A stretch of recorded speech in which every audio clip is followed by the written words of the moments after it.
Hello everyone. Today we bring you part 2. But first, let's briefly recap the previous episode.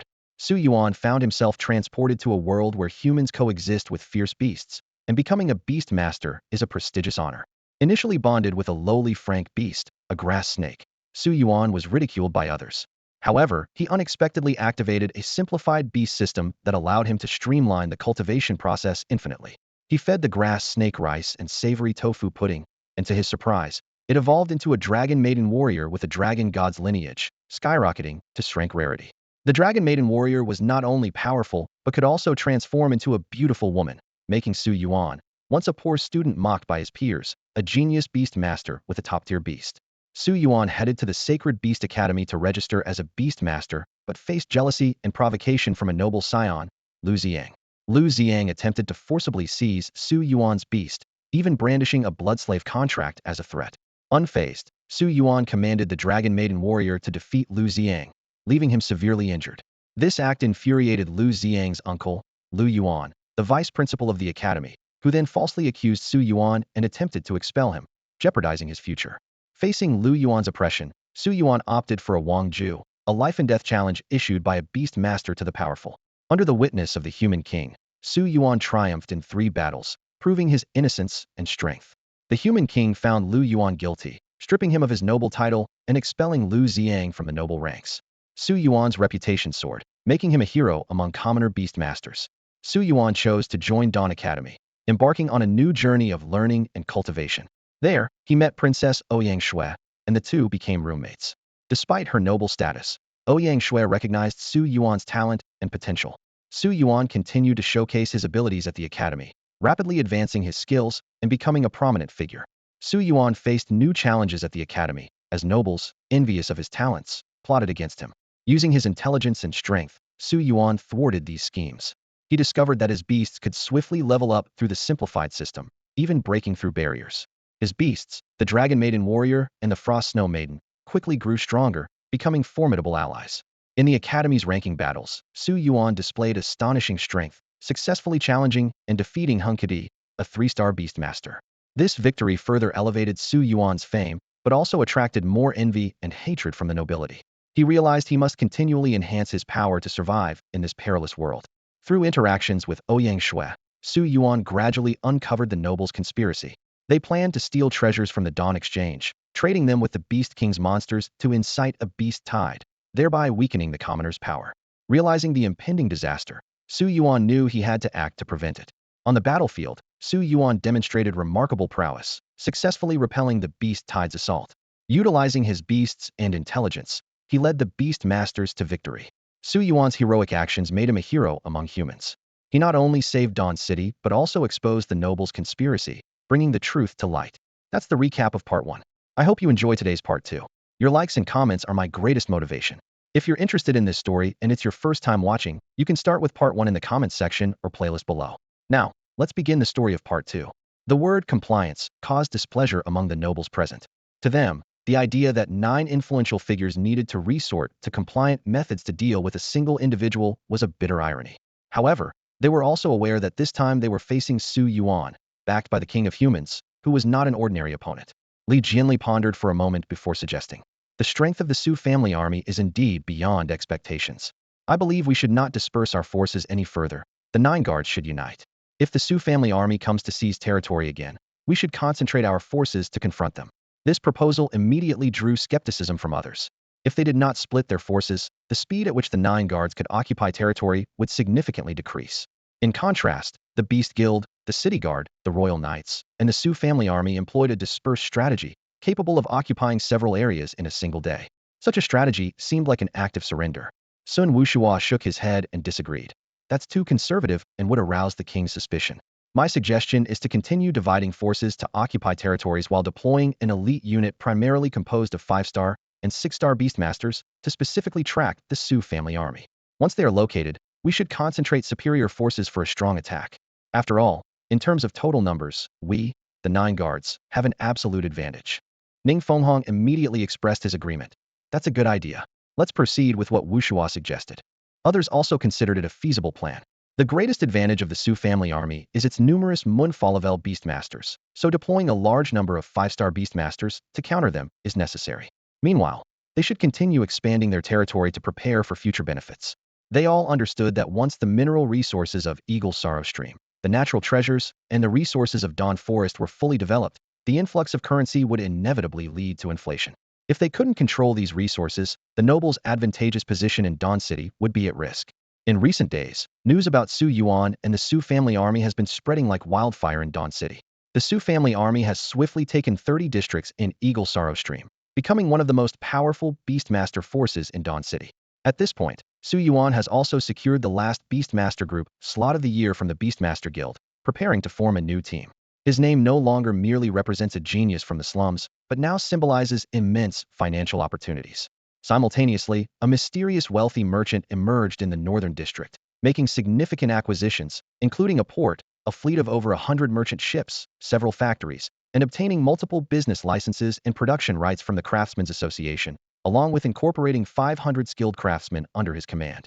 Rumor has it that this merchant has close ties with the third princess. Suddenly, Su Yuan and Ouyang Shui became the most talked about figures in Dawn City. Su Yuan's eagerness to develop Eagle Sorrow Stream clearly aims to expand his commercial empire. The third princess is waiting for him to establish things so that the commercial plans can run smoothly. This enticing prospect has given everyone hope once it all gets underway. Su Yuan and Ouyang Shui will become the new elites of Dawn City. Initially, those who were hesitant despite Zhuqing and Wan Yang's persuasion have now made up their minds. The phrase, "Follow Su Yuan, and you'll have a good life," is spreading among the crowd, even swaying those who were initially unwilling to join. People are thinking, there's no harm in checking it out. Consequently, a large group of people is heading towards the Beastmaster Guild, eager to see what Su Yuan's Beastmaster group is all about. At the Beastmaster Guild, Su Yuan first exchanged pleasantries with Zhang Yingji and discussed the venue rental details. During their conversation, they talked about strategies for collaboration. The ongoing battle at Eagle Worry Ravine had already exposed the strength of the Su family's army, and the 9 noble guards would undoubtedly join forces against them. Although the Su family's army is formidable, it would be challenging to face them alone. Zhang Yingji gladly accepted Su Yuan's proposal for an alliance, letting Su Yuan take the lead, while offering support from behind allowed him to avoid a direct confrontation with the nobles and still benefit from the situation. When Su Yuan mentioned forming a Beastmaster group, Zhang Yingji was surprised. "You've been efficient, gathering 300 people in just a few days?" "President, actually." Su Yuan smiled slightly. "This is a reinforced group, aiming for at least 1,000 people." 1,000. Zhang Yingji's teacup fell to the ground. That's nearly half an army. Zhang Yingji thought that even if Su Yuan could gather so many people, it would be impressive if 500 or 600 remained after selection. So he vaguely replied, "It shouldn't be a problem. Let's see how many people have actually shown up first. By the way, what's the name of the Beastmaster group?" "Su Shui Beastmaster Group," Su Yuan replied without hesitation. Zhang Yingji couldn't help but laugh. "You're not trying to hide it at all, are you? You know I'm the one registering this, and if the king finds out, he might not be pleased." When they opened the doors to the main hall, the scene left Zhang Yingji speechless. The hall was packed wall-to-wall with people, at least 3,000 by rough estimate. Su Yuan was also taken aback. "Wow, teachers Hua and Old One really outdid themselves. I was expecting a few hundred, but this turnout is incredible. Unbelievable." Su Yuan exclaimed as he looked at the crowd before him. In this small town of Liming, there are over 3,000 laid-back beast tamers. Zhuqing and Wan Yang stood by his side, looking a bit embarrassed. These were just the people they had gathered. If they counted all the idle beast tamers in Liming, the number would easily reach 10 or 20,000. "Su Yuan," Zhuqing began to explain, "the graduates of Liming Academy were mainly influenced by the Beast Tamer tournament. Firstly, they wanted to bring glory to the academy, and secondly, your personal reputation played a big role. After all, you brought victory to the academy, and many have come because of your fame." In truth, these individuals had carefully considered their decision to join Su Yuan.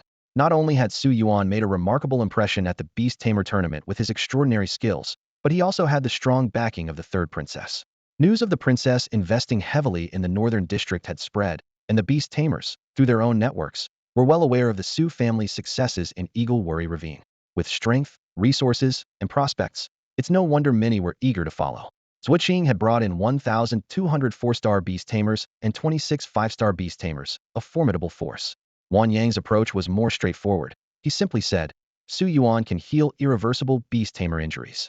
This statement caused an uproar among the retired veterans of the Wan character camp.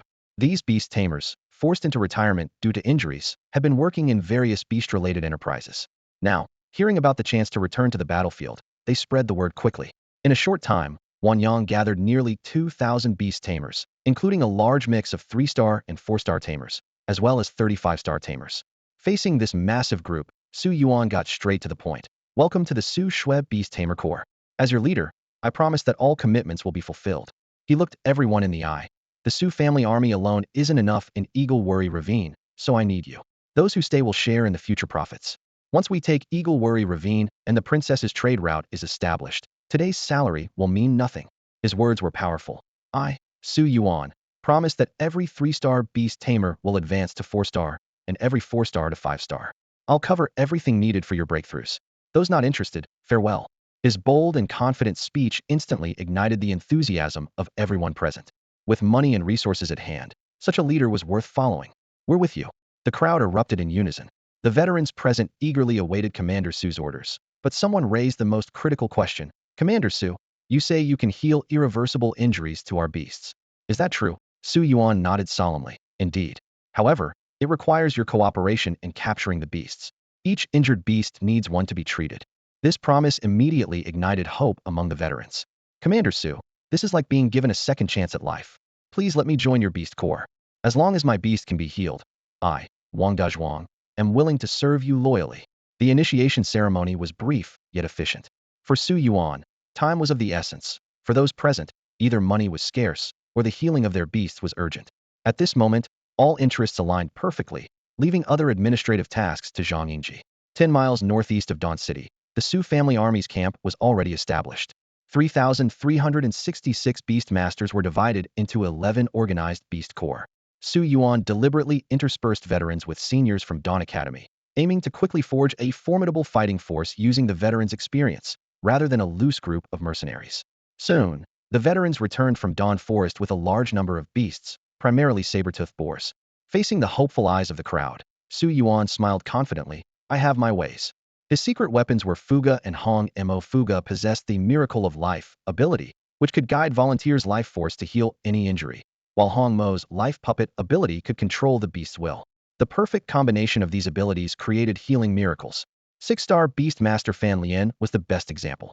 His 5 injured sunset-level beasts instantly regained vitality after treatment. Watching his old companions come back to life, the resilient veteran was moved to tears, kneeling in gratitude. Commander Su, please accept my deepest thanks. This scene triggered a chain reaction, with other beast masters also kneeling. Commander Su, please save my beasts too. At such moments, Su Yuan was deeply touched. In this world, hope is more precious than diamonds, and he was the messenger delivering that hope. The number of beasts requiring treatment was overwhelming, totaling over 6,000. Su Yuan worked tirelessly, day and night, to complete the task. Consequently, more than 6,000 saber-toothed pigs met their demise. What a sin, Su Yuan sighed softly. I must accumulate more good deeds in the future, starting by swearing off saber-toothed pig meat from today. The newly formed beast-taming troop quickly established its leadership structure. Su Yuan appointed 3 deputy leaders, Fan Lian, Zhang Zhang, a graduate from Liming Academy, and Wan Shanaya, a veteran from the Wanzi camp. These 3 were the only 6-star beast tamers in the troop, temporarily ranked by strength to manage all troop affairs. They were to lead the team to Yingqijian and follow Su Xian's command upon arrival. After the instructions were given, the 3 deputies led the Su Shui beast taming troop on their journey. Watching the team gradually disappear into the distance, Su Yuan pondered. This temporary team was still operating on a purely transactional basis. He provided treatment and wages while they fought for territory. Unlike the loyal Su family army, Su Yuan didn't dare to enhance their beast-taming skills easily. He planned to adopt a gradual strategy. First, place newcomers in the Su Shui beast-taming troop, and after truly getting to know them, integrate them into the Su family army. Having dealt with these matters, the exhausted Su Yuan returned to Liming City. Ouyang Shue sent a message in the morning, saying that the new house had been allocated and invited him to check it out and move in, as he could no longer stay at the academy. As night fell, in the direction of Yingqijian, Su Xian, having received the message, immediately went to welcome them. Upon seeing the vast procession, he, along with Su Fei, Su Chong, and Su Yi, were stunned. Which one of you is Su Xian? Fan Lian looked around and asked. That's me, Su Xian replied. And you are? Fan Lian introduced himself with a smile. Hello, Commander Su. We are members of the Su Shui beast taming troop, newly recruited by Chief Su. He instructed us to follow your orders upon reaching Yingqijian. Everyone here is either indebted to Su Yuan or has their own pursuits, but none will hold you back. Feel free to give orders. Hold on, Su Xian couldn't help but ask. My lord said he would send 1,000 reinforcements. How many actually came? A total of 3,588 people. Fan Lian replied. Among them, there are 524 3-star beast tamers, 2,664 star, 401 5-star, and 3 6-star. Oh my god, the four were dumbfounded. Su Yi marveled. I've always said, you can't judge my lord by common sense. Who else can gather 3,000 beast tamers in 3 days? Su Xian nodded repeatedly. Indeed. It seems Su Yi has gained a deeper understanding of our lord. I must also work harder. In the Su family's army, Su Xian has always been the one who received the most favor from their leader. At this moment, he gazed at everyone with a firm tone and said, if we let others get ahead of us, won't that disappoint our master? All right, everyone, follow me. He paused for a moment, his eyes sweeping over each person present. Once we seize the territory, it will become extremely difficult, so please be prepared. If you can't handle it, I suggest you withdraw early. This statement was clearly directed at all the people behind Fan Lian, serving as a precaution to prevent anyone from deserting in battle and affecting morale. Fan Lian immediately stepped forward to express his stance. Rest assured, Commander Su. 2/3 of those here are veterans from the Wanzi Battalion, and the others are seasoned individuals from society who are well prepared. Additionally, the regiment commander asked me to convey a message to you.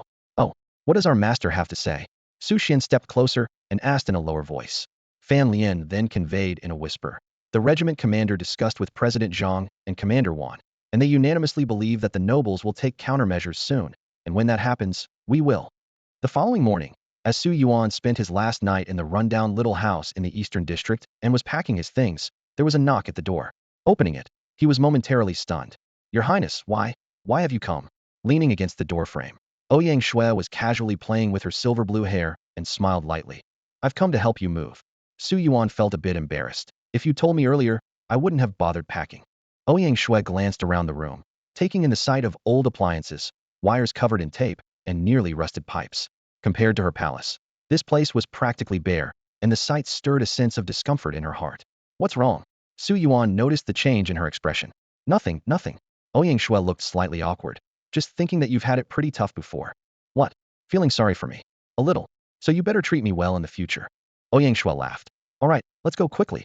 There are a lot of people watching downstairs. Indeed, Ouyang Shui's luxurious carriage and the snow-white frost horse were particularly conspicuous in the densely populated Eastern District, attracting quite a few onlookers. Su Yuan didn't delay any longer, carrying his luggage and following Ouyang Shui into the carriage, leaving the small house where he had lived for years. The carriage passed through the Eastern District and arrived at a place less than a mile from the royal palace. This was Su Yuan's new residence. Ouyang Shui enthusiastically introduced the 4-story mansion, detailing its more than 20 rooms, 6 bathrooms, private swimming pool, beast training ground that exceeded the standards of the Sacred Beast Academy, and palace-level furniture. However, Su Yuan frowned. Your Highness, you've put a lot of thought into this, but being so close, won't the king be able to read my mind? It feels very insecure. Ouyang Shui rolled her eyes at him. No way. Do you think he has that much free time? Mind reading is very taxing and can only be used for a few seconds in special situations. Besides, he can't sense anything outside the royal city. Reassured by this explanation, Su Yuan happily moved into his new home. Just as he and Ouyang Shui were arranging the rooms, there was another knock at the door. We've just moved in, and someone is already here. Su Yuan walked to the door and opened it, revealing a beautiful woman with snow-white clothes, black hair down to her waist, and an oval face. Ijia. Su Yuan stood in front of his new home, slightly taken aback by the unexpected visitor. How did Iho find him so quickly? He had just moved in. Is it convenient to talk? I wanted to discuss the matter of Yingqijian. Iho's voice was gentle, yet carried a sense of urgency. Of course, please come in, Su Yuan said, stepping aside to let her in. Iho entered, observing the room's layout with a slight smile of approval. Just then, Ouyang Shui, who had been helping Su Yuan unpack, emerged from another room and came face-to-face with Iho. The air seemed to freeze for a moment as their eyes met. Though they weren't enemies, there was an inexplicable tension between them. Ouyang Shui turned to Su Yuan, her eyes filled with reproach. Your Highness, Commander Yi is here to discuss something with me, Su Yuan explained hastily, almost slipping and calling her Ijia, a term he wisely avoided after seeing Ouyang Shui's jealous reaction last time. To discuss something? Ouyang Shui scoffed.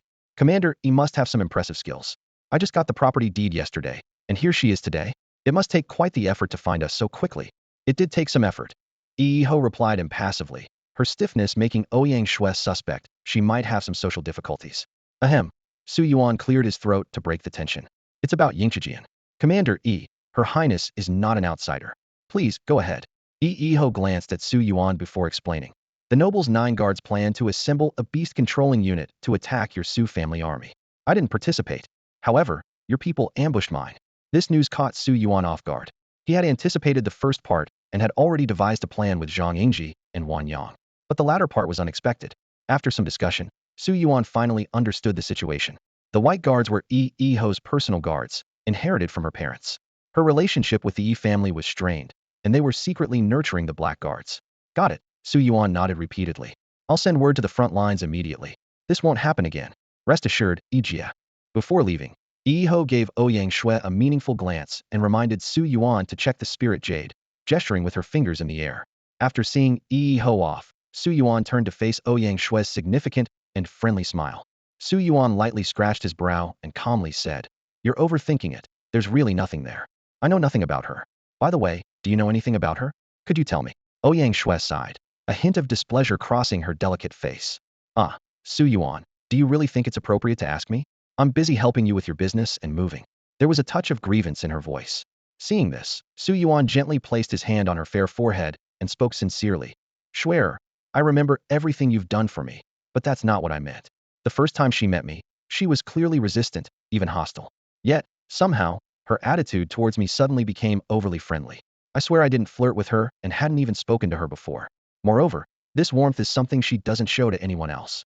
Shuer, you're the only woman I can completely trust now, do you understand? When something seems off, there must be a reason. I feel she might have some agenda with me. Of course, I don't think she wants to harm me, but it's always wise to be cautious. After hearing his explanation, Ouyang Shui's expression softened. She pouted, tapping her fingers lightly on the table. I'm a bit thirsty and don't really feel like talking. All right, I'll get you some tea, Your Highness, Su Yuan said with a smile as he got up to pour water. After taking a sip, Ouyang Shui began to speak. Actually, I don't know a great deal about her. Before you came along, she was indeed one of the most brilliant talents in Dawn City over the past decade. Her parents were the direct descendants of the last head of the Yi family. About 10 years ago, there was a sudden change in the family's leadership, and her parents mysteriously disappeared. You must know, the heads of the 9 elders are demigods, and the sudden disappearance of one can affect the entire structure of Dawn City. My father is also secretive about it, suggesting there's something hidden behind the scenes. Since then, the Yi family has been divided internally. The Bai Guard chose to support this young prodigy, almost breaking away from the family's control. I just learned that there's also a Hei Yi Guard, likely a force loyal to the current head, Yi Kanglin. Few people know about these past events. Su Yuan fell into thought. What does this have to do with me? No matter how I think about it, there's no connection. If it were because I opposed the nobility, she wouldn't have been so cold and hostile when we first met. There must be another reason. Asking directly would be too abrupt, so I'll keep it in mind for now.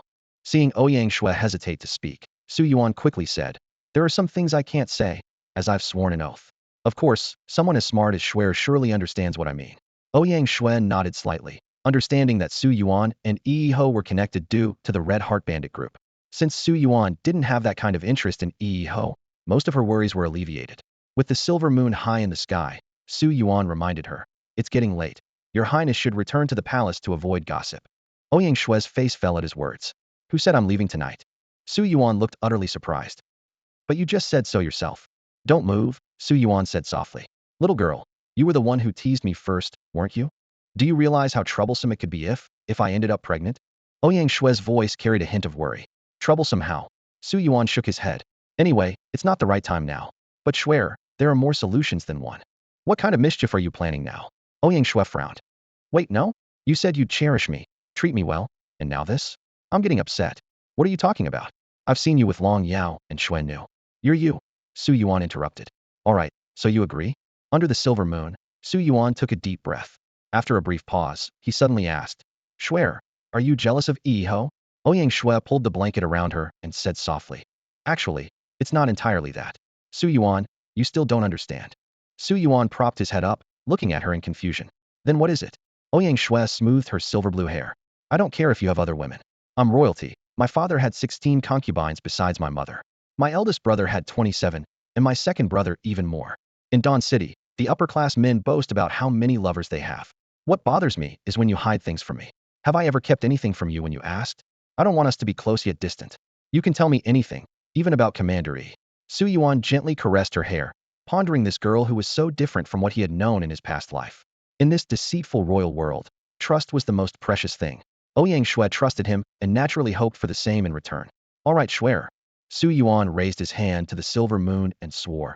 I swear by the silver moon in the sky, from now on, I will never hide anything from you. I'll share every thought I can. Ouyang Shui lazily turned over. It's a promise. A promise. Su Yuan, go to sleep early. Come on, it's still early. I'm not even in the mood yet. You never mind. Meanwhile, at Eagle's Sorrow Ravine, the integration of the Su family army and Su Shui's Beastmaster regiment was complete. This powerful legion, stronger than any single noble's guard, boasted over 4,000 Beastmasters and nearly 10,000 lunar eclipse and falling star-level beasts as its main force, sweeping through more than a dozen regions. As per Su Yuan's instructions, they did not engage with the White Robe Guard, who wisely chose not to join the siege against the Su family army. The other commanders were anxious but could do nothing about it. It's understandable, given the apparent personal connection between Su Yuan and Yi Ho, which prevented any conflict between them. The Bagua originally assembled 1,000 5-star beast masters, ready to clash head-on with the Su family army according to Sun Wushua's tactics. However, the arrival of reinforcements from the Su Shui Beast Corps widened the gap in strength between the two sides. This situation made the 8 nobles restless. After nearly a week at Yingzhijian, they had only occupied 20 areas, while the Su family army and the Su Shui Beast Corps had already taken over 60. At this rate, half of Yingzhijian might end up under the Su name. With no other choice, the Bagua decided to slow their expansion and focus on dealing with the troublesome Su family army. They assembled almost all their main forces, 8 commanders, 50 deputy commanders, totaling 56 6-star Beastmasters, plus 2,000 5-star Beastmasters. This formidable force seized the opportunity to launch a surprise attack on the territories of the Su family army and the Su Shui Beast Corps. Gong Ondao, are you planning to violate the laws of Liming City and engage us in a decisive battle? Su Xian shouted sternly as he saw the enemy approaching. Gong Ondao sneered. Su Xian, stop throwing accusations. We're all here to seize territory, don't make it about something else. He turned to his subordinates and shouted, listen up, no killing people. But no one said anything about not killing their beasts. If they resist, kill their beasts. It's too dark, we can't see. The recent skirmishes taught Gong Ondao a few tricks. The art of deflecting and shifting blame. Since Su Xian always found excuses to occupy territory, he needed to learn the word games too. At most, it would cost some money, which was insignificant compared to the profits from the land. Su Xian gritted his teeth. Gong Ondao, don't push it too far. With our combined forces, it's still uncertain who would win. Give it up, Su Xian. We've figured out your capabilities, and you can't match us now. Attack, Gong Ondao ordered. Su Chong, Fan Lian, hold them off. Everyone else, retreat with me. Su Xian angrily commanded. As long as we survive, they can't occupy the land. Gong Ondao's face darkened. This was indeed a problem. If Su Xian managed to escape, their guerrilla tactics would make it difficult for his side to expand peacefully. Don't let them escape. Chase them down. We must completely crush the Su family army and the Su Shui Beast Corps. Gong Ondao shouted. Fight with all you've got. We've been promised that if we secure 300 areas, we'll receive the profits from 30 areas. Hearing this, everyone was motivated. Profits from 30 areas? That was equivalent to a 3 to 5-fold salary increase, or even more. Let's go all out. We can't let the Su family army escape. Charge. Under the cover of a dark and windy night, a fierce battle erupted at Yingzhijian. In the depths of Ingqiu Gorge, an epic battle erupted with thunderous intensity. Tens of thousands of beast masters clashed in the canyon, causing the mountains to tremble, while countless mythical creatures howled in this earth-shaking confrontation. The 8 noble guards had the upper hand with their superior level and combat power, but the winding terrain of Ingqiu Gorge hindered their abilities. The steep landscape prevented them from quickly forming formations, and although they suppressed the Su family army, they struggled to deliver a decisive blow. The Su family army adopted guerrilla tactics, fighting while retreating in perfect coordination.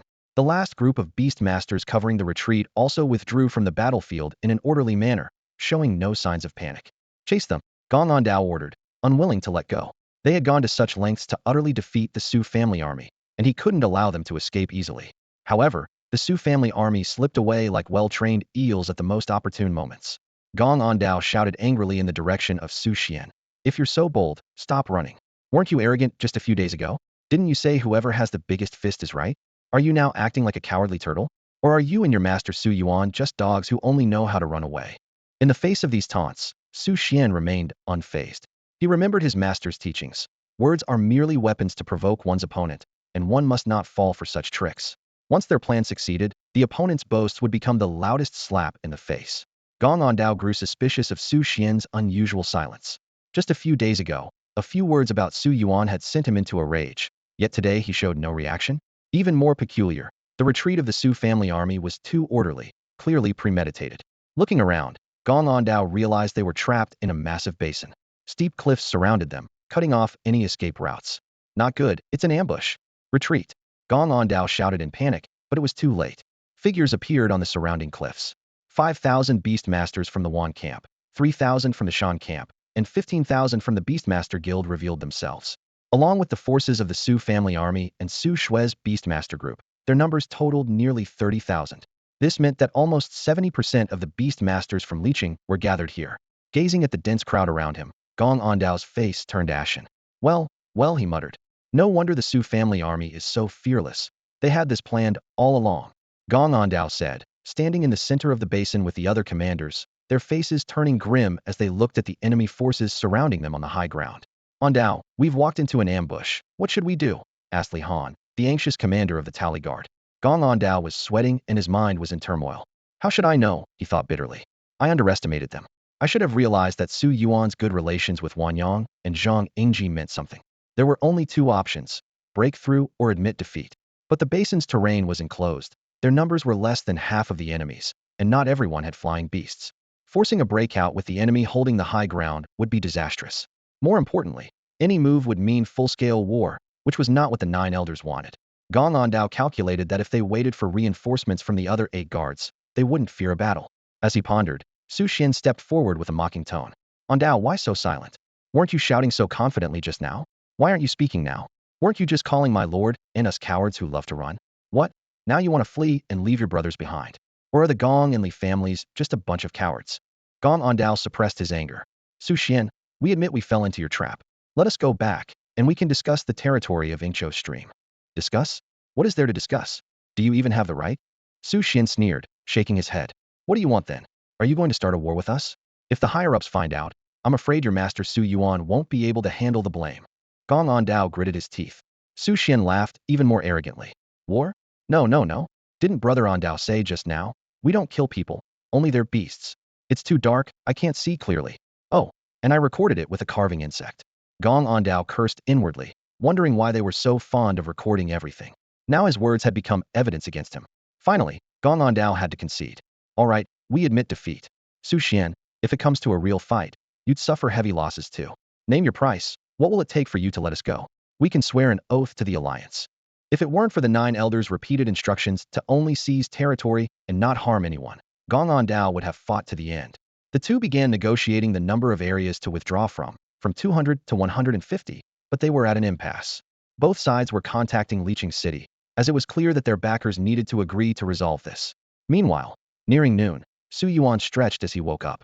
Ouyang Shui, already washed and dressed, hurriedly said, Su Yuan, something happened, come with me quickly. Something happened? All right. Su Yuan noticed the unusual tone in her voice. By the way, is your throat okay? You sound hoarse. Ouyang Shui blushed slightly. You know exactly why. Su Yuan conjured a bit of the life spring and handed it to Ouyang Shui. She took it carefully and drank, immediately feeling the soothing effect on her parched throat. What's so urgent? Su Yuan asked while putting on his clothes. Ouyang Shui looked at him seriously. Su Yuan, you've caused quite a stir this time. You, Wanyang, and Zhang Yingji have cornered 10,000 elite troops of the 8 guards of the Eagle Sorrow Gorge in the valley, and now you're in a standoff. Li Jianli and Gong Yunhe have contacted the second prince through the Department of Military Law, requesting a tri-party meeting.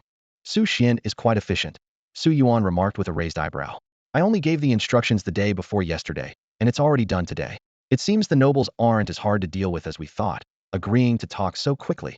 Where did you find so many Beastmasters? Ouyang Shui asked in surprise. Intelligence shows you have nearly 5,000 Beastmasters under your command, most of whom are elite 4-star and 5-star, not the ordinary 2 or 3-star ones. The power structure in Dawn City has completely changed now, and the nobles can no longer dominate. At this point, Ouyang Shui blushed slightly. And the name you gave the Beastmaster Corps? Of course, I used both our names, Su Yuan said with a smile. This is our Beastmaster Corps. Ouyang Shui gave him a gentle shove. Remember to call me, Your Highness later. It's a formal occasion, and we need to sign an agreement to determine the ownership of Eagle Sorrow Gorge. In the meeting room of the Department of Military Law, 9 noble elders were gathered, along with the second prince, Ouyang Qing.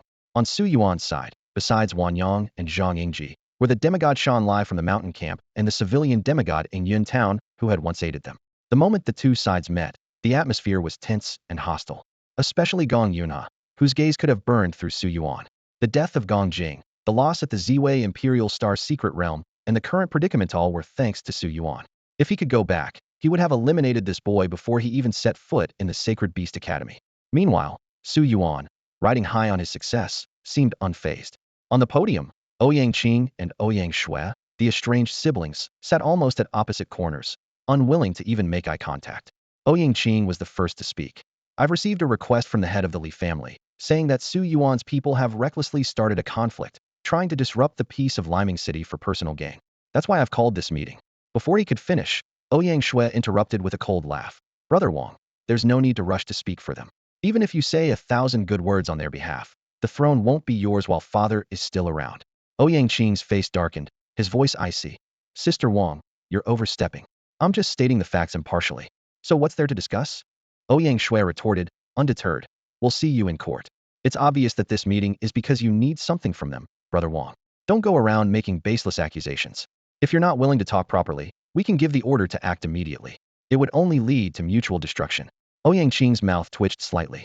In just a few days, Ouyang Shui, who used to be accommodating, had become much more assertive with Su Yuan's backing, forcing him to hold back a bit. Seeing this, Li Jianli shook his head and stepped in to mediate. Third prince, let's not get hung up on words. However, the second prince did point out something correct Su Yuan. Third prince, you can't deny that your Su family army initiated the conflict, right? We haven't plotted against you. Rather, it was you, Su Yuan, who came to seize our territory. Su Yuan shook his head in disagreement. Masterly, that's not quite right.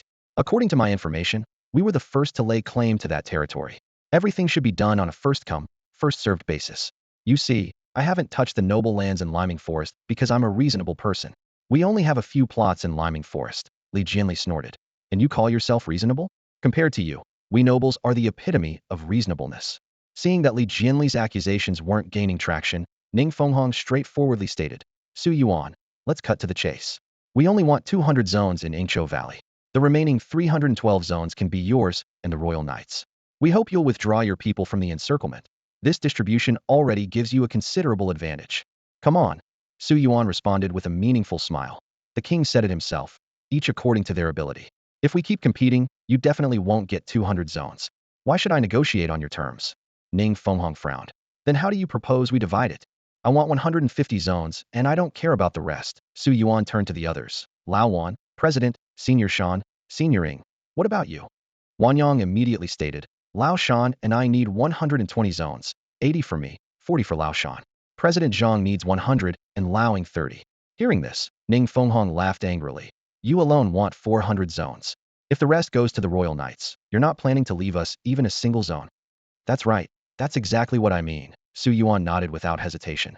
Master Ning, if you can't get it on the battlefield, you won't get it at the negotiation table either. Dignity lies solely at the edge of the sword. Ning Fenghong shifted his tone. I understand that. But Su Yuan, that doesn't mean I can't get it. Even if you get the territory, so what? If you can't transport your goods out, it's all for nothing, isn't it? Ning Fenghong's words carried a veiled threat. Su Yuan frowned slightly, clearly unfamiliar with such a situation. At that moment, Ouyang Shui quickly explained to him through a voice transmission, the economic lifeline of the Northern District is almost entirely in the hands of the Jiao Laotu family. They control 70 of the port's shipping capacity, 80 of the artifact manufacturing and mineral extraction, 60 of the craftsmen, and 70 of the sea vessels and beast tamers. The safety of the shipping routes also largely depends on their beast tamers. To transport minerals to Golden City, you either hire their fleet or organize your own. Although we have your beast taming group and my personnel, we're not too afraid of them.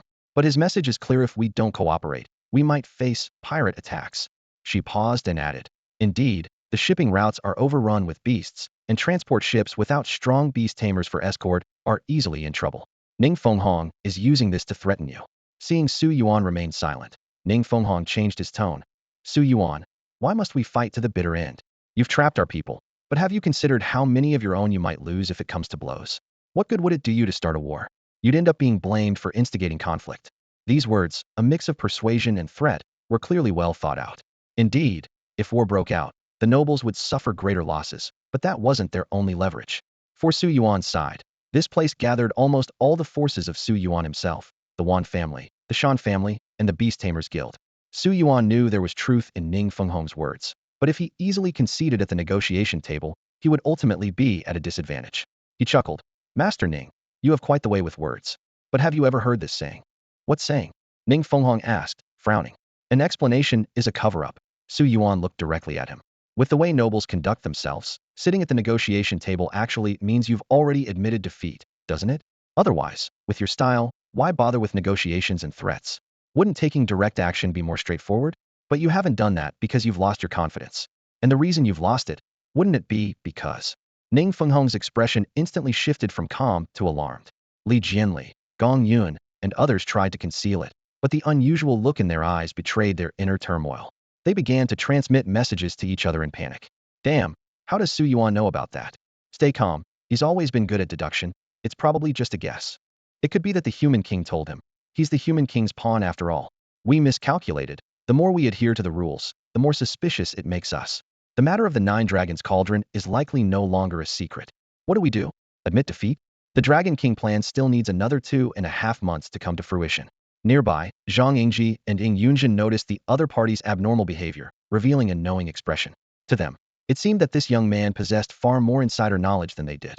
Su Yuan's lips curled into a meaningful smile. Back when I didn't have the power to control beasts, an old snake handler told me. To strike a snake, aim for its vital spot. Master Ning, what you said doesn't bother me at all. Taking the blame? Who in Dawn City doesn't know my reputation?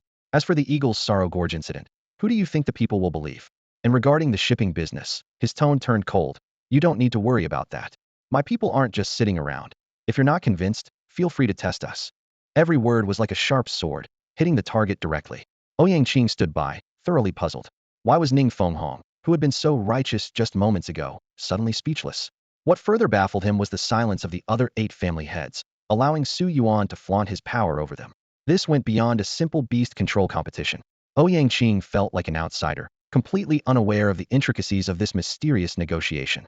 As a prince who heavily relied on the nobility, his resources and connections came from the 9 elders. He had always believed that for Dawn City to rival the top city-states of the central region, it must depend on the nobility's strength. However, Su Yuan's emergence shattered his understanding. This commoner he had underestimated not only made the strongest nobles retreat, but even his royal sister was willing to ally with him. These anomalies plunged Ouyang Qing into deep confusion, felt like the one truly unaware of the power struggles in Dawn City. After a long silence, Ning Fenghong finally spoke. Let's go. Su Yuan, this time we concede. The nobles will completely withdraw from Eagle's Sorrow Gorge, and also from the Dawn Forest. Before he finished speaking, the figures of the 9 family heads dissipated into mist. So they were just illusions. Wanyang laughed heartily as he watched the 9 elders disappear. Su Yuan is incredible. I always said these nobles were paper tigers, not up to a fight. However, Su Yuan, Zhang Yingji, Ying Yunjin, and Shan Lai all wore grave expressions. Wanyang waved his hand in front of Su Yuan, but only received a look as if he were a fool. Stop joking, old Wan. Time is running out. We need to hurry, Su Yuan said solemnly. Zhang Yingji looked worried. Su Yuan, wasn't it too early to reveal the cards? It was always an unspoken understanding. Su Yuan shook his head. Let's give it our all during this period. I'm afraid we don't have much time left. Wanyang held his head in confusion. What are you all talking about? Can you explain it to me? Everyone looked at Wanyang with disbelief in their eyes. Su Yuan shook his head and sighed. Old Wan, to be honest, it's a bit surprising you don't understand something so simple. His words hit like a sledgehammer, not only striking Wanyang but also causing Ouyang Qing, who was about to leave, to stop in his tracks, his expression changing slightly. Simple? What are you talking about? Ouyang Qing asked instinctively. Let's discuss it outside, Su Yuan suggested, standing up. Zhang Yingji and the others followed suit. Although they could guess some of it, it was clear that Su Yuan held a crucial piece of information that might provide important insights. The group moved to a secluded spot at the Beastmaster Guild. Facing Wanyang, Su Yuan calmly analyzed. Old Wan, have you considered why the nobles yielded? They didn't even contest a single district. You know, if they had pushed, we would have had to give them at least 100 districts. Wanyang raised his head and replied without hesitation. Of course, it's because we have their people surrounded. If I give the order, their thousands of elite would be wiped out, crippling at least half of the noble 9 guards. Everyone shook their heads at his response. Su Yuan sighed. Old Wan, you're great at warfare, no doubt about that. But you need to think this through. The truth isn't that simple. He paused before continuing. Consider this. With the visible forces of the noble 9 guards, could your Wan and mountain camps, along with the Beastmaster Guild and my Sioux family army, defeat the noble 9 guards combined with the wave and sea camps? Wanyang smirked. About even odds. Though his words showed defiance, his assessment revealed he understood that even with visible forces, they wouldn't have the upper hand. Su Yuan shifted the conversation. A few days ago, I received information that the Yi family, besides the white guards, also has a black guard. Did you know that? The group exchanged shocked glances. Su Yuan continued. The nobles control 80 of the beast eggs and secret realm resources. How could their strength only slightly surpass ours? The Yi family is like this, and the Li, Gong, and Ning families are likely even stronger. In terms of power alone, we can't win. Yet, they chose to back down. Su Yuan's explanation finally made Wanyang realize, right? Why would they back off? If I had that many people, all 500 districts would be mine. Seeing Wanyang still not fully grasping the situation, Su Yuan elaborated. Because they fear something. In all of Dawn City, who could make the 9 great families, with their demigods and beastmasters, wary? Only the human king. Remember, after the human king defeated the 9-headed serpent, the nobles retreated. After the beastmaster competition, when Gong Yun tried to move against me, he was suppressed by the human king in one strike. What does this tell you? It shows that even if all the noble demigods joined forces, they might not be a match for the human king. Why didn't they retreat before? Because they had a means to restrain the human king, but now that method has failed. Every step I've taken confirms this. Hearing this explanation, Wanyang finally understood. Wanyang's eyes lit up with excitement as he said, "Oh, so that's how it is. Does that mean that Ren Wang Yinxia is on our side?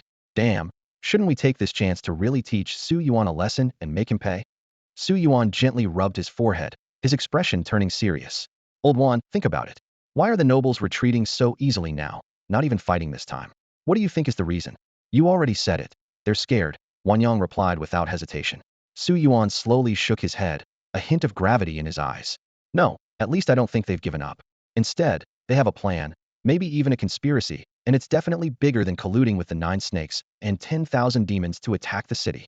He added solemnly, "Eagle Sorrow Gorge and Dawn Forest are the main sources of future income. For the nobles to give up on them is like cutting themselves off from the future. Put yourself in their shoes. Would you sit back and do nothing? No. They must have a very clear plan, one they can endure for months, half a year, or even longer. This plan will help them reclaim everything they've lost." Gong Yun's attitude just now said it all. "So," Su Yuan's tone became urgent, "we don't have much time. Old Wan, go back and prepare well. Use every resource to improve yourself and your beast masters." Wanyang was taken aback. "Can't we tell Ren Wang Yinxia?" Everyone couldn't help but laugh. "If we know, do you think Ren Wang Yinxia doesn't?" With that, everyone had a clear understanding and went off to attend to their respective tasks. The standoff at Eagle Sorrow Gorge came to an end. Gong Ondao received the message, and all 8 guards withdrew from Eagle Sorrow Gorge and Dawn Forest, leaving Iho's white guard to do as they pleased. Before leaving, Gong Ondao gave Su Xian a long look, filled with desolation. As an outsider, failing to accomplish even this, the main family was likely thoroughly disappointed in him. "Su Xian, remember, one day, I, Gong Ondao, will return." Su Xian was indifferent to his impotent rage, his mind filled with admiration for Su Yuan. "Our master is incredible. He actually forced all the nobles to withdraw from Eagle Sorrow Gorge. Fan Lian Sui, let's start looting.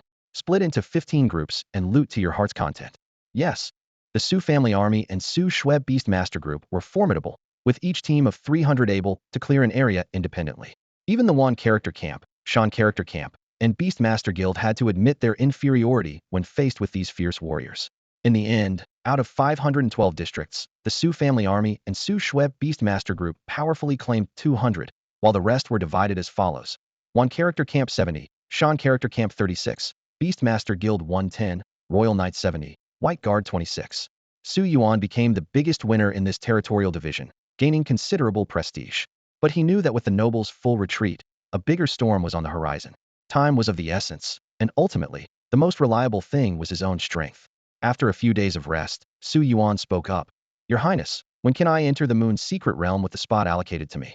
I think it's time to break through to a 5-star Beastmaster." Ouyang Shui silently calculated in her heart. It had been 52 days since she became a Beastmaster. During this time, she was busy dealing with matters at Yingqijian and hadn't been able to focus on advancing. Although she knew that Su Yuan had a method to obtain the primordial star, it still seemed unbelievable to her. "The Moon's secret realm is different from the Ziwei Emperor Star secret realm," Ouyang Shui explained. "It only has one obstacle sailing through the sea barrier." "The sea barrier?" "Yes. The moon affects the ocean, causing sea beasts to lose their minds and become ferocious. There, the methods you used in the abyss might not work. However, with your strength, this shouldn't be too difficult, and it's not as challenging as the Ziwei Emperor Star's secret realm. After listening, Su Yuan felt confident. With his current strength, being able to defeat the virtual god Palace Jing with 4 beasts meant he had a sure chance against a weaker 6-star Beastmaster, and he could ensure his safety even against stronger 6-star Beastmasters and virtual gods. The Moon's secret realm indeed didn't seem like a major challenge for him. What happens after that? Ouyang Shui asked worriedly. The noble's attitude today. Are you suggesting that an unprecedented war might break out? Su Yuan interjected. Ouyang Shui nodded. I asked my father. He seems intent on eradicating the scourge that has plagued Dawn City for centuries. But waging war against the nobles is no easy task. I asked him why we couldn't strike first, but he didn't answer, so he must have his concerns. Su Yuan's eyes flickered. The King of Men is the one orchestrating this game. He has his calculations. It seems you have some dissatisfaction with him? It's not really dissatisfaction, Su Yuan sighed. Since I learned that the King of Men was the former master of the Eclipse God Li and that he took the opportunity to slay the 9 serpents, I realized that anyone who can hold that position can't be simple. As for the full scope of this war and who else besides the nobles are the enemies, we don't know, so let's not speculate. But to be honest, I think the nobles are no match for the King of Men. Ouyang Shui lay quietly beside him, saying nothing. She knew very well that although the King of Men rarely appeared, and only as a virtual image, he had repeatedly forced the nobles to concede, even driving them to desperation. She also understood that there must be sacrifices and deaths involved. Su Yuan might be resentful of being used, or he might lament the loss of comrades, or both. But Su Yuan understood that rather than dwelling on these thoughts, he should focus on improving his strength and aim to surpass the demigod level to truly participate in this game. The night passed without words. The next day, after Ouyang Shui left, Su Yuan took out the spirit jade to check messages. Yi Ho had previously reminded him to pay more attention to information, and indeed, it had been a while since he last checked. When he opened it, a flood of messages appeared. He first looked at private chats. Ning Xian hadn't left any messages. Yin Yusin had sent quite a few casual messages, to which he replied politely. Wang Wenyue talked about the failed negotiations with the nobles and the situation at Yingqijian, and the two exchanged the intelligence they had gathered. Since yesterday, a disturbing piece of news has emerged. Except for the White Guards, the 9 noble guards have all withdrawn from Yingqijian, and their whereabouts are unknown. Furthermore, the noble forces in both the northern and southern districts have uncharacteristically chosen to back down, adhering to the principle of avoiding conflict when possible.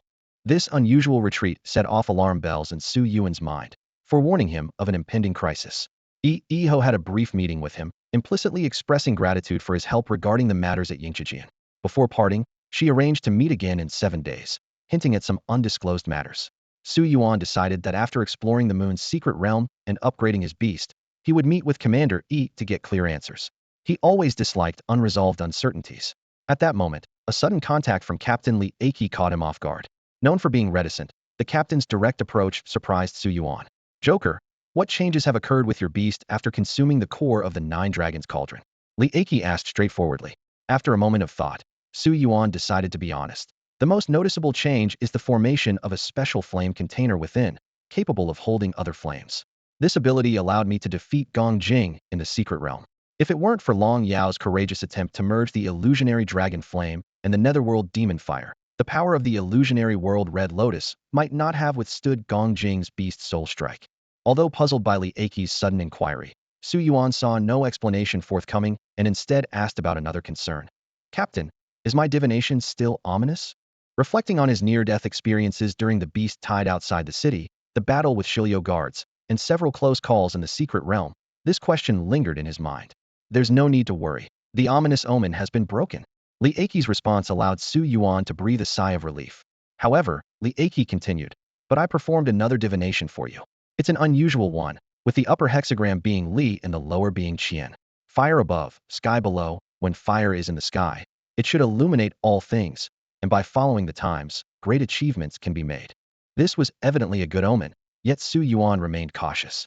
He understood well that while the nobles could not overpower the human king, disasters like the previous beast tide or the myriad beasts attacking the city could strike again at any time.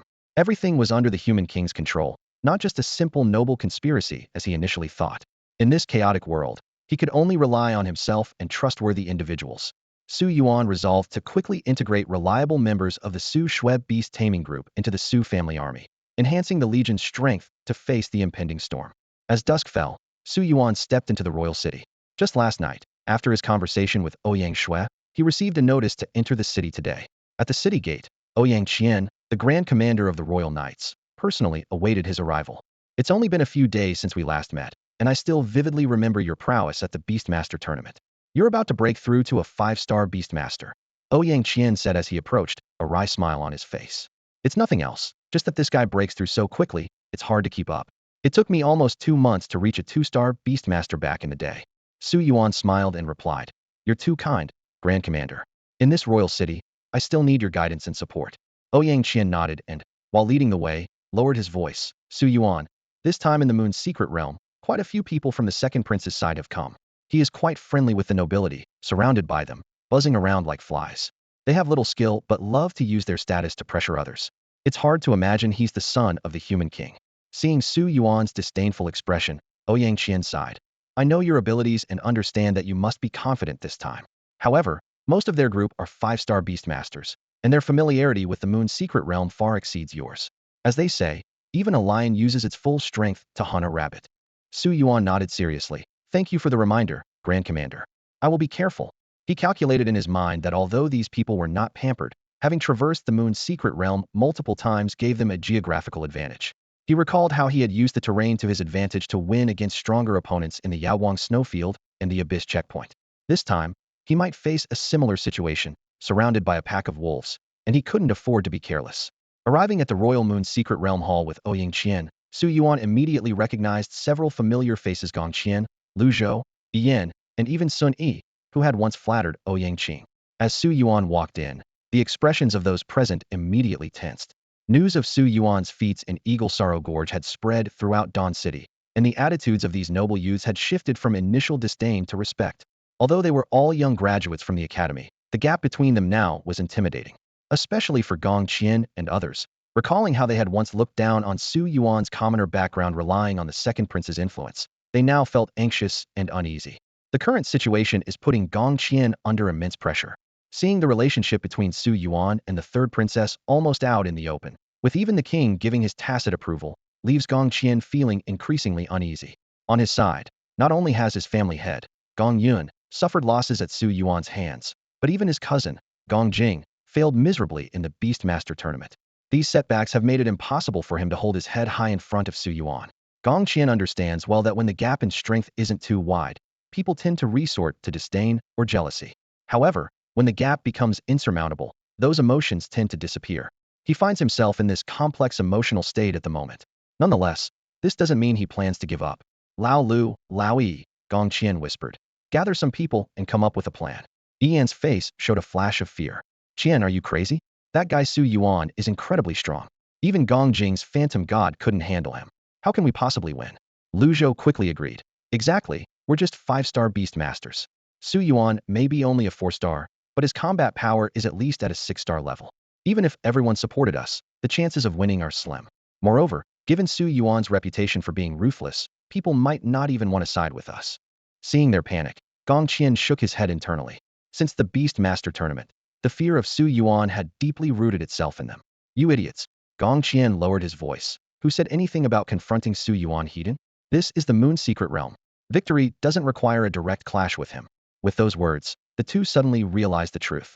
Of course, this is the Moon's secret realm, they exclaimed. I was still thinking about duels and battlefields. How foolish.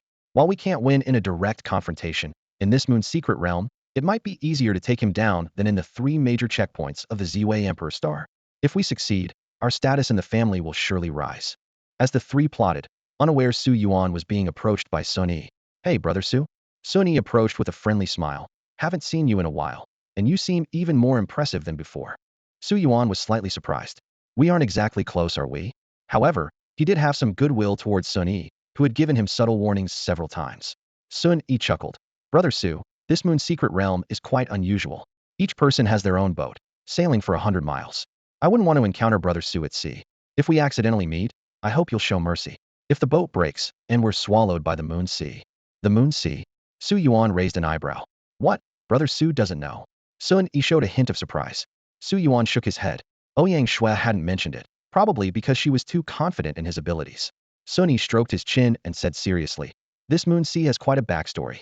It is said that the Moon Sea is undergoing strange changes. As the bright moon in the sky gradually turns a sinister crimson, The nature of the Moon Sea has drastically transformed over the past 300 years. 300 years ago, the Moon Sea was a peaceful place. The sea was calm, and those who fell into it would not be harmed. Instead, they would be healed by its waters. As the ancients said, water benefits all things without contention. The waters of the Moon Sea then were considered the closest thing to the great Tao. However, as the moon in the secret realm grew more and more bizarre, the nature of the Moon Sea continued to worsen. 200 years ago, the healing power vanished completely, and the sea's monsters began to wildly attack passers-by. By 100 years ago, the seawater had developed a terrifying corrosiveness, dissolving anything that fell into it, as if it were being consumed by strong acid. Today, the Moon Sea has become a sea of death, with the creatures living within it having long lost their reason, turning into pure killing machines. Now, only the treasure ships crafted from the elusive Ingwan wood, provided by the mischievous moon, can safely navigate the Moon Sea. To gain the moon's power, one must pilot a chosen small boat, resist the interference of the moon-controlled creatures over a 100-mile voyage, and finally reach the destination. This is the Ouyang family's moon secret realm. Sounds dangerous. Su Yuan frowned. Why do you even come to such a place? Sun Yi shrugged. This is the secret realm where the moon's power is most concentrated. Although the moon likes to play tricks, it offers the greatest rewards. Otherwise, who would want to come? Su Yuan gave a peculiar smile. Why are you telling me this? Weren't you Gong Jing's friend in the Golden Dragon Pavilion and Ziwei Star's secret realm? Shouldn't you hate me for killing him? Sun Yi rubbed his forehead with a wry smile. You've misunderstood, Brother Su. Gong and I were merely acquaintances. I advised him not to compete with you, but he was infatuated with the princess. As for telling you this, I just don't want to be implicated. I know you well. You rarely trouble others without reason. Helping you a little neither offends the nobility nor harms me, so why not? With that, Sun Yi left, visibly relieved. Su Yuan watched his departing figure, pondering. Such a self-preserving noble is rare. However, Sun Yi seems to be holding something back. The Sun family needs more attention in the future. Moments later, all participants were gathered. Ouyang Qian distributed armbands to each person, explaining briefly. You're all familiar faces, and you know the rules. Use the armband to escape if you're in danger. There's no need to push yourself. After the instructions, he activated the secret realm. Under the call of the moon, everyone vanished instantly. When they opened their eyes again, they found themselves on a silent beach, with a sinister red moon overhead. Beside the beach, over 200 sailboats were arranged in an orderly fashion. These boats varied in size. The smaller ones were single-masted, with only one mast, and about 10 meters long, made from a bluish wood known as Jingwan wood, as mentioned by Sun Yi. These smaller boats had limited capacity, accommodating at most one beastmaster and their beast. The larger ones were double-masted, around 20 meters in length, capable of carrying 5 or 6 beastmasters and about 20 beasts. Su Yuan looked around, alone without any companions. Ouyang Shui could have joined him on the voyage, but she was busy managing the resource allocation of the territory Su Yuan had recently acquired. He walked directly to a single-masted sailboat and summoned Long Yao, Xuannu, Fu Jia, and Hong Imo. The sailboat was well-equipped and required no manual operation. As soon as they stepped onto the deck, a gentle breeze blew from afar, and the boat set sail. Seeing Su Yuan depart, others also set off. Some sailed alone, while others traveled together, all taking advantage of the breeze to head towards the isolated island 100 miles away. The peculiar nature of the Moon Sea quickly became apparent. Su Yuan tossed a thread from his torn clothing into the water, and it was instantly corroded. No wonder Ouyang Qian had specifically warned him to be cautious. This environment severely limited Su Yuan's abilities, with the sailboats being the only places to stand. Xuannu, see if you can freeze this Moon Sea, Su Yuan asked. Xuannu unleashed her mythical-level extreme ice seal, but it could only freeze the sea surface for a couple of breaths. In terms of practical foothold, it couldn't even last for a moment. Su Yuan soon noticed that Sun Yi had already sailed away. In his place were several double-masted sailboats, maintaining a distance of 500 to 1,000 meters, following closely yet cautiously. Each of these boats carried 4 or 5 beastmasters and around 20 beasts. Their strategy was clear, not to approach, and if Su Yuan attempted to get close, they would immediately retreat, keeping their distance. Once the formation encircled him, the beastmasters on dozens of large boats could launch simultaneous long-range attacks, directly destroying Su Yuan's vessel. Gong Qian and Lu Zhou were leading boats to flank from both sides, occasionally glancing back at Su Yuan with calculating eyes. This was indeed an unfavorable situation for Su Yuan, either use the armband to teleport away or perish in the corrosive Moon Sea. Observing their setup, Su Yuan smiled slightly. These people had gone to great lengths to set this trap, but they clearly underestimated him. If he were so easily defeated, it would be an injustice to all those who had fallen by his hand. Su Yuan stood at the bow of the ship, lost in thought. The history of the Moon Sea and the words of the Ziwei Emperor Star lingered in his mind. The pendant that supposedly allowed him to enter any moon's secret realm, did it truly offer complete freedom of choice, or had the Emperor Star already foreseen his journey to the demon moon secret realm? The truth of the Moon Sea, which had remained calm for at least 3 centuries, might be hidden on that isolated island 100 miles away. While Su Yuan pondered, Gong Qian and his group were methodically coordinating the ships. 50 vessels gradually formed a distinct encirclement around Su Yuan. Is Su Yuan really that oblivious? Or is he just arrogant? Lu Zhou wondered, puzzled by Su Yuan's lack of reaction. Brother Qian, we've deployed 50 ships and over 100 beast masters, yet he doesn't seem to notice? Ian smirked slightly. Perhaps he's just overconfident. After all, anyone who could defeat 400 opponents in the Beastmaster tournament must have a high opinion of their own abilities. Lu Zhou felt relieved upon hearing this. In that case, our preparations haven't been in vain. Although they were wary of Su Yuan's strength, knowing it would be difficult to confront him directly without a sunset-level beast, they opted for a hunting strategy. They arranged the ships, made from the wood of the Jinghuan tree, into a circular formation with a diameter of about 1,000 meters, intending to provoke the sea monsters to attack Su Yuan at the center. Once all the ships launched their attack towards Su Yuan, the surge of spiritual energy would inevitably attract the bloodthirsty sea demons. As the fleet reached about 10 miles from the shore, confirming that Su Yuan could no longer easily escape, everyone summoned their beasts and focused intently on him. Sensing something amiss, Su Yuan signaled Xuan Nu and Fu Jia to prepare for defense, then turned calmly towards Gong Qian at the front of the ship formation. Is this really necessary? I have no intention of harming you. Why bring trouble upon yourselves? Why not learn from Sun Yi and keep a low profile? This statement instantly infuriated Gong Qian, who gritted his teeth. How dare you, Su Yuan? Do you think so little of us? You're a sworn enemy of the Gong family and a mortal foe of the second prince. What more reason do we need to eliminate you? On the Moon Sea, Gong Qian believed he had every advantage. Though aware of Su Yuan's formidable strength, he was eager to test himself. Even in defeat, he could use the armband to teleport away, sharing the same fate as the head of the Gong family. But if he succeeded, eliminating the great enemy of the 9 Elders family, avenging his cousin Gong Jing, and securing a leadership position in the Shengong Wei or Zigong Wei would be within reach. More importantly, helping the second prince remove a major threat would render the weak first prince less of a concern, and the third princess would lose her support. Then, Gong Qian might very well hold real power in Dawn City. In Gong Qian's mind, a vision of victory was already forming. Once he won, the entire city of Liming would sing of how he defeated the invincible prodigy Su Yuan.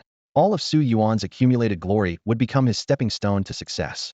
However, just as he was lost in this beautiful fantasy, a sinister white flame suddenly appeared at the corner of his left eye, small but deadly, like a judgment from hell. This flame wasn't meant to take his life, but it aimed straight for his armband. He wasn't the only one facing this misfortune. At this moment, everyone around was focused on Su Yuan, unaware that they were the true prey. Su Yuan's left eye, the netherworld demon eye, had been honed to perfection through constant training. With his concentrated gaze, these tiny flames required no pause from his demon eye. Even a fiery dragon several meters high would only take 2 or 3 breaths to incinerate. Su Yuan's true target was clear, intended to destroy everyone's armbands. It was because of these armbands that they dared to attack him with impunity, as if they could retreat at any moment. But Su Yuan had no such option. Time was his lifeline. The demonic fire ignited instantly and extinguished just as quickly, but in that fleeting moment, it left everyone frozen in place. In their terrified gaze, Su Yuan spread his arms like a descending demon, his deep voice echoing in everyone's ears. Want to kill me? Of course, but first, we need to establish some fair rules. That's only fair, right? He coldly scanned the surroundings. Why the shocked expressions? If you're ready to shoot, you'd better be ready to get shot. Before he finished speaking, several noble youths were already weak-kneed, with some even losing control on the spot. Tears streamed down their faces, fingers trembling as they looked at Su Yuan in fear, with nowhere to run. What resolve? We have no resolve. Gong Qian clearly said if we couldn't win, we could still run. Gong Qian's heart sank to the bottom. The forces he gathered were intimidated by Su Yuan's aura before even engaging, and more terrifying was the sinister white flame. How could it hit everyone's armband so precisely from such a distance? This was a testament to Su Yuan's doubled soul power after the transformation of the essence within him. His vision had reached an astounding 4.4 kilometers, and nothing could escape his perception. Run, someone shouted, and the quick-witted were already on the move, with the smart ones escaping hundreds of meters away, while the slow-witted remained dazed. Yet, a harsh reality awaited them. This was the Moon Sea, and leaving the Jinghuan would meant having no foothold. The ships relied entirely on wind and oars for movement. Some desperately rowed against the wind, but it was all in vain. What was supposed to be a hunt for Su Yuan had now turned into a flock of sheep walking into a trap. Before Su Yuan could even make a move, this group of people was already scared out of their wits. Seeing the trembling crowd before him, Su Yuan shook his head silently. These noble offspring, raised in luxury, completely exposed their fragility when faced with the real threat of death. However, Gong Qian and his companions showed a bit more courage. Though their bodies trembled, they didn't flee immediately. Instead, they commanded their beasts to assume combat stances, clearly preparing for a final stand. Longyao, Su Yuan called softly. In response, the dragon spread its wings and soared into the sky, unleashing a torrent of red and white dragon flames. Enhanced by the powers of the Undying Origin and the Netherworld Demon Fire, the destructive force of this dragon breath far exceeded what an average 5-star beast tamer could imagine. Boom. With a thunderous explosion, a two-masted ship beside Gong Qian was instantly reduced to ashes, its remnants scattering over the moon sea. Gong Qian's lips turned pale, and his legs gave out, causing him to collapse to the ground. The overwhelming disparity in power extinguished any will to fight. In the face of absolute strength, their meticulously crafted plans were futile.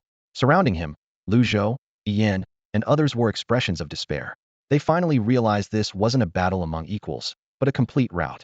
Amidst the hopelessness, Su Yuan suddenly spoke. Do you all want to live? His words were like a lifeline to drowning men, inciting a chaotic chorus of pleas. Some offered money for their lives, others their properties, and some even hurriedly offered their wives. Stop! Su Yuan raised his hand to silence the chaos. I don't want any of that. This declaration plunged the crowd back into despair. But Su Yuan had already formed a plan in his mind, needed information. Although these noble heirs couldn't be trusted to serve him sincerely, with Hong Mo's life puppet technique, they could become perfect sources of intelligence. After all, Su Yuan had no qualms about dealing with these nobles. According to Hong Mo, the life puppet technique had no limit on the number of humans it could affect. This gave Su Yuan a brilliant idea. Why not turn these people into his intelligence network? Previously, he had to rely on second-hand information from His Highness, Wan Yang, and others. Now, he could finally establish his own channel for gathering intelligence. This won't work, Su Yuan pondered for a moment. I can't plant spies among the nobles, but my greatest strength lies in the beasts I can rely on, doesn't it? Mo, he called softly. Hong Mo slowly floated over, surrounded by an eerie red and black mist. Human, what is it? Su Yuan leaned in and whispered something to her, and Hong Mo nodded slightly in understanding. If you want to survive, Su Yuan clapped his hands and said, obediently row your boats over, line up in front of me, and close your eyes, not worrying about anything. Don't worry, I swear by the pact, I won't kill those who listen. Everyone exchanged glances. They all knew Hong Mo, but had never heard of her being able to control humans. After all, Su Yuan had only showcased Hong Mo's prowess in battle and her ability to control beasts at the Sacred Beast Academy and the Beastmaster Tournament. Considering Su Yuan had just sworn an oath, the crowd thought that obeying might indeed save their lives. I don't want to die. I'll do it, someone in the crowd spoke up first. Su Yuan, I'll listen, don't kill me. Others gradually responded. These more than 100 people were all at the peak of 4-star or 5-star beast masters, holding certain positions in their respective families. Otherwise, they wouldn't have been granted access to the royal secret realm. Su Yuan thought it would be more valuable to turn them into puppets rather than kill them for some money. Even Gong Qian gave up resisting at this point, and said to Lu Zhou and Yan, forget it, do as he says. The two were filled with regret. If they had known, they should have protected themselves like Sun Yi. Unfortunately, it was too late for regrets now. The crowd lined up and obediently closed their eyes. What awaited them was Hong Mo's scarlet blade and the scythe of death. When Hong Mo's bewitching figure invaded Gong Qian's mind, he felt an unprecedented shock. The peerless beauty surrounded by red and black mist could captivate any man's soul with a single glance. Soul captivation. Life puppet. When Gong Qian regained his senses, he found his soul trapped in a red and black cage within his mind. Although as a life puppet made from a living person, he could still retain rationality and the ability to act. He would never be able to speak about Su Yuan and Hong Mo whenever he tried to resist. His soul was immediately pierced by the thorns in the cage, causing excruciating pain. Is this what Su Yuan meant by surviving? This was worse than being a slave. Even the constraints of a slave contract were nothing compared to this life puppet technique. After regaining their senses, some of the noble heirs glared angrily at Su Yuan. Su Yuan, didn't you promise? I promised to spare your life, Su Yuan replied innocently. But I didn't promise you'd be unharmed. Don't worry, as long as you don't do anything foolish, you won't die. Of course, if anyone tries to talk, don't blame me. In an instant, a chill ran through them from head to toe, confirming that it was all real. From now on, they could only obey Su Yuan, or else they'd be worse than slaves. Don't keep such a stern face, Su Yuan said with a cheerful smile to the people before him. After all, I'm not some kind of devil, right? Look, you all wanted to kill me, yet I spared your lives. Ah, my biggest flaw is being too kind. The group remained silent, their eyes filled with resistance. Especially Gong Qian, who felt utterly hopeless, thinking he might as well be dead. The idea of becoming Su Yuan's slave sent shivers down his spine. If Su Yuan had any unknown vices, it would be a fate worse than death. Even more terrifying was the possibility that if Su Yuan took a liking to their future wives, they would have no right to resist. Regret washed over everyone like a tide. Why had they succumbed to Su Yuan out of fear of death? Now they had lost not only their freedom, but also the right to end their own lives. Su Yuan was indifferent to their thoughts. In his view, those who once sought to harm him could be used if useful, discarded if not. Surrounded by this group of guards, the fleet began to cross the Moon Sea. Unlike before, Su Yuan could finally enjoy the feeling of being a commander. The ships encircled him, defending against wave after wave of sea monster attacks. The sea monsters in the Moon Sea were indeed formidable, much tougher than the snow demons of the Yaoguang icefield. Fish demons and squid demons appeared one after another, and they even encountered a flood dragon, which was quickly subdued by Long Yao. Su Yuan leisurely took a nap on the ship, and when he awoke, they had already reached an isolated island beyond the Moon Sea. Stretching lazily, he remarked, "If only every journey through a secret realm were this easy. This Moon Sea is nothing special."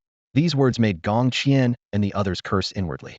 Along the way, out of their 138 people, 24 had perished, 20 of whom died after Su Yuan burned their armbands, leaving them to the sea creatures. They had slain 492 crescent-level sea monsters and 7 sunset-level sea monsters, paying a heavy price. As someone silently cursed, a sudden, searing pain struck, as if a hot iron had been pressed against their chest. "I forgot to mention, even cursing me silently will be punished," Su Yuan said, scratching his head. "I'm just too kind. If it were old Nine, he probably would have killed you all already." The group was on the verge of tears, deprived even of the freedom to curse in their hearts. Unable to vent their frustration at Su Yuan, they turned their anger towards Gong Qian. They secretly planned to unite and report Gong Qian, Lu Zhou, and Yi to the second prince once they got out. In their eyes, these three were just like flies buzzing around the prince, merely bullies relying on someone else's power. With over 100 people joining the complaint, they were eager to see whom the second prince would side with. Gong Qian, Lu Zhou, and Yi stood to the side, their faces full of anger. "If we can't deal with Su Yuan, do you think we can't deal with you?" They glared at their target, desperately needing an outlet for their rage, or they might just be driven mad by Su Yuan. Seeing this, Su Yuan couldn't help but shake his head. "They're nothing but puppets fighting for dominance, much like dogs vying for attention," he thought to himself.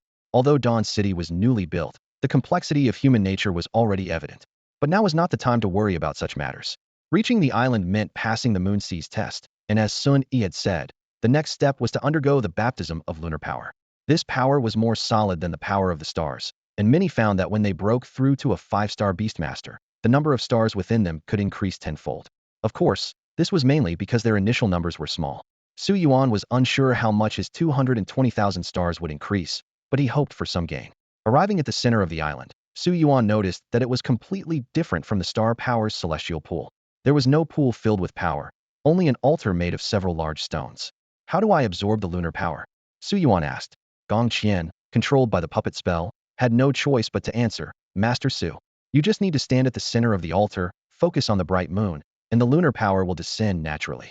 This was Hong Mo's twisted sense of humor, forcing the puppets to call Su Yuan master. Gong Qian felt dead inside, but consoled himself with the fact that at least his life was spared. Su Yuan gripped the pendant of the Ziwei Emperor star and stepped onto the center of the altar. Suddenly, the crimson demon moon in the sky shone brightly, growing from the size of a peanut to that of a goose egg. The wind howled, the Moon Sea roared with waves, and thunderous sounds echoed across the sky. However, Su Yuan frowned, as he did not sense any lunar power descending. Suddenly, someone pointed trembling towards the distance and let out a despairing laugh. "Mother, how can this be?" Everyone followed his gaze to see the Moon Sea, stirred by the demon moon, raising a towering wave 100 meters high, crashing towards the island like an apocalyptic tsunami. Despair engulfed everyone. Without armlets, they couldn't teleport away like Su Yuan. Unless they completed the lunar power baptism, they couldn't leave the secret realm. "It's over. We're really done for." The group had never heard of such an anomaly occurring in the Moon's secret realm, yet they had stumbled upon this disaster. Su Yuan frowned as he gazed at the massive waves rising in the distant Moon Sea. The waves were like mountains, unstoppable, swallowing the elegant wooden sailboats docked at the shore in an instant, leaving no trace behind. The waters of the Moon Sea were extremely corrosive, and the disaster unfolding before him made Su Yuan waver, his fingers unconsciously reaching for his armband. To flee or not to flee? The moon's secret realm opened only once a month. Missing this opportunity would delay his advancement by a whole month. Time is life, Su Yuan muttered through clenched teeth. I can't leave. Yet the current situation seemed hopeless. The tsunami from the moon sea was advancing rapidly, less than 5 miles away, leaving only seconds to react. All around him, the noble scions had collapsed, kneeling and wailing in despair. They had reluctantly lowered themselves to serve Su Yuan, a commoner, as slaves to save their lives, only to face death again so soon. Even Gong Qian, usually composed, was on the brink of despair, considering ending it all. But as life puppets, they couldn't choose how to die. With the moon sea poised to engulf everything, they turned to Su Yuan, pleading for a swift end, preferable to dying from the corrosive waters. Su Yuan ignored them, his thoughts unusually clear. The purple star is the star of calculation. He must have foreseen my arrival at the moon's secret realm. If he's offering me a chance related to the secrets of a demigod, he must have a way to save me. He retrieved the 6-pointed star crystal pendant, which emitted a mysterious glow under the moon's light, as if something were about to emerge. Su Yuan's gaze shifted between the pendant and the giant stone altar, recalling Sun Yi's words. Water benefits all things without contention. This moon sea water is the closest to the Tao. The Tao? A demigod has a great Tao. A beast has its Tao. A person has their Tao. A flash of understanding crossed Su Yuan's eyes. Stop crying, all of you, he suddenly shouted. A bunch of nobles without any spine? Come here and watch closely. With that, Su Yuan publicly crushed the armband on his shoulder. The noble scions were first stunned, then hope flickered in their eyes. Su Yuan's actions must mean he had a plan. They scrambled towards Su Yuan, squeezing into the center of the giant stone altar, as if clinging to their last lifeline. In their eyes, Su Yuan appeared towering and radiant, inspiring awe. The crowd had no idea how Su Yuan would face the moon sea, yet they inexplicably had confidence in him. Just moments ago, Su Yuan had turned them into life puppets, reducing them to a state akin to slavery. But now, they suddenly changed their tune, urging him. Go ahead, Su Yuan. Stop the moon sea. As long as we survive, I'll serve you loyally. Being a puppet is nothing, master. Act quickly. Watching their swift change of heart, Su Yuan inwardly mocked them. If shamelessness were an art, they would be masters. Yet, he had no time to dwell on this. Act. He was bewildered inside. How should I act? I have no idea what to do. Despite his inner turmoil, Su Yuan habitually replied, No worries, I will act. This simple statement, combined with his upright posture, imposing physique, and determined gaze, appeared exceptionally noble and heroic to those desperately hoping to survive. Even as the monstrous tidal wave of the moon sea surged towards them, and they wondered why their master had yet to act, none doubted Su Yuan. To them, Su Yuan, who had created countless miracles, could surely create one more. Just as the tsunami was about to crash into the massive stone altar, the hexagram pendant in Su Yuan's hand suddenly erupted with a dazzling violet light, piercing straight into the sky, shattering the crimson demon moon. With a cracking sound, the red moonlight emitted by the demon moon was instantly purified. The raging tidal wave of the moon sea halted abruptly before them, as if time had frozen. The towering wave, suspended overhead, created a breathtaking scene that held everyone in rapt silence, their hearts nearly ceasing to beat. Subsequently, the deathly energy within the wave began to dissipate under some mysterious force. When the seawater eventually cascaded down, drenching everyone, they were astonished to find that the moon sea did not corrode them. Instead, it seemed to gently cleanse their meridians and bones with a moonlight-like power. Outwardly calm and composed, Su Yuan was actually gripping the spirit jade and heart of the blood tribe, ready to flee at any moment. He thought to himself, since I've already crushed the armband to show my resolve to the Ziwei Emperor Star and the Demon Moon, survival is still paramount. However, to those around him, Su Yuan's calm demeanor in the face of death seemed premeditated. But who could have anticipated that he would make the Demon Moon yield and conquer the Moon Sea? Even the human king couldn't achieve such a feat. The crowd believed that Su Yuan's strike just now probably wasn't executed with full confidence, perhaps only with a 20-30 chance of success.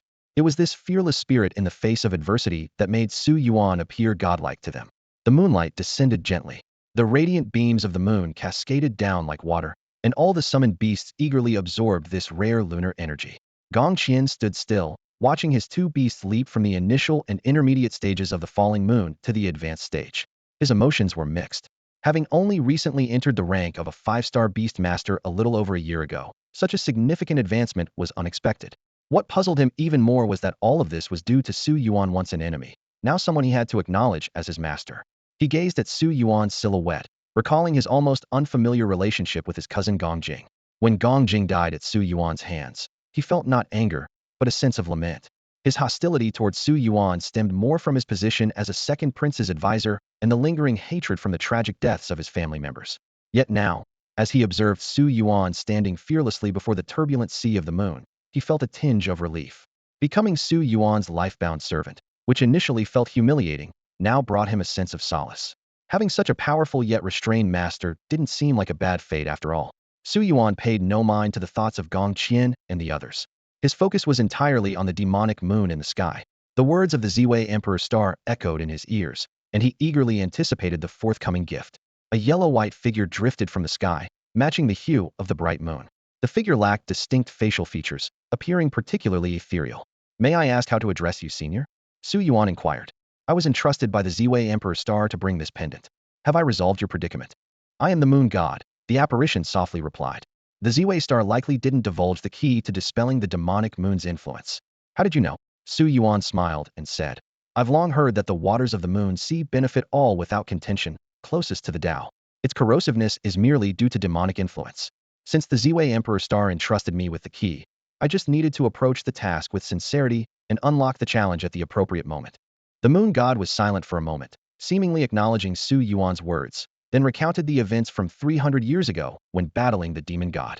At that time, the demon god sought to seize the moon's essence, suppressing the moon's Tao with the great Tao of 10,000 demons, ultimately tainting the bright moon with demonic power and polluting the waters of the moon sea.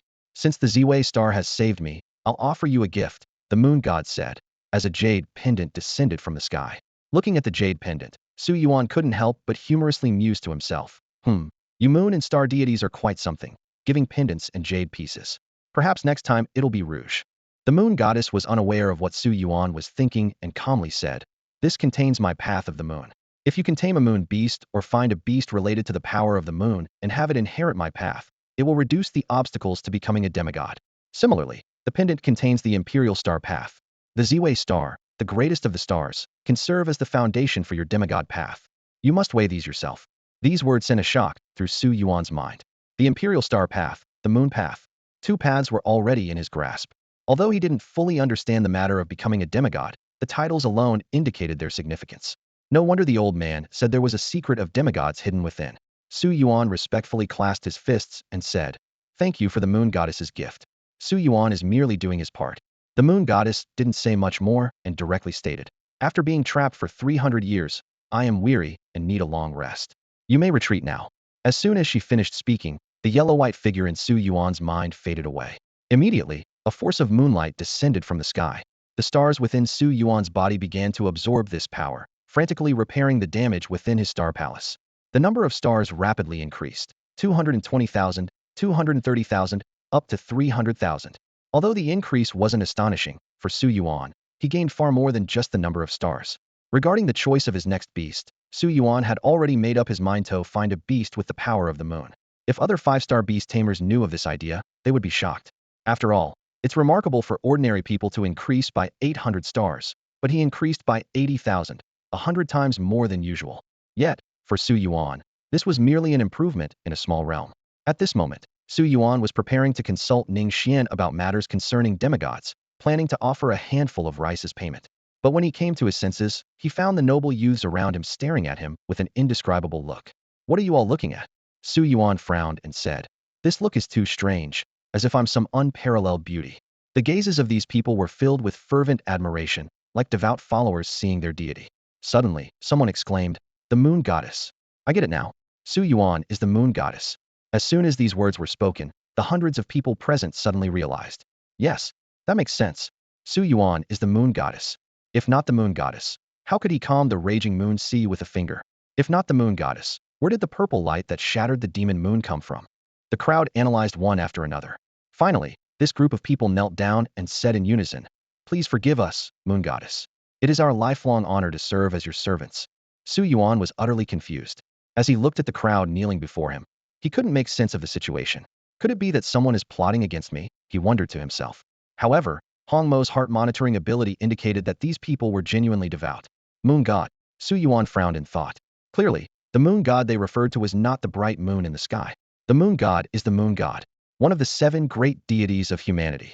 Ian explained excitedly. Just now, you pointed at the moon sea, dispelled the demon moon with a single gesture. Such a divine act could only be performed by the reincarnation of the moon god. At this moment, there was no longer any hostility or anger in the eyes of the crowd, only pure awe and reverence. Even Gong Qian, who had been conflicted moments ago, was now calm and composed. So, it's the reincarnation of the moon god.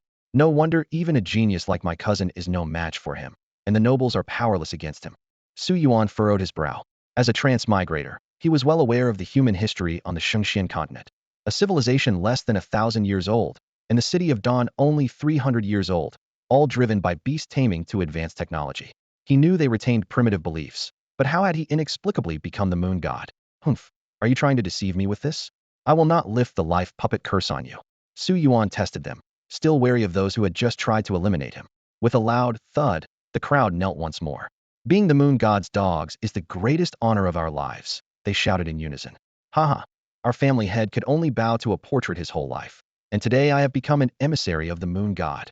Please, moon god, do not lift the life puppet curse. We are your life puppets. Only those who have witnessed the divine act are worthy of being the moon god's dogs. Others are not. Watching this group vie to be his followers, Su Yuan finally understood what zealotry among converts looked like. History is full of examples of people eager to serve others, especially deities. To them, this was not disgrace but a great honor. Su Yuan gently rubbed his forehead. In reality, it was merely an illusion created with the power of the altar, the moon sea, and the pendant. He had only extended a finger to touch the pendant at the time, but in the eyes of these people, it had become a divine act of pointing at the moon sea. Fine, let it be. Su Yuan cleared his throat and spoke calmly. Ahem, this matter was never intended to be hidden. Gasp. Everyone collectively drew in a sharp breath, their eyes gleaming with excitement. He admitted it. He really admitted it. Someone spoke up excitedly.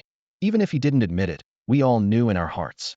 The feats like defeating Wang Ju, surpassing levels in battle, breaking the beast tide, being chosen by the beast, standing against the 9 elders, breaking the 5 elements barrier, shattering the illusion dream barrier, conquering the abyss barrier, battling 400 people, fighting the void god, stabilizing moon sea, and breaking the demon munif, not the reincarnation of the moon god. What else could it be? Rest assured, Lord Moon God, another immediately pledged, we will never reveal the secrets of the moon god lightly. Indeed, we pledge to the alliance that we won't spread slander about the moon god, but we must let more people know of the moon god's existence. Exactly, we humbly ask the moon god to allow us to establish the moon god sect, to sing your praises, and let the wise understand the brilliance of the moon god today, and bask in the grace of the moon god. Su Yuan looked at this group of fervent followers and sighed helplessly. You all. All right, what else can I say? He knew that even if he denied it now, they would only think he had deeper intentions. You're just like the Su family army, truly hopeless. As the crowd was about to leave, the soft glow of the moonlight descended, and the power of the moon transported everyone out of the moon sea. In an instant, the moon sea returned to tranquility. In the royal city of Dawn City, Ouyang Qian noticed Su Yuan returning together with Gong Qian and several noble youths. This puzzled him greatly. These people's armbands had clearly lost contact and should have been destroyed. So how were they able to accompany Su Yuan? What baffled him even more was that Gong Qian and the others looked at Su Yuan with a hint of flattery in their eyes. How could the second prince's people possibly flatter the third princess's favorite? It's absurd. Ouyang Qian mocked inwardly, then put on a smile. Congratulations, Commander Su, on advancing to a 5-star beast master. Su Yuan nodded calmly. Yes, after 54 days as a beast master, I finally reached the 5-star level. By this time, stories about Su Yuan were already spreading throughout the city. Sixth brother, trust me. You haven't seen how awe-inspiring it was, someone was describing excitedly. One gesture to command the moon sea. At that moment, the moon sea was 100 feet high and 10,000 feet wide, and with just a gentle motion, the moon sea froze in place. Another point, and a purple glow shattered the demon moon, instantly restoring calm to the moon sea. Really, brother, was it truly the moon god? Sixth brother, would I joke about such a significant matter? Next month, you can go see for yourself whether the demon moon in the demon moon secret realm is still there, and if the moon sea is still as violent as before, then you'll know the truth. Similar conversations played out all over Dawn City, and the name of Su Yuan, the moon god, began to spread far and wide. Su Yuan was quite surprised and speechless about the so-called moon god religion, but he decided to wait and see. If he could gather some information from this, it wouldn't be a bad thing. Soon, Gong Qian delivered important intelligence. All of the noble guards except for the white guards had withdrawn from the city. The Shun Gong guards of the Gong family had left the west of the city 3 days ago, and their whereabouts were unknown.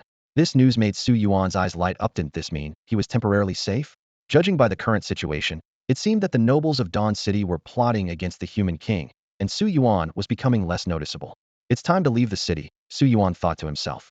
He needed to personally inspect 3 places: the Su family army's base, Ingqiu Ravine, and Dawn Forest. Regarding territory division, Su Yuan made a wise deal. He exchanged 40 large districts of Ingqiu Ravine for 60 districts of Dawn Forest. Although he didn't secure any large districts in Dawn Forest, through this exchange with Wanyang and Zhang, he gained a more valuable arrangement. At this moment, Ouyang Shui brought exciting news. The daily output of special minerals from Ingqiu Ravine had reached 300 tons, mainly consisting of qijin and xianjin, which are basic materials for making powerful artifacts. Based on the current development trend, with more mining companies setting up and workers improving their skills, the daily output was expected to surpass 1,000 tons. Su Yuan quickly calculated the profits. Qijin was worth 300 copper coins per pound, while xianjin fetched 800 copper coins. With a monthly production of 30,000 tons, 20,000 tons of qijin and 10,000 tons of xianjin's total value was approximately 2.8 million gold coins. If processed into artifacts, the value could soar to 5 million gold coins. Of course, the costs were considerable as well. Expenses for technology, labor, procurement, and transportation, along with rewards for the 5,000 beast tamers of the Su family army and Su Shui's beast tamer group amounting to about 500,000 gold coins, and various bribes and dividends, meant that Su Yuan would end up with about 1.4 million gold coins in his pocket. Compared to the initial investment of 670,000 gold coins, 450,000 gold coins, 210,000 silver coins, and 100 million copper coins he gave to Ouyang Shui, this return was quite substantial. In just a month, not only did you earn back your investment, but you also doubled it. The value of Yingqijian far exceeds expectations, becoming a true treasure trove. In just a month and a half, Su Yuan's income has matched the wealth accumulated by the Li family over decades, proving the strategic significance of Yingqijian. However, such a massive influx of cash into Dawn City is bound to cause inflation. This city, located on the frontier of human territory and surrounded by mythical beasts, originally had astonishingly low prices. A bowl of tofu now cost only 2 copper coins, with purchasing power nearly equivalent to 1 yuan before the crossing. In contrast, in the bustling Golden City, the same bowl would cost 80 copper coins. Trade between city-states is no easy task. The journey spans thousands of miles, plagued by mythical beasts, and without hiring powerful beast tamers for escort, goods simply cannot arrive safely. Yet the cost of hiring them is exorbitant, often devouring all profits. This is the fundamental reason for Dawn City's poverty. When Su Yuan returned to the Su family army's camp, he was met with an unprecedentedly warm welcome. The soldiers cheered enthusiastically. "Our lord is wise. We've truly struck it rich.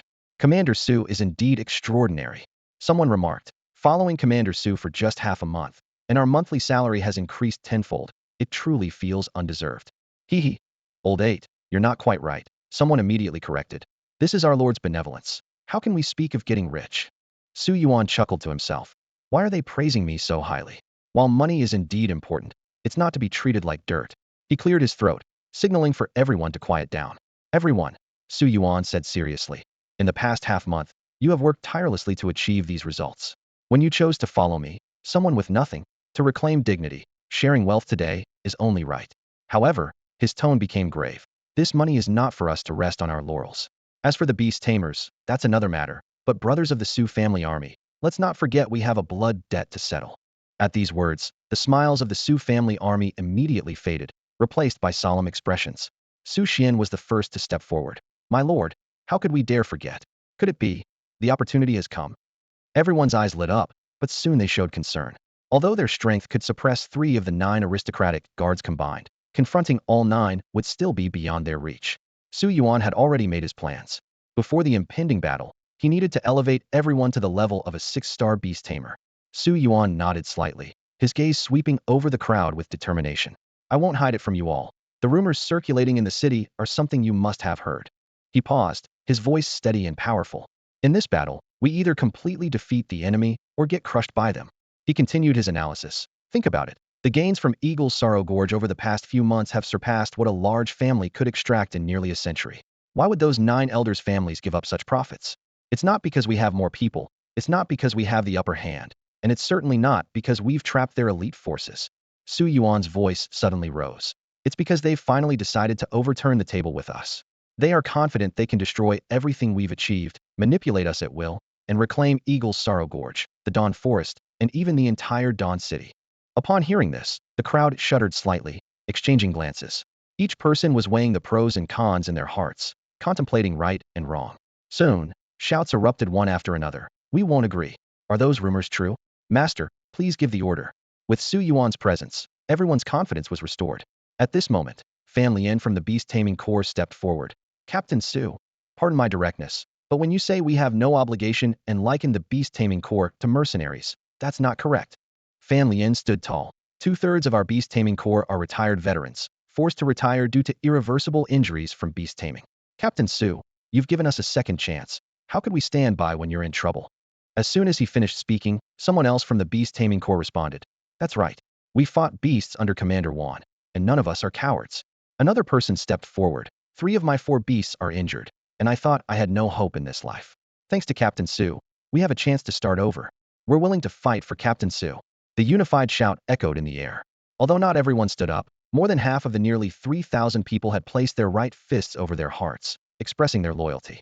Su Yuan watched this scene, filled with emotion. Helping these beast tamers initially was simply because he needed more people. What was an easy task for him offered these veterans a chance to regain their dignity.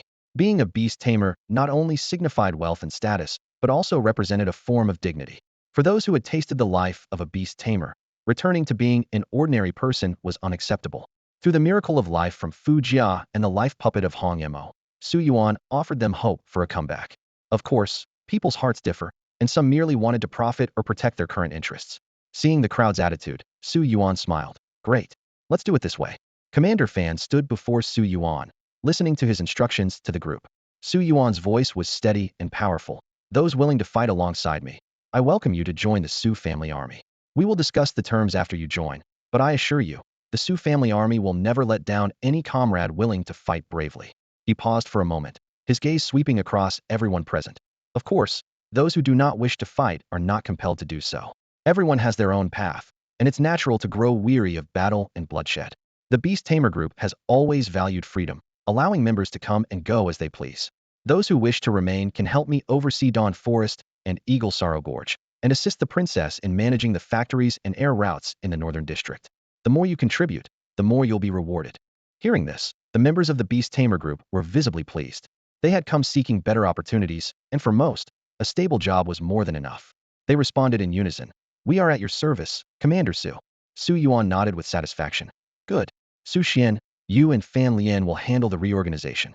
Make sure it's completed by sunset. The results were quickly tallied. Out of 3,366 members of Su Shui's Beast Tamer group, 1,629 chose to join the Su family army. Including the original 1,558 Beast Tamers, the Su family army's total strength expanded to 3,187, organized into 10 Beast Tamer groups. Besides the existing vice commanders Su Xian, Su Yi, and Su Chong, Fan Lien and Wan Shania were added as new vice commanders. The remaining Beast Tamer group was entrusted to Zhang Zhang, a 6-star Beast Tamer graduate from Dawn Academy. He had originally come to make a name for himself.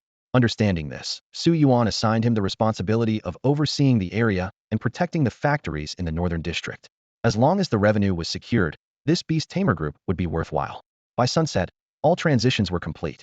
Zhang Zhang led the Beast Tamer group to manage the Eagle Sorrow Gorge area, while the more than 3,000 members of the Su family army remained at their base. Su Yuan surveyed his troops, most of whom were 4-star and 5-star Beast Tamers, with the majority being 5-star, around 1,300, and the rest 4-star, about 1,000. Su Xian, Fan Lien, Wan Shania, Su Yuan instructed, you, as 6-star Beast Tamers, lead the 3-star ones to hunt beasts and help them quickly advance to the Starfall level. The rest of the 4-star and 5-star Tamers, follow me. What are we going to do, my lord? Someone asked. Su Yuan smiled mysteriously. We're going to watch the stars and the moon. Stargazing? Moon watching. The Su family army exchanged puzzled glances, bewildered by Su Yuan's unexpected suggestion. They had anticipated being part of a groundbreaking operation, perhaps a night raid on the Western District to take down 3 noble factions in one fell swoop. Many were mentally prepared for battle, yet Su Yuan proposed stargazing and moon watching instead. The male Beast Tamers felt a bit awkward, as despite their leader's impressive charisma, they found little appeal in such romantic activities. Meanwhile, a few female Beast Tamers blushed, secretly speculating about Su Yuan's intentions. Without offering any explanation, Su Yuan led the group to an open area. The night sky was clear, the moon bright, and the stars twinkled, creating a breathtaking scene. Summon your beasts, Su Yuan instructed briefly. Though puzzled, everyone complied. Once all the beasts were present, Su Yuan issued another baffling command. Have all the beasts lie down and watch the stars and moon. Despite their confusion, the Su family army had unwavering faith in their leader. They directed their beasts to lie down and gaze up at the sky.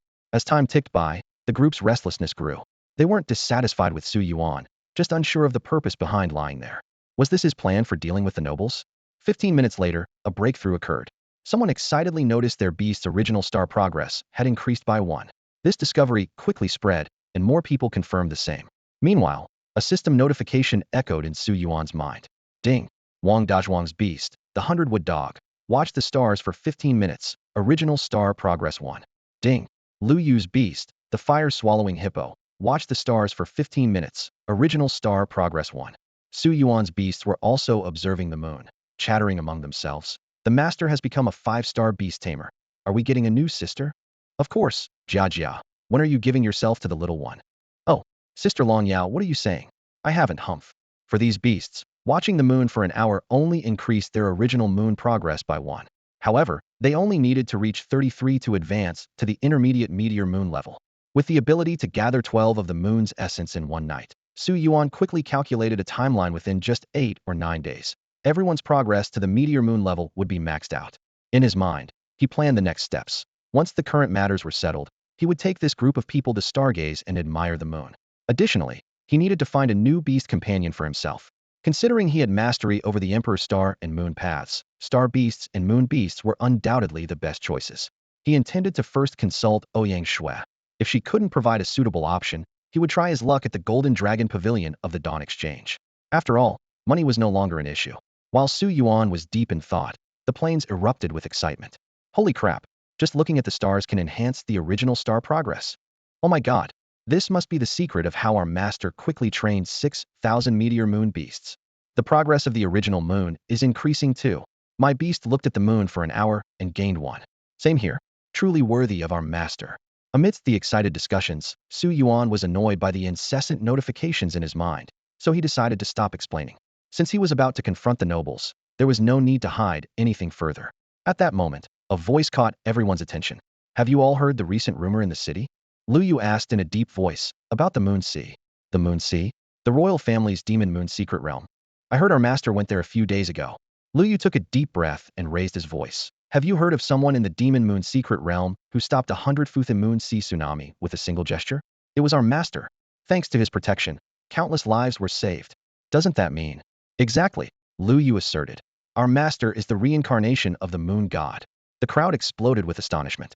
They looked at each other, and though shocked, everything now made sense. The celestial phenomena tonight, the control over moon power, and the incredible feat at the Moon Sea. What other explanation could there be but the reincarnation of the moon god? Over 3,000 beast masters gazed at Su Yuan, who sat with closed eyes, filled with awe and gratitude.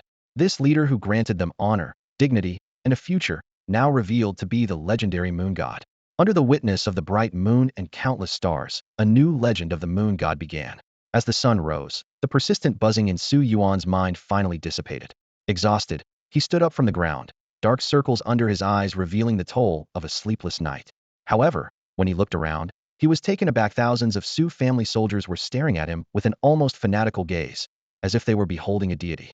Su Yuan knew well that this was because of his actions last night, observing the stars and enhancing his essence, which had completely overturned the soldiers' understanding. He was about to explain that it was the blessing of the Ziwei Emperor Star, but before he could speak, Lu Yu knelt down and shouted, Master, we understand. Before the words had fully left his mouth, the thousands of soldiers echoed in unison, Master, we understand. Su Yuan was bewildered. Understand? Understand what? That thing, Lu Yu said confidently. Which thing exactly? Su Yuan was even more confused. At this moment, Wang Dazhuang stepped forward. Master, you are the moon god, aren't you? Moon god. How are you like those noble science? Su Yuan hurried to explain, but was once again interrupted by the soldiers' resounding cheers. Master, no need to say more. We know all about your deeds in the Moon Sea. It's not because of the moon god that we believe in you, but because you are the moon god that the moon god is glorious. We are willing to be the stars beneath you. Su Yuan looked at his fervent subordinates, feeling a headache coming on. Two forces converging unexpectedly, and yet so harmoniously. Clearly, They were just his life puppets. Enough, he waved his hand. As long as you understand in your hearts. Hearing this, everyone exchanged knowing smiles, as if they had anticipated their leader's response. Su Yuan signaled for them to disperse and meet again in the evening. The soldiers immediately perked up, forming small groups to seek out monsters to hone their combat skills. Su Yuan returned to Dawn City alone, intending to visit the Golden Dragon Pavilion to find his fifth beast companion. After all, constantly relying on Ouyang Shue's royal treasury was not a sustainable plan, and now that he had accumulated wealth, it was time to be more prudent. Standing in front of the opulent Dawn trading post, Su Yuan couldn't help but reflect on his growth. The once obscure boy was now a rising star in the city. The front desk manager, Hong Yu, gracefully approached him, offering a professional smile. Captain Su, it's been a while, and you look even more heroic. Yujia, you're too kind. It's you who are becoming more beautiful. If it weren't for missing you, I wouldn't really fancy coming to the Golden Dragon Pavilion. Hong Yu displayed a perfect professional smile. As someone trained for over 10 years in hospitality, her every move was meticulously practiced, with her demeanor and expressions always on point. This way, Commander Su, Hong Yu said, leading the way. May I ask what brings you here today? Once inside the Dawn Exchange, Su Yuan spoke candidly. To be honest, I've just become a 5-star beast master and need to find a new beast. Considering the inefficiency of searching through low-grade beast eggs, I thought I'd come directly to the Golden Dragon Pavilion. Hong Yu nodded slightly. What kind of beast are you looking for, Commander Su? The beast eggs we sell are mostly offspring of fierce beasts captured from human forbidden zones, and they are both diverse and formidable. The main income for the Dawn Exchange comes from commissions, with both buyers and sellers paying 10. Teams from the Beastmaster Guild operate independently, often venturing into places like the Nether Valley to find rare resources or hunt beasts for materials, then auctioning them at the exchange. Other service revenues are minor in comparison. I want to purchase the offspring of a star demon or moon demon, Su Yuan stated directly. It doesn't have to be powerful, but it must have mythical bloodline. Hong Yu was momentarily surprised, then understood. It said that all of Commander Su's beasts have awakened mythical bloodlines, and it seems the rumors are true. Star demons and moon demons are extremely rare and very powerful. Their offspring will surely not disappoint you. We happen to have something suitable, but… I understand, Su Yuan laughed. Just lead the way, Yujia. Hong Yu secretly marveled at how Su Yuan had not only become incredibly powerful, but also wealthy. Upon reaching the Golden Dragon Pavilion, the Tree of Life still stood tall, exuding a natural aura. Su Yuan once thought its leaves made refreshing tea, but ever since having Fu Jia, the Tree of Life seemed rather ordinary. Su Yuan summoned Fu Jia and poured Hong Yu a cup of life spring water. Yujia, you should try this spring water I brought. Hong Yu took a small sip and immediately felt a powerful life force coursing through her, even smoothing out fine lines on her face. Astonished, she looked at Fu Jia and realized that the life energy emanating from her far surpassed that of the Tree of Life. I'll go fetch the pavilion master right away, Hong Yu said hurriedly. Hong Yu gazed at the life spring before her, a flicker of surprise in her eyes. The power of the beast after its transformation was truly impressive. Compared to the branches and leaves of a sunset-level Tree of Life, this life spring seemed even more miraculous. Such an esteemed guest was beyond the capacity of a mere front desk manager like her to receive. She recalled the words of the pavilion master, who had instructed that any distinguished guest must be reported immediately. This was not only to showcase the grandeur of the Dawn Exchange, but also because its foundation lay in reputation and connections, which could not be neglected in the slightest. Su Yuan nodded slightly. Given the current situation in the city, forming an acquaintance with the most influential figure in the Dawn Exchange, the master of the Golden Dragon Pavilion, would certainly be beneficial. Having an additional ally equated to having an extra layer of safety. Moments later, Hong Yu introduced a woman dressed in lavish attire. She was tall and graceful, her long hair cascading down to her waist. She wore a golden phoenix mask, which resembled a flaming bird of paradise, concealing what was surely a face of great beauty. This must be the master of the Golden Dragon Pavilion. Su Yuan, Jr., greets the master of the Golden Dragon Pavilion, Su Yuan said, rising to his feet and bowing. A soft laugh followed. Captain Su, your visit truly brings honor to our humble Golden Dragon Pavilion, the woman said. My surname is Yen, and my given name is Yu Yen. I am, however, 8 years older than you, so please don't make me feel old. My apologies, Su Yuan nodded. I hadn't expected Master Yen to be so young and already in charge of the Dawn Exchange, not to mention being the youngest demigod in the city. My humble skills are unworthy of such a personal welcome from you. This was not mere flattery. As a 7-star beast master and demigod, addressing her as a senior was indeed appropriate. After some pleasantries, Yin Yin got straight to the point. Brother Su, how much of this life spring do you have? Our Golden Dragon Pavilion would like to do some business with you.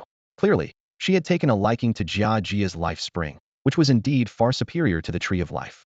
Regrettably, Master Yan, Su Yuan shook his head. This is her ability, and for now, I have no intention of selling it. However, if you need some, I can give you a portion. Given the current circumstances, he didn't need to rely on beast mastery for income. Fu Jia's pointed ears twitched slightly. Through their mental connection, she pondered to herself, I'm not yet the master's woman. I recall Long Yao mentioning when I should offer myself to the master. She shook her head, thinking, I am the guardian of the entire forest spirit realm. I can't make such a decision lightly. She then severed the mental link with Su Yuan, keeping her thoughts to herself. From their first encounter on the battlefield to witnessing Su Yuan's remarkable feat of facing 10 elders at Huanming Pass, Fu Jia vividly remembers every step of their journey. She is acutely aware of what her master has been through and knows that as long as he is still breathing, he will never give up. This realization stirs something within her heart. People often say that feelings need time to develop, but Long Yao's words seem more fitting. Emotions should ignite like dry wood catching fire, heating up quickly. If there's no spark within a month, they tend to fizzle out. At this moment, Fu Jia indeed feels the warmth of affection. However, she chooses not to tell Su Yuan for now, knowing that her master would surely welcome it. Yet, Su Yuan has subconsciously started to consider her as his woman, which both annoys and secretly delights her. At this moment, Su Yuan and Yen Yuyen are unaware of Fu Jia's feelings. Yen Yuyen sighs, what a pity. Would you like to hear my offer, Commander Su? It's hard for most people to refuse. Her desire for the life spring is evident. This life-saving treasure can protect beast tamers often battling in the field and help forge connections. If the Golden Dragon Pavilion could secure a stable supply of the life spring, it would undoubtedly gain numerous favors. Looking at the blonde, point-eared girl in front of her, Yen Yuyen seems to understand why Su Yuan could rally so many when he formed the Beast Tamer Corps in Dawn City. Fu Jia must have played a crucial role. Su Yuan shakes his head, there's no need. Jia, prepare 10 pounds of life spring as a gift from Master Yin. This amount is quite generous as a gift, though less than what Yen Yuyen hoped for. Yen Yuyen chuckles softly. No wonder you, Brother Su, have been able to overcome so many obstacles. Such generosity Yen Yuyen, will remember it. I've heard you're here seeking star or moon beast eggs. It's only polite to reciprocate. Consider this beast egg my gift in return. No payment needed. Both parties leave room for future collaboration. Su Yuan bows in thanks, confirming his intention to find a star or moon beast. Yen Yuyen playfully taps Su Yuan with a handkerchief scented with the fresh aroma of rain, smiling. Brother, are you underestimating your elder sister? Star and moon beasts are rare, but the Golden Dragon Pavilion isn't so lacking as to not find a single one. This way, please. In truth, the rarity of star and moon beasts far exceeds that of dragons. Although dragons are powerful, the abundance of subdragon species makes them less uncommon. Star and moon beasts, however, can only be born in extremely unique environments, and their numbers are scarce, yet they possess extraordinarily mysterious abilities. Just like the star beast once known as the Starry Night Dancer, who, with mere sunset-level strength, used a special star map to trap a demigod. The treasury of the Golden Dragon Pavilion is located 1,000 meters underground at the Dawn Exchange, protected by layers of mechanisms, resembling a naturally formed gorge. The cliffs are dotted with numbered caves, and even someone as skilled as Yen Yuyen must tread carefully. Su Yuan pondered. For this noble to have stolen the solar eclipse gem, Yen Yuyen must be aligned with the human king. Reflecting on Ouyang Shue's words, he couldn't help but wonder if this young, beautiful, and capable pavilion master might be the human king's mistress. As this thought arose, Yen Yuyen suddenly shivered, clearly sensing the thoughts of the person behind her. She scoffed internally. I thought Su Yuan was a gentleman, but even he has worldly thoughts. Even that person. Her thoughts were interrupted as she noticed Su Yuan also shiver slightly. Both recalled each other's demigod sensing abilities, exchanged a smile, and tacitly chose silence. Half an hour later, after navigating numerous barriers, they arrived at the cave numbered 799. Yen Yuyen smiled and said, Brother Su, you've worked hard. The more precious the treasure, the deeper it's hidden. Moon demons and star demons are not only rare, but also often favored by demigods for their splendid appearance, whether as beasts or companions, making them incredibly valuable, far exceeding typical celestial treasures. Su Yuan nodded slightly. This generous gift was worth at least 10,000 gold coins, far surpassing the 10 pounds of life spring he had offered. Although, in a life-saving situation, the value of the spring is another matter. Inside the cave were numerous beast eggs, with two standing out in particular. One was the star demon, Starry Night Dancer, and the other was the star moon demon, Star Moon Diva. In this vast treasury, only these two rare beasts were present. Noticing Su Yuan's attention on these two eggs, Yen Yuyen smiled and said, Captain Su, you have a keen eye. These are the only remaining star and moon demons this year, and even the Li family, who offered 50,000 gold coins, were refused. Su Yuan clasped his hands in gratitude. Thank you, Pavilion Master Yin, for your generosity. I will remember this kindness. If you ever need anything, I will certainly do my utmost to assist. Satisfied with this promise, Yin Yuyin nodded. Exchanging a beast egg for the favor of a rising star in Dawn City was a wise trade. After careful consideration, Su Yuan chose the Star Moon Diva.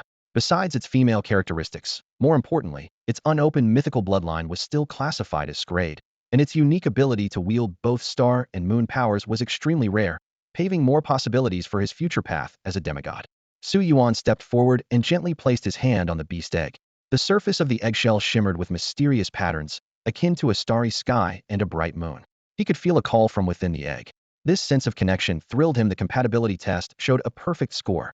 This far exceeded the zero compatibility he experienced when he first encountered Hong Yamo, although that was eventually successful due to his strong soul and a touch of fate. Clearly, the blessings of the Ziwei Emperor Star and Moon Goddess gave him an affinity for the stars and moon beyond ordinary people. Seeing Su Yuan so focused, Yin Yuyin thoughtfully led everyone out of the treasure vault and gently closed the door. She trusted this young man's character and understood that the upcoming bonding process was not suitable for an audience, despite her curiosity. Once everyone had left, Su Yuan tapped the eggshell lightly with his fingertip. The shell cracked open, releasing a ribbon of light interwoven with pure white and starry blue. The light coalesced into the form of a stunning young woman. Her platinum hair cascaded like a waterfall under the moon. Her eyes sparkled like brilliant stars, and her entire presence was like a perfect masterpiece painted by the stars and moon. Her beauty, graceful posture, and enchanting voice left Su Yuan in awe. This unique aura, both pure and seductive, was unlike any other beast. Will you be my companion? Su Yuan asked softly. Unlike Hong Yamo, the beast did not resist, but instead responded respectfully. Honored Emperor Star Sovereign, Moon Goddess's envoy, Celestial Songstress Serena Guinevere, is willing to become your strength. All right, I'll call you Nana then. The Celestial Songstress gracefully knelt on one knee. My lord, may you guide us to find our home. Su Yuan smiled and took out a specially crafted grain. Here, eat this first. I'll help you awaken your mythical bloodline. The songstress accepted the gift without hesitation. Soon, a system notification sounded, displaying her detailed attributes. SS Rarity, Stardust Origin, Tianshu Progress 1100. 3 Talents. Night Moon Blessing Epic, Twin Stars Mythical, Celestial Bond Mythical. 3 Skills. Star Moon Blade Epic, Celestial Chessboard Mythical, Divine Moon 9 Tribulations Melody Mythical. Star Moon Source, Vein Bloodline Progress 30. Each ability was incredibly powerful. Night Moon Blessing provided all-around enhancement at night. Twin Stars could create a perfect clone. Celestial Bond could unleash natural disasters. Star Moonblade was a unique musical weapon. Celestial Chessboard created an inescapable trap. And Divine Moon 9 Tribulations Melody could plunge enemies into an illusory cycle of life and death. Su Yuan was extremely satisfied with Xingyue Jai's abilities. Not only did she possess wide-ranging mental and formation control powers, but she could also summon a celestial disaster that could alter the entire battlefield. This power made him secretly delighted. In contrast, his previous 4 contracted partners mostly focused on small-scale Beastmaster duels, with only Hong Mo showing a hint of ferocity. Nana's abilities provided Su Yuan with a way to safely retreat from encirclement. Serena Guinevere looked up at Su Yuan, her beautiful eyes filled with disbelief. Unlocking the mythical bloodline was a crucial milestone, second only to the Beast King path for Beastmasters. Even after decades of nurturing within a beast egg, success wasn't guaranteed. Yet, this man had achieved it with just a handful of ordinary, old rice grains. A gentle smile appeared on Serena's exquisite face as she silently rejoiced in having such an extraordinary master. Star demons and moon demons often became playthings in human hands, so she would have been content with a master who treated her well. However, sensing the rich star and moon power, the noble aura of the Master of the Stars, and the Moon Goddess within the beast egg, she couldn't contain her joy. What touched her even more was when Su Yuan said during the contract, "You are my partner. Serena Guinevere, at your service, my lord," she solemnly pledged. After returning Serena to the beast space, Su Yuan opened the door to the treasury. Yin Yuyin smiled and asked, "So, is young Su satisfied?" Su Yuan nodded repeatedly. "Satisfied, very satisfied. Thank you for your generosity, Sister Yin." Yin Yuyin chuckled softly. "All right, I know you're busy, so I won't keep you. If you ever need anything, remember to keep in touch. I've heard that Commander Su had great success at Yingqijian. If you've acquired any rare treasures without a buyer, could you consider us first?" "Of course, Sister Yin. Just contact Princess Wang directly. She's handling those matters now." Su Yuan readily agreed.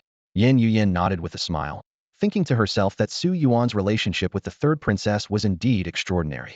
Leaving the Golden Dragon Pavilion, Su Yuan not only gained a new partner, but also received a monthly procurement list of rare treasures worth over 100,000 gold coins, a truly bountiful harvest. Over the next few days, he often took his female partners and the Su family army's beasts to stargaze on open grounds. To help Serena advance from the falling star level to the high moon level, he had a lot to keep him busy in these 10 days. Meanwhile, the overall strength of the Su family army surged rapidly, with 5-star beastmasters emerging one after another and many beasts nearing the moonfall and sunset levels. Su Yuan estimated that within a month, he could elevate the entire army to 6-star status. By then, deploying over 18,000 sunset-level beasts simultaneously would bring a devastating impact to the battlefield. A few days later, Su Yuan remembered that Iiho had previously invited him for a meeting. As the day approached, Su Yuan prepared a gift. Considering their shared history of raiding the Li family treasury and knowing that this sister often engaged in such activities, he figured she wouldn't be lacking in money. He ultimately chose the superior celestial treasure artifact he won at the Beastmaster Tournament Youth Necklace. While this artifact couldn't enhance combat abilities, it could preserve one's appearance, protecting it from the ravages of time and climate. Iiho's home was located in West City, near the Central District. Although Su Yuan had become an enemy of the nobility, it wasn't difficult to enter West City with a simple disguise, as few nobles had actually seen him. After crossing 3 streets, he arrived in front of a quaint courtyard. Unlike his modern villa, the buildings here, though not luxurious, exuded an ancient charm, likely costing a fortune to build. Knock, knock, knock, Sister E. I'm here, Su Yuan called as he knocked, and the door opened automatically. Standing before him was Ho in a white dress, evidently having just bathed, with her wet hair still dripping and a faint, fresh scent lingering in the air. Her water-soaked white dress clung to her, revealing a tantalizing glimpse. She wore a sweet smile, a departure from her usual cold, proud demeanor, and softly invited him in. Su Yuan's heart skipped a beat, but he quickly steadied himself. He had come this far, and regardless of whether it was a dragon's lair or a tiger's den, he decided to see it through. Inside, the classical warmth of the room and the wooden chairs created a cozy atmosphere, while the faint incense added a touch of elegance to the space.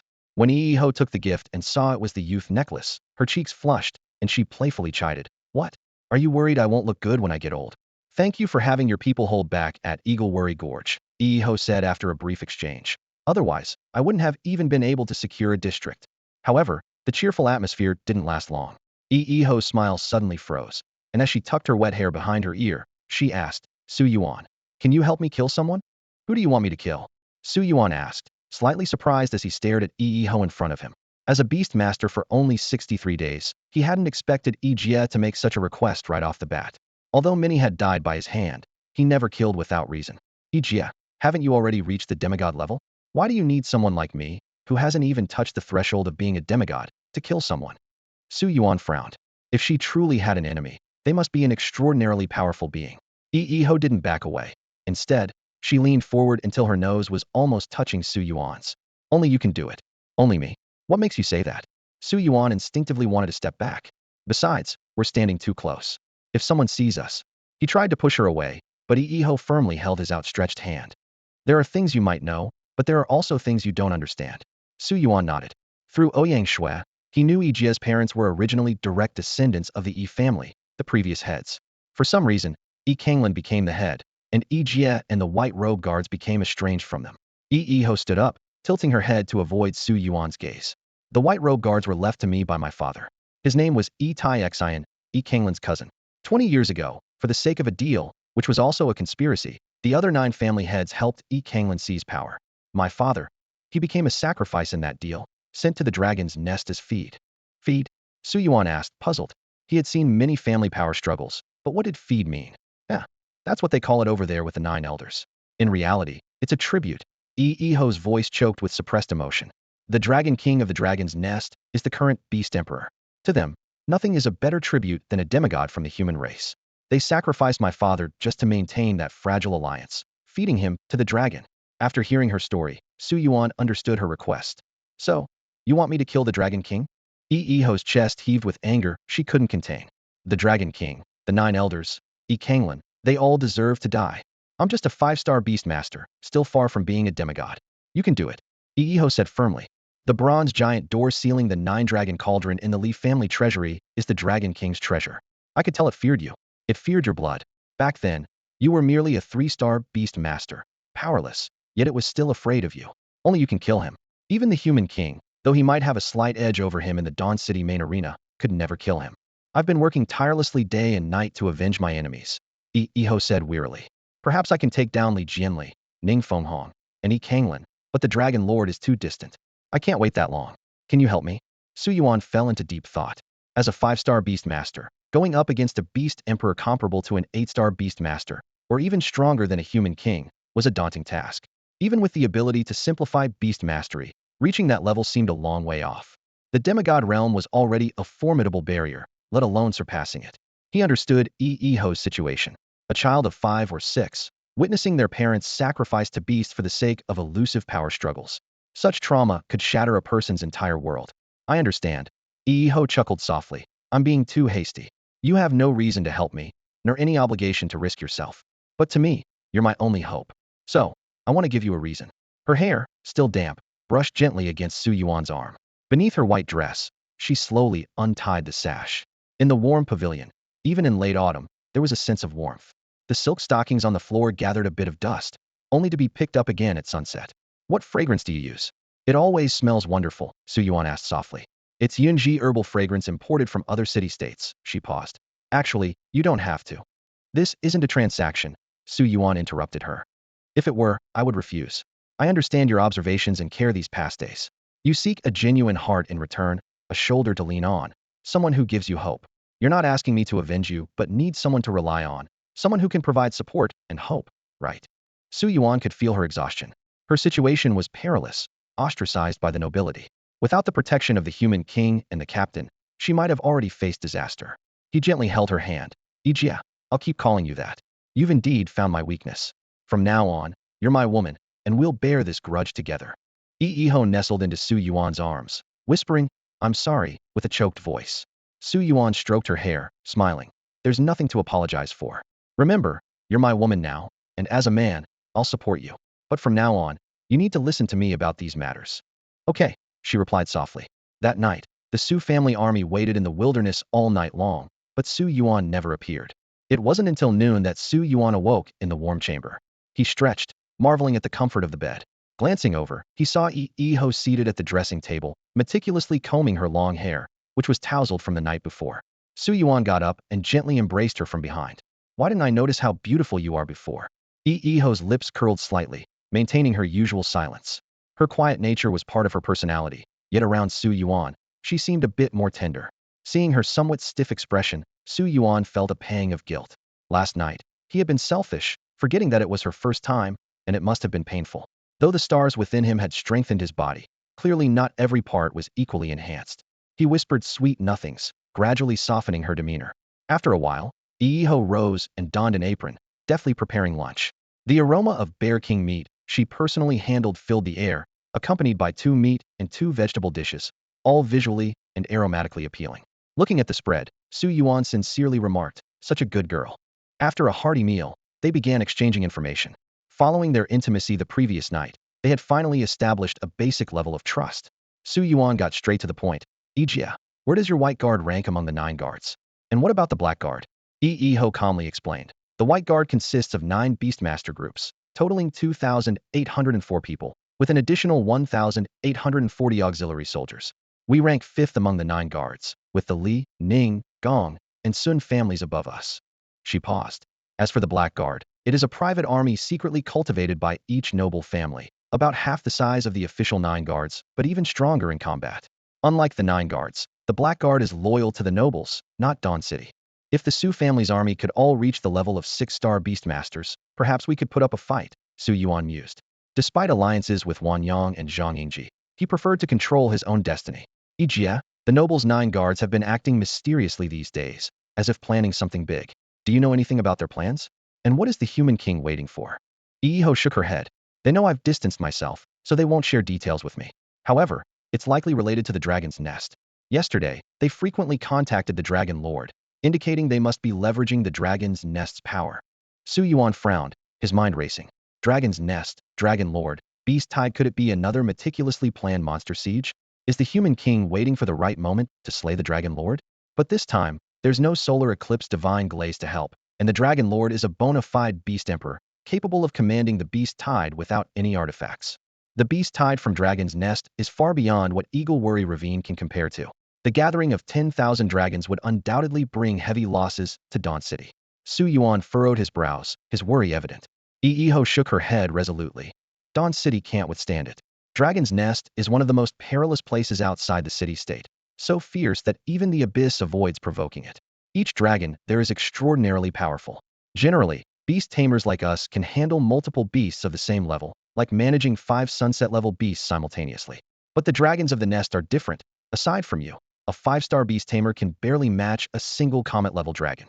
Su Yuan gently pinched her fair cheek and analyzed. The nobles' plan isn't that simple.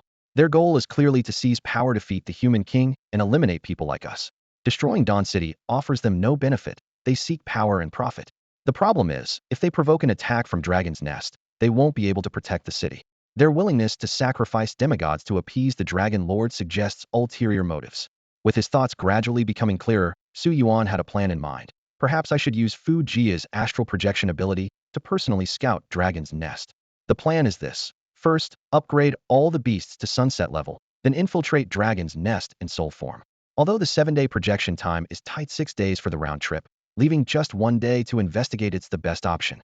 After lunch, Su Yuan returned home with these concerns. Though he suggested Iiho move in with him, she firmly refused. Knowing he had some explaining to do at home, he sighed deeply. Sure enough, upon entering, he was met by Ouyang Shue's narrowed eyes. Opting for honesty, Su Yuan laid out the entire situation.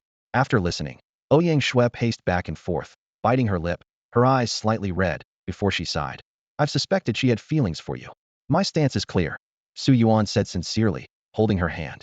I'm being open with you because I don't want any secrets. I've also told her that one day I'll formally propose to you. Ouyang Shue nodded gently, not pressing further. Coming from a royal background, she wasn't entirely unaccustomed to such matters, though a tinge of bitterness lingered. She pondered that if she wanted to keep him, perhaps she needed to take action as well. Are you going to Dragon's Nest? She asked, changing the subject. Once the upgrades are complete, Su Yuan nodded. I need to handle these matters personally to feel at ease. Ouyang Shue was a bit worried, her delicate fingers unconsciously twisting together. The notorious reputation of the Dragon's Nest had lingered in her mind for a long time, even making her father show a hint of apprehension when mentioning it. Watching the man before her prepare to venture into such a dangerous place, her heart tightened. Don't do anything reckless. The Dragon's Nest is a place where even demigods struggle to stay safe, she gently reminded him. Su Yuan smiled softly. Don't worry, you know how much I cherish my life. I'm only going there through Jia Jia's astral projection. Hearing it was his soul form, Ouyang Shue felt somewhat relieved. She had witnessed Su Yuan's mysterious beast-controlling skills, which indeed reduced a lot of the risk. As Su Yuan gently stroked her silver-blue hair, he said, there's something I need to ask of you. While my soul is away, I need you to watch over my body for 7 days. I don't want to come back and find my head missing. Humph, let your sister take care of that, Ouyang Shue replied, with a hint of jealousy in her tone. No, only with Shue watching over me, holding my hand, can I be at ease. If you refuse, then I won't go, Su Yuan quickly reassured her. With that, he carefully relayed Iiho's intelligence to Ouyang Shue. Realizing the gravity of the situation, she reluctantly agreed with a cold huff. Shue is always so considerate, Su Yuan said with a smile. It's settled then. I need about 10 days to elevate my 5 beast companions to sunset level, and then I'll head to the Dragon's Nest. In the meantime, try to free up 7 days. All right, got it, Ouyang Shue replied. She was busy with affairs recently, and finding 7 free days was indeed challenging, so she hurried off to handle her duties. After Ouyang Shue left, Su Yuan took out the communication jade. His cultivation was quite relaxed, mostly stargazing and moonwatching. He decided to contact Ningxian first, to discuss how to achieve demigod status. Third brother, are you there? I need to talk, he messaged through the jade. A moment later, the reply came. I'm here. Do you need to meet? I'm a bit busy right now. Yes, we need to meet. Don't worry, this time I'll help all your beasts unlock their mythical lineage. Ningxian immediately replied. Actually, I'm not that busy. Wait for me, I'm coming over. By the way, you moved, right? Yes, to Building 7 on Mingwang Street. Wow, that's a great place. I wanted it back then, but couldn't get it. I'm really envious of having the princess's help. Indeed, the location was excellent, close to the royal palace, with 3 main avenues leading to the city center, and within a 20-minute walk to important places like the military tribunal. After expressing his admiration, Ningxian hurried over. Su Yuan had just taken out the life spring to make tea, and before Fu Jia could warm it, Ningxian arrived. Hey, brother, what do you need from me? Ningxian poked his head in through the window. Wow, you got here fast. And can you use the front door? Are you used to climbing through windows? Su Yuan laughed. I do have something to discuss. Come in, Xian. Once inside, Ning Xian's attention was immediately drawn to the life spring on the table, and he couldn't help but swallow hard. That's some good stuff.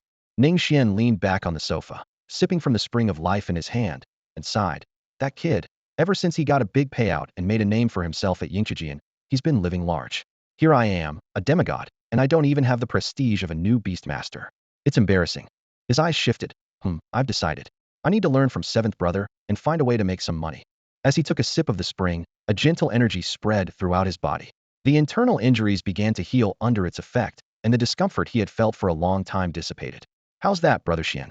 It's much better than the tea made from the leaves of the life tree at the Golden Dragon Pavilion, isn't it? Su Yuan asked with a smile. Much better. Ning Xian's eyes lit up. Old seventh, what is this stuff? Name a price, and let's sell it. I'm sure we can make a fortune. Su Yuan shook his head. Forget it. Even Master Yin wants to buy this Beastmaster ability, but I don't need money right now, so I'll pass. Wow. Ning Xian clicked his tongue.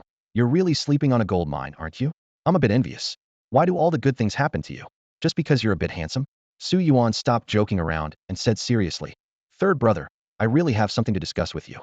I feel like I'm almost at that point, so I wanted to ask for your advice. That point. Ning Xian was momentarily confused. Old seventh, in cultivation, you must avoid aiming too high. You should take it step by step, as the saying goes. In 10 days, I'll be a 6-star Beastmaster. Su Yuan interrupted directly. Ning Xian's eyes widened. You've only been a Beastmaster for 2 months, right? Damn, how did you break through so fast? So, Su Yuan continued. I wonder if I should prepare to reach the demigod level. Among the demigods I know, you're the one I trust the most, so I came to you first. Ning Xian smiled. Of course, Zhang Yingji is always mysterious, and Ning Yunzheng is obsessed with power struggles. None of them are as straightforward as I am. Then he turned serious. Old seventh, how much do you know about demigods? Demigods? Su Yuan pondered. First, you have to become a virtual god, then you can become a demigod. Becoming a demigod is related to the Tao. It seems that beastmasters need to cultivate the Tao, and beasts need to cultivate the Tao too. But the Tao is extremely rare, so all beastmasters are stuck at this checkpoint. Ning Xian stroked his chin. Not exactly. Let's start from the beginning. A demigod is a crucial point of transcendence for us beastmasters, marking the beginning of acquiring divinity. Have you noticed the names of the first 3 realms and the middle 3 realms of beastmasters? The names.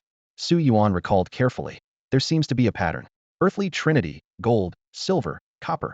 Heavenly Trinity, sun, moon, star. Ning Xian nodded gently. Exactly. You have quite the insight, old seventh. From the beginning, beastmasters have been gathering the forces of heaven and earth. Gold, silver, copper, sun, moon, star are the steps beastmasters climb. 6 unconnected lines that converge into a single path at the Beast King level.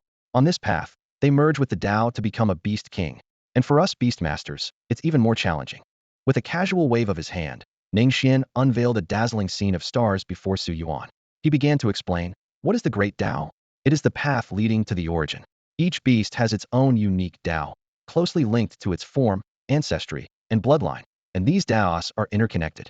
He pointed to Su Yuan's dragon girl. Take your dragon girl, for instance.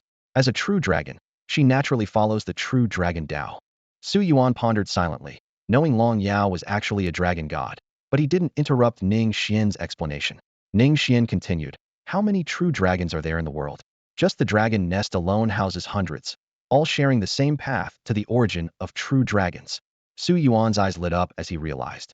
So those who share the same Tao inevitably become rivals? Exactly. Ning Xian smiled. The paths leading to the origin are limited. Every creature wants to advance further on this path, to possess a broader Tao, which inevitably leads to competition for survival space. As he spoke, Ning Xian demonstrated the Tao of his golden feather-winged griffin. In his display, Su Yuan felt as if he was amidst a vast galaxy, with a deep, unfathomable black hole in the distance, from which a towering tree grew. The branches of the tree spread out like streams, and in the distance, the tributary belonging to the golden feather-winged griffin joined the main trunk. Look, Ning Xian pointed out, this is the griffin Tao 100 feet wide. My golden feather-winged griffin occupies 1 foot, or 1% of the power. To become a beast emperor, one must control the entire Tao. This means defeating all competitors. He then spoke about Su Yuan's snow maiden. Your snow maiden should be on the snow emperor Tao, which is 1,000 feet wide, with only about 10 competitors. Even holding just 1% far exceeds my golden feather-winged griffin. As for the true dragon Tao, Ning Xian marveled. It's one of the 10,000 foot wide Taos, and occupying 1% is enough to achieve Beast Emperor status. Having discussed beasts, Ningxian turned to the topic of Beast Masters. We Beast Masters are different from beasts. From the moment we start absorbing the power of the stars at 4 stars, until we reach the peak of 6 stars, we humans can enter this space. When you open the door to the Great Path, you can become a false god. Ningxian's voice broke the silence. Su Yuan furrowed his brow in confusion. Open, Ningxian explained seriously. Opening, in fact, means seeking the way. He pointed to the deep black void in the distance. Seeking the way is about merging your understanding of life with the power of the stars, then facing that void, facing the origin. The origin will guide you to a path that suits you best, and all you need to do is seek the way. The process of seeking the way varies from person to person, Ningxian continued. It could be battling inner demons, enduring a lightning tribulation, or other trials. Once you succeed, you enter your own tributary of the Great Path and become a false god. He paused for a moment. A false god is not yet a true demigod. The most important task at this stage is to assemble the beast star array. You've seen it. All demigods no longer summon beasts individually, but use the beast star array and beast soul power to multiply their strength. Remember the battle at Sushin Palace? Even without a complete star array, he almost defeated you. Ningxian's gaze deepened. Humans cannot directly enter the mainstream of the Great Path from its tributaries. Without entering the mainstream, we cannot control or harness the power of the Great Path, which is why it's called a false god.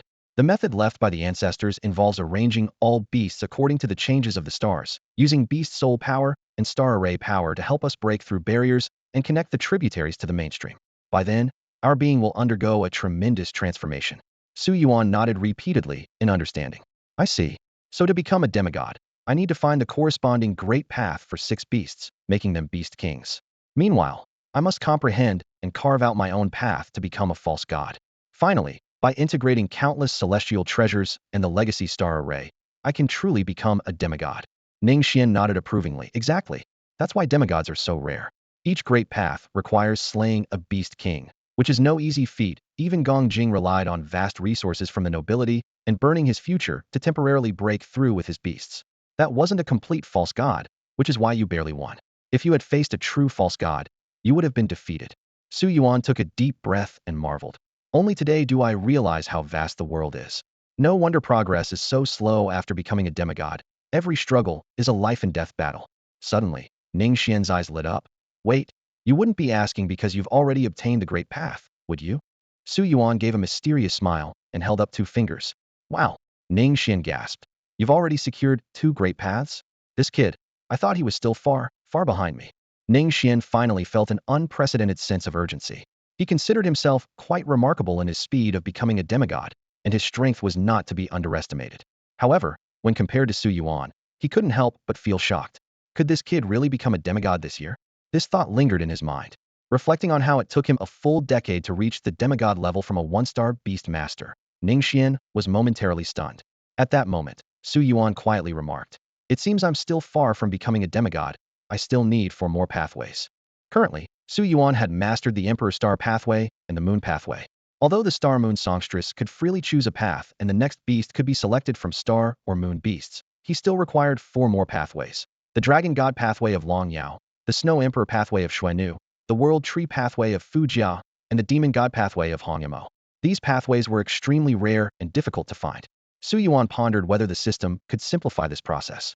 If not, he would have to find another way. As for what his own pathway was, he had no clear answer, only a vague intuition. You're a monster. Ningxian couldn't help but exclaim. You've only been a beast master for a little over 2 months, while others might still be struggling to break through to 2 stars. I have to say, your progress is ridiculously fast. Su Yuan nodded in agreement. It was indeed the case. Ningxian continued. It often takes people a year of searching to find just one pathway. That's why the demigod level is such a bottleneck for many. Our 5th sister has 4 pathways and 4 beast kings, and our 6th sister has 3 pathways and 3 beast kings, yet both are stuck at this point. As for our 4th brother, he's already a virtual god, researching the beast star array and his own pathway, and it might take him 2 or 3 years. Su Yuan agreed that it was indeed challenging. Yi Ho, Yin Yusin, and Wang Wenyue were all stuck at this level. The only potential lead he had was the Dragon God pathway, as the Dragon Nest was a gathering place for dragons. If hope couldn't be found there, it would be even more elusive elsewhere. Thanks for the insight, 3rd brother, Su Yuan said sincerely. After a brief pause, Ningxian suggested, don't rush. When it comes to pathways, our 2nd brother and the leader have much deeper knowledge than I do. You can consult them. Upon mentioning Hong Xianair, Su Yuan realized he had never met him. Ning Xian laughed and explained, "Second brother really takes care of us juniors. He's in Hope City and is an 8-star beast master with strength comparable to a human king. However, he's not originally from Dawn City, and his exploration of pathways takes up a lot of his time, so it's normal for him to rarely show up." This piqued Su Yuan's interest in the higher-ups of the Magic Thief group. "Third brother, our influence isn't limited to Dawn City, right?" "Of course." Ning Xian raised an eyebrow proudly. "Even in Hope City, we're notorious as super thieves. Just the bounty on the leader alone is a whopping 100 million gold coins. Darn, I'm really on a pirate ship now." Su Yuan shook his head helplessly. "But still, thanks for the insight, third brother. Now, let me help you awaken your bloodline." Ning Xian gave a thumbs up, his eyes gleaming with excitement. The opportunity to awaken his bloodline was something he had long desired. He wasn't shy about accepting Su Yuan's help, even though this knowledge wasn't exactly a secret, and he felt he was benefiting greatly. This was crucial for him. Evolving his bloodline would give him a head start in the struggle for the power of the Great Tao, an opportunity he couldn't afford to miss. He silently noted this favor in his heart. After helping Ning Xian's beast activate its bloodline, Ning Xian solemnly reminded him, "Su Yuan, this skill of yours is even more dangerous than the breakthrough method. While natural treasures are valuable, they don't usually attract the attention of demigods. But a mythical bloodline is different. It concerns the very essence of the Great Tao struggle, and even we demigods find it hard not to be tempted. Don't expose it to anyone except those you trust implicitly." Su Yuan's heart skipped a beat, and he respectfully clasped his hands in thanks. "Thank you for the warning, third brother." He had previously only understood the power's strength and its ability to evolve his beast comprehensively, unaware that it was tied to such a life-and-death struggle for the Great Tao. After exchanging a few more words with Ning Xian, the latter took his leave. Alone, Su Yuan pondered deeply. The mystery of the source had finally become clear. The reason the undying source greatly enhanced his beast wasn't due to the power itself, but because it allowed the beast to advance further on the path to the source. No wonder so many were wary when he displayed the power of the undying source. There were 4 paths remaining, and time was of the essence. Previously, with the protection of the human king, Su Yuan might have been able to proceed calmly, using the simplified beast system to steadily advance toward the demigod realm. But things were different now. The nobility knew he possessed both the divine soul eyes and the undying source, and they wouldn't allow him the time to break through. Half a year? Impossible. With Su Yuan's rate of progress, he would become a demigod within half a year, at which point the situation would be reversed, something the nobility wouldn't want. He had, at most, 3 months, perhaps even less. Why was the human king holding back? Did he have other plans? What was the commander doing? Although these questions lingered in his mind, Su Yuan knew that the immediate priority was to break through to the demigod realm as quickly as possible. Only then could he protect Shuer and Yi's sister when the upheaval came. "Jia Jia," Su Yuan called softly. "Master, what are your orders?" "Star projection, I want to visit the dragon's nest." Fu Jia's pointed ears twitched slightly. "Master, let's wait a bit longer. After reaching the sunset level, the star projection will improve, and the chances will be better." "All right, let's wait a few more days." 10 days later, not only had Su Yuan waited for Senna to catch up in level, but he also led the entire Su family army to a breakthrough opportunity. During this period, Dawn City experienced a rare calm. Although prices within the city had doubled due to the influx of gold coins, the market remained stable. The real battlefield lay outside the city, where the Su family army was expanding new hunting grounds. To the east of Eagle's Worry Gorge lies the Blazing Plains. This area is more of a scorched purgatory than a plain, with burning land and powerful fire elemental beasts everywhere. A beast emperor and several beast kings reside here, making it a forbidden zone for ordinary people. However, for the Su family army, it is an excellent training ground. 11 beast taming squads are spread across the Blazing Plains, engaging with the beasts. The hunted beast meat, teeth, and hides are continuously transported back to Dawn City for trade, which is the true source of income for beast tamers. The newly recruited auxiliary soldiers have made significant progress after acquiring beast bloodlines, with some advancing to 2-star beast tamers in just over a month. They are gaining experience in real combat, becoming more adept at setting up positions and transporting supplies. Today marks an important moment for the Su family army. All the beasts of the taming squads have reached the advanced Moonfall level, with their core progress maxed out, ready for a breakthrough. "System, simplify the breakthrough from Moonfall level," Su Yuan silently commanded. The system promptly responded. "Simplification successful. The true dragon divine marrow required for breaking through from Moonfall to Sunset level has been simplified to Copperpot Hotpot. All Moonfall level breakthroughs can be achieved by consuming Copperpot Hotpot. Thus, today's Su family army camp is particularly lively. Thousands of copper pots fill the camp, with the specialty of the Blazing Plains, fire-roasted lamb, simmering within. This is no ordinary saber-toothed pig meat. As a Starfall beast, the fire-roasted lamb's meat is not only delicious and tender, but also enhances the consumer's physique. Once everything was prepared, Su Yuan looked around at everyone, a confident smile on his face. Today, I, Su Yuan, am hosting a banquet for all of you. Trust in me, from this day forward, the beast tamers of the Su family army will all be promoted to the sunset level. We will become the most formidable force in Dawn City. This news caused an uproar among the crowd. The Su family army consisted of over 3,000 members, each averaging 5 beasts. This meant that over 16,000 beasts would be elevated to the sunset level. To put this in perspective, even the renowned Li families Peach and Plum Guard, known for their 6-star beast tamers, only had 56-star tamers and 300 sunset level beasts. The power difference was overwhelming. My lord, we are still at the falling moon level. How can you say? The crowd looked at Su Yuan with anticipation. Su Yuan casually responded, "First, let's eat. We can talk more after the meal. Remember, your beasts need to eat too. Our beasts need to eat." The people exchanged puzzled looks.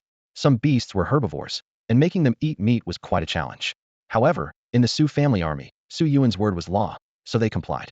Everyone busied themselves eating roasted lamb, and even the vegetarian beasts reluctantly joined in.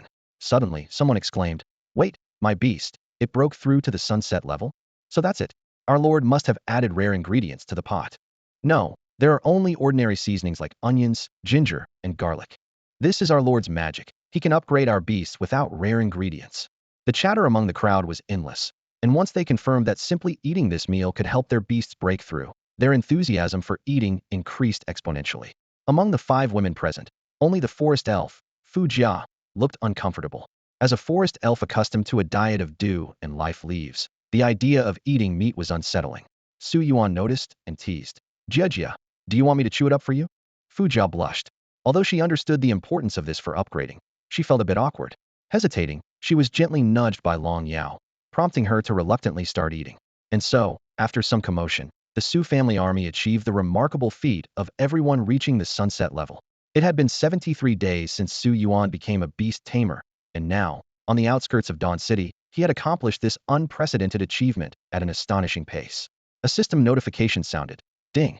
Congratulations to all beasts for reaching the sunset level. Skill upgrades are as follows. Su Yuan's 5 beast companions simultaneously experienced significant breakthroughs. The Dragon Maiden's dragon eyes advanced from epic to the mythical divine Might Dragon Eyes. The Northern Snow Phoenix's Snow Moon Prison evolved into the mythical Snow Moon Ice Coffin. The Life Goddess's astral projection transformed into Astral Rainbow. The Abyssal Witch's Weeping Blood Blade evolved into the Weeping Blood Demon Blade. Meanwhile, the Star Moon Songstress achieved a double breakthrough, with Night Moon Blessing and Star Moon Round Blade advancing to Moon Goddess Grace and Star Moon Void Blade, respectively. All these advancements were thanks to the power of the Sunset Primary Essence. This essence, which combines the essence of earthly and heavenly triads, must be obtained from the realm of the sun. Once the essence accumulation reaches 10, it signifies the understanding of the Great Path, allowing a breakthrough to the Beast King realm. This comprehensive upgrade propelled all of Su Yuan's 5 beast companions' talents and skills into the mythical domain. The leap from epic to mythical is significant, directly impacting the ability to fight above one's level. Nevertheless, defeating the Void God will still require effort. Su Yuan estimates that he needs to elevate his power to the advanced sunset level and combine it with the immortal origin to confidently defeat the Void God. As for the demigod realm, it remains distant. He witnessed Ning Xian's display of beast soul integration with the beast star array in the Li family, showcasing a nearly space-daring strike that revealed a significant power gap. Although Su Yuan's time as a beast master has been relatively short, he is determined to catch up and strive towards the demigod realm. At this moment, the Su family's army is brimming with morale. Under Su Yuan's support, this once weak force can now contend head-in with 5 of the noble's 9 guards. The atmosphere at the dining table is lively, serving as both an early celebration and a sign that the Su family army is ready to step out from Su Yuan's shadow and become his formidable sword. Su Yuan stood up and declared, "Everyone, I'm not sure how strong the enemy in the upcoming battle will be, but I believe our Su family army is ready to face any adversary." "Rest assured, my lord," Su Xian exclaimed excitedly. "Now that our brothers possess sunset-level strength, if anyone falls behind, I, Su Xian, will deal with them personally before you even have to say a word." Fan Lian solemnly agreed. "That's right. We dared to fight when we were weaker, and now, with the power bestowed by our lord, what is there to fear? If those nobles dare to invade, which of our brothers can't take on 10 of them?" The soldiers were full of fighting spirit, eager to earn the respect, honor, and status they deserved through their strength. Su Yuan nodded slightly, his gaze resolutely sweeping over the crowd. Excellent. However, for now, we must remain in hiding. Those who need to break through, do so, but don't reveal your strength. When the war arrives, the Su family army will emerge as a sharp, unsheathed sword. The people present nodded in understanding. By exploiting the enemy's underestimation of the Su family army's strength, they would gain a significant advantage. During this time, the soldiers could hone their combat skills on the blazing plains. After giving his instructions, Su Yuan set off on his journey back to Dawn City. Along the way, he asked Fu Jia about the upgraded state of the star projection. With the upgrade to Starbody Rainbow, the soul body's performance had been comprehensively enhanced. Its duration extended from 7 to 9 days, movement speed doubled, and concealment greatly improved, making it undetectable even to demigods and beast kings. That's fantastic, Jia Jia, Su Yuan praised, gently ruffling her hair.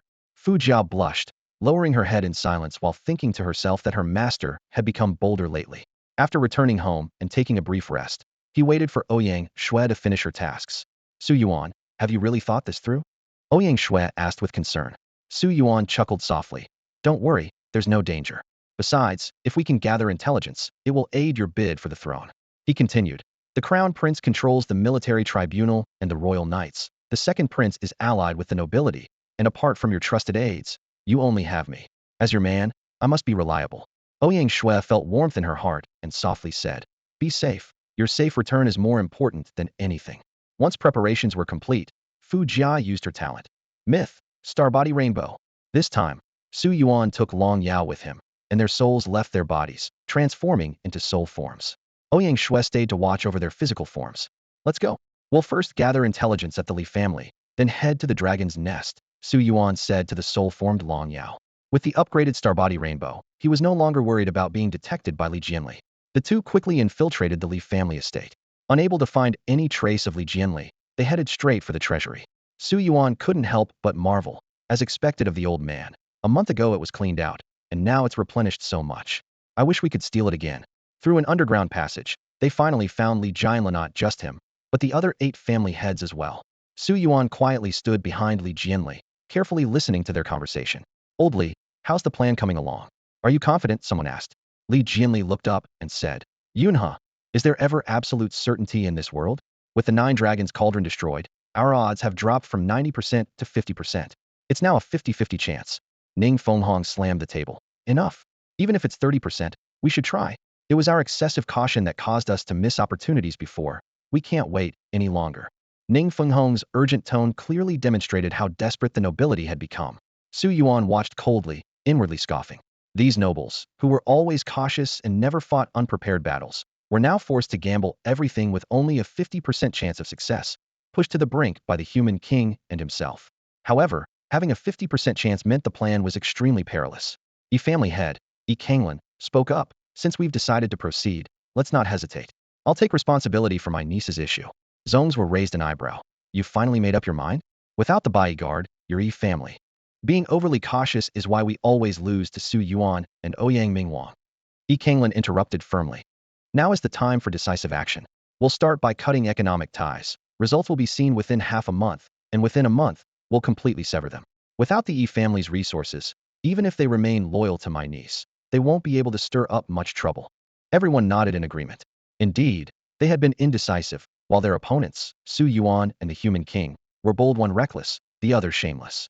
This led to their successive defeats, ultimately losing the Jiulong Ding and ending up in a dire situation. Sun Wushua took a deep breath. Since it's decided, let's each make our preparations. The Dragon King plan is in Fenghong's hands. Su Yuan felt a jolt. It was the first time he heard Dragon King from a noble's mouth.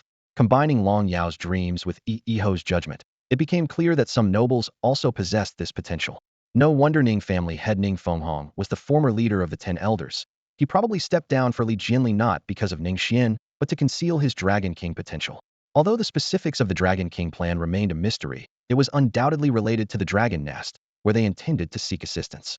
Lu family head Lu Hong then said, then Feng Lu Guard and Tiangu Guard will be responsible for the reception, while Fa Sun Guard and the other 6 units go east to deal with the Su family army and Su Shui's beast troop.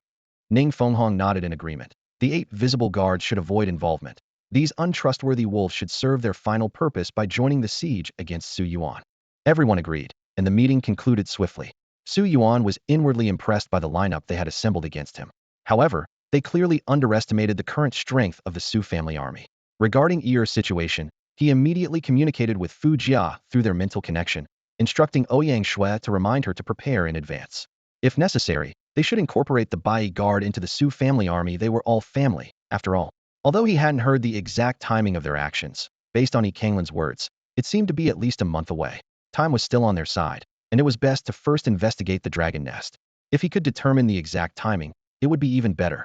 Waiting any longer won't help. Su Yuan pondered for a moment.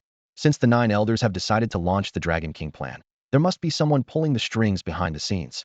It's faster to find them directly and get the information from the source. With the ability of the spirit body to traverse rainbows, Su Yuan quickly left the Li family manor with Long Yao's spirit form, racing westward across Dawn City. The route to the dragon's nest was already clear in his mind first. They needed to pass through the Nether Valley, a mysterious place located 1,000 miles from Dawn City. In the past, using astral projection, he could only cover 300 miles a day. Now, in the spirit body state, his speed had more than doubled, allowing him to travel 600 miles a day. Accounting for the distance to the dragon's nest, they could reach it in 2.5 days. Traveling nonstop for 2 days was no longer a challenge for Su Yuan. Along the way, they traversed expansive plains. These vast lands were occupied by nobles, which explained why their granaries were always full. Finally, at the edge of the plains, a range of dark, eerie mountains appeared in view.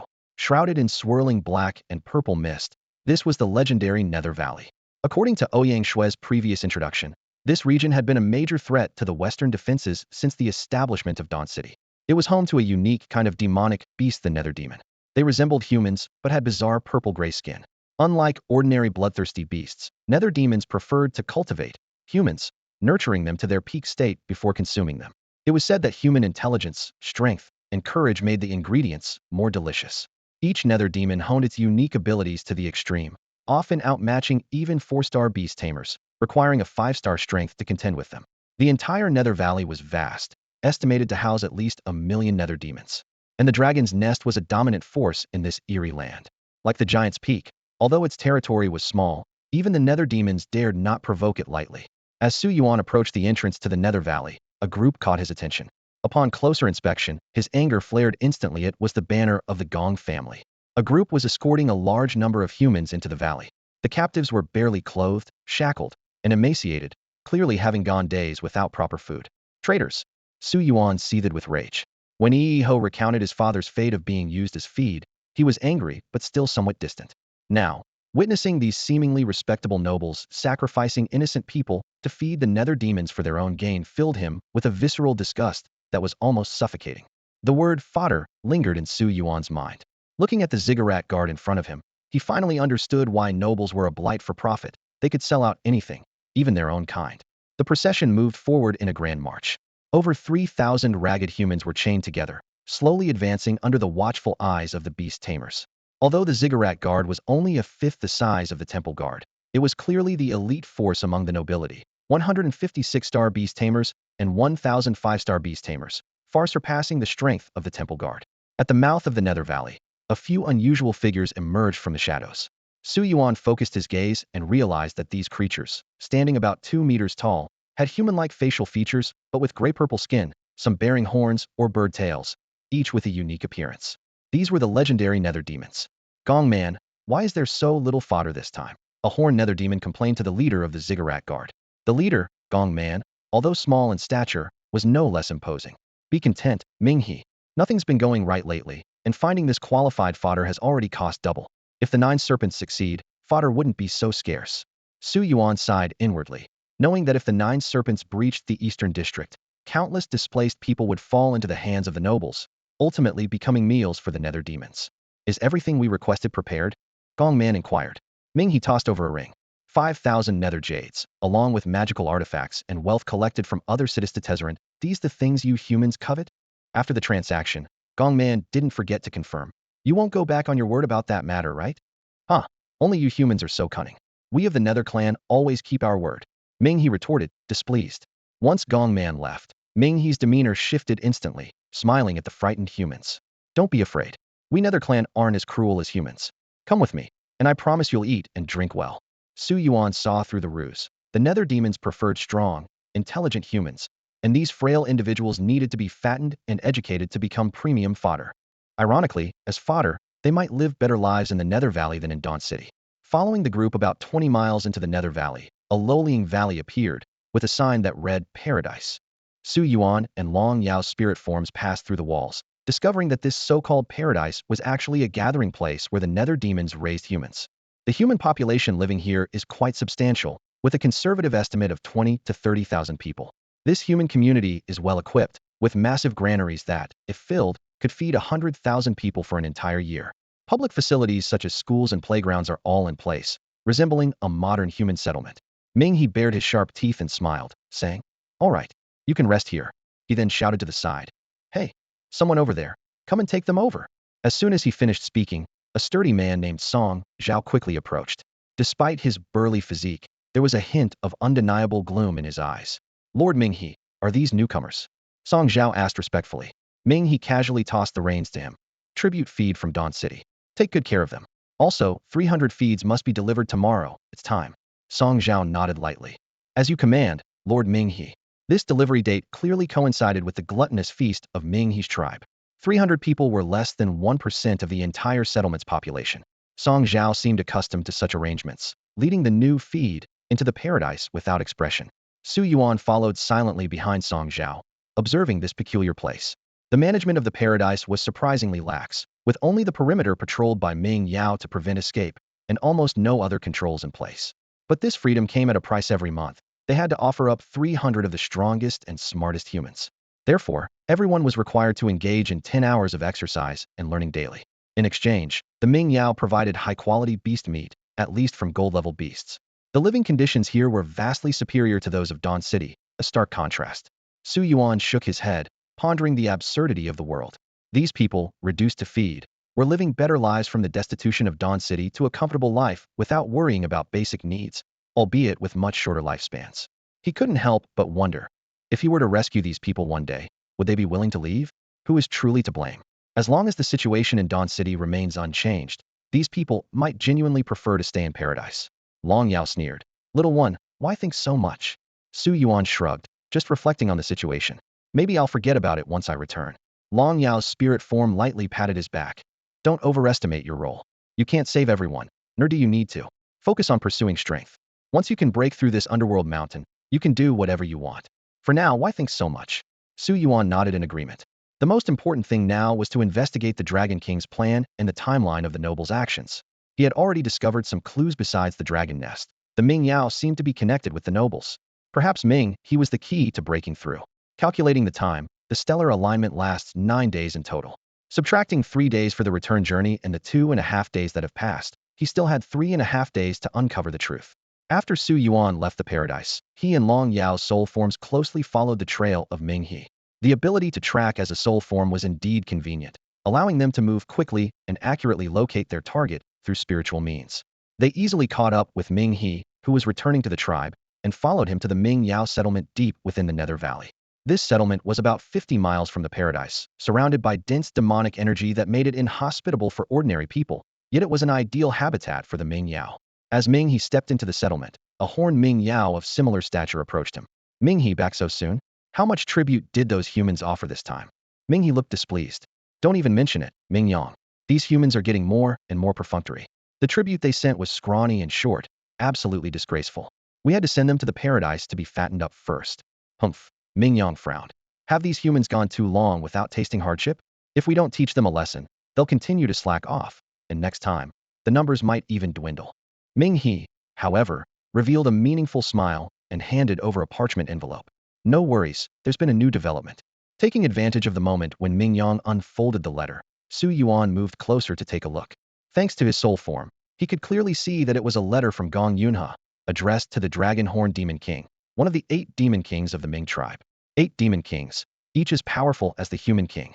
Su Yuan felt a chill. The core of the letter was an invitation for the Dragon Horn Demon King to lead an army to attack Dawn City on the 17th of the first month. "Heh," Ming Yang sneered. "These foolish humans, trying to pit us against the human king, not realizing the demon kings have already seen through their ploy." Ming He agreed. "Do they think we're still the Ming tribe from 300 years ago, easily manipulated?"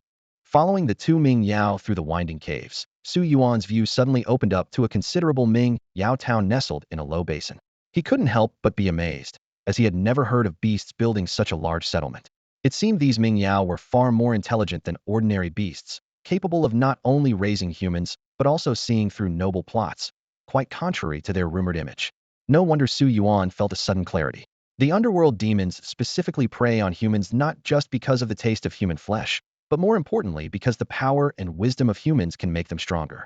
This thought made him ponder just how powerful these human-eating demons had become after 300 years of development. As he was about to step into the demon town, a chilling sensation suddenly hit him. It felt like a small rabbit about to enter a predator's hunting ground, sending shivers down his spine. In the sky, a massive gray-purple face appeared abruptly, with terrifying dragon horns on its forehead. Its presence stirred a stormy wave of energy, causing the surrounding forest to sway like turbulent seas. Who? Who dares to trespass on my territory? Ahead, the demons Ming He and Ming Yang turned sharply, their faces filled with shock. As elite demons, almost at the level of the Beast King, how could anyone evade their detection? Was it a human demigod or a Beast King? Both demons threw a punch, layers of energy waves instantly shattering the giant rock behind Su Yuan. This is bad run. Long Yao grabbed Su Yuan's soul form and dashed away. Human demigods and beast kings can't sense soul forms, but the beast emperor can. After a careful check, Ming Yang and Ming He respectfully saluted the face in the sky. Ancestor, there are no humans or beasts here. The gray-purple face in the sky showed suspicion. Investigate. It's likely a human demigod or beast king nearby, using soul power to infiltrate. Ming He and Ming Yang quickly obeyed, with Ming Yang handing over a letter from the human Gong family. The gray-purple face then ordered, Ming He, Ming Yang, track the intruder. Ming Xian, Ming Bei, Ming Qi, prepare our clan. It's been decades since we've set foot outside the underworld valley. We must not repeat past mistakes. Yes. Escaping the demon town, Su Yuan still felt a lingering fear. The star-crossing rainbow was exposed before the Beast Emperor, but he quickly realized this might be a unique ability of the underworld demons, not one shared by all Beast Emperors. After all, the dragon's perception relies more on intuition, like Long Yao, and is not adept at special detection methods. Since the plan to infiltrate the demon territory failed, they might as well head straight to the dragon's nest. Having obtained concrete information about the demon invasion, the trip wasn't in vain. Whatever happens next is a bonus. Thus, the soul forms of one man and one dragon continued through the underworld valley, heading straight for the dragon's nest. Along the way, Su Yuan asked, Long Yao, do you still dream? He recalled that dragon dreams were incredibly unique. Last time, Long Yao dreamed of having the potential of a dragon king, and indeed, as the dream suggested, he opened the bronze gate and gained Ear's favor. He was curious if the Dragon King had other special attributes. Long Yao was silent for a moment, then gently nodded, yes. What kind of dream was it? Su Yuan asked. Long Yao didn't answer directly. Instead, she closed her eyes and shared the dream with Su Yuan through their mental connection. It was a battlefield under a blood-red sunset, littered with the bodies of countless beasts, humans, and their companions. At the top of a hill made of corpses, Long Yao crushed the skull of a golden dragon's head. This dragon, once the supreme of the dragon race, was shattered in her hands. Afterward, countless dragons bowed down to her in submission. Su Yuan pondered the connection between this dream and the previous one. If the last dream suggested he had the potential to become a dragon king, did this one imply that by defeating a special dragon, he could gain the recognition of the dragon race? Although these prophetic dreams were often cryptic, they could provide crucial insights that might save lives. As he contemplated, Su Yuan and Long Yao had traversed 200 miles of the Nether Valley's mountains and reached the area marked as the dragon's nest on the map. As they approached, the uniqueness of the area became evident. The swirling black and purple mist cleared away, revealing a sky as clear as a polished gem. Even in his spiritual form, Su Yuan could sense the purity of the place. In the distance, hundreds of floating islands drifted in the sky, varying in size, with the largest comparable to the entire eastern district of Dawn City. On each island, dragons of various types resided. Fire dragons with menacing fangs and wings, celestial dragons with flowing whiskers and claws that could grasp clouds, and ice dragons that froze everything in their path. Every conceivable form of dragon was gathered here. Within Su Yuan's sight alone, there were over 1,000 strong beings above the level of beast kings. This meant the dragon race had at least 1,000 demigod-level entities, and that was just what he could see. Could the nobility really draw the dragon race into the war at Dawn City and win? It seemed like an impossible feat. The dragons soared through the sky, their overwhelming presence making all other races seem insignificant in comparison. No wonder even the abyssal demon emperor avoided the dragon's nest. Among the world's top 10 fierce beasts, the ancient dragon god, the undying phoenix dragon, and the void sky dragon ranked first, fourth, and ninth, respectively, with the dragon race claiming 3 spots, showcasing their formidable strength. After standing in awe for a while, Su Yuan snapped back to reality. He remembered Ning Xian's words. On the path of the great Tao, all are adversaries. Many dragons would undoubtedly pursue the path of the dragon god, and even within the same race, unity was not guaranteed. After careful consideration, Su Yuan gradually pieced together the situation. Just as humans, despite their lack of power, often engage in scheming and plotting, the dragons pursuing the great path are even less likely to be truly united. He realized that the noble's goal was likely to gain the support of a certain dragon king or dragon emperor, so that when they and the human king are locked in mutual destruction, they can seize control of Dawn City. With this understanding, Su Yuan's next target became clear: to find the Dragon Lord. The noble's willingness to sacrifice demigods as fodder must be closely related to the Dragon Lord. Among all the dragons that might support the nobles, the Dragon Lord was undoubtedly the most likely candidate. He cautiously stepped into the dragon's territory. To his slight surprise, no dragons discovered or expelled him for a long time. This confirmed his suspicion: the power to probe souls was indeed a unique ability of the Nether Demon Emperor. However, to be safe, he decided not to venture further, as the Dragon Beast Emperor, though not as perceptive as the Nether Demon Emperor, could still detect him if he got too close. With the plan in place, Su Yuan took Long Yao's hand and entered the dragon's nest.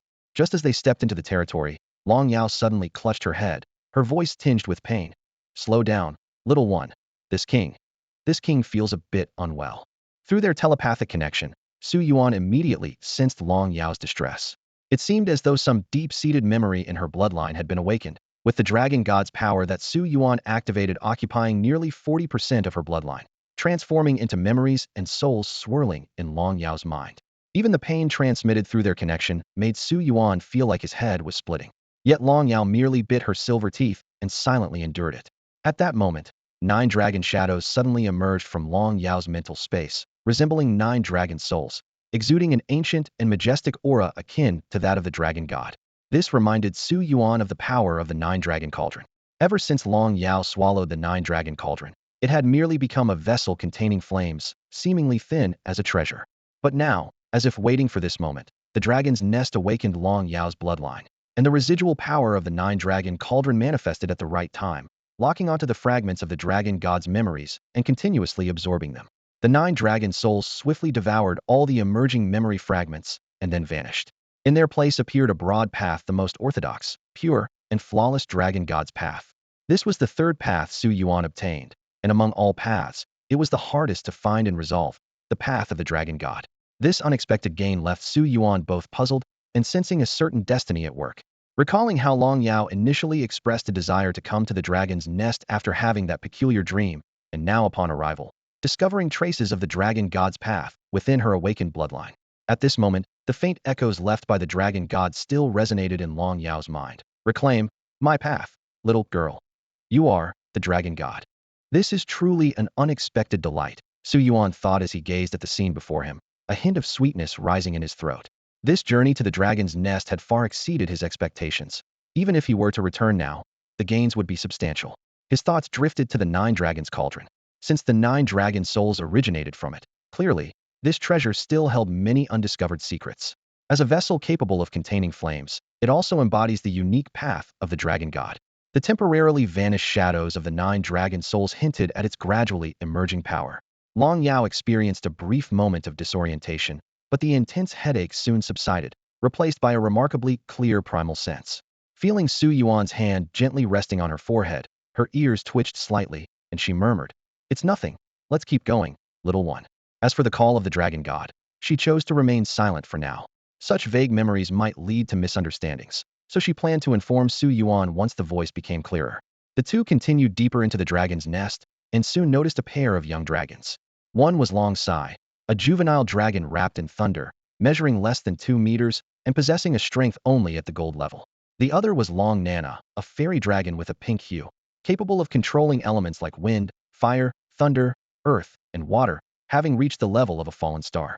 Through Long Yao's translation, Su Yuan learned they were discussing the Storm Dragon King's plan.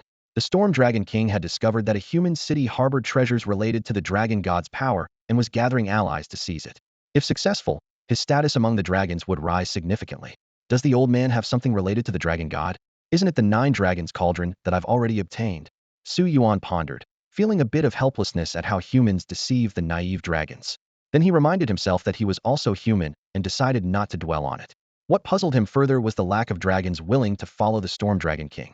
With the dragon's strength, attacking Dawn City should have been easy.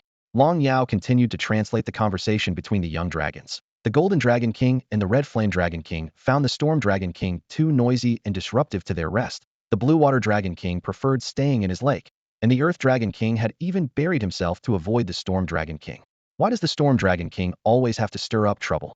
Long Sai lay sprawled on a cloud, idly flicking his tail. Isn't it better to just relax? If you're hungry, catch something to eat. If you're bored, take a little flight around. Why exhaust yourself with endless training? Exactly, Long Nana chimed in, a hint of impatience in her eyes. The Storm Dragon King loves to drag everyone into his schemes. It's always him wanting to wage wars, but he involves the entire dragon clan. If only a meteor would strike him down, we might finally get some peace and quiet. Hearing this conversation, Su Yuan's eyes lit up. So that's the truth. The reason humans can survive near the dragon's nest is that these dragons love to take it easy. On reflection, it made perfect sense. Dragons are incredibly powerful, dominating the path to the source with 2 grand avenues, the Dragon God path and the Elemental path. Each dragon is attuned to different elements, and whether they choose the Dragon God path or the Elemental path, it's a smooth journey. If they can rule the world by taking it easy, why bother with unnecessary effort? Su Yuan glanced at Long Yao, who lazily lay beside him, and suddenly understood her usual laziness was just part of her nature. What are you thinking, little one? Long Yao suddenly glanced over with a cold gaze, her tone icy. Su Yuan felt a bit resentful. Why could the beast masters shut off their minds? But he had to endure having his thoughts read at will. He pouted and chose to remain silent, continuing to follow Long Sai and Long Nana. The Storm Dragon King must be that dragon lord. A volatile guy who commands the power of storms. No wonder he loves to incite wars. Although the 2 dragons had their opinions about the Storm Dragon King, they seemed eager to head towards him, clearly drawn by the excitement. The group flew through clouds and mist, following the trail of dozens of dragons, until they finally found a lead on the Dragon Lord. They passed over numerous floating islands, eventually arriving at a lone island shrouded in dark clouds. Here, fierce winds howled and thunder roared, a stark contrast to the peace of other floating islands. I hate coming to the Storm Dragon King's territory, Long Sai grumbled. This wind and thunder are the worst enemies of sleep. If it weren't for the spectacle, who would want to come to Storm Island? Long Nana agreed. Upon landing on Storm Island, hundreds of dragons had already gathered there. It seemed that while the Storm Dragon King might not be popular, he still commanded some respect. However, it was unclear how many dragons were true followers and how many were just there for the show. Boom. A thunderclap tore across the sky, charged with the power of a violent storm. A humanoid figure appeared out of nowhere, a towering 2-meter frame wrapped in blue-violet scales, standing like an imperious tyrant. The storm raged around him clearly. This was the infamous Dragon King. His body was enveloped in a stream of storm and thunder energy, distinct from Su Yuan's lightning-infused form. This power was a divine force born from the innate elemental affinity of the dragon race. The Dragon Lord, whose real name is Long Bao, is a prominent figure among the Dragon Clan's warrior faction. He firmly believes that with the formidable strength of the dragons, all races should bow before them, especially the humans, whom he considers particularly weak. Whenever he gazes upon the vast territories occupied by humans, the bustling population of billions spread across numerous city-states, and then contrasts this with his kin residing in the dragon nests of the Nether Valley, an uncontrollable fury ignites within him. Although to Su Yuan, the majestic and expansive floating island of the dragon nest is one of the most wondrous natural spectacles of the Shengxian continent, for the dragons, it is still inadequate. Dragons are inherently more greedy than humans. However, unlike Long Bao, the other dragons channel this greed into a pursuit of sleep and a life of comfort. As the youngest beast emperor of the dragon race, Long Bao has fought his way up to a position of great influence within the clan. Yet, every time he passionately presents his ambitious plans during clan meetings, the other dragon emperors respond with indolence. Flying that far is too exhausting. I only slept for 15 hours today, I can't handle it. Humans don't even taste good, aren't there plenty of prey here? Aren't they paying tribute every month? Why bother? Faced with such apathetic and weak responses from the likes of the Golden Dragon Emperor and the Azure Dragon Emperor, Long Bao's anger and disappointment grow daily. Now, with internal strife in Dawn City, where their human king has turned against his followers, it is the perfect opportunity to strike. With just a few Dragon King's help, they could easily capture this human stronghold and gain millions of slaves. However, the other Dragon Emperors show no interest, instead focusing on the delicacies of jade fish. This completely extinguishes Long Bao's remaining enthusiasm. With no support, he decides to act alone. As long as he can advance further on the dragon god path, he is determined to one day ascend to the dragon god position, clearing away the decadence within the dragon clan and restoring the glory of the dragons to the skies. Even with few allies, he is resolute in his decision to wage this war against humanity. What he needs now is strength. Long Jun stood on a high platform, overlooking the gathering of over 500 dragons below. Although this force comprised less than 3% of the entire dragon clan, it was the most battle-hardened and elite faction among them. Blood dragons, bone dragons, and corpse dragons, known for their bloodthirsty nature, made up the majority. They followed Long Jun not out of a desire for power, but for the sheer thrill of battle. The might of this army was truly intimidating. 6 dragon kings led hundreds of powerful sunset-level dragons, and these 6 alone could be considered some of the world's top fighters. Even though the warrior faction was small in number within the dragon clan, it was enough to make Dawn City wary. With his hands behind his back and a satisfied smile, Long Jun addressed his warriors. Brave dragons, you all understand the significance of gathering here today. We are the last backbone of the dragon clan. The world and all its creatures should bow at our feet, becoming slaves to the powerful dragons. Those old fools who have lost their fighting spirit will only lead our great dragon clan to decay. He continued, Dawn City, 1,000 miles away, is already in turmoil. The aged human king can no longer control his subordinates. Those foolish humans want to use us against the human king. But how could dragons ever take orders from humans? They expect us to act with them on the 17th of the first month, but I have already reached an agreement with the Nether Clan's Longjiao Demon Emperor. We will set out 3 days early, launching our attack 2 days ahead of schedule. In this battle, I will personally confront the human king while you join forces with Longjiao to annihilate the humans. Long Jun spoke with such composure, unconcerned about any leak of information. To him, even the warlike faction wouldn't bother spreading the news. However, he was unaware that a human soul was lurking nearby. Su Yuan, upon hearing this confidential information, couldn't help but gasp. The move by the dragon and nether clans was truly cunning, planning to attack on the 15th instead of the agreed 17th would surely catch the nobles off guard. Those playing with fire might just get burned this time. The warrior dragons raised their arms in excitement, their faces showing cruel smiles. They longed not for rule, but for slaughter and bloodshed. This scene made Long Sai and Long Nana, standing aside, uncomfortable. They had assumed all dragons were as laid back as they were. Long Nana secretly cursed these outliers, wishing for lightning to strike them down. Long Jun said nothing of his subordinates' reactions.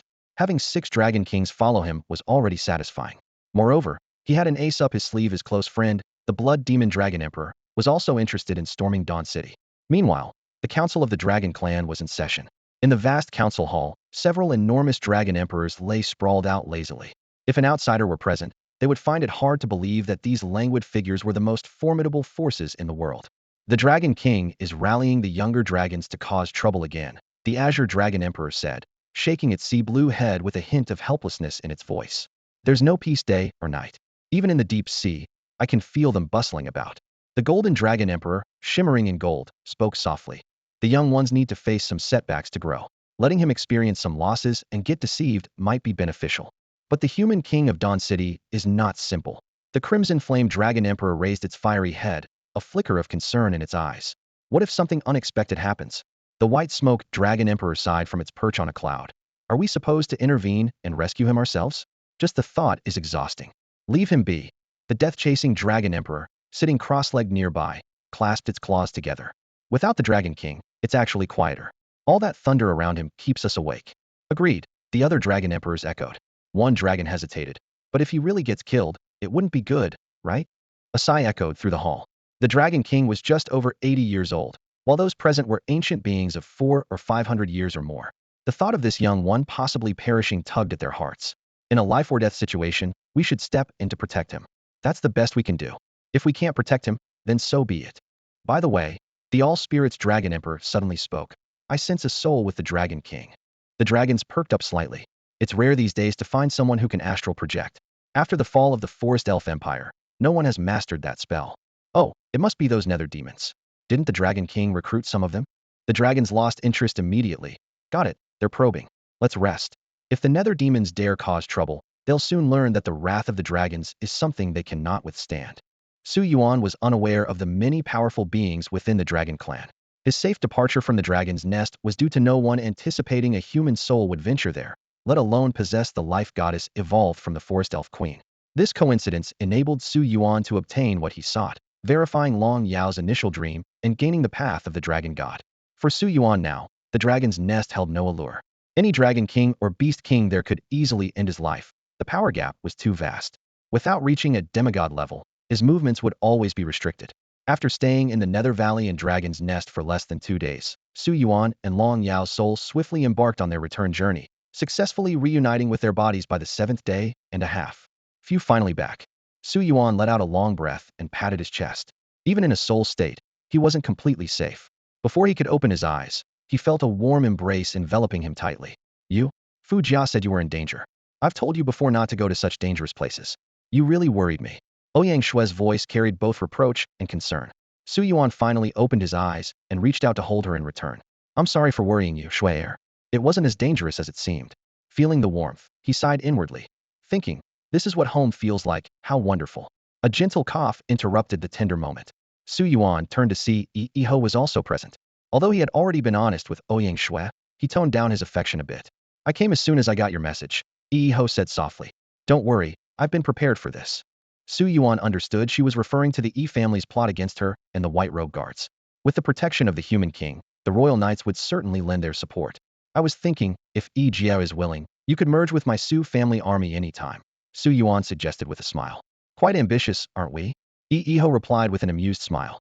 You've taken my people, and now you want my assets too? Noticing Ouyang Shue's displeasure as she turned her head away, Su Yuan quickly changed the subject. Ahem, let's get to business.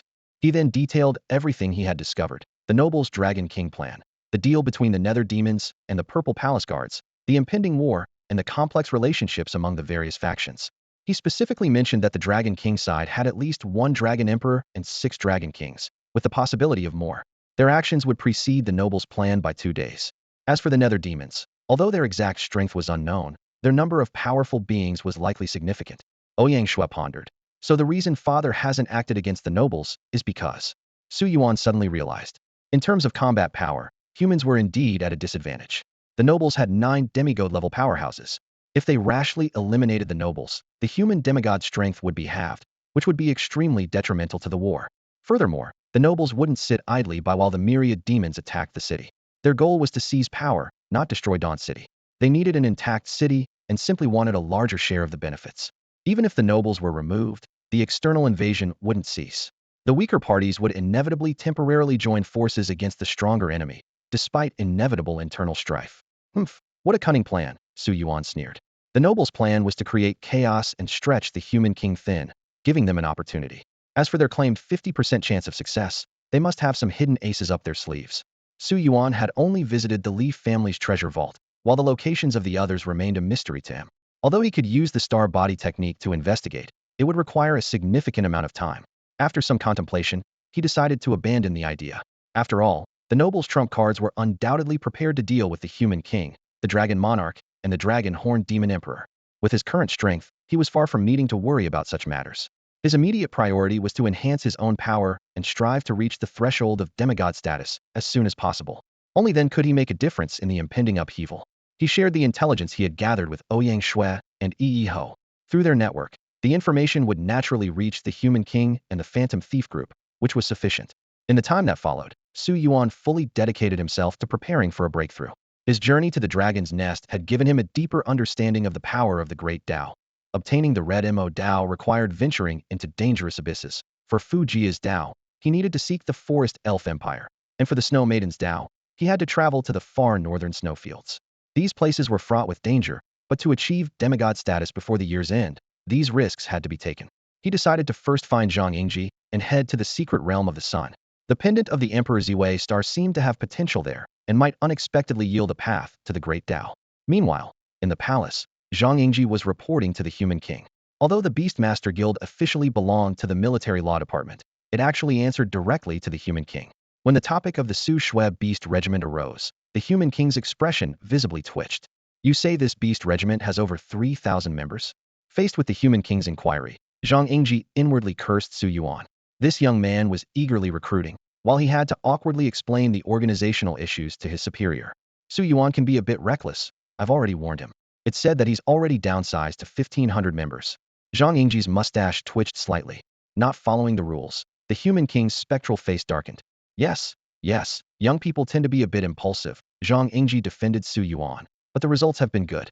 Most of those people are retired veterans from the Wanzi camp, and the city hadn't properly provided for them. Su Yuan has given them a chance.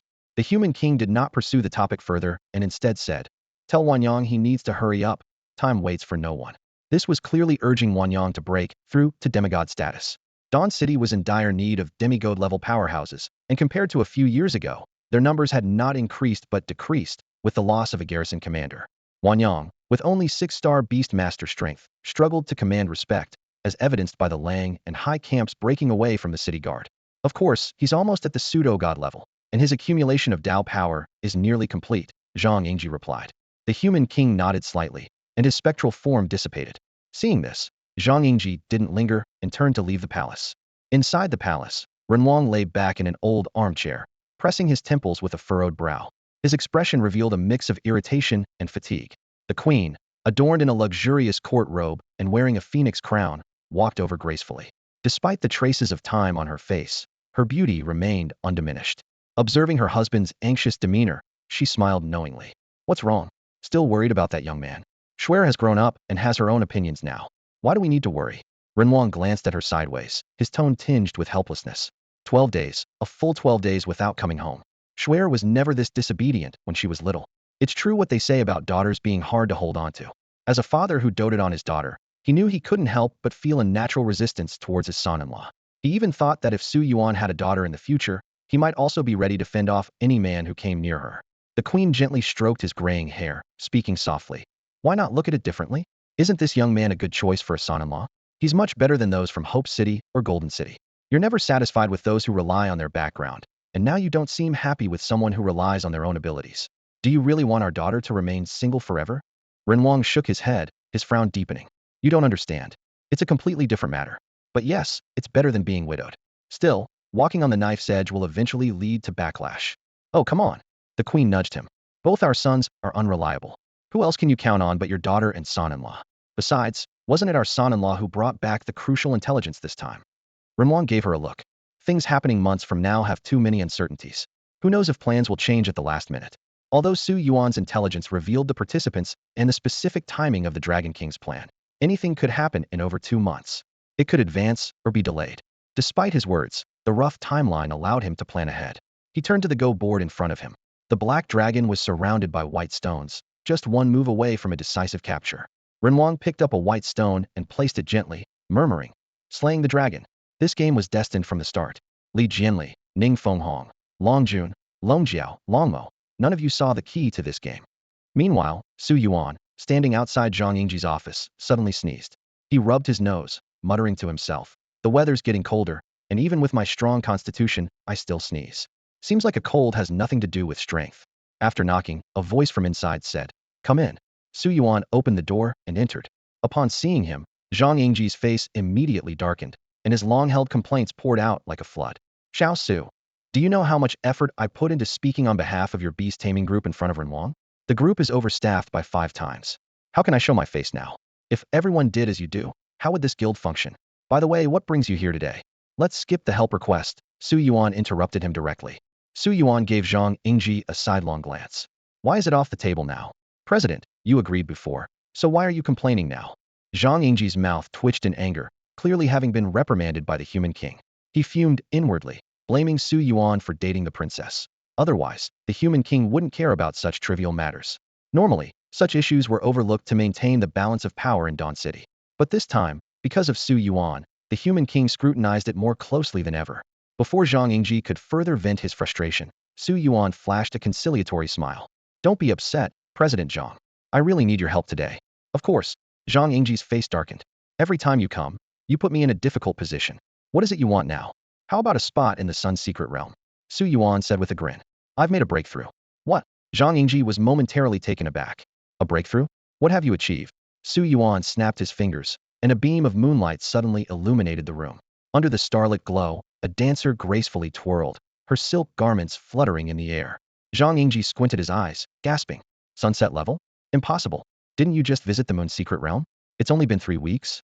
You've reached sunset level in 3 weeks." Despite having witnessed Su Yuan's numerous miraculous breakthroughs before, the speed of this one left Zhang Yingji speechless. "To be precise, I broke through last week," Su Yuan said nonchalantly. I was just delayed by other matters. Zhang Yingji suddenly remembered the human king's mention of a dragon nest spy and connected it to Su Yuan's recent absence. He had a revelation. The spy at the dragon nest, that was you, wasn't it? Su Yuan nodded seriously, his tone turning formal. So, President Zhang, isn't a little help warranted? I've risked my life for Dawn City. Surely, a spot in the Sun's secret realm isn't too much to ask. Zhang Yingji was silent for a moment. This isn't widely known, and few are aware, so there's no official reward. But, fine, the spot is yours. It opens tomorrow morning. You wouldn't have timed this, would you? Of course not. Su Yuan replied with a meaningful smile. Pure coincidence.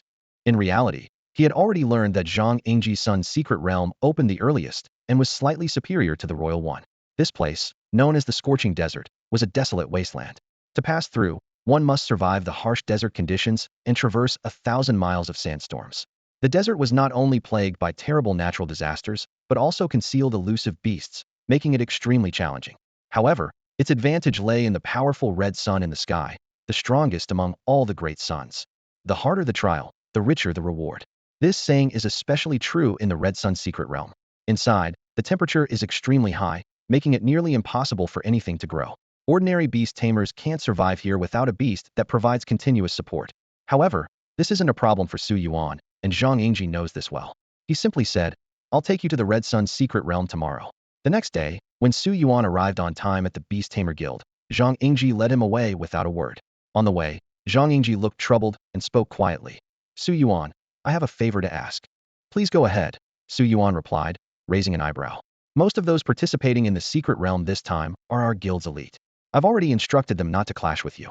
If possible. Zhang Yingji didn't finish his sentence, but Su Yuan already understood. All right, considering the help you've given me before, if I have the capacity, I'll look out for them, Su Yuan agreed after a brief thought. Zhang Yingji nodded, relieved. He found Su Yuan intriguing, ruthless to enemies but generous to friends. Zhang Yingji was glad to have befriended Su Yuan early on. Though he had often stood up for Su Yuan, the returns had been substantial.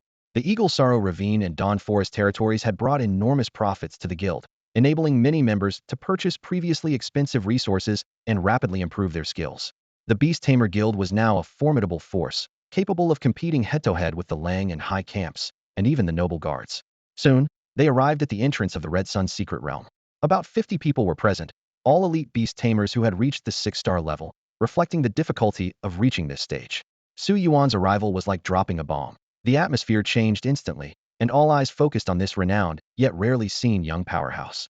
Everyone, this is Su Yuan, Zhang Yingji announced at the right moment.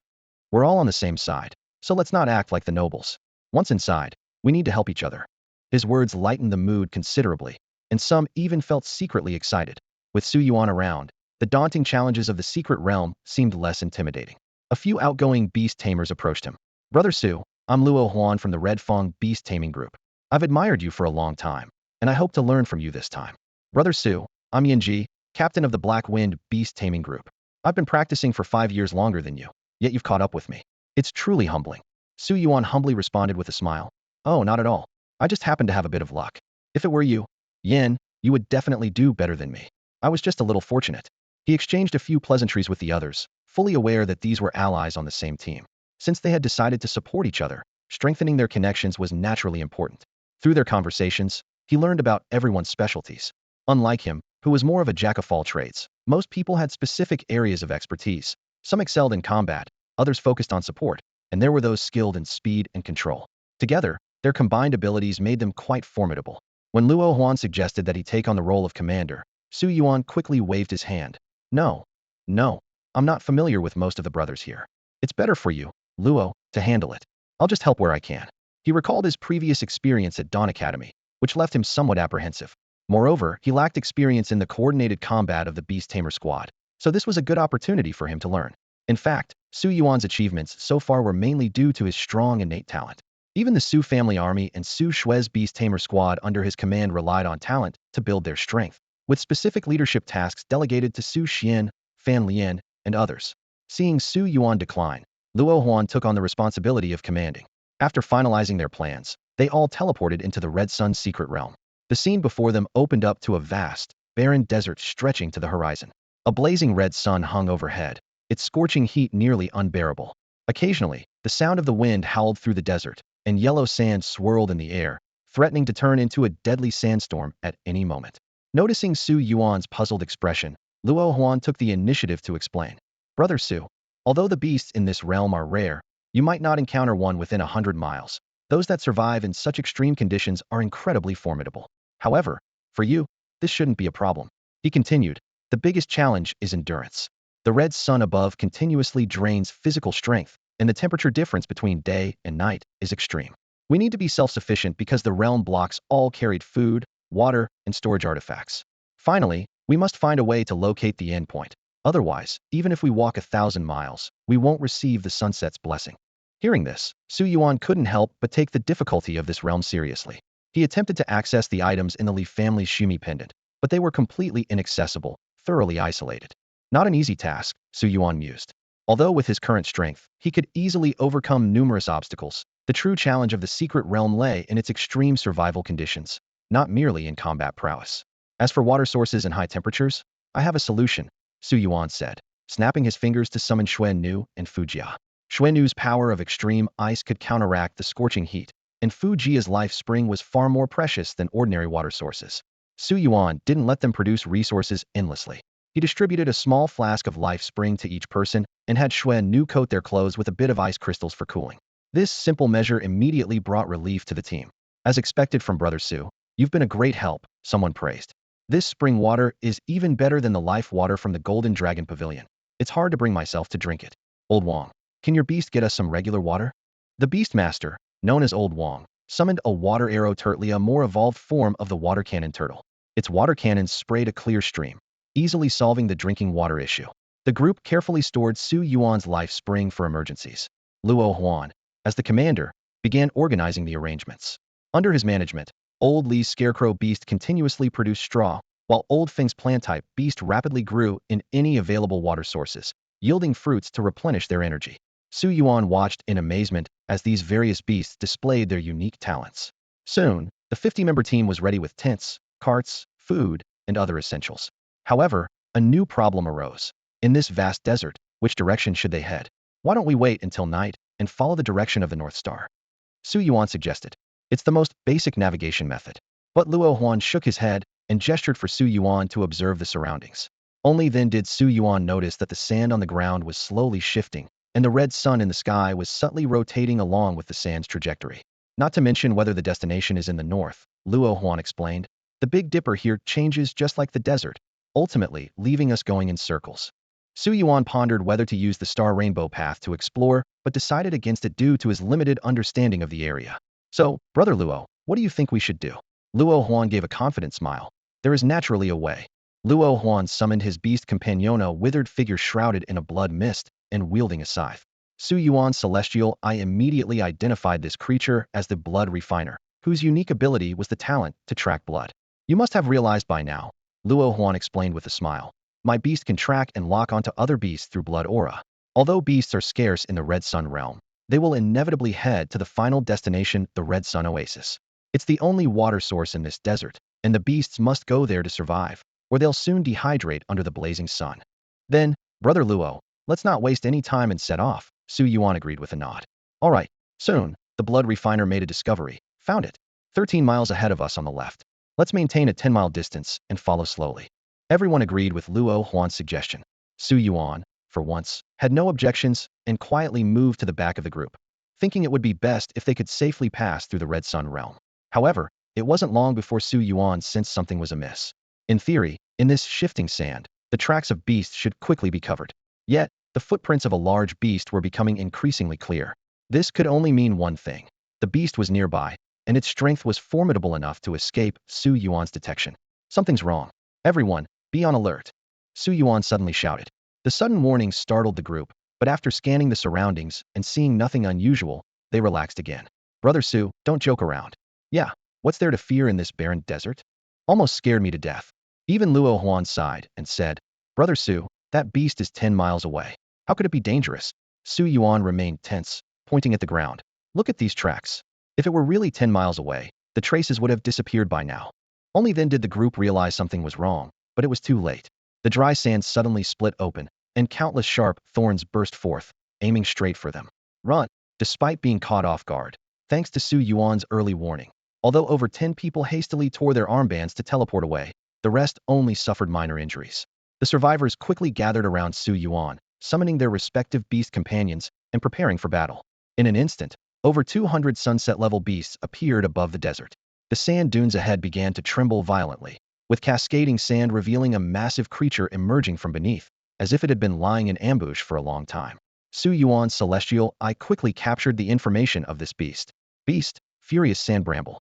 Level, Half-Step Beast King. Origin, Beast King's original path. Path, Sand Bramble Path 1100, path width, 1 jong. The furious sand bramble resembled a mountain of flesh, covered with sharp brambles stretching for miles. It exuded a suffocating pressure, not yet reaching the full Beast King level, but its quasi-divine state was strong enough to rival a demigod. It had just mastered the power of the path and entered the mainstream, but had not yet absorbed the strength of other sand bramble paths, remaining in its most primitive state.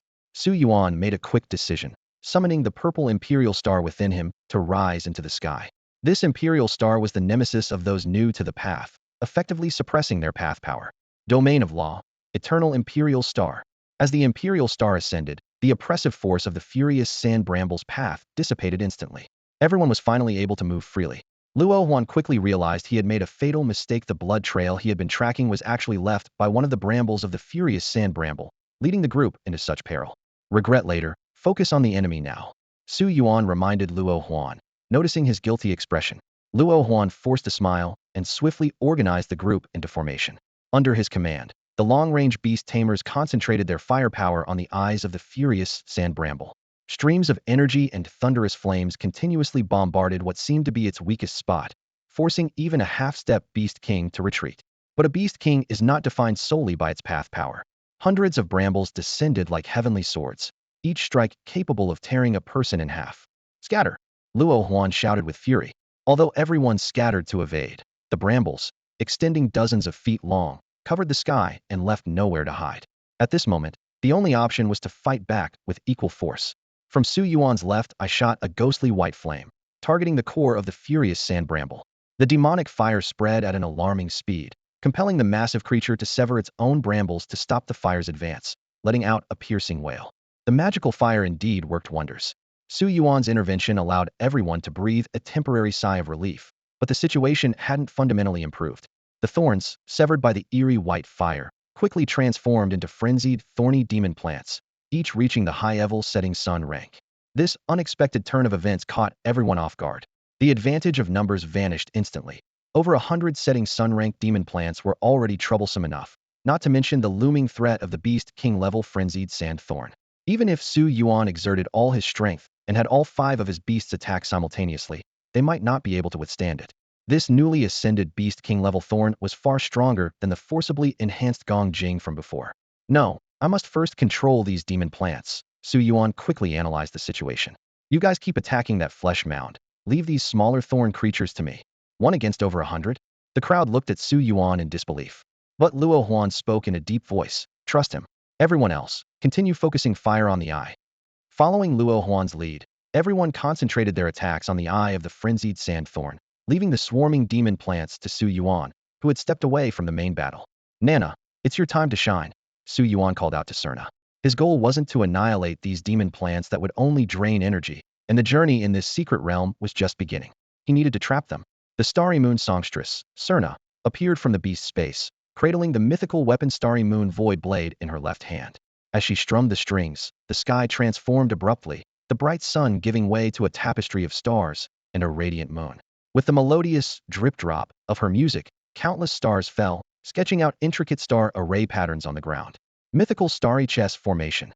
With Serna's gentle command, over 100 demon plants were instantly ensnared within the starry formation. These brute force-driven creatures were helpless against the sophisticated formation, rendered motionless. This, as expected of Brother Su, he really managed to control them all. Everyone marveled sincerely. No wonder.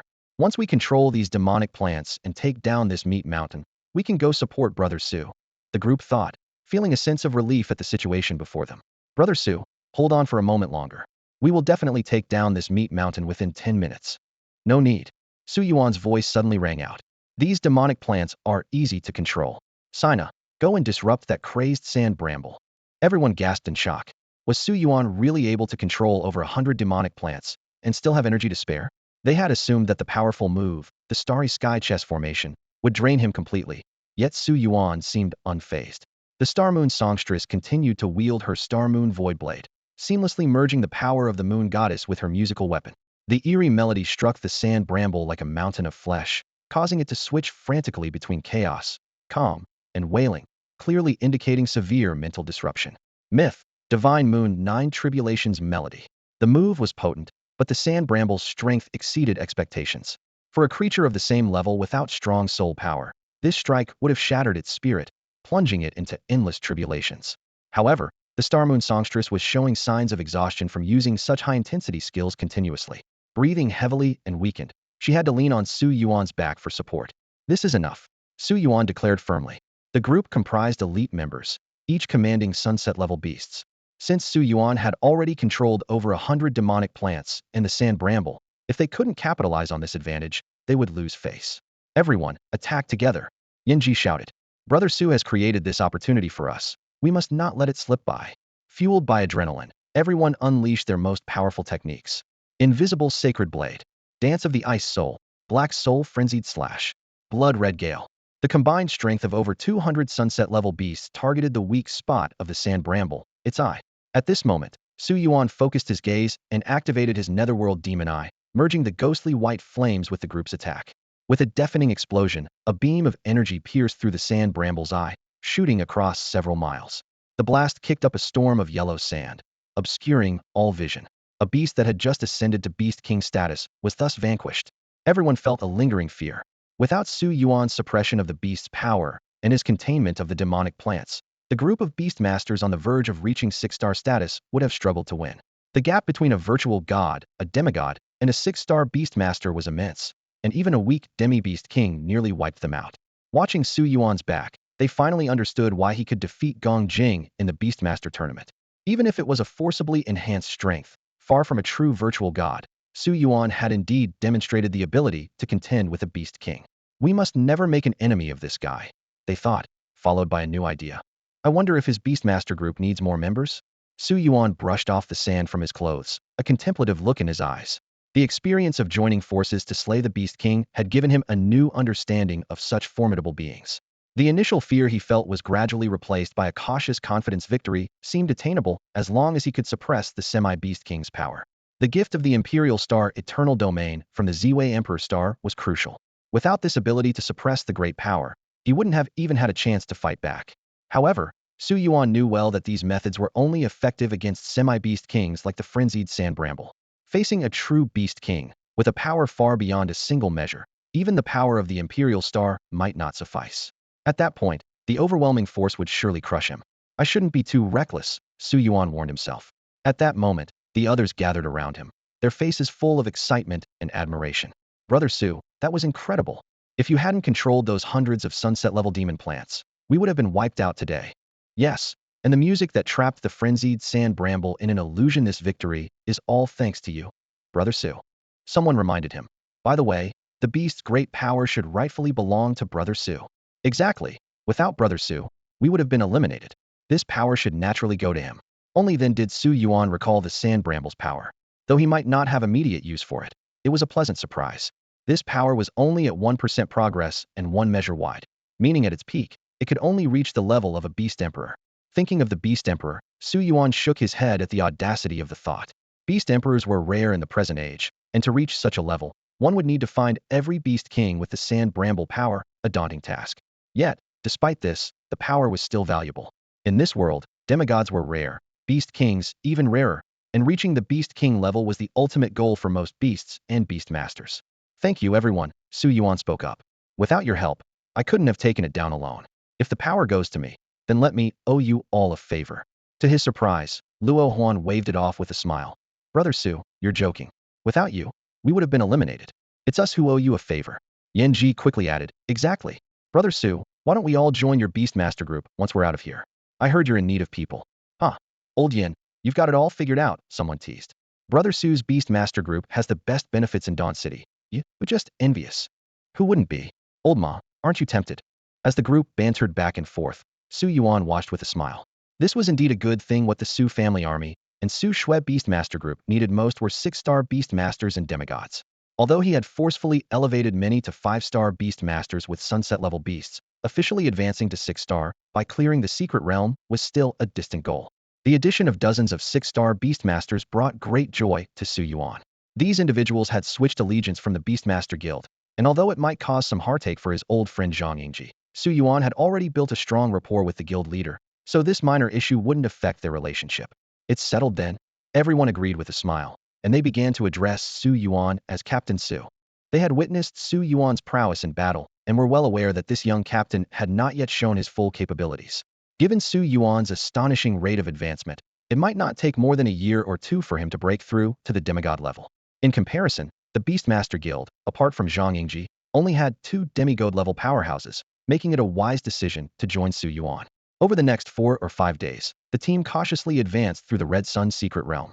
After the previous lessons, Luo Huan was particularly careful while exploring, constantly monitoring the surroundings. This period was especially enjoyable for Su Yuan, traveling during the day and gathering around with everyone at night to discuss the future, occasionally indulging in light-hearted entertainment, away from the city's hustle and bustle, offering a unique experience. Finally, they reached the oasis at the heart of the secret realm and received the blessing of the Red Sun. The Imperial Star pendant that Su Yuan brought was acknowledged by the Red Sun, and since the Red Sun wasn't tainted, the pendant wasn't needed. Nevertheless, out of respect for the Imperial Star, the Red Sun was generous in its gifts. Although it didn't grant the Divine Moon path like the Divine Moon did, it did increase the number of stars within Su Yuan from 300,000 to 500,000. Even more delightful was a golden ray of sunlight streaking across the sky, bringing with it a jewel that landed in Su Yuan's hand, enveloped in the Red Sun's power. Su Yuan's celestial eye immediately discerned the treasure's information. This was a lower-grade pure yang treasure called the Golden Crow Radiant Sun Jade. It could transform into any weapon form and contain the divine charm and power of the Golden Crow, with flames capable of consuming all other fires. Treasures are categorized into pure yin, pure yang, and heaven-penetrating, with each category further divided into upper and lower grades. Su Yuan's Spirit Jade belonged to the pure yin category, while such pure yang treasures are typically only acquired by demigod-level figures. Legend has it that the sun is the embodiment of the Golden Crow, and its flames are hotter than ordinary ones, fundamentally different from the extreme yin fire of demonic flames, representing true pure yang fire. Thus, on the 81st day of becoming a Beastmaster, Su Yuan not only advanced to a 6-star Beastmaster, but also obtained a significant opportunity on his path to pursuing the Great Tao. It seemed it was time to leave Dawn City and seek out the missing forces of the Great Tao. Su Yuan carefully tucked the Golden Crow Radiant Sun Jade into his embrace, knowing that this mysterious treasure would now be his personal weapon. He pondered silently, realizing that once he ascended to a demigod, his combat style would undergo a complete transformation. Like Ning Xian, who with just a sword, could transform the role of beast taming into an enhancement of his own power, while also summoning beast souls unaffected by his physical form to join the battle. This was undoubtedly the advanced form of a beast tamer. As everyone exited the secret realm, Zhang Yingji, who had been waiting outside, finally breathed a sigh of relief. He had been on edge after hearing that someone had encountered a Beast King-level monster, almost resulting in total annihilation. After all, these were the core members of the various beast-taming groups within the Beast Tamer Guild, and any loss would significantly weaken the guild's strength. However, when his gaze fell on Su Yuan, he was taken aback.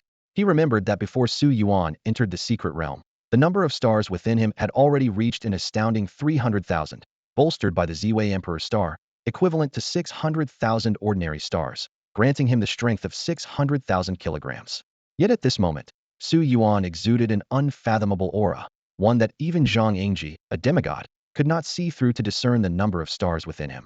This restrained aura was the hallmark of someone with 500,000 stars, reaching the demigod realm. What was even more astonishing was that while ordinary demigods relied on the amplification of the power of the Great Tao to reach this realm, Su Yuan seemed to have achieved it purely through his own star count, a talent beyond Zhang Yingji's ability to evaluate. Su Yuan approached Zhang Yingji for a brief exchange, expressing his gratitude for the opportunity to enter the secret realm. Zhang Yingji readily agreed, thinking to himself, this young man is destined to become a demigod. No one would refuse to build a good relationship with a young prospective demigod, especially not a guild president who was already on friendly terms. President, I have some matters to attend to and need to leave Dawn City for a while, Su Yuan said with a smile. I hope you can look after the Su Shui Beast Taming Group and the Su family army. Leaving temporarily? Zhang Yingji immediately understood. You're going to seek the Tao, aren't you? Su Yuan nodded in acknowledgement. indicating that regardless of success, he would return before the noble conspiracy erupted. He calculated in his mind whether 2 months would be enough to break through to demigod status, secretly hoping the simplified system could offer some assistance. Zhang Yingji looked at this young man, who even made him feel a slight sense of pressure, and felt a deep sense of admiration. As an experienced strongman who had been stuck in the demigod realm for over 20 years, he felt a renewed sense of urgency. Rest assured, with me here, nothing will go wrong, Zhang Yingji promised solemnly, patting Su Yuan on the shoulder. I, Zhang Yingji, always keep my word. Hearing this, Su Yuan smiled happily. Thank you, President. But there's something else I need your help with right now. Luo Huan and Yanji will discuss it with you in detail later. Ah. Zhang Yingji suddenly had an ominous feeling. That was too quick to agree. Before the words even finished, Su Yuan's figure had already vanished. With a bright smile on his face, Luo Huan swiftly approached Zhang Yingji. President, we've decided to join Su Yuan's Su Shui Beast Taming Group. Please approve. Hearing this, Zhang Yingji's heart churned with emotions. You little rascal. Like a dog, he cursed inwardly. I've worked so hard to train dozens of 6-star beast tamers, and now you've taken them all away. Looking at the eager faces of those ready to jump ship, he felt a wave of nausea. Ugh, rushing to switch sides. How disgusting. But since he had already agreed, going back on his word would only make him look foolish. Zhang Yingji forced himself to suppress his frustration and squeezed out a few words. All right, you all. It's indeed a good place to go. Yes, following Su Yuan still has a future. Seeing the president's incoherent state, everyone dared not linger. They quickly completed the formalities and dashed off, fearing he might change his mind. After dealing with Zhang Yingji, Su Yuan headed straight to Old Wan's place. These two were staunch allies, and he had to bid farewell before leaving. Ever since he gained some benefits from Su Yuan, Wan Yang had been living a carefree life, even slacking off in his training. Although he had reached the peak of 6 stars and most of his beasts had found the power of the Great Tao, he was just one step away, and he already had a plan for his path. Following the routine, he would surely become a demigod in 3 to 4 years. Old Wan, are you there? Su Yuan's voice came from outside. Wan Yang was about to put on an air of divine authority when Su Yuan preemptively said, Old Wan, you're here. Let's discuss something. I'm already a 6-star beast tamer, preparing to break through to demigod. I'll let you in on a secret. I already have 4 paths of the Great Tao. This statement hit Wan Yang like a heavy blow, instantly shattering the air of authority he was trying to project. 6-star beast tamer? 4 paths of the Great Tao. A sense of urgency surged in him. This kid is catching up too fast. Before he could fully process this, Su Yuan continued. It's not easy to find the Great Tao in Dawn City, so I'll have to leave temporarily. Don't worry, I'll be back before the battle in 2 months. In the meantime, please look after the Su family army and the Su Shui Beast Taming Group. Breaking through to demigod in just 2 months? Wan Yang thought in alarm. No, I have to hurry up. Wan Yang sighed. It's been such a short time. When I first took you into the Wan camp, you were just a 2-star beast tamer. All right then, go on. I'll take care of things here in Dawn City. Great. That's why you're Old Wan. Always so straightforward, Su Yuan replied with a smile. After settling matters with Lao Wan, Su Yuan set out for the outskirts of the city to meet with Su Xian. Thanks to his continuous support, Su Xian, who was already a 6-star beastmaster, was now on the verge of reaching the demigod level. However, despite his talent, Su Xian was still young and lacked experience, meaning it would take some time for him to break through to the demigod level. Upon seeing that Su Yuan had advanced to a 6-star beastmaster, Su Xian was visibly shocked. My lord, how many days has it been? Su Yuan waved his hand dismissively. That's not the point. I've called you here for an important task. Su Xian immediately knelt on one knee. Please, my lord, speak. You have given me a new life. I would go through fire and water for you. Su Yuan helped him up. No need to be tense. I just have to leave Dawn City for 2 months to seek an opportunity to break through to the demigod level. During this time, the Su family army will be under your command. Rest assured, my lord, Su Xian promised, thumping his chest. The Su family army is strong now. Even the noble 9 guards avoid us. We've even made peace with the White Robe guards, and our forces are training on the blazing plains. Should I call them back? No need. Let them continue their training, Su Yuan instructed. Also, if the princess requires anything, make sure to fully cooperate. Of course, we must heed the lady's instructions. No one would dare to bully her while you're away. Ahem, Su Yuan said helplessly. We're not even married yet, and you're already calling her lady. However, the Su family army is indeed reliable now, with strong power and wealth, holding a significant position in the city. After giving his instructions, Su Yuan returned home. At this time, Ouyang Shui had just finished dealing with the business affairs of the North District and was enjoying a rare moment of leisure. Recently, the atmosphere in Dawn City had been tense, with beast masters frequently being mobilized and a large amount of supplies being purchased. Even the common folk could sense something was amiss. Ouyang Shui was considering accompanying Su Yuan to Golden City to exchange cash for rare resources to enhance their combat power. Seeing Su Yuan return, she greeted him with a bright smile. Already reached 6 stars? It seems everything went smoothly. Yes, thanks to your reminder. Otherwise, I would have missed the Red Sun secret realm. You've been running around without a trace these days. Let me tell you, there's a lot to do next. Tomorrow, accompany me to Golden City. Shuer. Su Yuan interrupted her, his expression unusually serious. Ouyang Shui furrowed her brows slightly. What's wrong? Su Yuan took a deep breath. I might have to leave Dawn City for a while. Shuer, I've thought it through. Su Yuan held Ouyang Shui's hand, his expression resolute. Whether it's opening trade routes to convert money into military strength or fighting for power against the nobles and your second brother, nothing is as effective as becoming a demigod. I'm already a 6-star beast master and have mastered 4 paths. Achieving demigod status is within reach. So, before the battle in 2 months, I will definitely return. Ouyang Shui's expression turned complex instantly. She understood that these words meant Su Yuan wouldn't take her with him. Even if he wanted to, the human king wouldn't agree.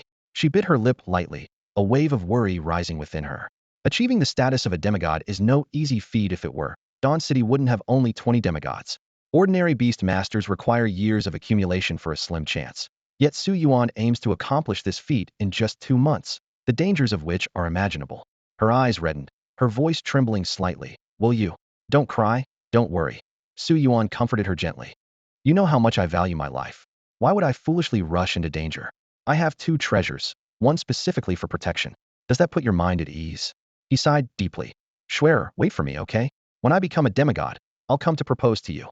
This isn't just a promise. It's my confidence going from an ordinary person to a 6-star beast master in 81 days. Breaking through to demigod in 2 months is no big deal.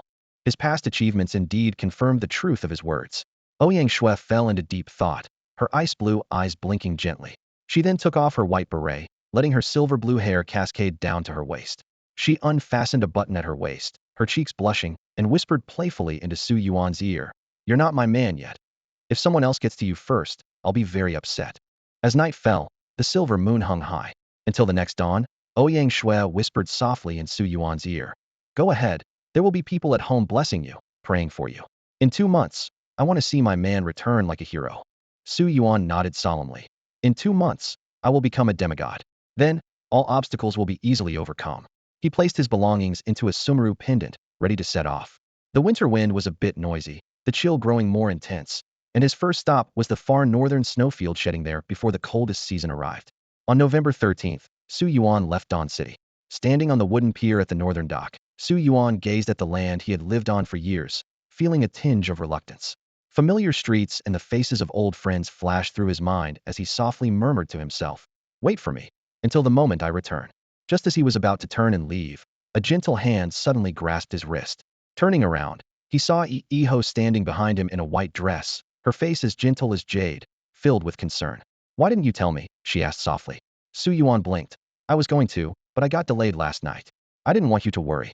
He paused. Don't worry, I promise to fulfill what I promised you when I return. Su Yuan had a premonition that Long Jun was about to attack Dawn City, and he knew that the Storm Dragon Emperor would be his opponent. Whether to protect Dawn City or to avenge Iho, this battle was inevitable. Iho nodded gently, untying the white ribbon from her wrist and carefully tying it onto Su Yuan's. May it protect you. Su Yuan pinched her cheek gently. Don't always keep a straight face, smile a little. You look prettier when you smile. When I come back and defeat Long Jun, you can live with me, all right? She forced a smile, all right. At that moment, she didn't mind his lightheartedness because he was about to risk his life for her. These words were nothing as long as they made him a little happier. Time to go, Su Yuan said simply, bidding farewell as he boarded the fast ship heading into the distance. His first stop was the extreme northern snowfield. From Dawn City, a city located on the eastern edge of the Shengxian continent, he would head to the vast snowfield in the north. Considering the difficulty of finding the Great Path in the endless snow, he decided to first visit Winter City, a human settlement to the northeast. There, he could gather information and look for a star demon suitable for inheriting the Emperor's Star Path. As being a 6-star beastmaster, this was what he needed. With Su Yuan's departure, subtle changes occurred throughout Dawn City. The king rose abruptly from his old armchair, smiling meaningfully. Ning Xian stood atop the bell tower, gazing northward, and after communicating with someone through a spiritual jade, murmured, Second brother, he has set out. In the western district, despite being busy, the 9 elders showed particular interest upon hearing of Su Yuan's departure. All this subtly altered the city's dynamics. But Su Yuan was not overly concerned. With the spiritual jade in hand, he could stay informed about Dawn City's affairs, and if war broke out early, he could return in time. For now, his only goal was to pursue the Great Path. Notably, the shipping company employed beast masters who controlled sea monsters, significantly speeding up the voyage. During the day, the sea monsters pulled the ships, while at night, the night crew sailed. Thus, the ship to Winter City covered thousands of miles in less than 5 days, reaching the city-state in the northeast of the Shengxian continent. The city of Cold Winter is vastly different from Dawn City. From a distance, the entire city appears blanketed in white snow, and the air is filled with a biting chill. The temperature here remains constantly around 6 or 7 degrees below zero, and without modern heating systems, a moment of carelessness could lead to freezing to death. The population here is much smaller than Dawn City, with just under 3 million people. However, this icy city is known for its exceptionally hardy citizens, and even more astonishing is the proportion of beast tamers out of 3 million residents. There are 200,000 beast tamers, a number that surpasses that of Dawn City. This is no accident, as only the strong can survive in this frozen land, enduring the fierce winds and the terrifying beast tide that sweeps down from the northern snowfields every winter. Su Yuan learned all this from Yang Qiu, an enthusiastic elderly man from Cold Winter City, who was on the same boat. Seeing Su Yuan's curiosity about the place, Yang Qiu eagerly engaged him in conversation. "Young man, when I was your age, I was already serving in the army in Cold Winter City," Yang Qiu said, shuffling closer to the stove. "Let me give you some advice. Finish your business quickly and leave.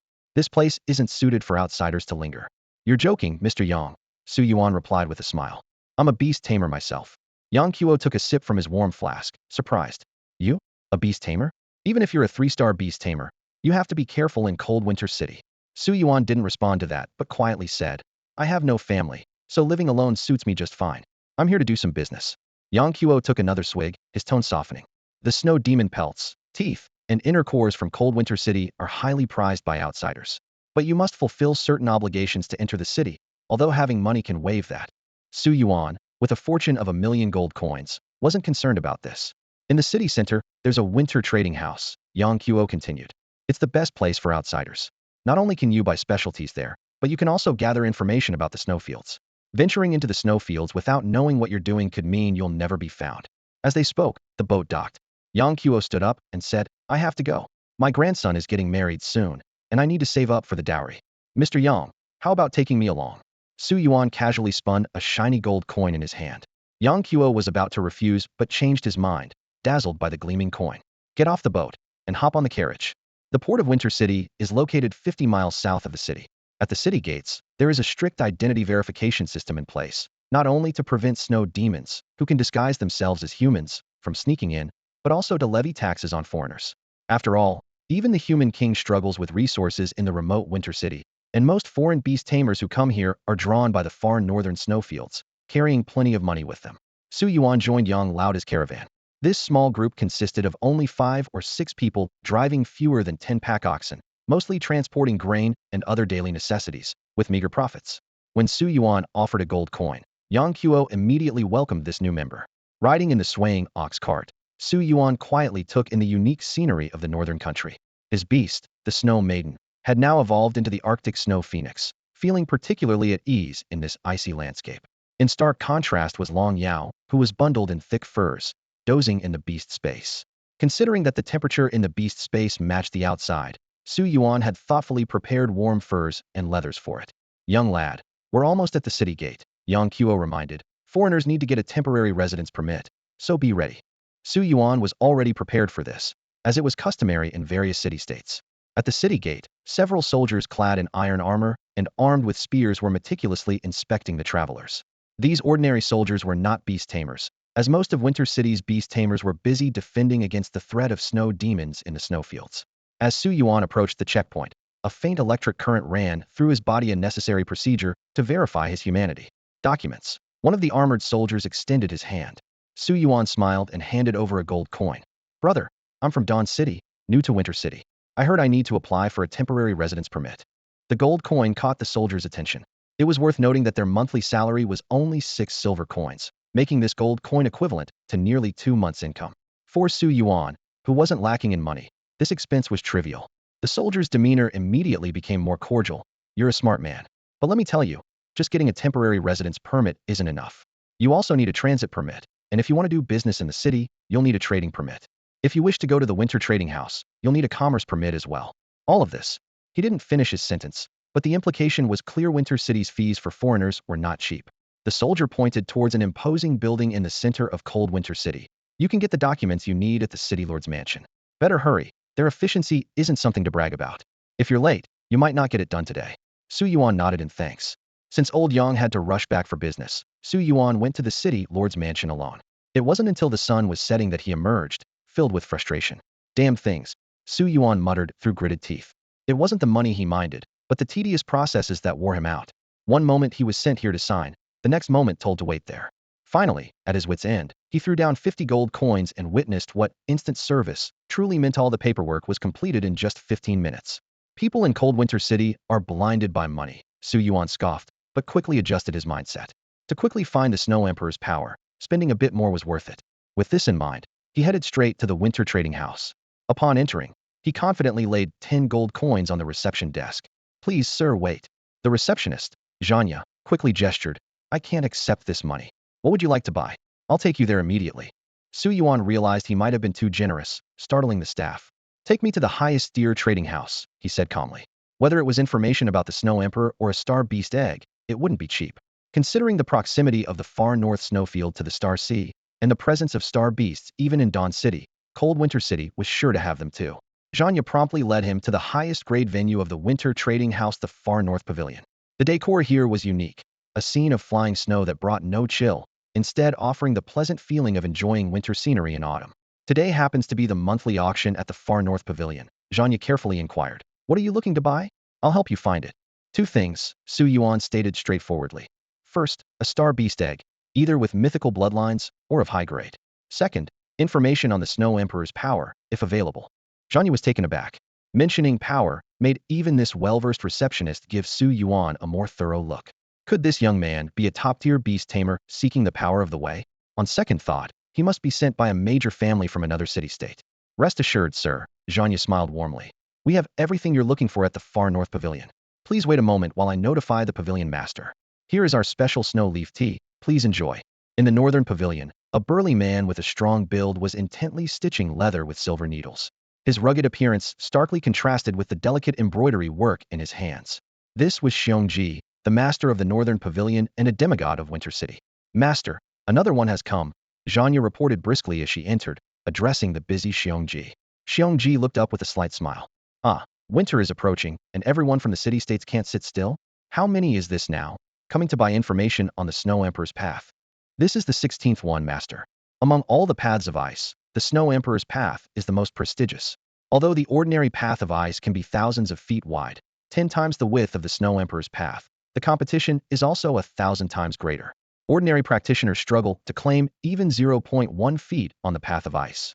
In contrast, the Snow Emperor's path, with its 1,000-foot width, allows practitioners to reach the ranks of Beast King or Beast God, with only a dozen competitors, offering a far brighter future than the ordinary path of ice.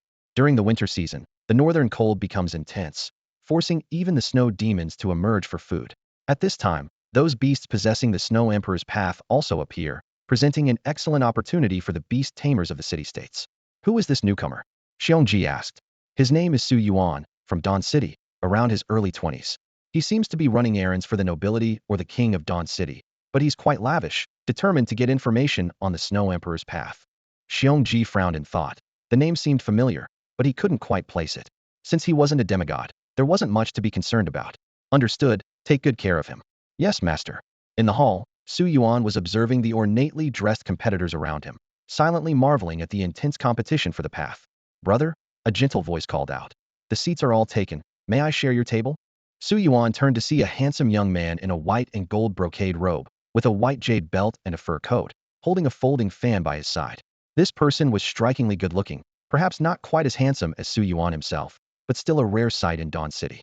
Please, go ahead. Su Yuan nodded in agreement. I am Bai Yuba, from Hope City. The man introduced himself after taking a seat. Su Yuan, from Dawn City. Hope City was a commercial powerhouse, twice the size of Dawn City, with a flourishing martial culture and home to formidable figures like the Red Heart Demon Band's Red Heart II, an 8-star beast tamer comparable to a human king. However, Su Yuan had no interest in getting entangled further. His keen eye easily discerned by Yuba's true Naturia 20-year-old 6-star beast tamer, nothing more. Among the 6 spirit beasts, one ice element beast stood out, clearly here for the Snow Emperor's path. Bai Yuba got straight to the point and asked, "Are you here for the Snow Emperor's path?" Su Yuan smiled slightly. "Aren't you, Bai?" "Of course," Bai Yuba admitted frankly. "The annual Winter Beast Tide is the best opportunity to track down the Snow Emperor's path. Anyone with ambition is here for it. Why are you telling me this?" Su Yuan asked, looking up. Bai Yuba was direct. "To be honest, the competition is fierce. I'm looking for an ally. It seems like you and I are the only ones here without a retinue." He glanced around, noting that the noble sons in the extreme north pavilion were accompanied by several followers, while only the 2 of them were alone. "Troublesome," Su Yuan replied with just 2 words. Bai Yuba was momentarily taken aback, then burst into laughter. "Haha, Su, you're quite the character. I feel the same way. Those without enough strength do get in the way." He lowered his voice. "So, I want to join forces with you to seize the Snow Emperor's path." Even though Bai Yuba had the heavenly eye, he found he couldn't gauge Su Yuan's strength. He could see through the cultivation of the other noble sons easily, but Su Yuan was like a deep, unfathomable pool. "Not interested." Su Yuan shook his head, refusing. Adding another person means sharing the power of the path. In this snowy land, the Snow Maiden is invincible. He remained calm. Other beasts, even those of the ice element, can't compare to the Snow Emperor's divine vein. On the snowfield, the Snow Emperor reigns supreme. If you meet the Snow Emperor, why not pay homage? Bai Yuba's expression froze. As a renowned prodigy in Hope City, it was the first time he was so directly dismissed, not even worth a taunt. "Don't be so quick to refuse," Bai Yuba persisted. "I won't hold you back. How about I tell you about the main competitors this time?" Su Yuan glanced at him and nodded in agreement. Bai Yuba breathed a sigh of relief and lowered his voice. "Besides us, there are at least 30 other groups. But let's skip the weak ones. I'll tell you about the top 5 opponents." He pointed into the distance. "There's the demigod Huang Chung from Golden City, the demigod Zhuge Kuan from Hope City, the demigod Mu Qianjun from Redstone City, the virtual god Guan Tianda from Imperial City, and the demigod Xiongji, the master of the extreme north pavilion, from Winter City." These cities were all more prosperous than Dawn City. Su Yuan had anticipated that demigods would covet the Snow Emperor's path. Yet, he pondered, even the master of the extreme north pavilion wants it? Why would he sell information then? A slight smile appeared on Bai Yuba's face as he said to Su Yuan, "Ah, Brother Su, you might not know this. Establishments like the Extreme North Pavilion and your Dawn City's Golden Dragon Pavilion prioritize integrity in business above all else. Everything in the world can be sold, even the things we value most, as long as the price is right. This principle is fundamental to us business people and more important than pursuing the great path." Su Yuan nodded in agreement. Indeed, if an auction house loses the trust of beast masters, it becomes worthless. He understood this well. "It seems the competition this time is unexpectedly strong," Bai Yuba suddenly remarked, frowning slightly. "Aren't you considering finding an ally? You seem to be just a 6-star beast master. Are you confident in dealing with a demigod? When did Dawn City produce such a prodigy? I've never heard of it." Faced with Bai Yuba's doubts, Su Yuan simply replied, "If you're looking for an ally, you should find someone else." "Brother Su, you're quite blunt," Bai Yuba said with a wry smile. Su Yuan's expression was serious. "The struggle for the great path will be extremely fierce. If you truly wish to ally, I must be clear I can't promise not to accidentally harm you, and I won't share the Snow Emperor's path with anyone." Bai Yuba nodded at this. "Brother Su, you're straightforward and honest. Fine, you needn't worry about me. We can join forces against our enemies. How about that?" "Agreed." Seeing Su Yuan's agreement, Bai Yuba relaxed. But inwardly, he was startled. When Su Yuan's aura changed suddenly, the pressure felt was akin to that of a demigod. Despite Su Yuan using an artifact to shield his presence, Bai Yuba judged that the star power within him was likely at least 20,000. Su Yuan agreed to the alliance purely to facilitate gathering information. On his way here, he received a message from Ning Xian. "Don't be soft-hearted." This indicated that the competition for the Great Path was far more brutal than the battles between humans and beasts or between humans themselves. As they talked, the auction officially began. A burly man with a broad back strode out from behind the scenes, with Zhanya standing before him. This strong man was evidently Xiongji, the master of the Extreme North Pavilion. Zhanya took the microphone and announced, "Honored guests, welcome to the Extreme North Pavilion.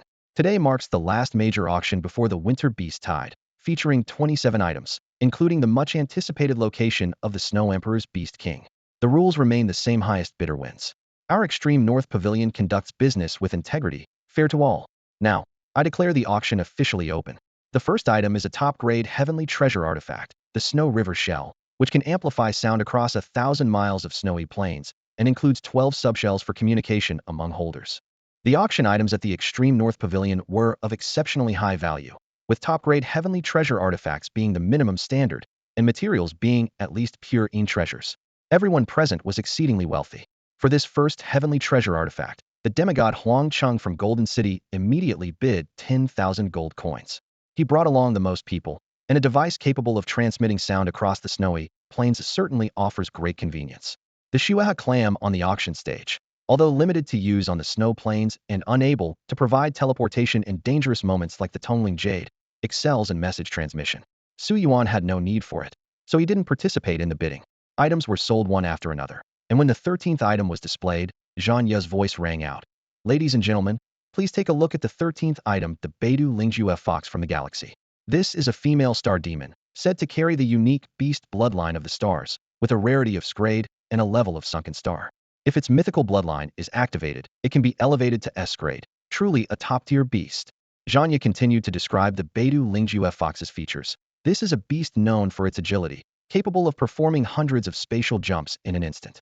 It also possesses unique star poison, which, once inflicted, causes the victim to lose all senses in the dark.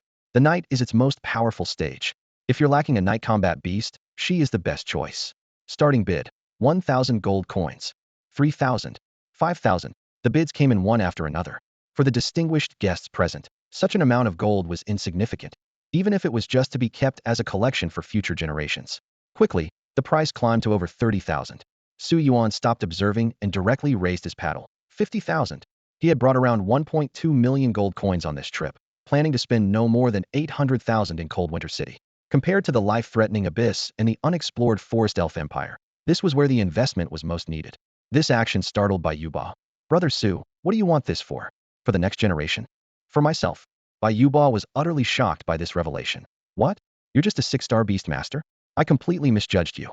I thought you were bold enough not to fear even demigods, but it turns out you never intended to compete for the Snow Emperor's path.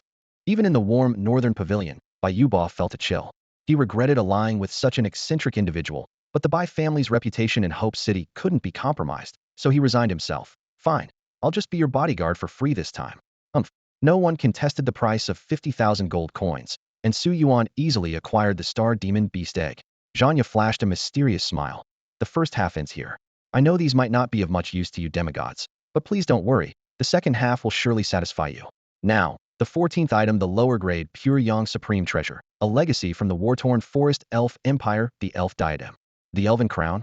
The moment this precious item was presented by the Northern Pavilion, it caused a stir throughout the venue. This treasure, linked to the vanished Forest Elf Empire, instantly made the previously composed demigods restless.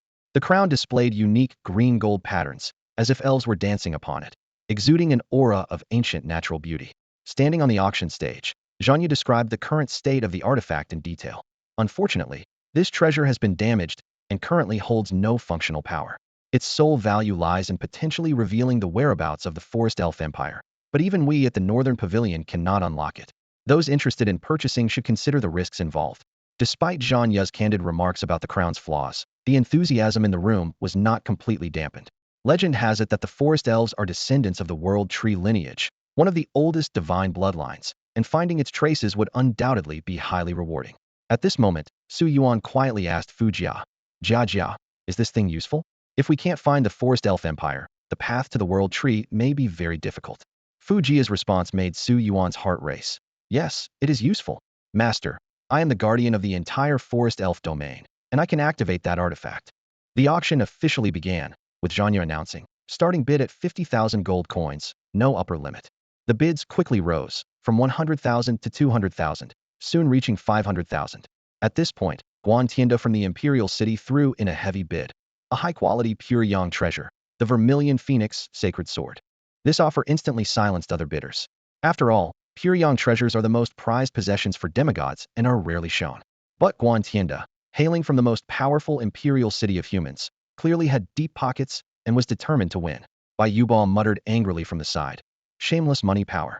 Seeing that demigods like Zhuge Kuan from Hope City, Huang Cheng from Golden City, and Mu Qianjun from Redstone City were giving up, Zhanya started to close the bid. Once for young Master Guan, twice for young Master Guan. If no one else bids, it will go to. Suddenly, a voice interrupted Zhanya. All eyes turned to see Su Yuan holding up his bidding paddle high. Yuba was taken aback and looked suspiciously at the speaker. Could this young man possibly offer something more valuable than the Pyongyang treasure? Xiongji, the master of the extreme north pavilion, gazed at Su Yuan and asked in a deep voice, "Honored guest, are you here to bid?" "No." Su Yuan shook his head calmly. "I have an item that could be auctioned, but its value is difficult to determine. Could I trouble you to appraise it?" As soon as he said this, the entire pavilion erupted in laughter. A mocking voice came from upstairs. Where did this bumpkin come from? Not even knowing the worth of his own possessions. Young man, do you even understand the value of the Pyongyang treasure? You couldn't afford it even if you sold yourself. He looks like a rookie 6-star beastmaster. Doesn't even have a knowledgeable elder with him. Xiongji observed Su Yuan's composed demeanor and nodded slightly. All right. Su Yuan finished his cup of tea and signaled to Fu Jia to infuse it with the life spring. He then tossed the cup to Xiongji. Xiongji caught the cup and immediately sensed a rich life force. Even before drinking, the energy began to heal his internal injuries. His expression changed dramatically. Upstairs, someone scoffed. Trying to compare a cup of water to the Pyongyang treasure? Isn't that an insult to the young master? Before the words had fully left his mouth, Xiongji suddenly exclaimed, "Life spring." The crowd that had been mocking fell silent in shock. What? Isn't that the legendary spring that can heal all wounds? Didn't it disappear with the Forest Elf Empire? Xiongji carefully tasted a sip, his expression grave. It truly is the life spring. The pavilion buzzed with whispers. Su Yuan could feel the greedy eyes surrounding him. Xiongji regained his composure and said, "Honored guest, this item is precious. Its material value is comparable to a low-grade Purine treasure. Its healing effects are priceless. But to compare with the Red Phoenix Holy Sword, I have a lot of it," Su Yuan said bluntly. Xiongji gasped, "How much?" 100 liters. Upon hearing this, the eyes of everyone present burned with greed. Who didn't have injured or disabled among their ranks? Which demigod hasn't been wounded? Xiongji's expression shifted, and just as he was about to speak, Su Yuan added, "How about I throw in a path as well? It's not very strong, called the Sea Buckthorn Path, with 1% progress and a width of 1 meter." This statement was like a thunderclap. The demigods present were stunned. Trading a path for a treasure? Is this guy crazy? Even the weakest path is still a path. Su Yuan had a clear plan in mind. If the elf crown could be activated by Fu Jia, it would be akin to obtaining a Pyongyang treasure for free, while also gathering intelligence on the Forest Elf Empire. As for the Sandthorn Avenue, it was of little use to him, and he intended to part with it eventually. Others thought the deal was a loss because traditionally, avenues are only exchanged for other avenues. Trading an avenue for an artifact seemed like a waste to them. After all, for those demigods struggling to break through, the power of an avenue is the most precious resource. Yet, Su Yuan decisively offered an avenue and 100 liters of the life spring to acquire the elf crown. "My friend, the Empire City is very interested in information about the Forest Elf Empire. Would you consider parting with it?" asked Guantienda, the virtual god from Empire City, with a slight frown. All eyes immediately turned to Guantienda. Clearly, this visitor from Empire City was not giving up. Although the intelligence on the Forest Elf Empire was indeed more valuable than the Snow Emperor Avenue, the uncertainty lay in whether the crown could truly provide effective information. Even with Guantienda's considerable wealth, he wouldn't spend it recklessly. "No, it's equally important to me." Su Yuan shook his head in refusal. "Think it over. If you give it to us, you will gain the friendship of Empire City," Guantienda persisted. "Well, how valuable is your friendship?" Su Yuan chuckled, "Still no. Without the World Tree Avenue, I'd be stuck below demigod level.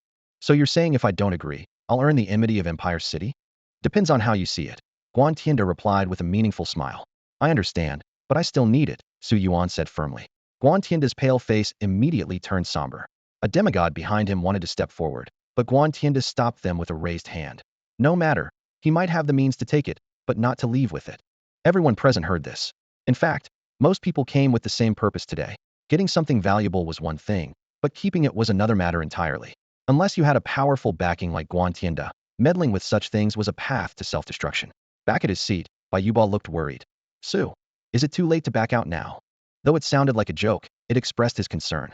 As two 6-star beastmasters, they should have kept a low profile, but now they had offended the strongest faction. Bayuba was not confident about confronting them. Guantienda brought 2 demigods, along with himself as a virtual god comparable to a demigod. "They're indeed formidable," Bayuba said anxiously. "Unexpectedly, Brother Su, you still had some spare resources for auction, including the spiritual spring, which is truly enviable." Su Yuan responded nonchalantly, "I've reached my limit." Bayuba nodded in agreement. Indeed. Everyone's eyeing the information on the Snow Emperor's path. Surely, someone will take the risk to buy it. However, Su Yuan understood that taking the information out was another matter entirely. He had already thought this through and chose not to spend money on purchasing the Snow Emperor's path information. Perhaps other demigods thought the same way. As one auction item after another was sold, they finally reached the last one. At this moment, Xiongji stood at the center of the extreme north pavilion, glanced around, and said, "Ladies and gentlemen, I know you're all here for the information on the Snow Emperor's path. I also know that many harbor ulterior motives, waiting for someone to buy the information and then strike from behind. However, with winter approaching, Cold Winter City is busy dealing with the impending beast tide, and we don't want to see internal strife. The city lord of Cold Winter City has also warned me that harmony is the priority now. So, I've decided that this final piece of information will be auctioned in a crowdfunding manner. For just 100,000 gold coins, you can access this information." Many cursed inwardly. This Xiongji really knows how to do business. Knowing full well that everyone harbors ulterior motives and that the auction price for the information might not be high, he chose crowdfunding, 100,000 gold coins per person. At least 20 or 30 people present wanted the information, which means a minimum of 2 to 3 million gold coins. Moreover, everyone knows that if everyone knows, then no one really knows. In the end, they'll still have to fight it out, of course, outside the city to avoid affecting Cold Winter City. His calculations are precise. But this is his territory, so naturally, it's his decision. Several demigods did not object, and many people raised their hands in agreement. Su Yuan and Bai Yuba also raised their paddles. They could afford 100,000 gold coins. Seeing that this wave of demigods chose to obediently pay, Xiongji smiled slightly, took out a stamp tool, and released the information. "Ladies and gentlemen, please look. Continuing northeast from Cold Winter City for 2,300 miles, there's an ice phoenix residing there, a beast king-level beast with the Snow Emperor's divine bloodline, possessing 3 of the power of the Snow Emperor's path, which translates to a path width of 30 feet. The area is teeming with snow demons, and there's even a beast emperor. Of course, I'm not suggesting you go and fight the beast king or emperor Hedon. The value of this information lies in the fact that the ice phoenix and the beast emperor were both injured by powerful unknown forces." Xiongji's words made everyone's eyes light up. The beast king and emperor, both severely injured? Is it true? This is significant information. Defeating a beast king and emperor is extremely difficult, but if successful, the rewards would be substantial. You might not encounter a severely injured beast king in 10 years, let alone a beast emperor. Xiongji's intent is clear. Everyone goes together, takes down the ice phoenix and the beast emperor. Then they can split the spoils. Who agrees? No one opposed.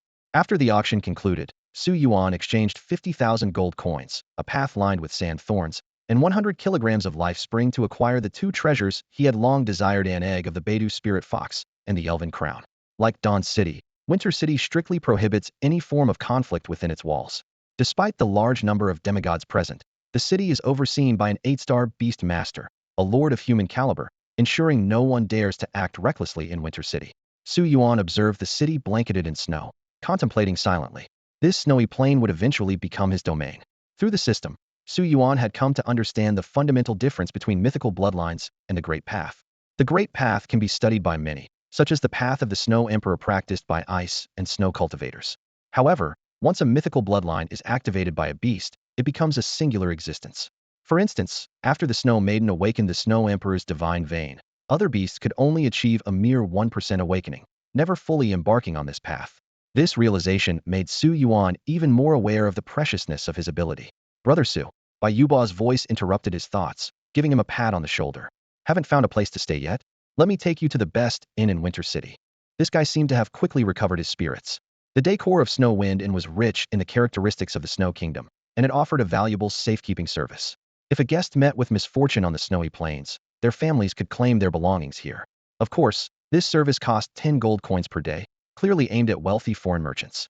After Bai Yuba went to visit other demigods, Su Yuan returned to his room, ready to attempt activating the Elven crown. Jia, let's give it a try." Su Yuan looked at the Elven crown, for which he had paid a hefty price, and thought to himself, "Little fairy, if you can't activate it today, see how I deal with you." Fujia's pointed ears twitched slightly, evidently sensing his thoughts through their connection. Su Yuan quickly smoothed things over, saying, "Ahem, don't be nervous, just go for it." Fujia's cheeks flushed as she focused intently on the Elven crown. As the former queen of the forest elves and now the goddess of life and the world tree's seed, she gently infused the crown with life energy. Beautiful Elven language flowed from her lips, with only her full name Octavia Fujia Edelin being clearly discernible. As if responding to the call of the former queen, or perhaps because the crown rightfully belonged to her, the long-dormant green-gold gemstone at the crown's center began to shine with its former brilliance. Fu Jia bit into her own fair wrist, letting her crystalline blood slowly drip onto the gemstone. As soon as this drop of pure, healing blood touched the gemstone, a miracle occurred. The once dull and lifeless elven crown burst into a brilliant glow, with the gemstone at its core coming back to life. After completing the ritual, Fu Jia looked pale. She stopped her wound and softly said with parched lips, "Master, beyond the western golden city lies the eternal forest. The mist there can lead one astray, but if you follow the crown's guidance and travel west for about 5,000 miles, you'll find the gathering place of the remaining forest elves. This wisdom crown, now restored, has become a supreme pure yang treasure." Seeing her weakened state, Su Yuan tenderly held her in his arms. "Rest well, Jia Jia. You've worked hard." As he grasped the elven crown, a strange sensation surged through him. Thanks to Fu Jia's blood, the crown had acknowledged him as its master. The system immediately displayed the crown's detailed information. Little fairy artifact, elven crown. Grade, supreme pure yang treasure. Ability 1. The wearer will receive the forest's protection, able to command all living beings within it, becoming the true king of the forest. Ability 2.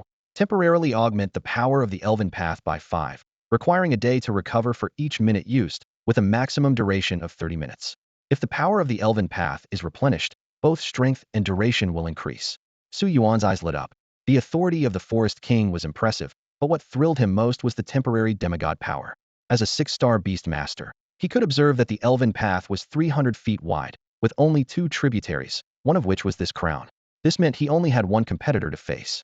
If he could replenish the elven path's power for the crown, it would be akin to gaining an ally comparable to a beast emperor. Even now, using the crown granted him power equivalent to a 15-foot wide path, enough to surpass the wild sand thorns. Of course, this supreme treasure could only be activated by Fu Jia's blood and was useless to others. Su Yuan eagerly stored the crown, knowing it greatly enhanced his chances of capturing the Snow Emperor's path. Then, he turned his attention to the newly acquired beast egg.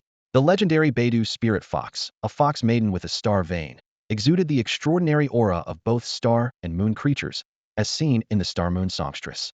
He reminded himself to remain composed and gently placed his hand on the beast egg. With the support of the Emperor's star path, any star creature's affinity with him should exceed 100%. As expected, Su Yuan felt the call from the beast egg, as a ray of light emerged from a crack in the shell and directly entered his forehead. Subsequently, the surface of the egg began to crack inch by inch, and a tiny, clean white paw emerged from the fissure, its pad tinged with pink. Ing, the spirit fox inside the beast egg let out a clear cry, signaling the success of their bond. Su Yuan carefully lifted it out of the shell and, following tradition, fed it a handful of aged rice. Gulp woo woo, the little white fox coughed from the rice, clearly a result of Su Yuan's slightly rough handling. However, to Su Yuan's surprise, the anticipated transformation did not occur. The little white fox remained in its original form, its pure white fur shimmering softly, 9 forked tails neatly arranged behind it, and a star-like mark on its forehead, a symbol for receiving the power of the stars. Failed to transform? Su Yuan was a bit taken aback. This was the first time he'd encountered a mythical bloodline activation that didn't result in transformation. He realized he'd fallen into a habitual mindset. Transformation was a rare occurrence, and failure was more common. What a pity! I was hoping for a furry and charming fox maiden, Su Yuan muttered to himself. Chirp chirp. The little white fox seemed to understand his thoughts through their bond and immediately waved its tiny paw in protest. Su Yuan smiled and opened the beast information panel. Beast Beidou Lingjua Fox. Rarity, SS level. Origin initial star. Star Tianquan Progress 1100. Talents. Night Dance Epic. Star Fox Phantom Mythical. Star Poison Extinguish Mythical. Skills. 7-star Beads Epic. Yao Light Fate Mythical. Nightfall Mythical. Bloodline Star Fox Bloodline 30. Each ability made Su Yuan's eyes light up. Night Dance could double its speed and strength under the starry night. Star Fox Phantom granted the ability to teleport up to 100 meters and freely flash between afterimages. Most notably, Star Poison Extinguish could completely strip an enemy of their senses in the dark, trapping them in a curse of the stars. Combined with the arrow formation of 7-star beads, the luck boost of Yao Light Fate, and the divine ability to turn 100 miles into nightfall, this was the perfect assassin-type beast. Although its direct offensive power was somewhat lacking, its debuff capabilities were terrifying. Once infected with Star Poison, the enemy's beast would lose its combat capability like a headless fly.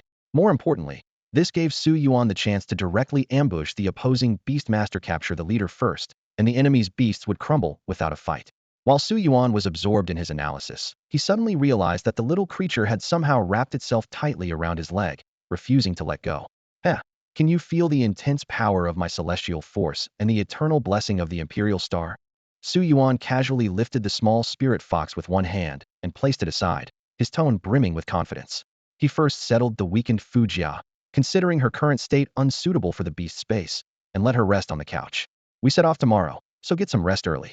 At 8 a.m. the next morning, everyone gathered at the designated meeting point in the northern part of Cold Winter City. This was the prearranged location to wait for Xiongji, the master of the extreme north pavilion, to lead them towards the direction of the Ice Phoenix and the Beast Emperor.